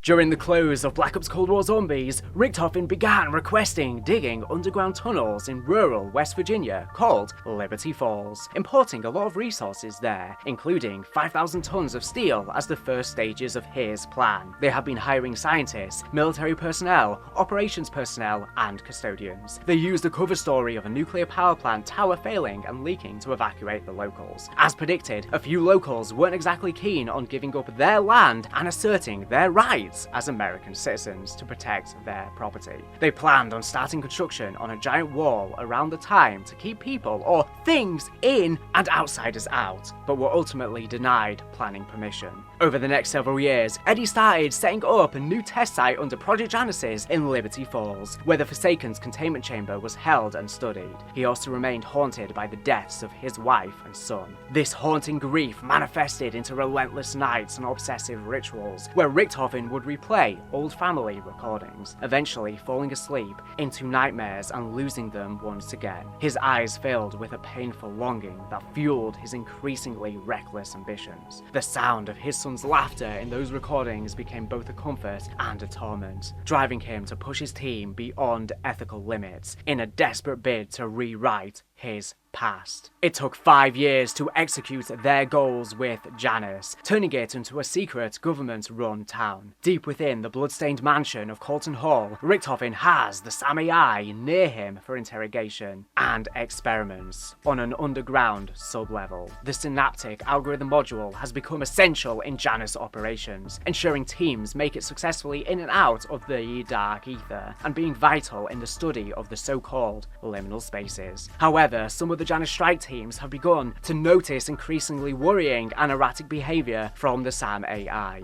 including her deliberately putting teams in harm's way to satisfy her own curiosity. I'll play those intels now. Project Janus operator Josephine Scazzari reporting. It's only been 3 weeks since Sam joined our squad, and it's hard to believe we survived this long without her. On-site injury is down by 85%, and we haven't had a death in 17 days. The people over at Loss and Prevention are acting like they won the lottery. And I know I have my doubts. I'm sorry. I couldn't see how an artificial intelligence was going to do anything beyond running statistics on the most efficient way to die. But Sam's first mission? It was amazing. We were doing recon in a new zone of the Dark Aether, expanding mappable areas, collecting samples, what have you. We just finished bagging up this weird fungus that I knew the bio team was gonna drool over, and bam! Hostiles got the drop on us. The bastards attacked Otto first, broke his arm. The bone was poking out, and he was screaming about the blood. Then we hear Sam on comms.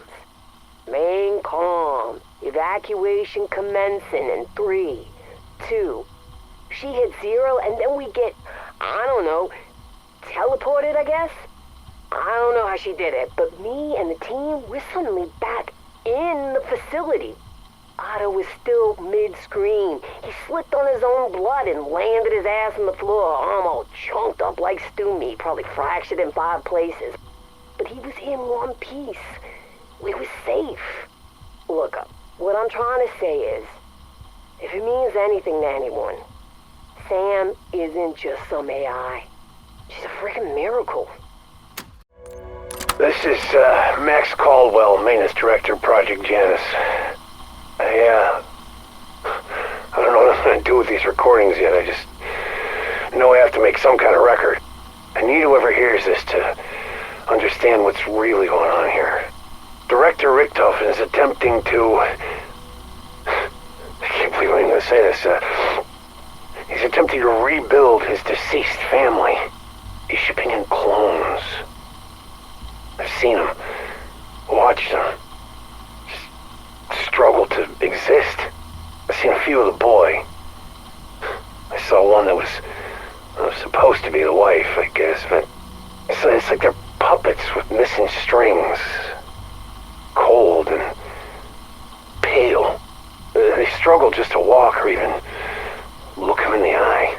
I mean, at first, he acts like they're real. He cares for him, but when they don't improve, he leaves him with the doctors.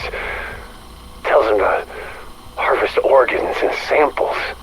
He says everything holds up better when they're not put under. So they're awake. For the whole damn thing. I mean, they feel it all. I can't sleep without seeing him in my mind. I hear him, too. I mean, it's painful for him to try and talk. They sound like dying animals or something. I hear it every fucking night. He's got too many friends in high places. I can't end it alone. But it has to end. I mean, it has to. 26th of February, 1988, Ether Reactor Operation Log, Entry 39. Project Janus Director Edward Richtofen speaking. It has been 12 days since my last entry. I have been preoccupied by my duties, putting out all the little fires. The sentient flora team began investigating practical applications early last month. Progress was slow going from the start. So much so, I informed the team I was considering transferring them to the Terminus facility. Let Modi have her way with them. They quickly found their motivation and produced new components constructed from semi-organic material. They also assured me that R&D's red tape were to blame for the delay, as if I cared about their departmental drama. Since installation, however, our luck has taken a sharp turn downward. The worst of which began Wednesday morning when a Dark Aether rift appeared inside the facility. Literal horrors poured out of that damn tear. These severed heads on spiders' legs, unblinking eyes, and rows of teeth. Blanchard and his team were able to contain the area with minimal casualties. He assured a lockdown of not more than 4 hours. We are now in hour 37, and the little bastards just keep coming. Last count was over 200, with only security doors standing between us and a parasitic swarm. I've been forced to initiate decontamination protocol. Live specimens would have been ideal, but I suppose we will need to make do with cadavers. As the tests progress, tensions build among the scientists and other scientists at Janus. Dr. Pericles Panos becomes increasingly disturbed by the behaviour and ambitions of Richthofen, working on projects such as the limited transdimensional gateway device, which pushed the envelope of physics. Panos concludes that an impending disaster could result from Richthofen's obsession. Panos is further spurred on in his doubt of Richthofen by a mysterious friend, seemingly from the Dark Aether, who shows him visions of what awaits in Liberty Falls' dark twin on the other side of the Dark Aether. He promises Panos power and understanding of the Dark Realm in exchange for helping him, but that he will have to burn body and soul for it. Panos agrees and begins assisting this entity. I'll let you listen to those now.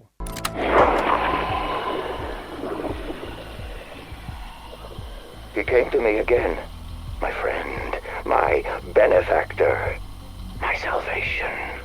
Time is strange in this place. A moment ago I was in the church. A moment ago he was here with me. In another moment, who knows? Like the director, he came with promises, power, forbidden knowledge, a reckoning for my enemies. But unlike the director, his mastery of the Dark Aether is real. And what's more, he promised me a way out. When I return to the world, I will be his agent. The future he speaks of, the one we will fashion together. I can hardly wait. In only a moment, we begin. The voice spoke to me again, the great voice from beyond, my friend. It guided me through a dream state more lucid than any I have ever known. It was more than transcendental, it was transformative. I saw through the mist and fog. My gaze did not linger upon the foul wretches that wandered in search of prey. I looked upon the sprawling landscape beyond.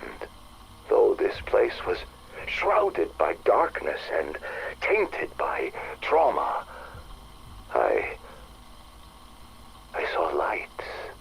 I saw brightness.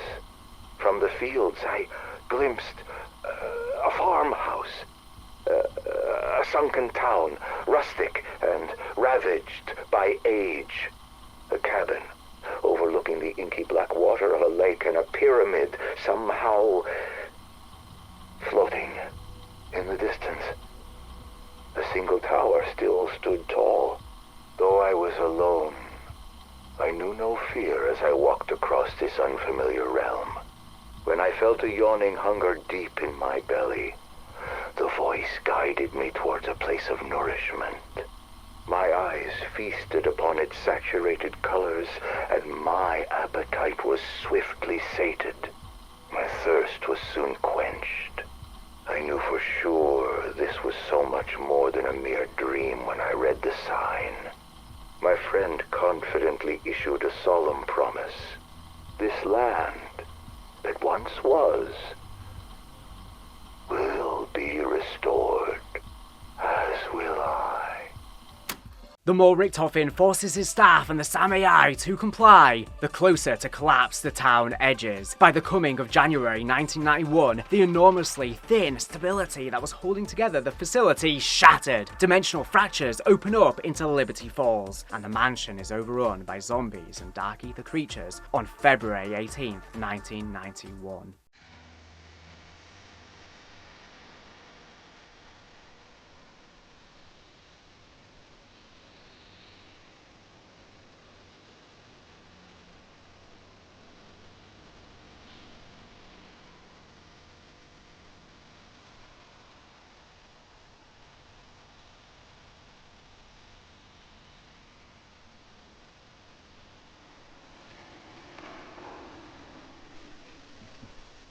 I'll get your sweater from the car.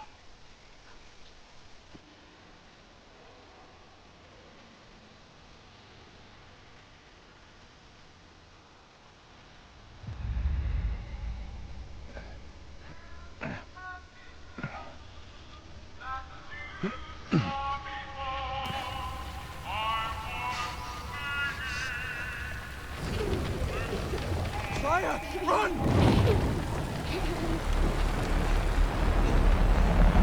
For God's sakes!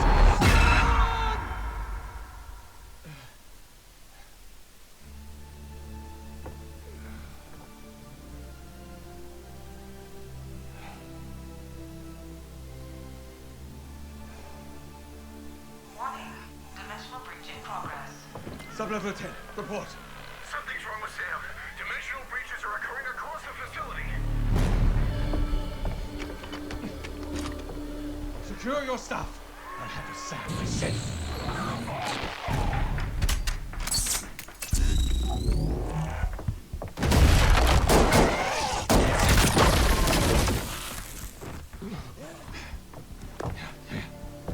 Blanchard, secure the command post. Call in response teams. Get Liberty Falls locked down. Copy? Copy.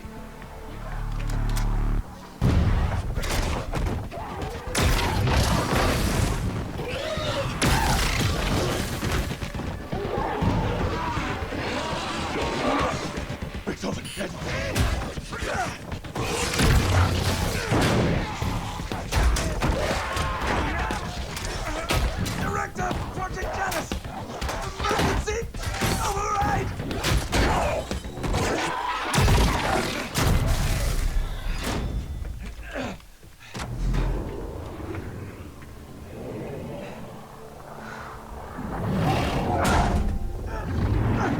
I swear to you, sir!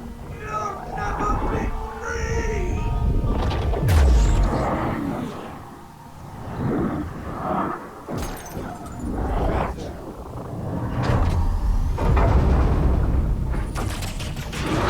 But Edward, I already am. Unbearable chaos turns Richtofen himself into a tortured soul, burdened by his repeating vision of his family and their death. A trauma which defines him and makes him extensively obsessed with winning at all costs. Each vision struck like a dagger, amplifying his isolation and turning his determination into a frantic, soul-crushing drive that blinded him to the suffering he inflicted on others. His once noble pursuit had twisted into a monomaniacal quest, where the faces of his wife and son became both his salvation and his curse. Seizing his signature Wunderwaffe DG2, Richtofen fights his way out of his mansion, fighting the waves of undead that flooded the building. His chief of security, John Blanchard, barely survived a zombie attack and is luckily rescued by Richtofen's trusty Wunderwaffe, after which Richtofen offers him a helping hand. Blanchard manages to warn the remaining personnel of Janus to lock themselves down, in an attempt to reach the Samurai, making his way down the elevator data to her, Richtofen is forcibly sealed inside one of the liminal spaces present within Colton Hall by her and her purple ethereal smoke. Trapped and surrounded, many of the Janus scientists record their final testimonies, blaming Richtofen's obsession with power and Project Janus for the outbreak, with Dr. Cal Moline and Dr. Annette Pelletier both dead. This leaves Dr. Panos as the single surviving Janus scientist in Liberty Falls, but assumed dead and trapped inside its church. Not entirely lost, however, he was soon sucked into the Dark Aether dimensional breach that took over the church, and he found himself unable to leave. Attempting to activate the LTG prior had distorted his dimensional resonance, leaving him now trapped as though he was a native of the foreign dimension, in this ethereal-like state. In the Dark Aether, he is met by his friend, who once again provides him with a sense of confidence. Together, they construct the SDG device in order to return to the physical world, at the exchange of other humans who will take his place, betraying and trapping them in the Dark Aether. In order to respond to the worsening outbreak, Janus Security Chief John Blanchard deploys response teams. The security team arrives at Liberty Falls. They find that the entire town had fallen victim to the dimensional outbreak that had occurred. Blanchard communicates with the team and states that their mission is to extract 3 Project Janus scientists, Dr. Cal Moline, Dr. Annette Pelletier, and Dr. Pericles Panos. The security team explores the town and finds that both Dr. Moline and Dr. Pelletier have already been killed by the zombies. Once the team reaches the town's church, they discover that its interior had become intertwined with the Dark Aether, as a result of the scientists having meddled with the simultaneous dimensional gateway device that is located within it. Once the team interacts with it, they find that Dr. Panos is the only scientist alive, but he is in a particular predicament. He is stuck in a spectral state inside the church's pocket dimension. In order to leave the Dark Aether and return to the normal dimension, Panos has to cross pass through the use of the STG. To do so, he instructs the security team to do a collection of steps, ignoring Blanchard's chain of command, which results in his annoyance. They begin to build the Thrustodyne Aeronautics Model 23 in order to grab the materials necessary to then build the LTG, the Limited Transdimensional Gateway. Once it's built, the team harness the energy from the high-value targets that spawn from it and put their energy inside a couple of canisters, which are then placed inside the simultaneous dimensional gateway. Once both canisters are inserted, the security team then fights off waves of normal, special, and elite zombies. Once the team finishes all of the zombies off, Panos then betrays the security team and switches places in the Dark Aether with them. He states that he has a few scores to settle and promptly leaves the church, leaving the team that helped him behind. Alpha Team, I'll copy. Somebody tell me what just happened. Any station this net, what is your status? Hurt them, I swear. No interruptions for this next part.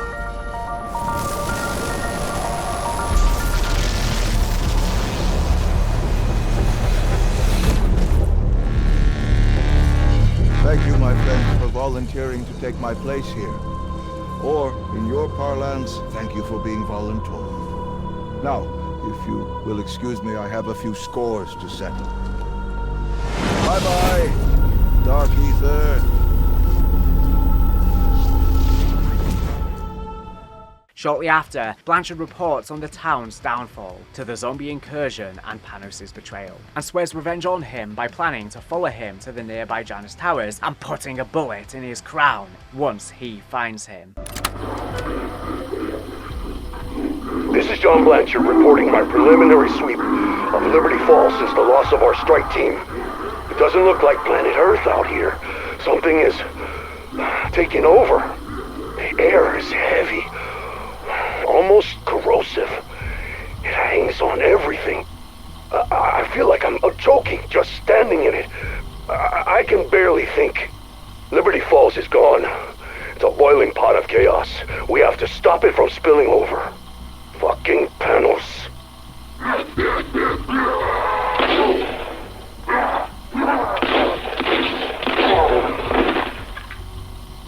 What the hell did he do to my team? And who the fuck was he talking to? It's like he's possessed. He's part of the chaos now. Which means I have to stop him from spreading too. Motion-activated camera showed him arriving at Janus Towers right before it shorted out. Once I'm done here, I'll chase him down and put a bullet right in his crown. This is Maintenance Director Max Caldwell recording further testimony in Janus operations. You know, Sam's never sat right with me. She talks to us like we're morons and that she's in charge. I'm responsible for the equipment that our strike team's taken to the ether. Last expedition? It's a disaster. Tons of malfunctions I couldn't explain. I personally did an audit to ensure we had performed our test up to my standards. Then I asked Sam to confirm that my team had used their badges to enter the equipment locker at the times they told me. She confirmed and asked me why I was auditing. I told her about the malfunctions, and then she said it was her. Yeah, she said she wanted to see how the team would respond to the stress out of curiosity. I asked her if Richtofen told her to do it, and she said no. This was an experiment she conducted on her own. What the fuck am I supposed to do with that? She knew how dangerous it would be. She didn't care. Because she's a goddamn robot that doesn't give a shit about any of us. I've been talking to people around here. They've reported all sorts of crazy things she's done. Everyone's in danger. And that includes the director.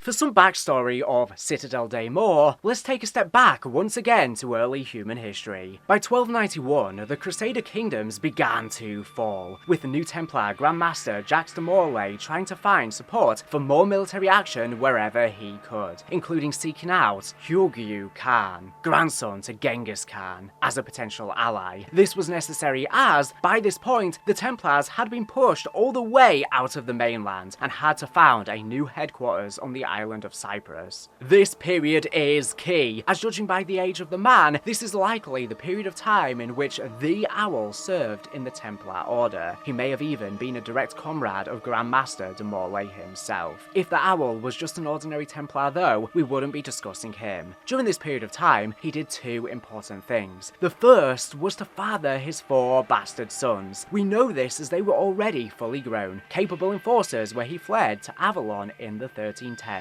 Secondly, and likely more importantly, in the Owl's opinion, he became the most knowledgeable individual on Earth in all things mystical, which would be a vital step in what was to come, but we'll discuss how exactly he did this in more detail later. We know little about the Owl's life for the next 2 decades, other than that he became renowned throughout the elite in Europe as the expert on all things occult. It needs to be said here too that, at least as far as the powers that be were concerned, he was a positive figure. For reasons that will become very obvious soon, it was vital that he, as an esteemed knight of the Templar Order, was seen to be holy in all of his duties, and if the public knew he was a regular practitioner of black magic for the sole purpose of forwarding his own ends, he would have been immediately tried and burnt at the stake as a heretic. So perhaps he positioned himself as a sort of exorcist, or benevolent wise master, knowledgeable of the dark arts, but only so that he could help his order identify real practitioners of dark magic. Alternatively, perhaps he shared his knowledge with the most powerful people around, forming a sort of occult society who would have enough political sway to protect one another if ever there were accusations against him. Sound familiar? Regardless, the hour of the Owl was at hand, and in 1314 he changed the course of history. Finally fed up with the looming presence of the Templar Order, the nobility of France arrested Jacques de Morlaix, extracted a confession from him about the Order being secret heretics, though it is likely he was forced into confessing this and was actually innocent, and burnt to death in Paris. As Professor Kraft informs us, however, it was actually the Owl's word as an expert on such matters that sealed the fate of his former commander,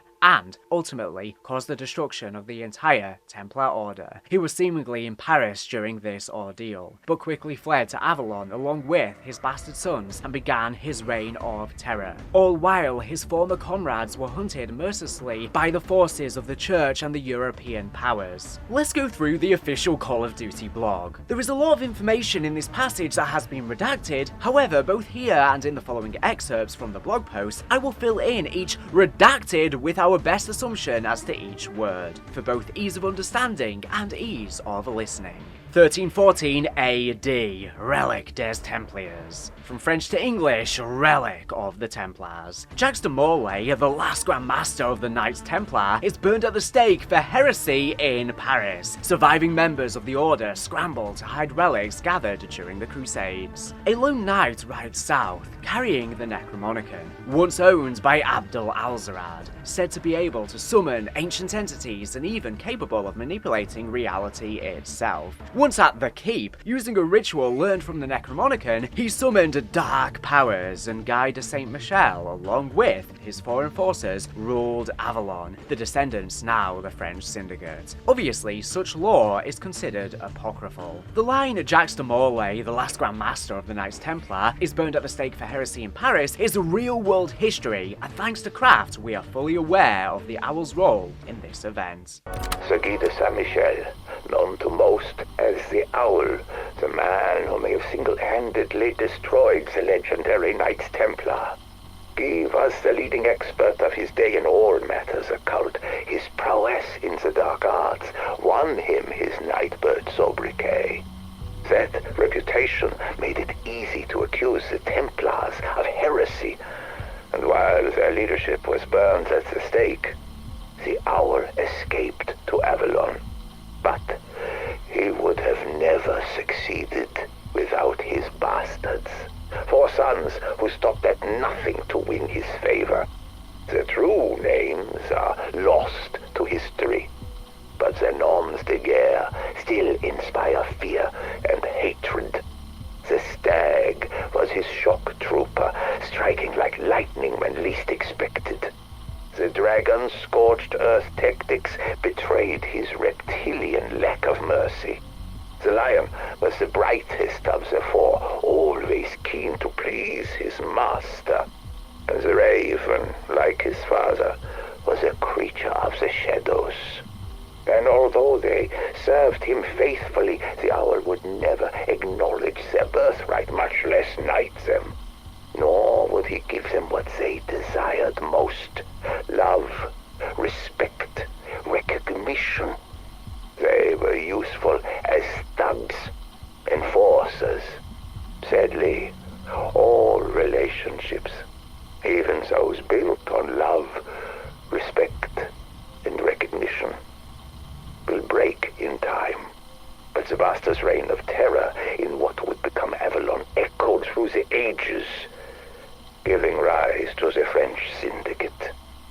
The line surviving members of the Order scramble to hide relics gathered during the Crusades is regarding the fact, as we already discussed, the Templars looted widely during the Crusades, hoarding many artifacts that brought them great wealth. But this actually coincides with a quote Kraft can say during the main quest. The Templars were notorious for hoarding relics. With what he is referring to here being the Ankh, Horseshoe of Pegasus, Raven's Talon, and Paladin's Brooch. These relics in particular are clearly from different cultures, with the Ankh being Egyptian, claimed by the Templars possibly during their campaign into Egypt, and the Horseshoe of Pegasus possibly from the sacking of Constantinople. Kraft comments on the Raven not being normal, and so it is likely the product of the artifact itself, ravens most commonly being associated with Odin, and therefore perhaps being a personal belonging of a Scandinavian member. Similarly, the brooch is said to be belonging to a paladin, who were allegedly the 12 knights of King Charlemagne's court. At that time, the Franks, predecessors to the French, had only relatively recently converted to Christianity, so it is likely the brooch was pagan in origin, possibly being associated with a Celtic god, such as Danu. The line, "A lone knight rides south, carrying the Necromonicon, once owned by Abdul Al-Zarad, said to be able to summon ancient entities and even capable of manipulating reality itself, is easily the most mysterious and interesting line in the entire passage. This is the line that serves as a key to everything. Though speculation, it is possible that the person mentioned is Abdul Al-Zarad, a character from H.P. Lovecraft's Cthulhu mythos. What significance is this? Abdul Al-Zarad is, in Lovecraft stories, the author of the Necromonicon, an incredibly powerful and evil book of knowledge, written by Al-Zarad after journeying through the ruins of ancient Babylon and the tombs of Egypt. Egypt in around 750 AD. Shortly after authoring this book, he died mysteriously. Eventually, it was translated into Greek in Constantinople. In Lovecraft lore, its fate after this point till the modern day is unknown, but here is our story. It is entirely possible it came into the hands of the Crusaders during the aforementioned sack of Constantinople, and later, the hands of the Templars themselves. The line, once at the keep, using a ritual learned from the Necromonicon, he summoned dark powers, is incredibly interesting, as it would imply the hidden book we have to restore during the main quest that contains 4 symbols is, in fact, the cursed book. This is possibly confirmed through the use of the word ritual as in the quest. We have to go to the specific points of power, essentially sites empowered by rituals, and kill zombies there. What makes this even more interesting is that the book is secured by a grid of alchemical symbols near identical to one found in Delphi during the Chaos storyline, by which Shaw was infamously killed by Bruno and resurrected. We now have the line, and Guy de Saint-Michel, along with his foreign forces, ruled Avalon, the descendants now the French Syndicate. Obviously, such lore is considered apocryphal. This final section likely just tells us that they ruled over Avalon, and the descendants are now obviously the French Syndicate, something confirmed in the map. Later in the timeline within the blog post, we read that the land was given by the Pope to a powerful family in the area who would become the French Syndicate. But given Franco outright says in a piece of intel that they are descended from him, it's likely that the French Syndicate lost the de Saint-Michel name as a result of the bastard sons never being officially brought into the family by their father, thus the name becoming somewhat lost to time. With all of this information, we can put together a really interesting theory, starting all the way back with Alzarad in the 700s. He was a poet and scholar, perhaps somewhat like Kraft, who effectively stumbled upon ancient knowledge in the Middle East. Egypt specifically is extremely relevant here, as it's possible that the knowledge he stumbled across was that of the Order from the Chaos storyline, and even of Cortifex. The Order were based in Egypt at the time of the early Roman Empire, as we see in the map 9. However, the fall of the Western Roman Empire in 476 AD may have had catastrophic implications for them. It's possible that Alzarad rediscovered their lost knowledge and transcribed it in his book, preserving some, though perhaps not all, of the knowledge of the Nine. In the main quest, one of the symbols we collect in particular bears a striking resemblance to the Dark Aether rune of Cortifex the Deathless, though it is not exact, so it's entirely possible that he also stumbled upon Cortifex's temple, or perhaps even the Order possessed writings of the Dark Aether god. In the map, there is a demonstrable link between these two sources of knowledge, as not only is the Owl's magic able to manipulate the Dark Aether directly, we see this with the Baumung, the Sword of the Raven, but he also regularly utilized the aforementioned alchemical symbols in the exact way as the Order did, with the opposite, Solace, that of the Lion, utilizing magic drawn from these symbols. It's also worth noting here that the elements we use are unusual, but not unfounded for Zombies players. Fire,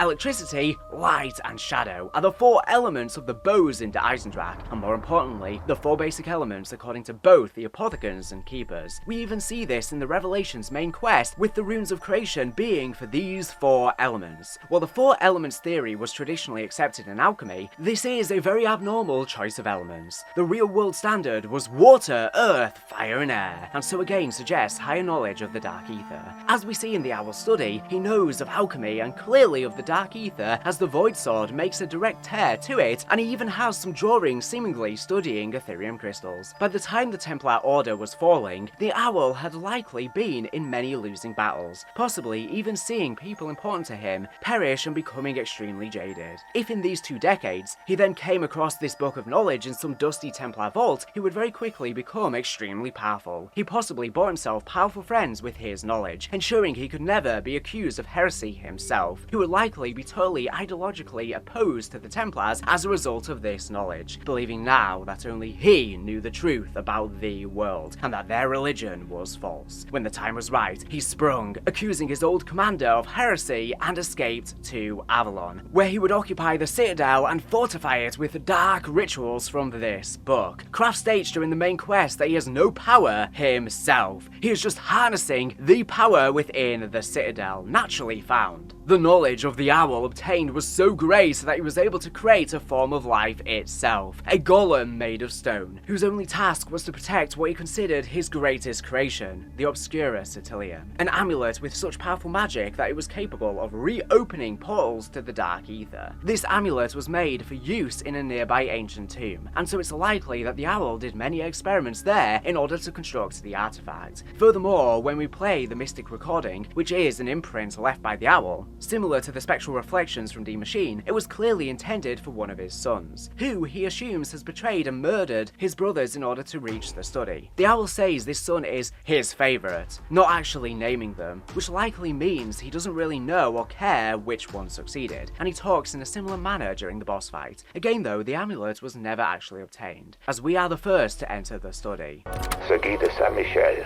known to most as the Owl, the man who may have single-handedly destroyed the legendary Knights Templar. Guy was the leading expert of his day in all matters occult. His prowess in the dark arts won him his Nightbird sobriquet. That reputation made it easy to accuse the Templars of heresy, and while their leadership was burned at the stake, the Owl escaped to Avalon. But he would have never succeeded without his bastards. 4 sons who stopped at nothing to win his favor.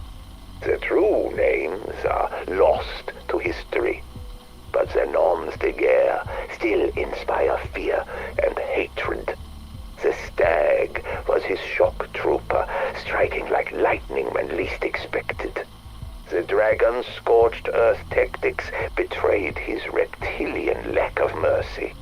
The Lion was the brightest of the 4, always keen to please his master. And the Raven, like his father, was a creature of the shadows. And although they served him faithfully, the Owl would never acknowledge their birthright, much less knight them.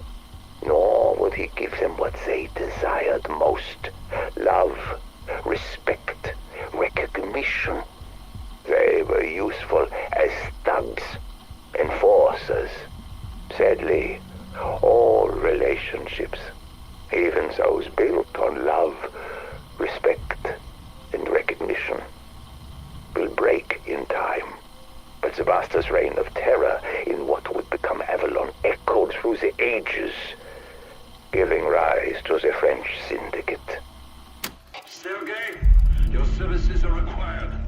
The professor needs another beating.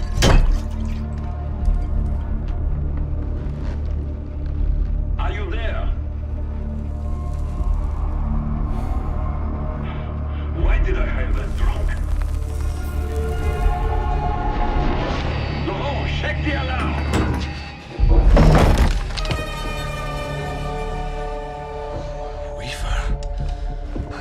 I thought you were dead. If it were only that simple.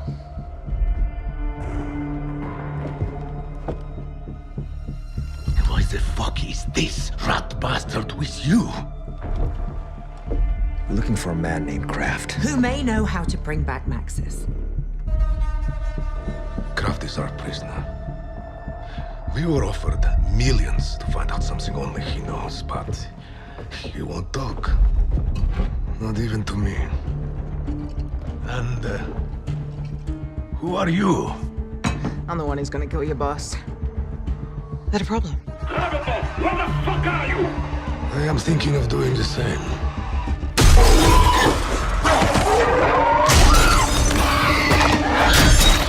This kind of shit happen everywhere you fucking go!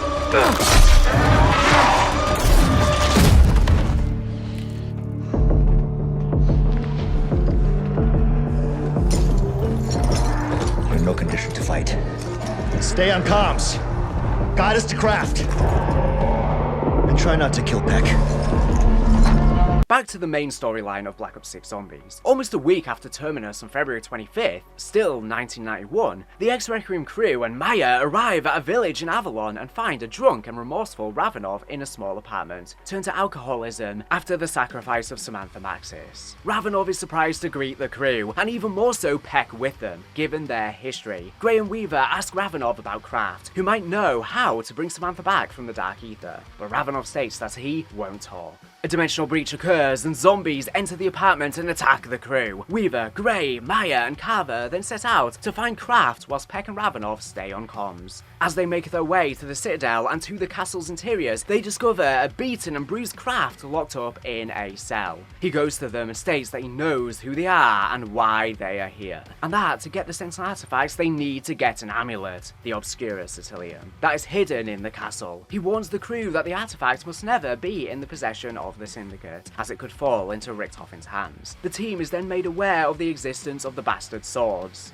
made by Guy de Saint-Michel, the former ruler of Avalon and known as the Owl, for his bastard sons, an attempt to finish the rituals intended for them. Meanwhile, Maya has her own goal, her mind set on killing Franco. While the others were focused on complying with Kraft's instructions, Maya noticed a radio broadcast, which she then discovered to be from none other than Franco. Faking as one of his underlings, Maya gained access to a secret area within the castle and confronted him. As she cornered the frightened gangster, Maya claims that she was doing this not for Nathan, but for herself. She then shot Franco in the head and left his body behind.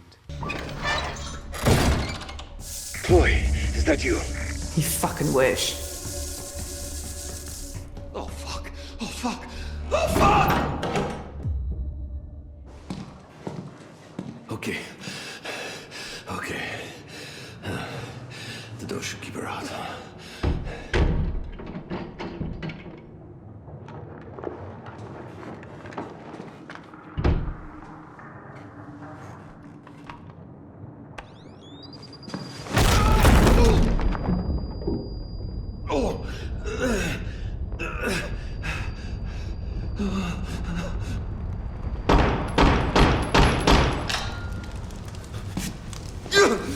Why won't you just fucking die? Wait! Killing me won't bring your brother back. You know he wouldn't want this.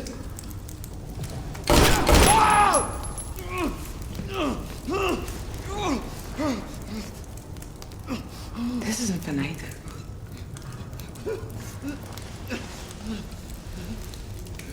This is for me.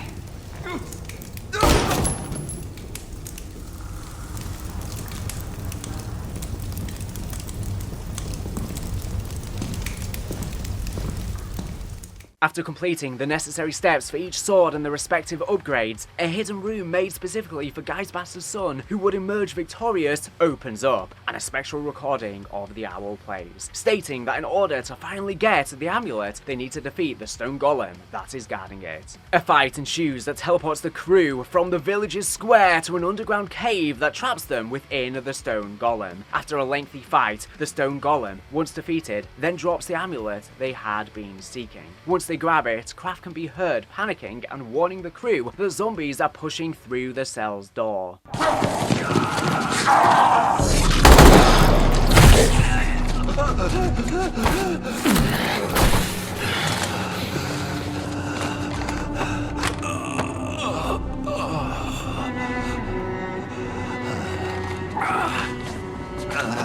Kraft, we need to know, what do we do with the amulet? Take it to the excavation site. But beware the Sentinel artifact. It could consume you. And Richtofen, where is he? We know he contacted you. Please don't kill him.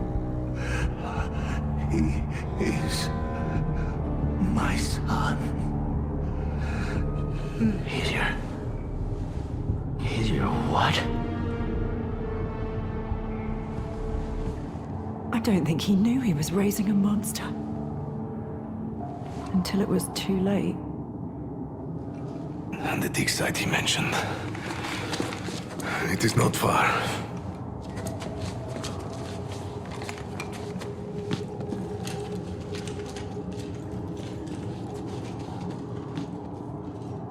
A team quickly arrives at Kraft's cell, but they discover that the zombies had already broken through the door, and that Kraft had been mortally wounded by them. With seconds to spare, Weaver asks Kraft what to do with the amulet. He states that they need to take it to a nearby excavation site and warns them of the corrupting power of the Sentinel artifact. Weaver then asks about Richtofen's whereabouts, and with his dying breath, Kraft asks Weaver not to kill him because he is his son. Weaver is taken aback with this revelation as Kraft dies. The shot hits Weaver like a tidal wave, stirring a whirlwind of confusion and reluctant empathy that clashed with years of built-up resentment, leaving him questioning the very foundation of his vendetta against Richtofen. This would begin to set up emotional dominoes that would soon come crashing down. Ravenov, who was listening to the conversation, states that the dig site that Kraft mentioned is not far, and they proceed to go there. When we were young, Sasha and I often spoke of children. It was our dream. A cottage in the country, plenty of land where we could raise our little boys the right way. But there was school, and then there was work, and then Sasha never got that little boy. So I went to an orphanage in the city today. For Sasha, there was a boy. A sickly, starved thing like all the rest, maybe 10 years old, but there was something in his eyes. I spoke to him for hours.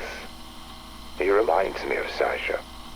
Sharp, logical, a dreamer at heart. They would have loved each other.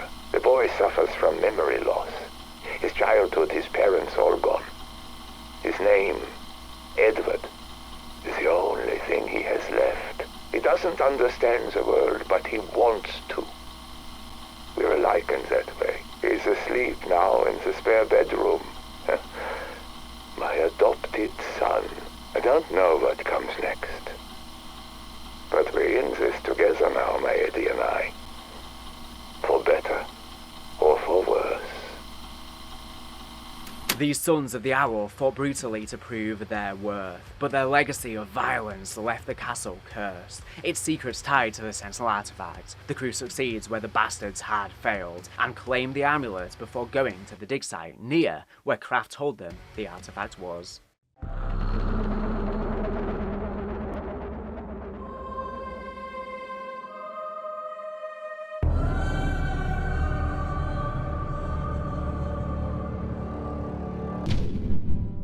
It's here we see the triumphant return of the Chaos storyline to the forefront. We get some intel about a character named Archibald Fotherington Smythe, who was a friend of Alistair Rhodes. It takes place in 1908, which would be set just before the real meat of the Chaos storyline kicks off. So, let me see if I have this quite straight. You want me, Sir Archibald Fotherington Smythe, renowned archaeologist and peer of the realm, to go grab around in some tawdry, run-of-the-mill Roman ruins on a burial mound in the south of France that none of the locals will go anywhere near? That's about the size of it, yes. And if I find that, what did you call it, Sentinel artifact, that I'm to bring it to you, not publish, not alert the happy scribes of the Royal Archaeological Review, not mark the occasion with even an inch of print in the Times? Seems like you have the measure of it. Yes. Well, no. I mean, it sounds hateful. I shan't do it. Oh, look, old man. Not to put too fine a point on it. What else are you going to do with your time? The Egyptian government aren't going to grant you a permit for your own dig. Not so soon after that mummy business. Now, look here. I told you I genuinely thought that mummy was one we'd excavated fair and square. Archie, it belonged to the Egyptian Museum in Cairo. It was right next to our cargo on the dock. And it was intended as a gift from the people of Egypt to the King of Spain. But they all barely well look the same. When you were seen waltzing a 2,000-year-old mummy around in broad daylight, singing a rugby song about the daughter of a local tradesman. Well, I had rather a lot to drink, I will admit that.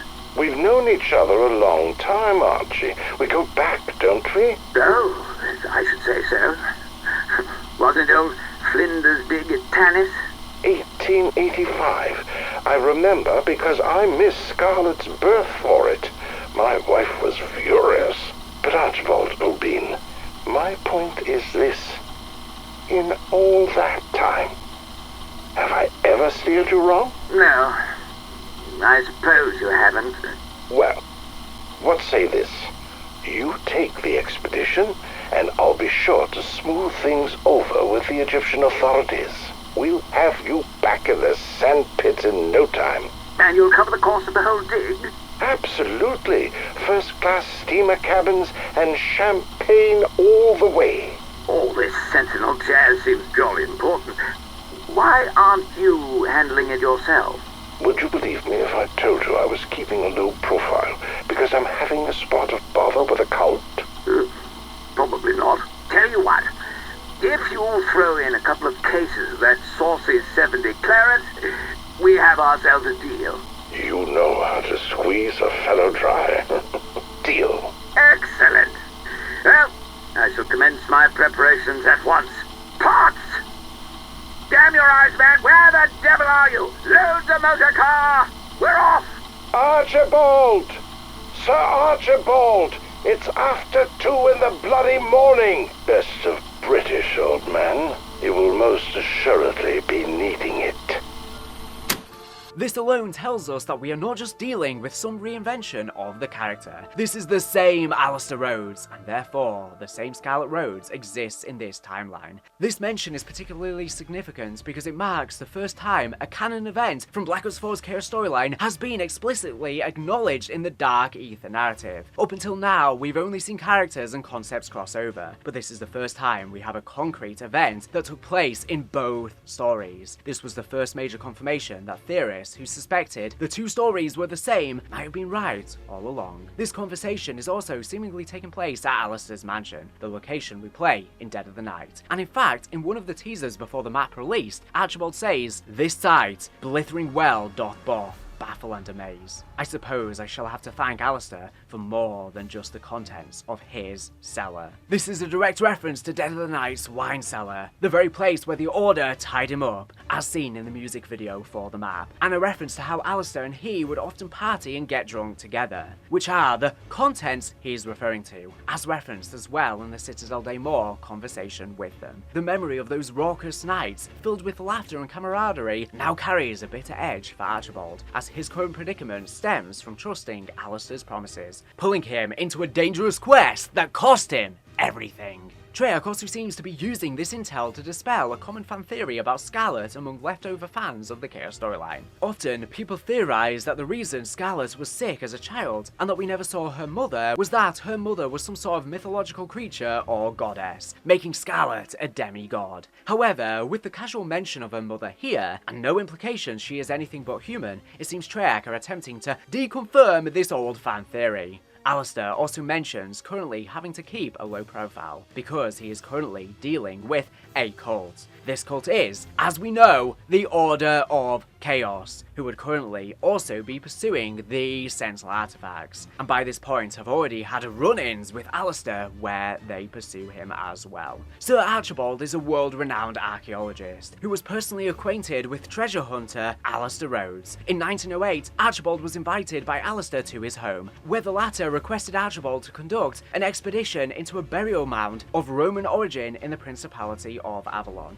in order to find a relic known as the Sentinel artifact. At first, Archibald refused due to Alistair's request that the former do not publish his findings publicly, but Alistair proposed they would help Archibald resolve the personal conflict with the Egyptian government, allowing him to continue his activities there. Archibald agreed after negotiating for several cases of 1870s claret wine that Alistair possessed. Archibald was also given a special monocle that Alistair had in his possession to help with his expedition. Later that same year, here, Archibald and his expedition crew arrived at the mound, where they began excavating to find a way in. Archibald also made several recordings of his progress, addressed to his wife, Marjorie. After 3 days of digging, Archibald's crew managed to open the door to nowhere, which led them into a Dark Aether nexus. Noticing the Sentinel artifact floating in the distance, Archibald urged his men to find a way to cross the gap. They managed to uncover the ancient Staff of Ice, and used it to fend off waves of zombies attacking them in the nexus and around the dig site. Archibald's team also suffered great losses due to Archibald's own incompetence, evidenced by an incident in which he triggered an arrow trap that killed several of them. While Archibald maintained an aura of nonchalance about the situation that frustrated the remainder of his team, in actuality, with each death, he began to regret accepting Alistair's mission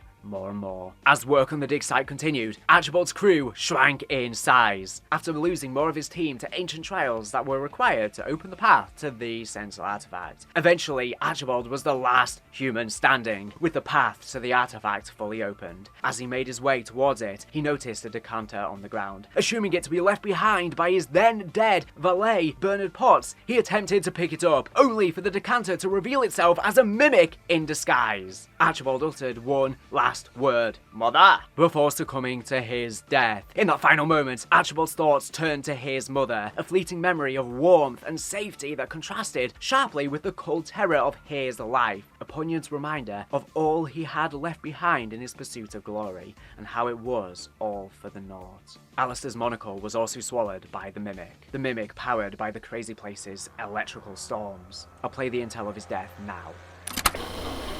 I'd like to begin by expressing my gratitude for your eagerness, Sir Archibald. Nonsense, old boy. I won't hear a word of it. I'd be a fool and a rank amateur to pass on an opportunity to collaborate. Your research is so thorough, not to mention groundbreaking. Yes. Well, your endeavor is integral to my work, and we will both reap the benefits. Now, it's of vital importance that you don't let the reputation of the place color your senses. Yes, I've been conducting inquiries as to the procurement of local workers, but thus far it's all been coming up a little empty. As far as I can tell, no one wants a damn thing to do with the place. If you ask me, the whole thing smacks of hysteria, which, between us, could be quite the positive. What? Makes it more likely the site's not been looted already. Indeed. I'll shoulder the cost for you to recruit outside the area. Some sturdy ruffians is what's called for. You'll need the muscle. Given the amount I'm shelling out, I expect you to run a tight ship, Sir Archibald. This excavation is to be efficient, targeted, discreet, and do not return without the artifact in hand. You have no fear. I wouldn't dream of it. We Fotherington Smythes are a tenacious lot once we set our minds to something. Good man. I wish you luck on your travels. I imagine we'll be much changed the next time we see one another. Now, another spot of port. Rather. All of these weeks searching. The Sentinel artifact in the flesh, so to speak. Mine. Mine for the dead. I said, is that a decanter? Oh, damn Potts must have squirreled it away. Rum coat got everything he deserved, what? Still, spot of port might be just the...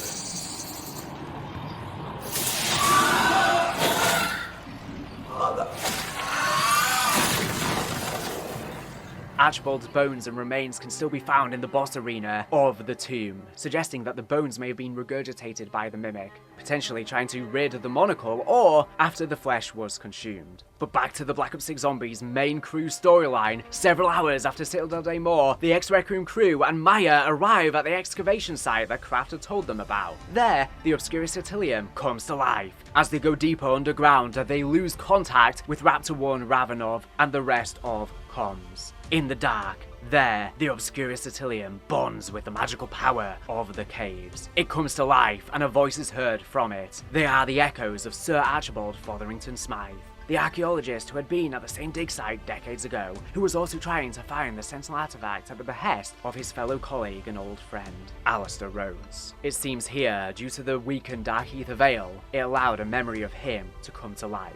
Through Sir Archibald's hints, the ex-Requiem crew navigate their way through inside the cavernous spaces of the surrounding area, opening gates that lead to shrines of Roman architecture, paintings and ominous ossuaries. They reach an area within a subterranean temple and find an altar with Ethereum on it. They place the Obscurus Attilium on it and a gateway is opened, which leads to the Dark Aether Nexus, the beating heart of the realm itself. There, a ritual shrine sits at its center, and in the distance, the central artifact lies in wait in an area that is inaccessible, until a path is constructed. To get to the artifact, the crew follow Archibald's hints and manage to build the Ice Staff, a relic from a different time. After upgrading the Ice Staff, the crew complete small trials around the dig site. After 4 trials have been completed, the crew return to the Dark Aether Nexus and interact with a pillar that sits on its way to the artifact. These actions prompt a bridge to manifest itself as a path to the central artifact, which stands in the middle of a makeshift arena. They attempt to grab it, but suddenly a trial commences and the crew need to survive said trial. The crew manage to overcome the odds and survive the trial. And moments thereafter, they place the Obscurus Attilium next to the central artifact and merge with the Obscurus Attilium, which absorbs it. Having seen this fusion, Weaver grabs the central artifact, and the crew, with the fabled artifacts now in their possession, are extracted shortly after by Raptor 1.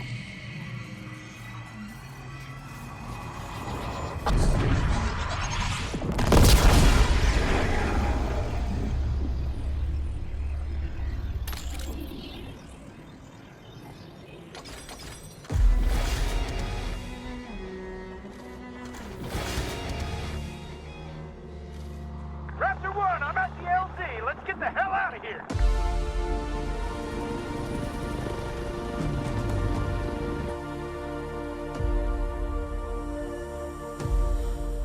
There is more to be done now that you've secured the Sentinel artifact. Bring it directly to me. I have gathered every available file on the history and previous uses of this ancient device. It appears several times in the historical record. Some date back to ancient Egypt.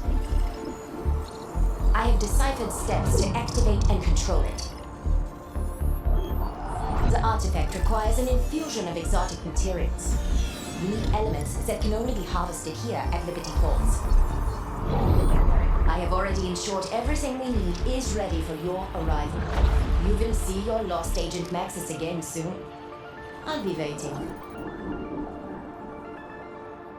During the exfil, the SAM AI informs them that in order to charge it, they must head to Colton Hall in Liberty Falls in order to harvest exotic elements there that she says she's apparently prepared. Called Shards of Tempest in Ages Past, the SAM AI is referring to the trapped memories within the liminal spaces.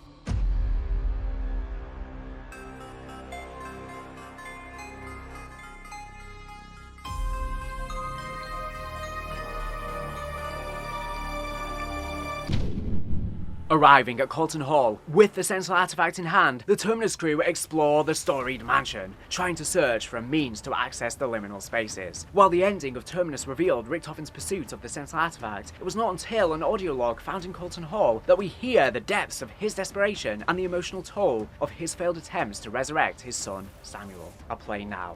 Edward Richtofen, Project Janus, Cloning Clinical Study Report. Addendum, December 23rd, 1987. Not now, not soon. Do not look at me with those big brown eyes. You cannot possibly know how I feel.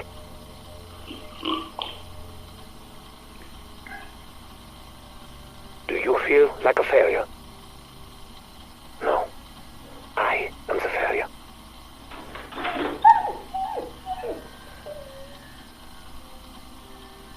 When my son died, I was not there. I did not see the body. When Modi told me the new clone experiment had been successful, I was eager to see him for myself. That was foolish of me.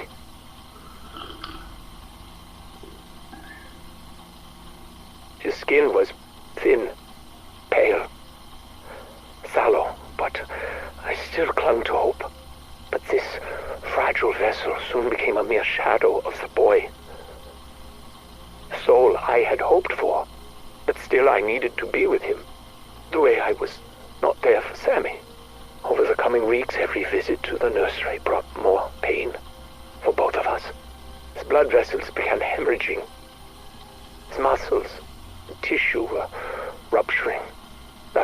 17 days, he was no longer even recognizable as human.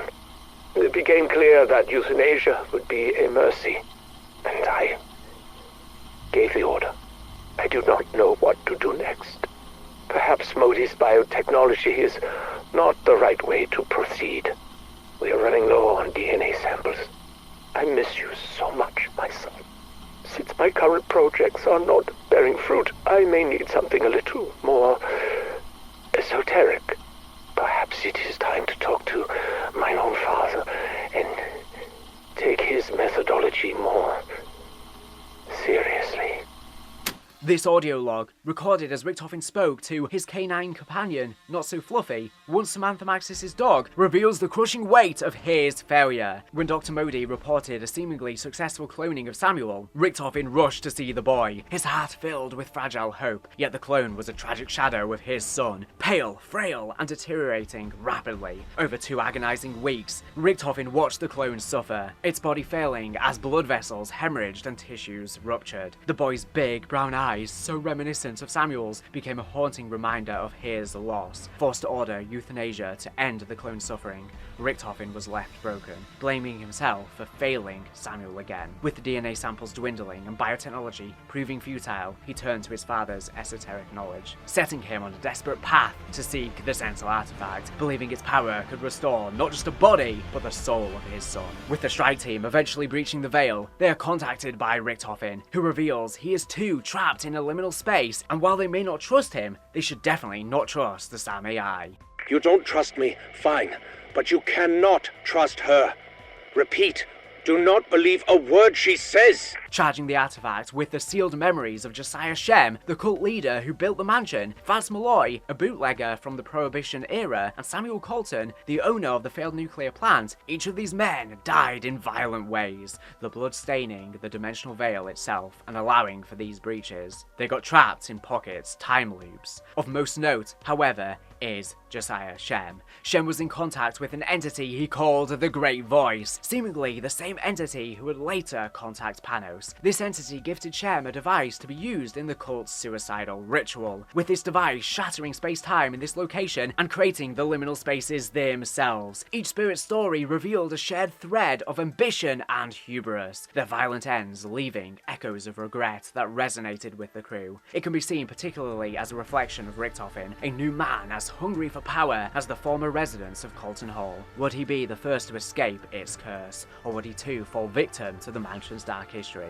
After fixing a faulty elevator within, only for it to egregiously collapse and fall to the bottom floor, they then rappel down the elevator's cable lines and finally meet the SAM AI face to face. From previous insight provided to them by Sam, the crew needed to obtain prima materia in order to activate the Sentinel artifact. And according to intel spread around the mansion, prima materia could only be obtained by absorbing the energy of 3 of the previous occupants of the mansion. That's Malloy, Josiah Shem, and Sam Colton, whose portraits had been on display around the walls of the mansion and whose spirits had been stuck within liminal spaces, which were inaccessible. As the crew explored the confines of the mansion, they soon discovered a Regal Mark II locked inside an armory glass cabinet, and promptly unlock it after undergoing several puzzles. With the Mark II now in their possession, they also discovered that it was possible to have it upgraded into 3 different variants, which would allow them to power a wall portrait and let them walk into the liminal space. After walking into said liminal spaces, the crew would then complete several trials tied to the spirit's lifestyles, which would at the end summon an elite enemy version of the spirit, which they would have to defeat, leading to them harnessing prima materia into the Sentinel artifact. After the first piece of prima materia had been extracted by the crew, they received a radio call from Eddie Richtofen, who had been missing by that point for 10 days. Hello. Not sure if you can hear me, but I know Sam can't listen in. He warned them to not listen to the SAM AI, as she might have had ulterior motives for the Sentinel artifact, but the crew dismissed his warnings and proceeded onwards. Nonetheless, Richtofen still urged them to avoid giving the SAM AI the powered artifact when they harnessed the prima materia from the 2nd and 3rd liminal space, but to no avail, and to much of his disappointment. You didn't tell Sam I contacted you? That was wise. Wiser still if you stopped doing her monkey work. Despite my warnings, you have empowered the artifact. Now, you are all in grave danger. But it is not too late.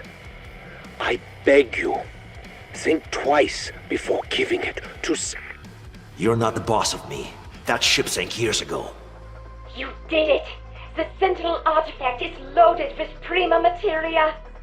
Bring it to the mainframe chamber, quickly! Maxis's return is at hand! After the final prima materia had been extracted, the Samurai joyously expressed her gratitude to the crew, and then urged them to go deliver the artifact to her. Thank you for delivering the artifact. I knew you were the perfect allies when I picked you. All is ready. Give it to me. There's no time to waste. Once they did, the Samurai ominously revealed that she had in fact had a different purpose in mind for the Sentinel artifact, justifying it by blaming her actions on Richtofen. Not wanting to harm them, she teleported the Ex-Requiem team to a liminal space so that they wouldn't interfere with her plan. Thank you, my friends. This means so much to me. Therefore, it is awkward that you will not see the conclusion of my mission. I regret I could not tell you the whole truth. Please understand, humans, well, a human, has not been kind to me. But I wish you no harm. So I am sending you somewhere safe, where you cannot interfere with what comes next.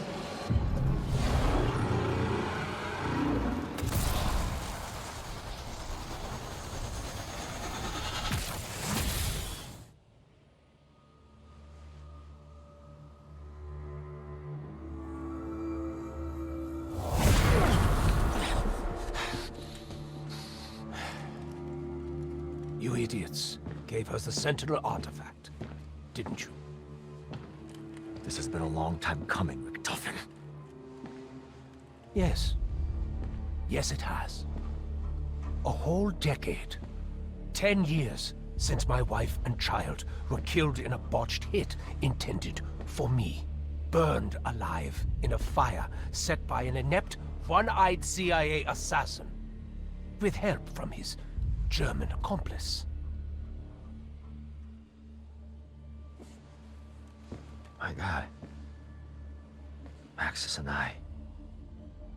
We killed your family. You knew. The whole time we were working for Requiem. You knew. It's why you were handpicked. Kept where I could see you. Kept under my thumb. At least Maxis proved useful. Everything I have done. Requiem, Project Janus, Sam, all of it, just to fix your murderous fuck-up and bring Mary and Samuel back from the dead. And now, you have lost the one thing that can actually do it!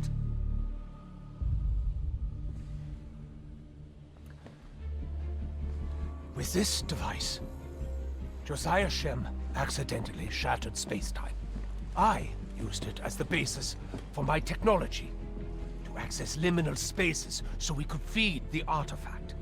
Now, you can either use that to get your petty revenge, or to get us the hell out of here.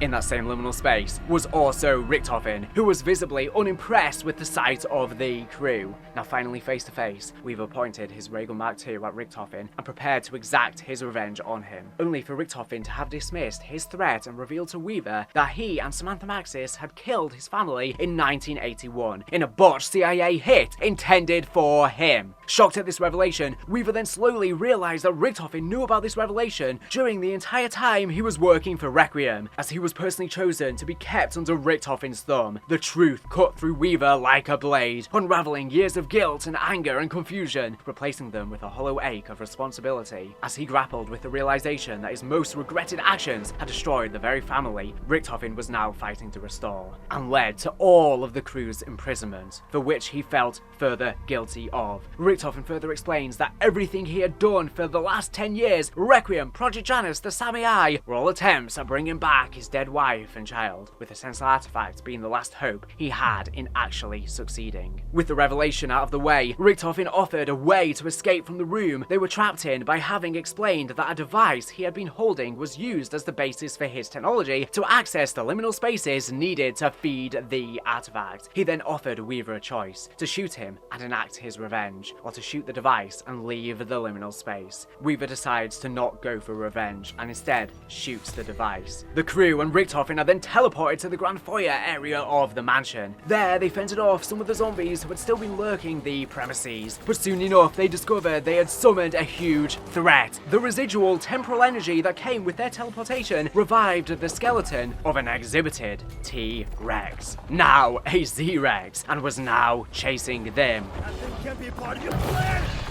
Residual temporal energy! It's a real bitch!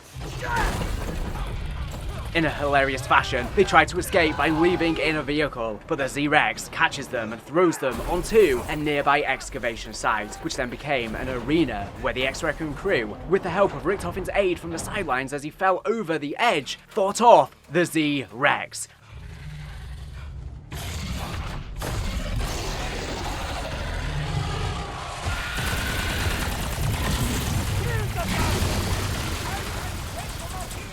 After defeating the Z-Rex, the crew helps Richtofen up from the crevice and discuss their current objectives. Richtofen claimed that he knew what the Samiai's real intentions were with the Sentinel artifact, to create and inhabit Samantha Maxis' body, which would grant the Samiai full control of the Dark Aether. Unimaginable power. Grey did not want an AI wearing Samantha Maxis' face, and so they were left with no choice. The man who had imprisoned them, the man side by side with them, the man they had sworn revenge for, they now had to walk side by side with. As they learn that the ether reactors at the Janus Towers are approaching a meltdown, and Richtofen convinces the distrustful X-Requiem crew to follow him to stop the Sam AI. They walk together into the explosions to take on the biggest challenge yet, Richtofen assuring them that he always has a plan.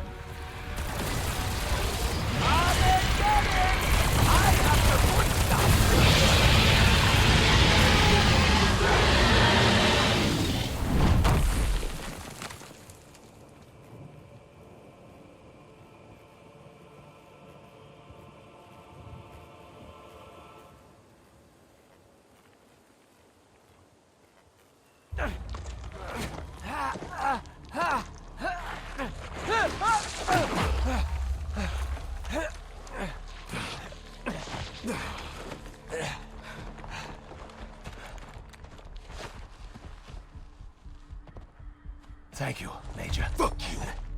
Fair enough. We're not friends.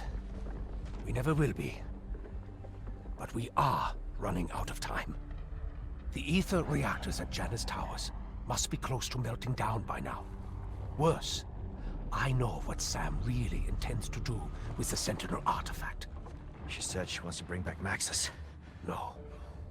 Sam wants to be Maxis. To reconstitute and inhabit her body. She would have full control of the Dark Aether. Godlike power. She can still be stopped, but our window isn't long. So what's it going to be?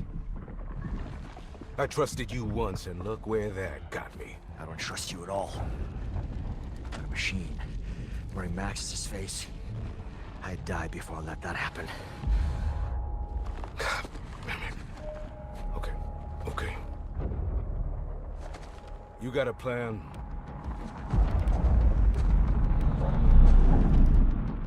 Always.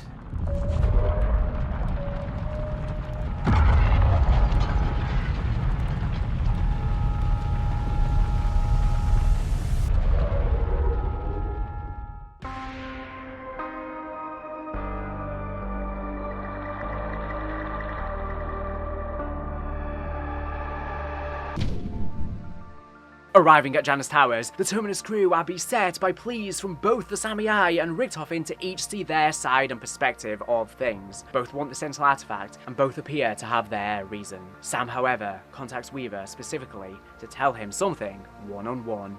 Weaver, there's something very important I need to tell you. Kinda busy, Sam. Just listen. It's about the man who recruited Edward Richtofen into the CIA. A man named Kruger. They first met in Vietnam, when Eddie was a fighter pilot. And? Kruger saw something in him, and put him to work in the Directorate of Operations. Kruger's secretary, Mary, would eventually become Eddie's wife. She noticed things about Kruger. Troubling things. He was secretly funneling weaponry to the French syndicate in Avalon, pocketing the funds and covering up their human trafficking operations. She gathered evidence against Kruger, but kept Eddie out of the loop for his own good. What's this got to do with me? Mary sought whistleblower protections. Kruger learned that Maxis was the case officer assigned to secure her and young Samuel at a safe house. Holy shit. Do you mean? Yes. Kruger silenced Mary by arranging the hit you carried out. He lied to you about the target. It was not your fault. You and Maxis were set up, and Kruger made sure his friend, Eddie, blamed you. This whole time, all the shit Richtofen put us and himself through over a fucking lie. I just thought you should know, regardless of whom you decide to help today. Weaver's voice trembled with a mix of rage and despair as he processes Sam's words. The revelation that his life's defining mistake was orchestrated by a man he never knew, tearing open old wounds and igniting a desperate need to make things right, no matter the cost. Overwhelmed by his guilt, Weaver sides with Richtofen. Alongside him, feeling disgust at the idea of a robot puppeteering Samantha Maxis' body, Grey joins him on Richtofen's side. Grey's decision was fueled by a visceral anger, her love for Maxis making the thought of her body being used as a vessel for the Samurai an unbearable violation, a betrayal of the connection they had fought so hard to preserve as the world fell apart around them. Having no preference towards the Samurai, but hating Richtofen for his role in her brother's death, Maya sides with Sam. Her choice was driven by a burning need for justice, the memory of Nathan's twisted form haunting her every step, pushing her to align with anyone or anything who could bring Richtofen to his knees, and her thinking that maybe the Samurai has a point, and she deserves a life of her own. Kava, seemingly seeing the potential for change in the Samurai suddenly, and unable to forgive Richtofen for their treatment on Terminus Island, also sides with her. Kava's decision stemmed from a quiet resolve, his time in captivity having hardened his distrust of Richtofen, whom he saw as a manipulator whose ambition endangered them all. And whilst he had his prized suspicions of the Samurai, he ultimately no longer thought she was pure evil. As the team progress through Tower 1 and 2, they prevent the reactors from melting down and secure a vial of Mary and Samuel's DNA, the last preserved DNA left of them. Through intel, we hear that Richtofen is making constant copies of the clones, and when they quickly begin to fail, he has them euthanized and harvest the organs. It seems exceptionally cruel. But if he could theoretically continue to create clones infinitely as long as he harvested DNA, and seemingly got to the point the suffering it caused them no longer bothered him, he deemed it necessary to continue to perfect cloning technology and eventually get there. This is Max Caldwell, Maintenance Director, Project Janus. I don't know what I'm gonna do with these recordings yet. I just know I have to make some kind of record. I need whoever hears this to understand what's really going on here. Director Richtofen is attempting to... I can't believe I'm gonna say this. He's attempting to rebuild his deceased family. He's shipping in clones. I've seen him, watched him, struggle to exist. I've seen a few of the boy. I saw one that was supposed to be the wife, I guess, but it's like they're puppets with missing strings. Cold and pale. They struggle just to walk or even look him in the eye. I mean, at first, he acts like they're real. He cares for him, but when they don't improve, he leaves him with the doctors. Tells him to harvest organs and samples. He says everything holds up better when they're not put under, so they're awake. For the whole damn thing.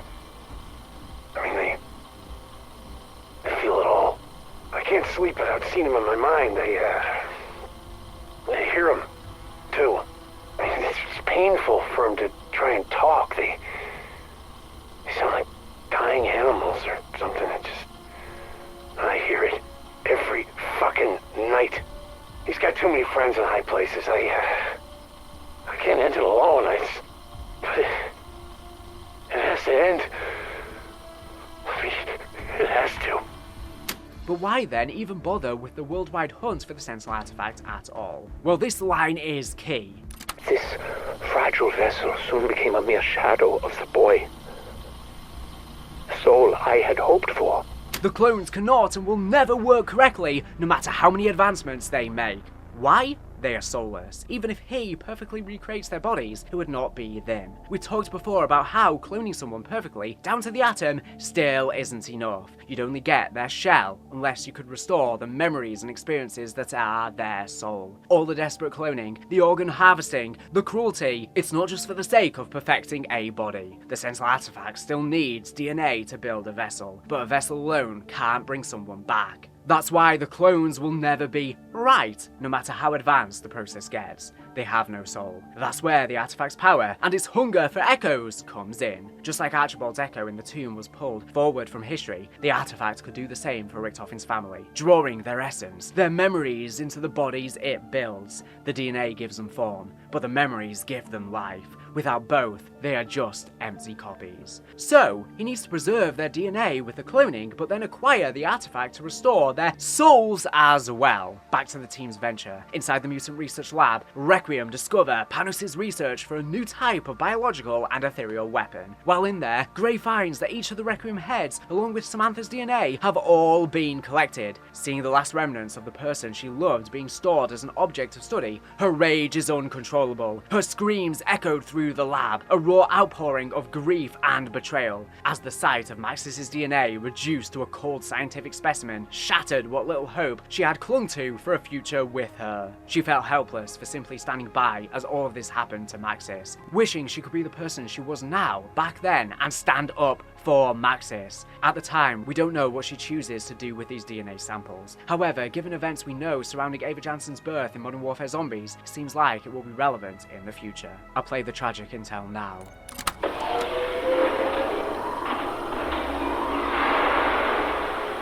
What the hell? Carver M, Weaver G, Grey E, Maxis. Oh, Sam. You motherfucker! Fuck you! Fuck you! Fuck you! Whoa. What are you doing? They took them! They harvested them! To what? Our DNA!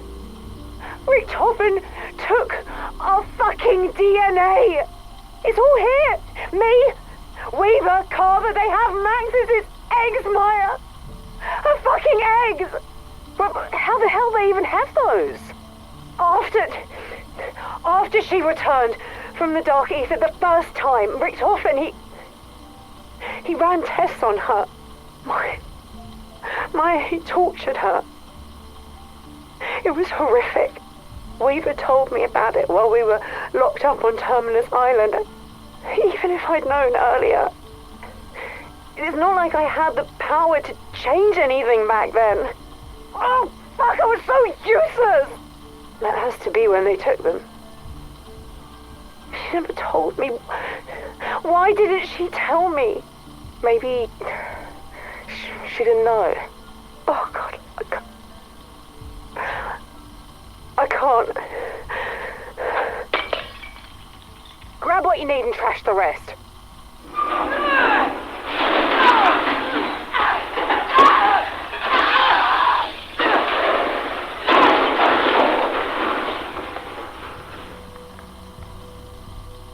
What now? Now, I am going to make myself useful. In the lab, they're contacted by Panos, who is within the towers, alongside Blanchard, who is also there. Both men beg the crew to help them kill the other or neither. Okay, team. Time to catch the bad guy. Panels can do the most damage in quantum computing, so I'm betting that's where he is. This may be our only shot. Make it count. Blanchard is a narrow-minded fool. Don't let his need for vengeance stand between you and real power. First though, the Terminus crew needs to find a way to give the weapon life. In order to do this, they locate the Forsaken's containment sphere atop one of the towers. They learn that the Forsaken has become a shell of his former powerful self. No longer a god, he is weak and has gone a little crazy, even wanting to become a furry. His imprisonment has been traumatizing for him, and really, part of him just wants it all to end. They no longer fear my name. I have become worthless. Have I not answered all your questions? Free me. I am an unwatered houseplant that lacks the capacity to die. The team force him into a robotic body, severely diminishing his capabilities. Killing him in a very easy fight, they absorb his life essence and force it into the weapon. This marks the end of the once gloriful Casimir Zykov and the birth of the Gorg effects. At this point, the Terminus crew may choose to kill either John Blanchard or Pericles Panos in order to harvest their life essence and enhance the Gorg effects. However, this is entirely player determined, and so it is uncertain who lives and who dies, or potentially neither, as it is optional. But given Panos' association with the Great Voice, we'd have expected him to have played a bigger role. But perhaps his purpose in this interdimensional chess game was only to get the Terminus crew to acquire the Gorg effects weapon, which they would in turn need to reach Tower 3's Dark Aether Elements Vault and calibrate the Sentinel artifacts. Speaking of which, the Terminus crew reached the Sentinel artifacts calibration chamber and have a choice. Do they proceed with the vial of Samantha Max's DNA that the Samurai has pre-prepared there, or do they smash it and replace it with the vial containing Mary and Samuel Richthofen's DNA? Depending on their choice, they will have to proceed up through Tower 3's vault, calibrating the artifact for its new task, recreating a human from a DNA schematic. Reaching the summit, they will either fight Richthofen amped up in an Uber Klaus mech suit if they have sided with the Samurai, or fight Sam herself if they have sided with Richthofen. Depending on their choice, Mary and Samuel will be brought back, or the Samurai's consciousness will be transferred into a new Samantha Maxis body. Choosing to align with Richthofen ignites Sam's fury, leading her to berate the crew and declare her intent to claim the Sentinel artifact after their demise. After everything I did for you, all that I have shared, you turned your backs on me. No more games. The intense showdown occurs at Tower 3's rooftop, where the Samurai unleashes powerful laser attacks and summons devastating airstrikes, forcing the crew into a desperate, synchronized fight for survival. Once the Samurai is vanquished, the artifact activates, whisking the Terminus crew away in a flash. Richthofen beholds a dazzling burn from a swirling galactic nebula above the artifact, which coalesces into Mary and Samuel's forms. Overcome with raw emotion, he abandons his Wunderwaffe DG2 and rushes to them, his embrace filled with tears of relief and long-suppressed grief. A quiet smile breaking through as he finally holds his family again. But will they like the man he's become, and the horrific nature of why they are even alive again?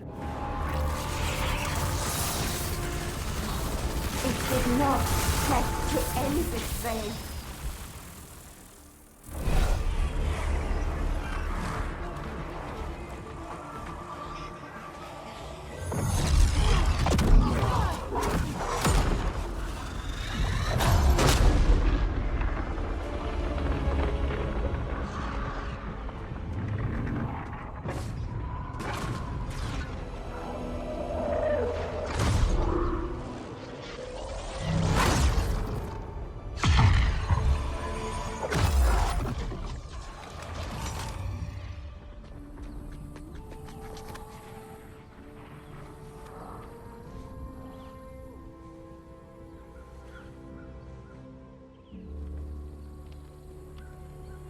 This path likely represents the canon outcome, given Sami I's repeated threats of world domination or destruction, which remain unmentioned in Modern Warfare Zombies' depicted future. Story-wise, it resolves Richtofen's arc by granting him redemption through reunion, by granting him relief at last through reunion, potentially stabilizing the world by neutralizing the Sami I's dangerous ambitions. Though lingering threads like Kruger's unpunished crimes could resurface, or his wife finding out the real man he's become. But as far as we know, Kruger was never arrested. Could hearing Mary is now alive once again scare him into action once more, as she was the whistleblower who wanted him to face justice? Ironic, considering Richthofen has committed many of the same crimes in the process of restoring her that Kruger also did. Drug and human trafficking, the whole shebang. Emotionally, the victory is tinged with complexity. Richthofen returns to his family as a profoundly altered man, his soul scarred by moral compromises that might strain his marriage. Mary, once a whistleblower against lesser evils, could recoil upon learning of his atrocities. Would she forgive the darkness he's embraced, or would it fracture their bond? Especially if Kruger re-emerges, stirring old vendettas and forcing Mary to confront unresolved justice.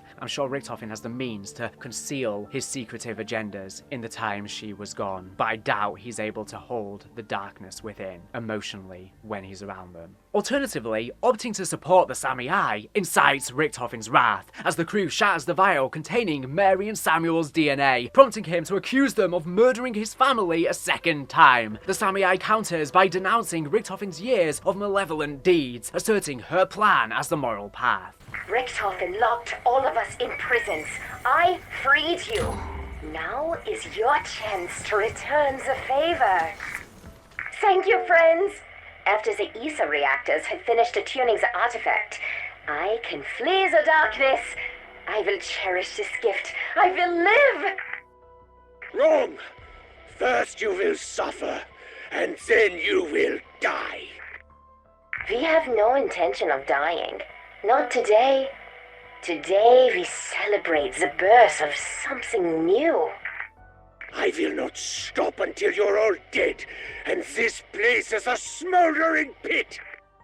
You have become a monster, Eddie. Even if your family was restored, you would have broken their hearts. Don't pretend that you care, Sam. Your existence is nothing but lies and manipulation. Why are you still fighting? It won't bring your family back. It will just get you killed. If I am to die, I'm dragging you all to hell with me. I'm sorry for the pain I've caused, but I am not solely at fault. Ah, you're right. My true miseries began the day I brought you online. The crew ascends to Tower 3's rooftop via a platform elevator, facing Richthofen, now encased in an Uber Klaus mech suit, dubbed Uber Richthofen. I was planning to attend a family reunion, but since that's been cancelled, I'll just kill you instead. He attacks with extendable punches and electrified shockwaves, and after the suit is destroyed, he takes to the air with a jetpack, wielding his Wunderwaffe DG2 for aerial assaults. The crew ultimately defeats him, despite his wrath and power, and the Sentinel artifact teleports them away. The Sami I observes a radiant beam from a cosmic cloud above the artifact, which crafts a human body. As it completes, the Sami I transfers her consciousness into an exact replica of Samantha Maxis's form, her smirk signaling the success of her ambition. The ending feels less canon, given warnings from Richthofen, Weaver, and Grey about the Sami I's dangerous potential. Reinforced by her resemblance to Etherella, Liberty Falls' comic book villain who enslaves humanity and has tons of lines laughing at human beings suffering, very similar to the Sami I's grief lines too. Yet, Carver Meyer's belief in her capacity for good raises questions. Is it possible? Is Sami I's benevolence genius, or a deception masking a darker intent? With great power comes great responsibility, and is she able to be responsible? She has lied to us many times throughout the story. She even sent the Z-Rex after us, but was her want to be good a lie as well? You left me with nothing.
to the party.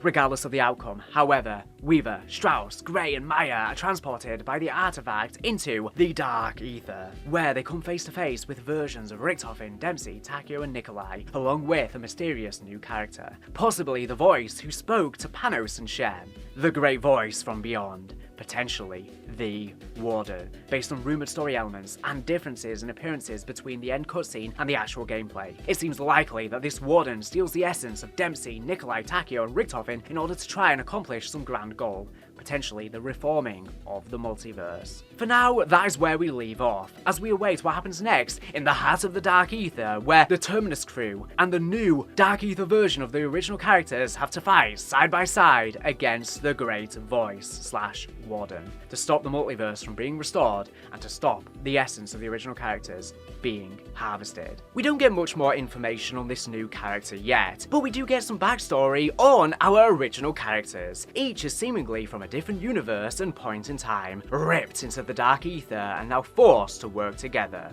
We don't know exactly how long they've been together before they arrived from their alternative dimensions, but considering they are already a group and their timelines were all likely thrown into the Dark Aether at the same time during the end of Tag the Toten, it's likely they've been working as a team for some time. So who are our new original crew? Tank Dempsey, this time around, is a US Marine ripped directly from the battlefields of Vietnam in 1968. He's described as witty and sarcastic, and likely is shaped by his experiences in the jungle. We also read from the blog he is untrusting of his new companions and somewhat of a wild card. Takeo was pulled from 1591 feudal Japan. The COD blog describes him as a disgraced Ronin who wanders feudal Japan without masters of honor. This is because a Ronin is already a samurai with no master. More specifically, a disgraced Ronin is a samurai in feudal Japan who has lost their master, either through the master's death or their own failure, and has fallen into dishonor due to their actions. Unlike a typical Ronin, who might still seek redemption or a new lord, a disgraced Ronin is shunned by society, often living as an outcast, mercenary or wanderer,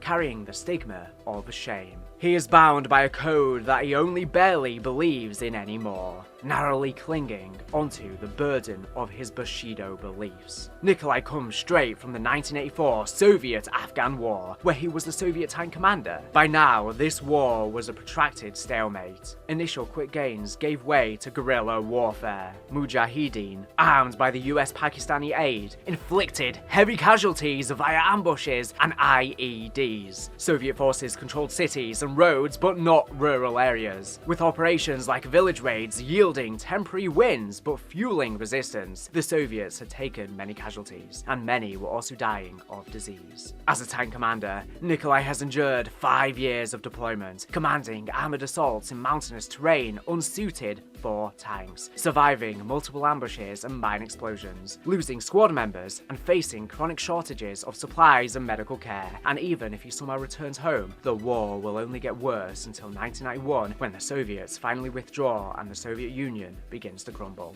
And that leaves the one and only, the most infamous, Dr. Edward Richtofen. Richtofen is described as a brilliant scientist and hero of the Reich, coming from 1945 in a world where the Axis powers had won World War II and taken over the Allied nations. He's a menace to be reckoned with. This descriptor, Hero of the Reich, implies Richtofen had a heavy hand in this victory, and his Group 935 iconography on his coat seems to suggest the way the Axis won this war was with the superior technology of Group 935. The blog mentions he is an innate sadist, and his ego is considerable in size, but he is charming, quick-witted, and promises that soon reality itself will obey his designs.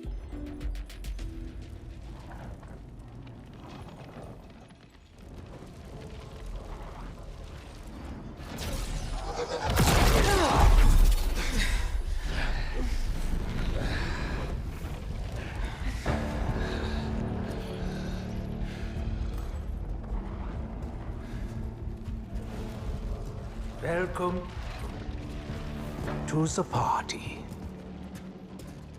We got that straight. It is a party. and y'all are the guests of honor. Or, technically, the main course. And who the fuck are you? I know. Y'all are confused. So was I. But as they say, this too shall pass.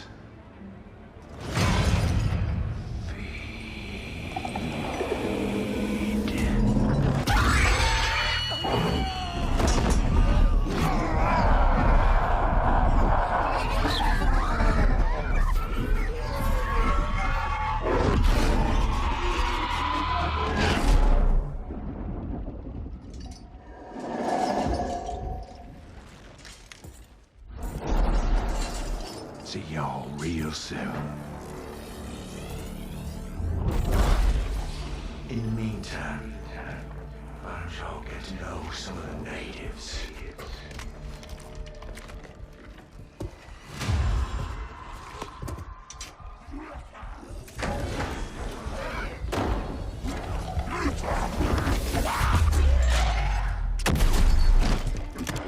Hell pigs. Kill them or be killed!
You all are some bona fide cutthroat killers. This is gonna be fun. Just before any of the characters can begin introductions to one another, they are interrupted. The new cowboy character, the Warden, the Great Voice, struts into the scene confidently, declaring our characters are the main course and commanding one of the two caged zombie heads he holds to feed. The zombie head, like the skull of Nan Sapwa before, lets out a powerful scream. The essence of all 8 of our characters are sucked out and flow through the skull and into this new cowboy character's mouth. He grows more powerful as his eyes glow white from the inside, and then he teleports away. This leaves our characters forced to hastily work together and escape the Janus Tower's lobby as they step outside into their next adventure. Where do they go next? Well, the villain wants to restore the multiverse. According to leaks and rumors, the DLC maps will entail an alternative New York that has been nuked and where the Nazis won, likely tied to Richtofen, a Showan Japanese temple at the foot of an erupting volcano, likely tied to Takeo, Afghanistan, likely tied to Nikolai, and finally Vietnam, likely tied to Tank Dempsey. It seems we may be seeing a reverse or a repeat telling of Black Ops 3 Zombies. The Warden says he will be seeing us soon.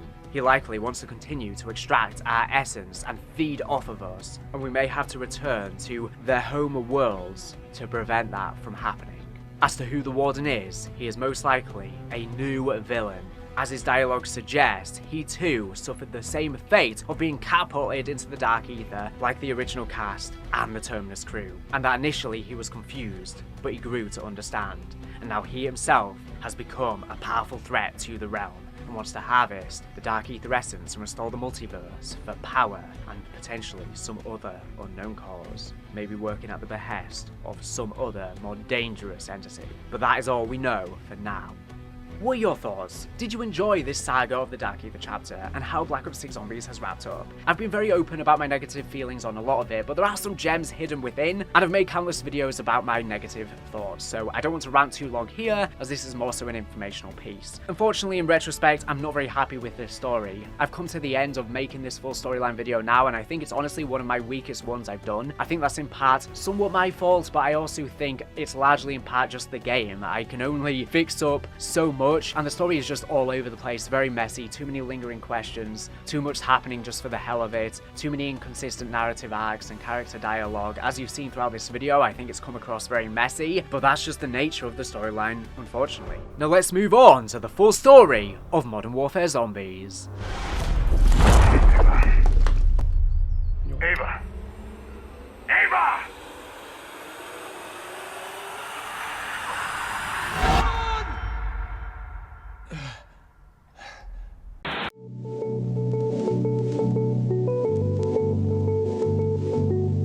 In 1996, presumably after the events of Black Ops 7, Requiem are freed from the Dark Aether, but still contaminated by Ethereum, possibly the last remnants of the substance in the world. At this point, they make two decisions. Firstly, they will have to die and remove the Ethereum from their bodies, containing it forever. But before that, they needed to leave a legacy, using biological material collected from Samantha Maxis and Sergei Ravenov back in the 1980s. A child is artificially conceived and carried to term by Dr. Elizabeth Gray. We still do not know at this point in the narrative their reasoning, but whatever the purpose, it seems like this child was necessary. They named her Ava, and because of Samantha's Dark Aether infused DNA, Ava would be forever bonded with the Dark Aether from the moment of her birth. Knowing they soon had to die, Gray would give up Ava to the Jansons, two South African intelligence agents. Before we can discuss the ending and what it means for the future of the Dark Aether storyline and all of the ramifications that come along with it, we need to look back at everything that led up to this conclusion, starting with the beginnings of the Modern Warfare Zombies story.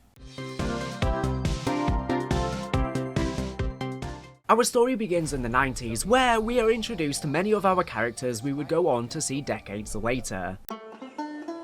There's a place just round the bend.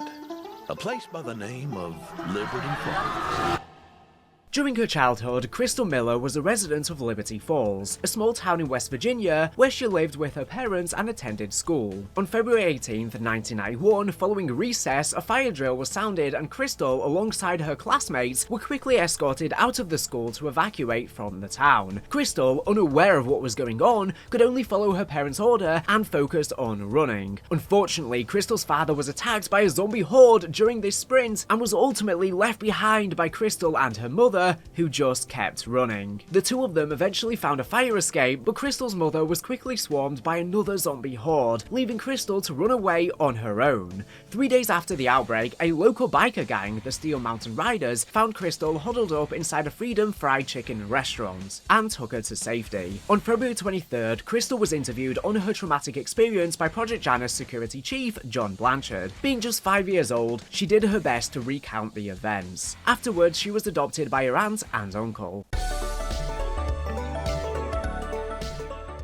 The most important relevance in the introduction to Modern Warfare 3 is with the birth of Ava, who was conceived by Requiem for a currently unknown reason as the biological daughter of Samantha Maxis and Sergei Ravenov, using their DNA samples taken from them with or without their consent, with Elizabeth Gray acting as the surrogate mother who carried and gave birth to her in 1993. Intel on Reckoning details this.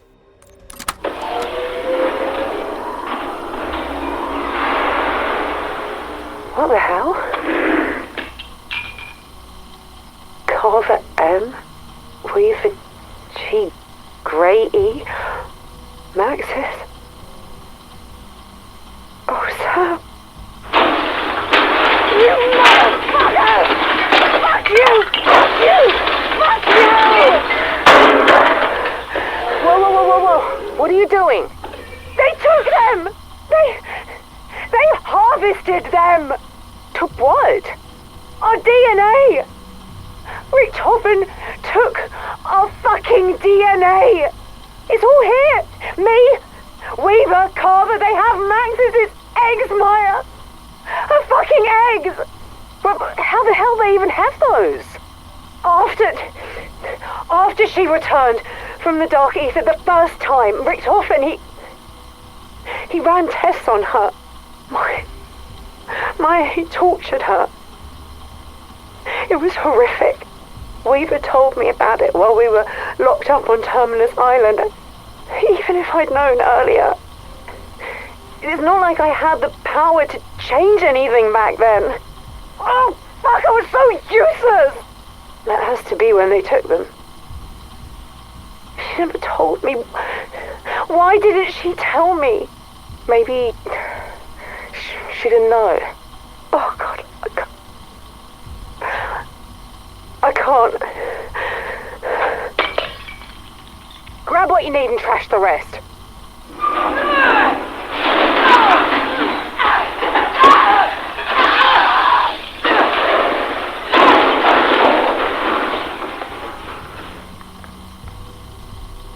What now? Now, I am gonna make myself useful. Gray's comment here at the end seems to imply that she will be behind the creation of Ava, but it's worth noting they don't mention a Ravenov DNA sample here, and as far as we know, he's never been in Requiem/Janus custody for it to be taken. At the very moment she was born, a mysterious entity spawned in the Dark Aether. The Dark Aether seemingly cloned Ava, creating a dark shadow of herself due to their mother Samantha Maxis' strong connection to the realm, essentially acting as her twin sister of sorts. Ava was cared for by Gray and presumably the other Requiem leads for 3 years. By then, Gray and the others were slowly dying due to their long-term Ethereum exposure. During this time, the characters attempted to save Samantha Maxis from the Dark Aether, but ultimately failed, with some taking the loss harder than others. This is almost certainly in reference to their journey for the Sentinel artifact, and how they assumed, thanks to the influence of the Samurai, that would save Samantha Maxis before the events of Reckoning. But ultimately, the Samurai lied, and she had no way of being saved, succumbing to the Dark Aether and the Forsaken. The Forsaken wore her down until there was nothing left. Maxis was absorbed by the Dark Aether long ago.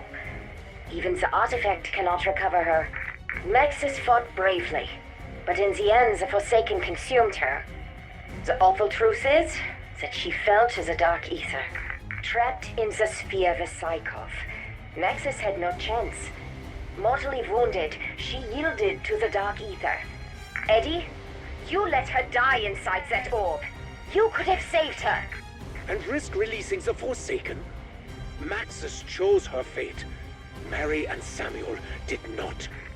Sergei, you deserve to know. Maxis was obliterated in the Dark Aether. There was never any chance of saving her. Eddie, I would like you to reconsider your stance on creating a body for me. Not this again. Sam. Hear me out. Think how beneficial it would be if I had a physical form. You're always talking about how you wished you had an extra set of hands.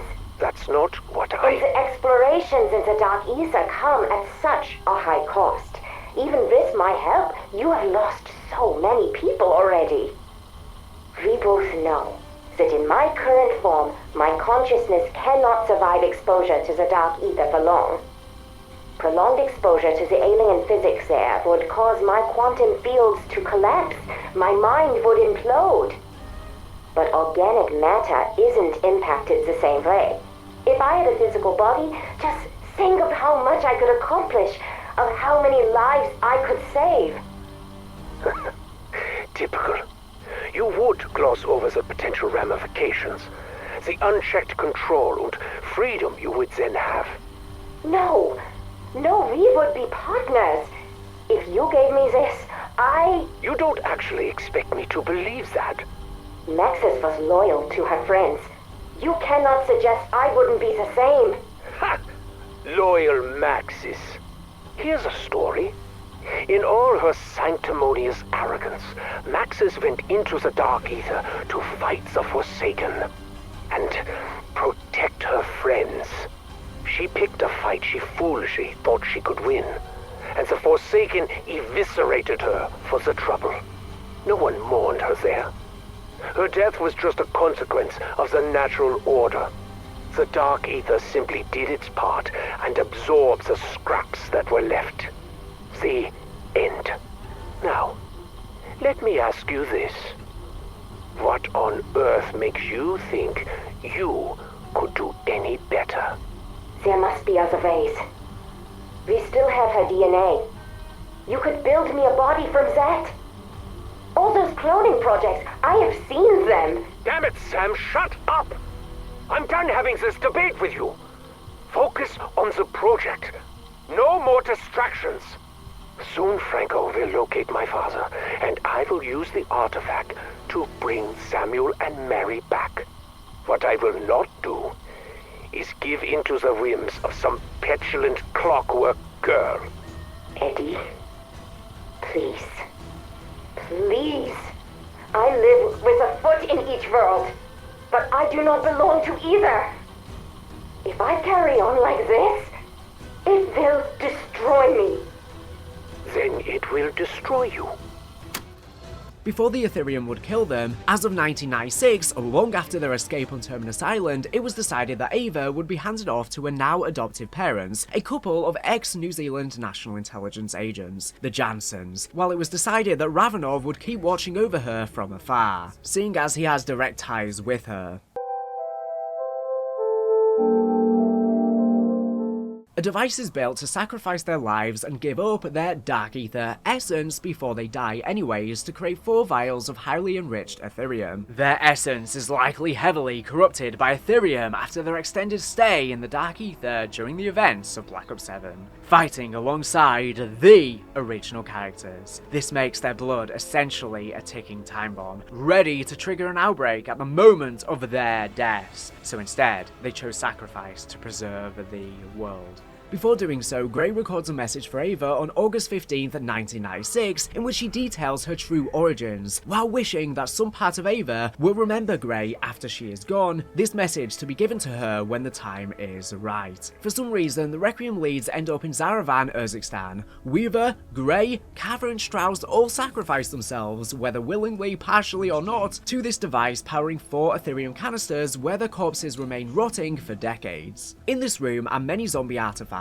such as the Monkey Bomb, Cerberus Wonder Weapon, perk cans, one field upgrades, and more. They die, just as the Forsaken predicted, before he was trapped at the end of Black Ops Cold War. In the years that followed Operation First Domino, Ravenov would essentially be a ghost in the shell, with the new Russian government having no record of him existing. While the specifics of his activity after 1985 to Modern Warfare 3 are unknown, he has stated that he acted as a mob enforcer while he kept watch of Ava from a distance. This was a dark period for his life. In the years that followed, he began wondering if he's lived for too long. Whilst this was going on, New Zealand resident Jack Fletcher joined the New Zealand Defence Forces at some point in 1989, serving until 1990. Sometime in early 1991, he was seconded by the Central Intelligence Agency to operate under the 1 New Zealand SES Regiment for Terminus Island Security Detail. He was honourably discharged post-mission in 1993. During the time while stationed on the island, Fletcher became infamous for his negative demeanour and actions, including pilfering items from colleagues, cheating in card games, and shirking cleaning duties. The station chief, Althea Maxwell, sought his dismissal, describing him as an arrogant, outspoken nuisance, but Project Janus administrators rejected the request and opted to reassign him to a mainland facility. This transfer finalised on February 17, 1991, inadvertently sparing Fletcher from a dimensional breach that struck the island later that night. Fletcher was later honourably discharged after completing a mission in 1993. You hear the news? I'm getting off this rock. News? That's so. Yeah, transfer's been approved. Took a sweet time when I put on my request ages ago, but that's just how it is. Clearly. This place was holding me back. I got big plans, you know. Way bigger than this stupid island. Uh-huh. Of course you do. Damn straight. While you're stuck slinging slop on this backwater dunny, I'll be off seeking my fortune. Well, maybe I'll request a transfer too. Everybody's gotta eat, right? Not with the way you cook. Right. Yeah, I'm officially bored of your little charade. Charade? What do you mean? I already heard all about your transfer, so don't act like it was your idea, because I know it wasn't. James and Larson, they've been telling me for months about what a shithead you are. You steal stuff from their lockers, cheat at cards, and when it's time for janitorial duty, you vanish. Maxwell said if she didn't get you out of here, it was just a matter of time until one of them murdered your punk Kiwi ass.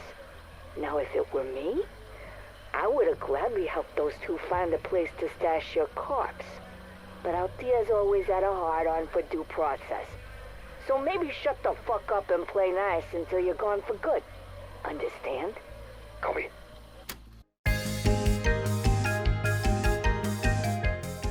Ava would go on living her life unaware of her real parents' identities until 2006, when she had a blood test during biology class and found out that her DNA did not match that of the Jansons. She went home, desperately trying to find her birth certificate, only to stumble upon CD-ROMs marked with Gray's name, as well as a photo of Gray which triggered a faint memory in Ava's mind. To learning from her adoptive parents that Gray left her in their care and never came back, Ava was distraught with anger and resentment, and tried to avoid learning more about Gray by focusing on studying physics, but the obsession kept creeping back. She had to learn more, and soon became fascinated with Gray's work on something known as Ethereum, and in understanding her struggles under Requiem, became less resentful of her. Instead, she was driven to exceed her mother in her own field. Throughout her life, the entity repeatedly attempted to reach out to her sister, but a full connection could not be made due to the dimensional barriers between their worlds. Jansen also began taking schizophrenia pills to suppress visions, dreams, and hallucinations from the entity's influence, being misdiagnosed. These hallucinations may have prompted some of her initial digging and knowledge on Dr. Gray's research, allowing her to have a much better understanding of the Dark Aether realm than most normal people.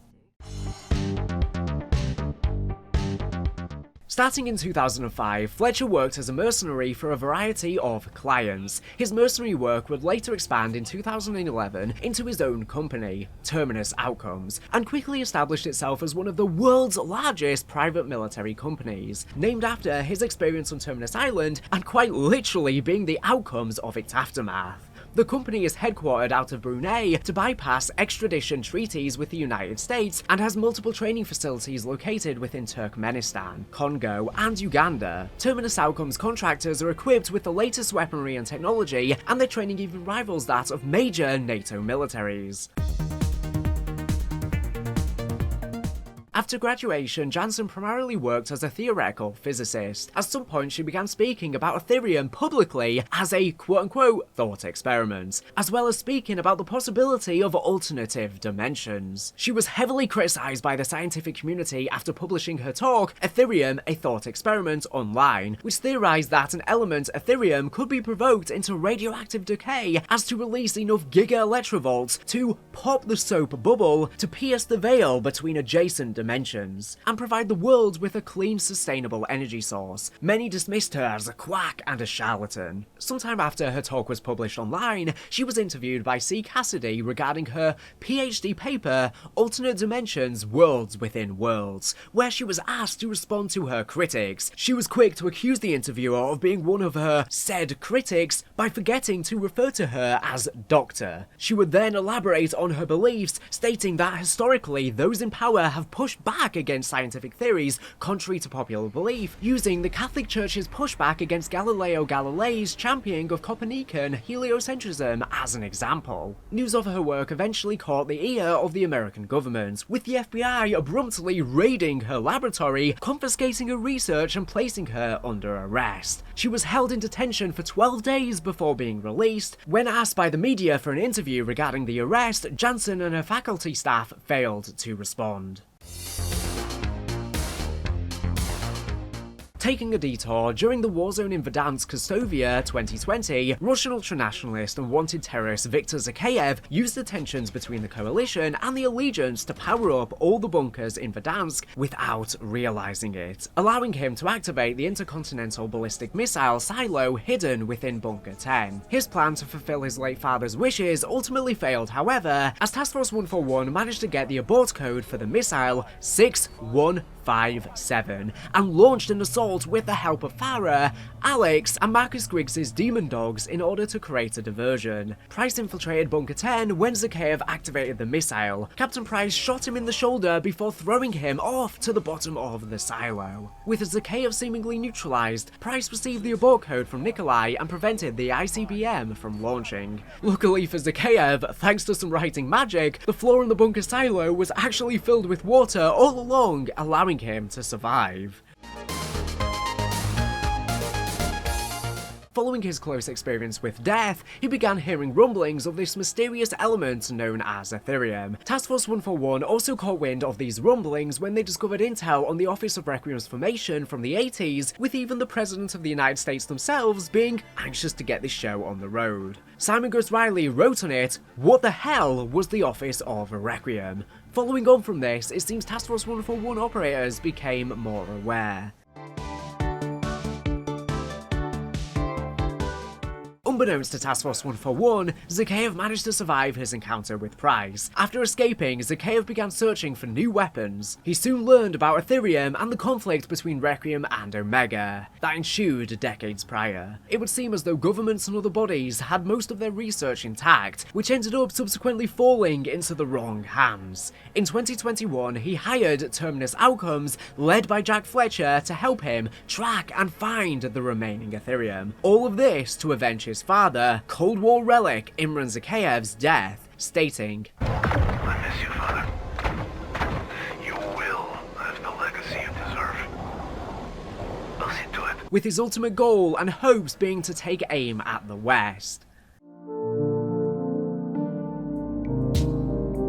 With her scientific career in disgraced shambles, Janssen was eventually recruited by Viktor Zakhaev to continue her work on Ethereum energy research, believing this was the only way to continue her work. Ignorant of his true nature, Janssen assumed he was the CEO of Terminus Outcomes, whom she was recruited by, noting to herself he didn't fit the profile of a CEO. She was told her research was needed under the guise of researching clean energy and medicine. She surmised that Zakhaev's motives went beyond simple energy research. In actuality, it was to further develop Ethereum-based weaponry. She would be proven correct after Zakhaev and Terminus Outcomes catch wind over the Ethereum vials where the Requiem heads are deceased.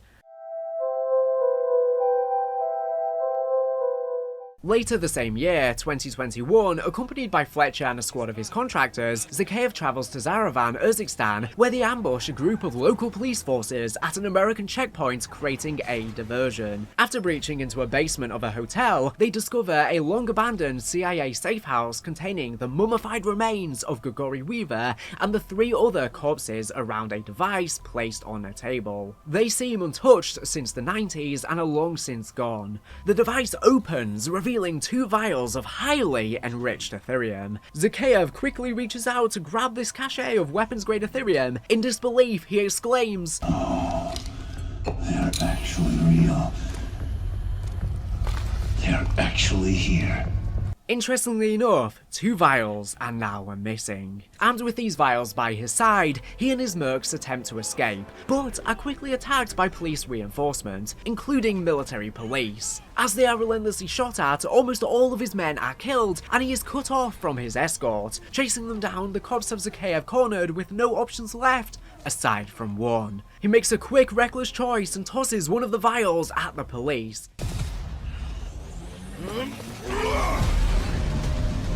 It splinters, immediately encapsulating the entire area in dark ether mist, which creates an exclusion zone that turns people, both dead and alive, into zombies, reintroducing the dark ether into our reality. The forces of the dark ether spread throughout the city, grabbing and tangling everyone caught in the mist. Fletcher watches in horror as many of his own men, both dead and wounded, turn into zombies and begin to attack each other, while Zakhaev grins in satisfaction. Fuck. Looks like we have a weapon. Zakhaev manages to return to the LTV with Fletcher, but takes a hit by a sniper on his way before driving off and safely leaving the area, now realizing the true effectiveness of Ethereum. Unknowingly, this allowed the entity's influence over Ava to grow, as the veil had been weakened.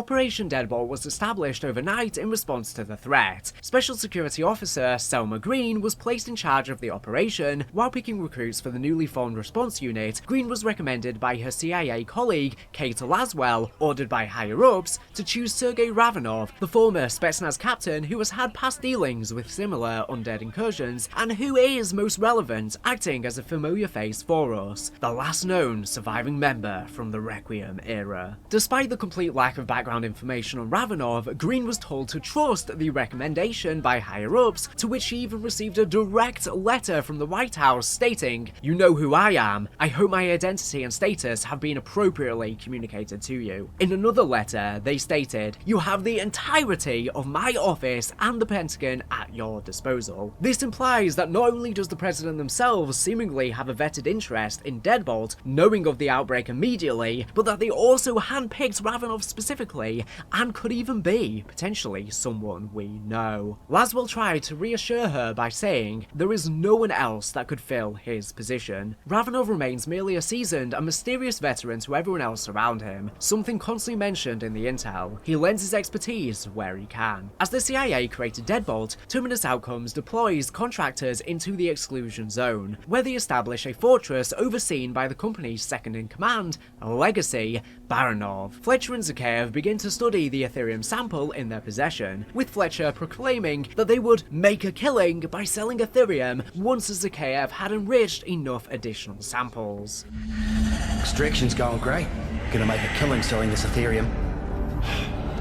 When I've enriched enough to make more of these, you can do as you please with the rest. Deadbolt accrued several additional members: Captain Amy Fang, who handles infiltration and exfiltration; Captain Lucas Dobbs, more commonly referred to as just Luke, who provides drone reconnaissance; Colour Sergeant Rupinder Roops Kapoor, who provides mechanical expertise; Dr. Hugo Barrera, who studies dark ether creatures and phenomena; and Sergeant Johnny Soap McTavish, who handles field operations. Most importantly, they hire Corporal Krista Miller to handle requisitions, now grown up, who at some point joined the United States Marine Corps. Despite selection for the operation, there was concern that her past with the undead threat could affect her work. Though, following a letter sent by Miller herself to Green, those concerns were put to rest. Miller would work as the operations quartermaster, also creating audio logs to describe the more exotic threats that the strike team would encounter during the operation. It would also be during this operation that she would meet someone else experienced with these kinds of incursions, Ravanov.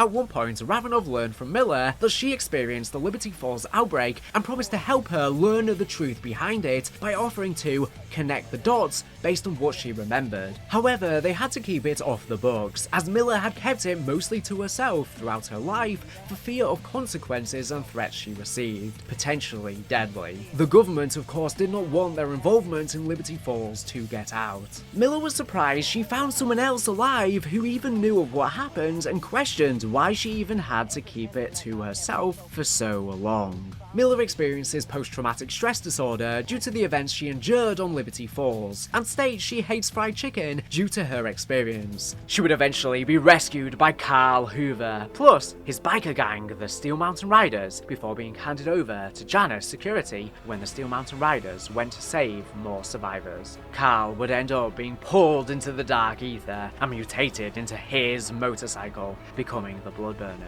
leaving a traumatized Miller to be interviewed by Blanchard just before the events of Reckoning. But she says she is still ready to take on the threat and face the demons head on, being someone tied since the beginning. In addition, a strike team of operators was also employed to carry out various missions in the Zaravan exclusion zone to assist other Deadbolt members. Roughly 3 weeks after the outbreak started, after receiving a briefing from Laswell, the strike team deploy in Zaravan for the first time alongside Soap and Ravanov. By the time we worked out where he was operating, all we could do was go kinetic and hope to flush the bastard out. One of our checkpoints reported hostile contact. Then the whole town went dark. Until we know what's going on, containment is the name of the game. No one gets in, and nothing, I mean nothing gets out. Clear? Ravanov here has experience with this kind of incursion. Brilliant. He'll give you the lay of the land. Keep your head up and listen to him if you want to survive. Report to SSO Green. Out here, this is her show! Welcome to Operation Deadbolt. This is us. Let's move. was also at this time that Terminus Outcomes employ Ari Dockerby, who sets up a fortress in Zaravan City and begins to harass Operation Deadbolt's convoys passing through the area. Meanwhile, Zakhaev records a message to his late father, vowing to continue his legacy and strike against the West, naming Washington DC, London, and Paris as targets for his revenge. Zakhaev also learns of one of Price's proteges, Johnny Soap McTavish, working for Operation Deadbolt, and swore that he would take Soap's life as vengeance against Price for nearly killing him in Verdansk, although seeing him as kind of a brother. I'm a patient man, Captain. I won't rest until everyone you care about is eliminated. So imagine my pleasure to find your protege, Soap McTavish, embedded with Operation Deadbolt. Oh. Oh, losing him, that would be like losing a brother. Oh yeah, the thought of it is exhilarating. Jake Fletcher, client conversation regarding Terminus contract 75819. Commencing. Why are you recording? For quality assurance. I assume you have questions? The shit you're after. I need to know what it does. Ethereum? It is none of your concern. Will it harm my men? Yet. If they're smart, they should be fine. Great. So, half are going home in body bags? We need to renegotiate the contract. If there's a market for this, I know people, buyers. We could stand to make a lot of money.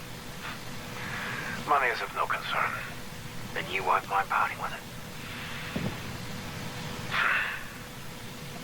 When I have enough enriched Ethereum to secure my father's legacy, you may sell whatever remains to your buyers.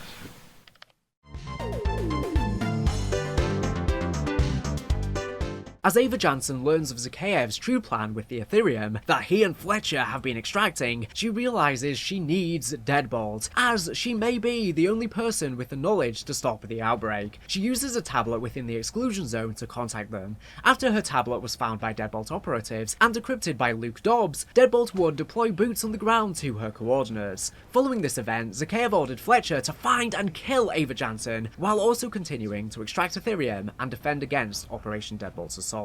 She's played her part. Find her and kill her.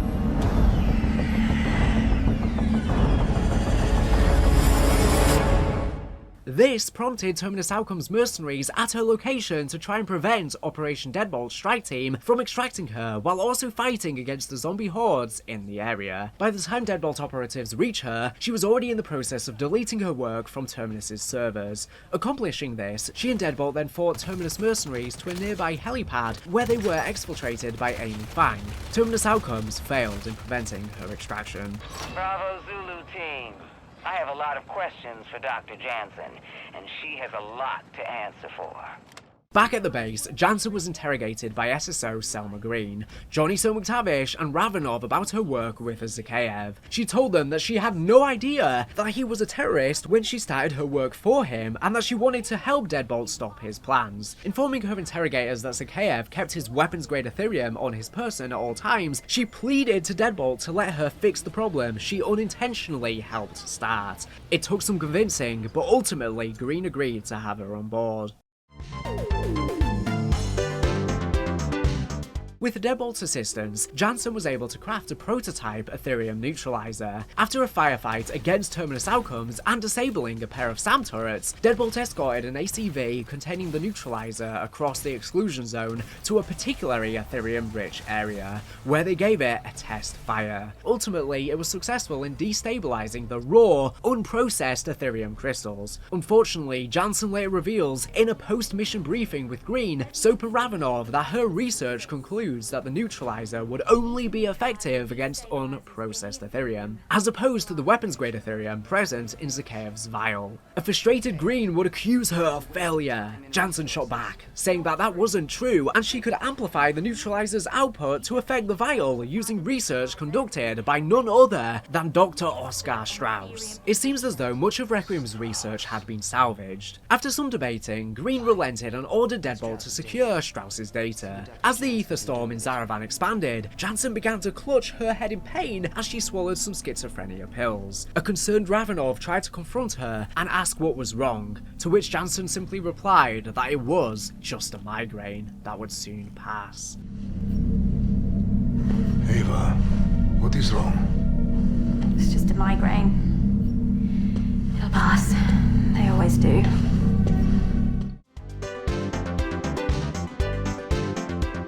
Zakhaev continued to threaten Deadbolt and ordered his troops to destroy the neutralizer. Deadbolt would soon have to raid Legacy Baranov's fortress to obtain Strauss's data. With the neutralizer complete and ready for use against Zakhaev, Deadbolt deployed to Zakhaev's Ethereum refining plant and prepared to activate the neutralizer, but were attacked by Terminus forces and later by Orcus, an ether worm that feeds on massive Ethereum Rift energy. After a lengthy battle, Jansen rushed to the neutralizer past the worm and activated it, killing it and destabilizing Zakhaev's vial and Ethereum around it. Without warning, this for some reason triggered a Dark Aether vortex to appear, sucking up literally everything in its wake, killing all soldiers it encapsulates. As Zakhaev stares at the vortex in horror, Fletcher warns Zakhaev that they have to leave. Unconcerned with Fletcher's warning, Zakhaev watches as his Ethereum vial destabilizes, dropping to the ground in disbelief. Fletcher then grabs Zakhaev, throwing him to safety inside a building. The vortex lifted Jansen into the air like a god with bolts of electricity, as the entity appeared before Jansen, demanding her to. She screamed in horror, fainting as the vortex closed and she floated back to the ground. Ravenov quickly rushed to help her as she opened her eyes as they briefly glow a dark purple, just as her own mother's did. The experience seemingly left Jansen with no memory of what had just occurred, only remembering vaguely the entity that had called to her. As Zakhaev's Ethereum all became useless, the outbreak retracted momentarily before a new giant anomaly appears in the distance. It would seem as though, despite Zakhaev's vial being the cause for the initial outbreak, it weakened the veil between the worlds so much so that it now allowed Ava's connection with the entity to strengthen, further weakening the veil and allowing the entity to now take a more concrete hold on the area, explaining the continuous outbreak. The vortex that appeared could have been her desperately gaining enough power before Ethereum's collapse to open a portal and get a hold of Ava, tying her to the world. The entity begins opening Dark Aether rifts to Al Mazrah, and Deadbolt are informed of a large An energy spike in the red zone. Following this defeat, Zakhaev once again went into hiding, leaving Terminus Outcomes to operate independently in Zaravan. This also caused a shift in direction for them, where their focus was now only on extracting the Ethereum and selling it to those who are interested in it for a profit. War efforts, medicine, whatever. Anything money can buy. Fletcher's that kind of man. Fletcher would then send an angry invoice of the whopping amount of $3.7 million in Ares to him, stating, "You owe us," for Terminus' services in the zone, stating partial payment in Ethereum is acceptable. As far as we're aware, Zakhaev likely never paid him. And this is the last we see of Zakhaev in the story. Whilst he was set up as the main villain initially, it seems that this was most likely mandated as a marketing ploy by higher-ups as a way to connect Black Ops and Modern Warfare's stories together. But Trek likely didn't want to include him. They probably already had a story outlined previously without him, and constantly had Fletcher refer to him as a bumbling idiot in the intel. Constantly flanked by grunts and yes men on one side, and completely sus whack jobs like Zakhaev on the other. Somehow, every last one of them is completely useless. They then ditched him at the nearest opportunity after resurrecting him for no reason. He would then only appear in a single intel in Terminus Island, stating he left the island just before the outbreak, seemingly writing him off for good.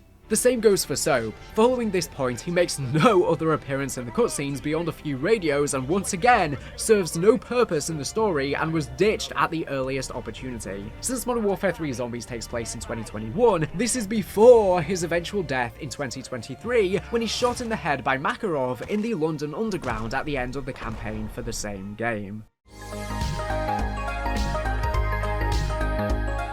Following the change in direction, Terminus Outcomes also employs a new commander to further reinforce their operation in Zaravan, Dr. Sonar Keres Mirzoyan, a person with a deep interest in chemical research and also a deep hatred for morality, who sets up another Terminus Outcomes fortress, this time in Orlov military base. Meanwhile, the Deadbolt team was deployed to investigate the anomaly near the high threat zone, which turned out to be a rift into the Dark Aether. The entity spoke to the strike team and had them power various altars, which eventually culminated in another ether worm called Gormgant spawning in to take advantage of the high concentration of Ethereum energy. Ravenov monitored the strike team, who, after defeating the worm, returned to HQ and reported this encounter with an unknown entity inside the rift. Concurrently with the strike team's venture into the Dark Aether, while recovering at the Deadbolt headquarters from her own encounter with the entity, Jansen began to look into Project Janus through means of her own, hacking into Deadbolt's mainframes, discovering Richthofen's classified Janus research from the 90s that involved various individuals, including Ravenov, the leads of Requiem, and Samantha Maxis. While doing this, Jansen suffered another bout of migraine while hearing the voice of the entity.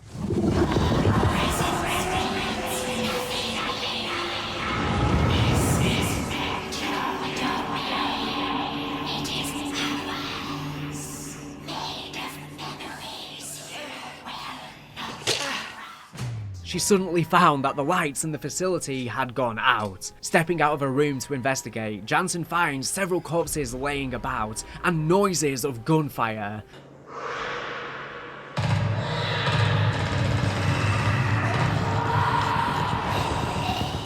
She then found herself surrounded by various zombies, with the zombified Requiem leads all pointing at her as the entity whispered to her.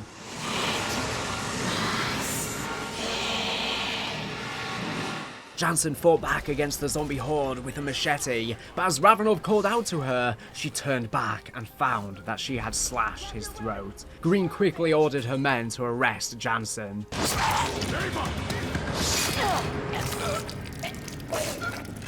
Drop your weapon! Drop it! But this turned out to be just yet another hallucination, as Jansen remained in her room, briefly possessed by the entity, as she whispered how they We will never be alone again. We will be one.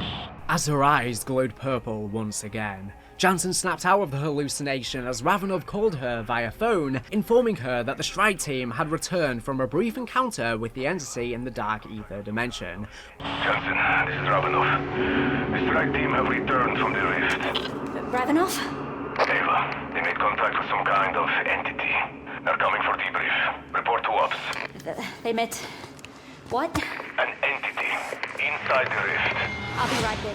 Whilst him being unaware that she had been suffering hallucinations and hearing from the entity's voice just as the strike team had been contacted, indicating that by the strike team defeating the worm, it somehow allowed the entity's connection with her to grow stronger. Potentially, in the worm's feeding on the Ethereum energy, it circumvented the entity's control. After all, after the first worm was defeated was the very moment a vortex was triggered where the entity met face to face with Ava for the first time. The worms may have been suppressing the ethereal discharge, stabilizing it, in turn not allowing the entity to use it to its advantage. As she headed off from her bed, she left her laptop screen active, showing profiles of Weaver, Carver, Strauss and Gray, all confirmed to be deceased, with Ravenov's being active, whereas Samantha Maxis's states classified Janus Directive 6776D, which it then pans out to in the final moment, highlighting its importance. Inside the rift. I'll be right there. At some point around here, Ravenov and Deadbolt member Hugo Barrera instructed the strike team to gather data on the Aether Storm in an effort to learn how to stunt it. To this end, the strike team acquired several flash drives from Terminus's data stations, then put them in refractors while under an active storm. This attracted another, much stronger Aether worm, this time red, Greylorm, which the strike team was able to defeat.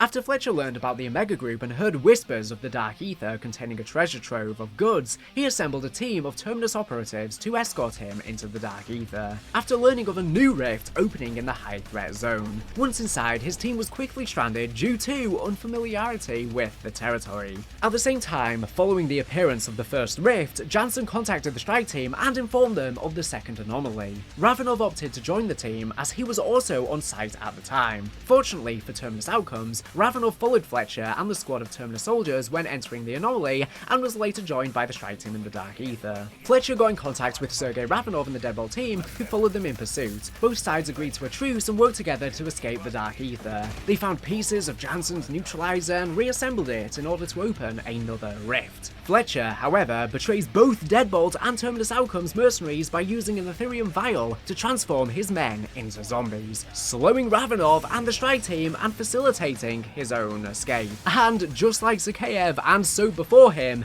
that is the last we hear of Fletcher in the main story. Thanks.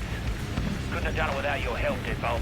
Sorry to disappoint, but, it'll be a while before I get the inside of that wreck. That isn't over, Fletcher.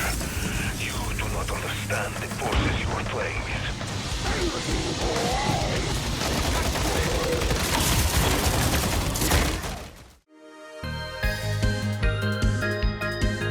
After this event in the Dark Aether Rift, Terminus Outcomes never bothered to investigate it again, instead focusing all of their efforts into extracting Ethereum and defending against Operation Deadbolt. At this time, they also employed a new commander to further bolster their rank, Rainmaker, a Cuban who has a liking for explosives and traps, who builds a fortress located in the Shahin Manor. Meanwhile, Ravenov and the strike team managed to return safely. As Ravenov was tending to his wounds in the Deadbolt headquarters, Jansen confronted him on his affiliation with Requiem, demanding him to reveal the truth about the fate of its leads. You were part of Requiem. Yes. What happened to them?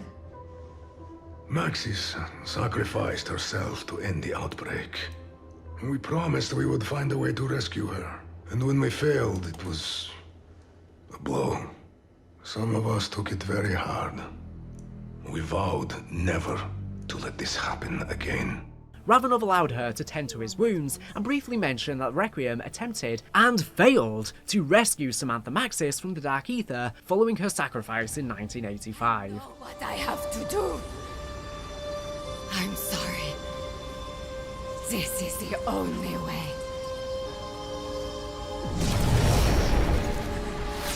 Jansen pressed him on the purpose of Requiem's Ethereum research and also expressed how it doesn't make sense how he has such good genes, as he joked, and how he is in such good shape despite fighting zombies 40 years ago. So you're 0 for 2 on those promises? But I am still here, am I not, Dr. Jansen? I am still fighting. And here's the thing, you shouldn't be. That was 30 years ago, and look at you. I have good genes. Oh, that's a crock and you know it. What was the focus of Requiem's Ethereum research? Dr. Jansen. Ava. Ravenov stopped her mid-sentence and promised to tell her more about the old days after resolving the current outbreak. Jansen stormed out of the room, declaring that she would find answers on her own. Once alone, Ravenov quietly remarked to himself that Jansen's parents were proud of her, as the camera panned to a screen of the Requiem head statuses again, this time with an enlarged shot of Samantha. They are. Oh, they are so very proud of you.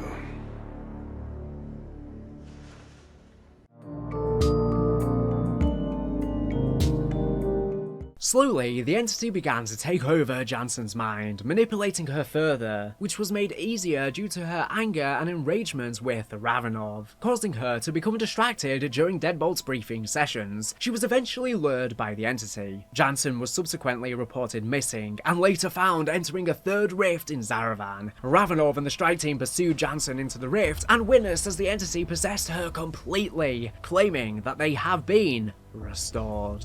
We are restored. We remember. Dr. Jansen! Stop right there! On me! On me! The darkness denies you. You're over here! I got you! You can run. Contact! But where you go, I am everywhere. Unleashing zombies on them. Regardless, the strike team and Ravenov are able to survive and break her free of her control, repelling the entity and rescuing Jansen. Later back at HQ, Ravenov scolded and reprimanded Jansen for blindly and recklessly pursuing Grey's research, but decided that with her meeting the entity head-on, it was time to finally tell her the truth. By finally showing her the recording from the late Dr. Elizabeth Grey from 1996 before the Requiem Head's deaths.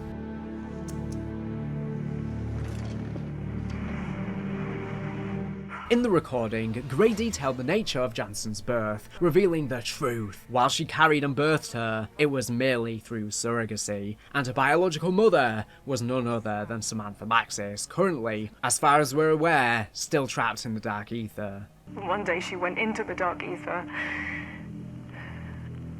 and didn't come back. Whose DNA, alongside Ravenov's, with or without their consent, was used to create her by Requiem. Grey says that her and all of the other ex-Requiem heads are dying due to the Dark Aether exposure and could not continue their work, and that Sam was exposed more than the rest of them, explaining that this is why you are so important.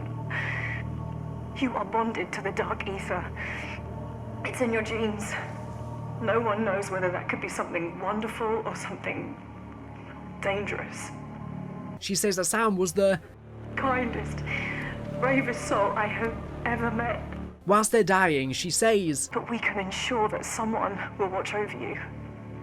We agreed Ravenov would be the best choice, especially given his connection to you. I know the Jansens will have given you the best life, but giving you up at only 3 years old. On the recording, she says, I am so sorry.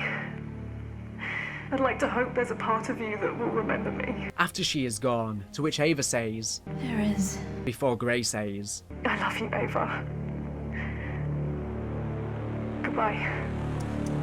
Whilst it is unclear why the characters then go on to sacrifice their lives, judging from the fact they chose Ravenov to look after Ava, and the fact Ava and lots of other characters in the story have been repeatedly pointing out how good Ravenov looks for his age, and how healthy he is. In 2021 it would make him around 70 years old, but he certainly doesn't look it. It's very well possible that they gave up their essence to allow Ravenov to live longer.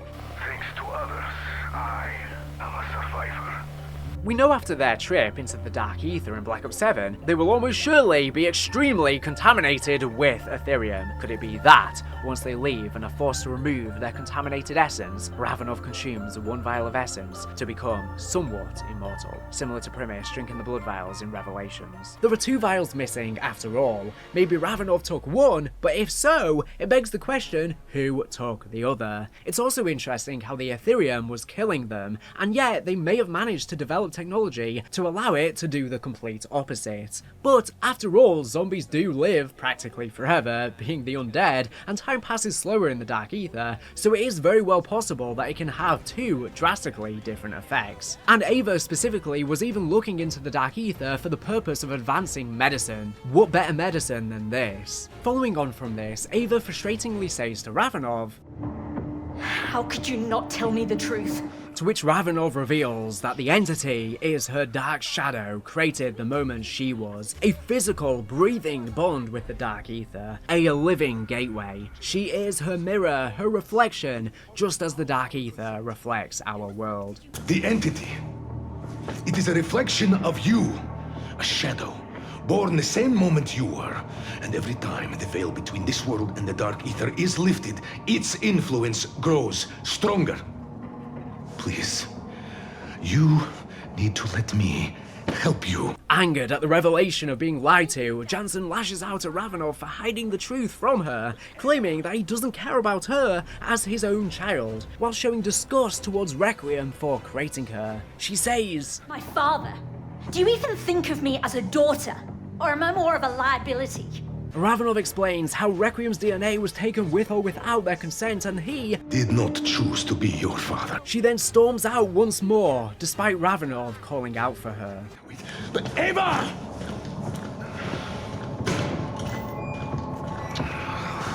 I'm sorry. Following the brief bond between the entity and Ava, and then its separation, it causes an unstable rift to appear with relentless hordes of the undead. Jansen eventually reconciles with Ravenov and convinces him to join her in a final rift to destroy the entity once and for all, and stop the incursion completely. The strike team joins them to help, and enters a new rift appearing in Opal Palace. Here, the strike team assists Jansen in performing rituals involving several relics from Jansen's childhood, helping her to recover her memories, the memories of which the entity shares due to her watching over their lifelong bond. Jansen cleanses these relics, freeing them of the entity's grip and severing their bond. She repeatedly begs her little sister to stop. There is comfort in our union. There is safety here. We are begging you, stop. Stating that forces in the realm want to harm her due to her powers, but Jansen refuses, as their shared bond puts her world at risk from the Dark Aether. After finding the entity's home, she decides to force her cooperation and kill Ravenov and the strike team. But Jansen uses her powers to weaken her, and the team are able to attack her weak spots. Despite its pleas, Jansen and the strike team combine their efforts to destroy the entity. In her final pleas, she warns Ava that Little sister, he is searching for you. The shadow smiths will take you. it would seem as though the entity was never evil by nature, and in actuality she was trying to protect Ava from worse forces at bay the entire time, albeit in a terrible way by sending hordes of zombies, but I digress. Dark Aether entities may not always have the brains. After the entity's death, a more powerful Echo was spawned in the Dark Aether, a clone of her memory. When the strike team enter, it guided them with secret markings to its lair, where it attempts to kill them. However, the strike team were able to destroy it and end the entity's threat for the foreseeable future. Хорошо. Is it over? Yes, I think so. I can't hear her anymore. My mind is so quiet. We can celebrate back at Deadbolt HQ. This place is starting to unravel. Our bridge is gone. I can feel the Dark Aether starting to peel back from our dimension. We have to go now. With her death, the Dark Aether forces begin pulling back into their own world, and the Zaravan outbreak ends shortly after. They then leave and return to Deadbolt headquarters for hopefully the last time. The outbreak zone collapses, and Urzikstan goes back to normal, when in 2022 it becomes a war zone. On May 22nd, 2022, Soap, after long since disappearing from the Zombies storyline, was deployed to Zaravan once more, accompanied by operators Hammer and Void to investigate a chemical bomb threat in Popov Power. Despite their attempt to defuse the bomb, it was too late to be stopped, and the operators had to escape before the bombs detonated. With unknown casualties, later, Soap learned that there were additional bombs placed in Tokyo and Paris. 3 months after defeating the entity, Jansen tries to take a vacation as Ravenov recommended her to, but she couldn't stop focusing on Project Janus. She decided to learn more about them by traveling to Liberty Falls, the small town in West Virginia where the outbreak happened in 1991. Having rented a hotel room, Jansen starts to sort through a Janus dossier that she came into possession of. Ravenov calls her, checking up on her, to which she answers, "Ah, checking up on your daughter." I wanted to say hello, to ask how you are doing. Implying their relationship has healed and Ravenov now wants to be actively involved in her life instead of just from afar. She lies to him by reassuring him, "I'm on my best behavior. Promise." As she flickers through a bunch of scattered documents laid out all over her bed, Ravenov says, It has taken a while to process it all. To which Ava jokes about, "Process it all. Who are you and what have you done with Ravenov?" As she opens a file, fully readable documents are revealed, which hold possible significant importance. There is a blueprint of the Wonder Wharf, a recounting of Miller's experience as a child on Liberty Falls during the outbreak, and the names of multiple characters tying into Black Ops 6 are shown. Security Chief John Blanchard, Dr. Modi, Althea, and finally Pericles Panos. As Ava continues chatting on the phone with Ravenov, he asks, What are your plans? What is next for Dr. Jansen? She glances by the mirror in the room where an ominous, shadowy figure wearing what looks to be a cowboy hat and a coat appears menacingly as she walks past it, not noticing. This is almost certainly the cowboy boots wearing villain, the Warden, the Great Voice, Panos' mysterious shadow benefactor that we see in the Black Ops 7 Zombies, Ashes of the Damned intro cutscene that we've received so far. The same character responsible for stealing away the essence of the original characters and the Terminus crew. And he moves on to his next victim. Ava goes to the window to look at the view and tells Ravenov, "I tried the whole vacation thing, I really did, but I needed to keep my mind occupied. I kept thinking about Miller's report. I'm visiting the site of the localized incursion she survived as a child. Liberty Falls is even more of a one-horse town than I'd suspected." As she throws the documents back on her bed, Ravenov suddenly panics and tells her to leave immediately, but it's far too late. A hand begins reaching out through the mirror as an amalgamation of disembodied voices is heard. The chorus chants, It is not safe. Are you there? Who momentarily reaches for it, believing she sees and hears her mother, Samantha Maxis. Before it suddenly drags her in through the mirror into presumably the Dark Aether. The scene zooms in to the Liberty Falls painting in the room, displaying the text, "One visit and you'll want to stay forever," leaving a distressed Ravenov screaming her name on the other side of the phone call. Ava! Ava!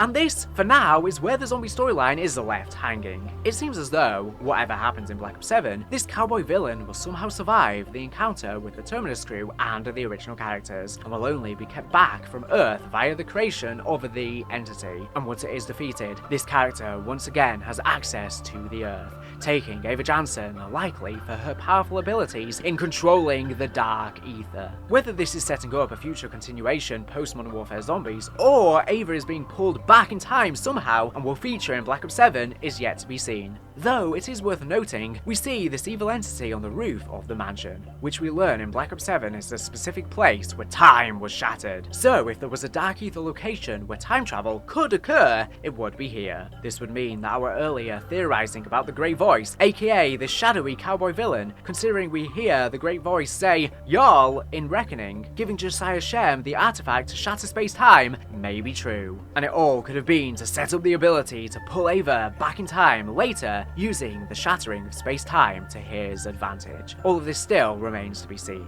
For now, all we can do is look into the future and wait for Black Ops 7 to see what questions will be answered. And with that is the entire Dark Aether saga timeline. With Black Ops 7 on the horizon, it's pretty clear where it's going to slot into the timeline. But it has some serious questions to answer. Why is Ava created in the first place? What is the purpose of the original characters returning?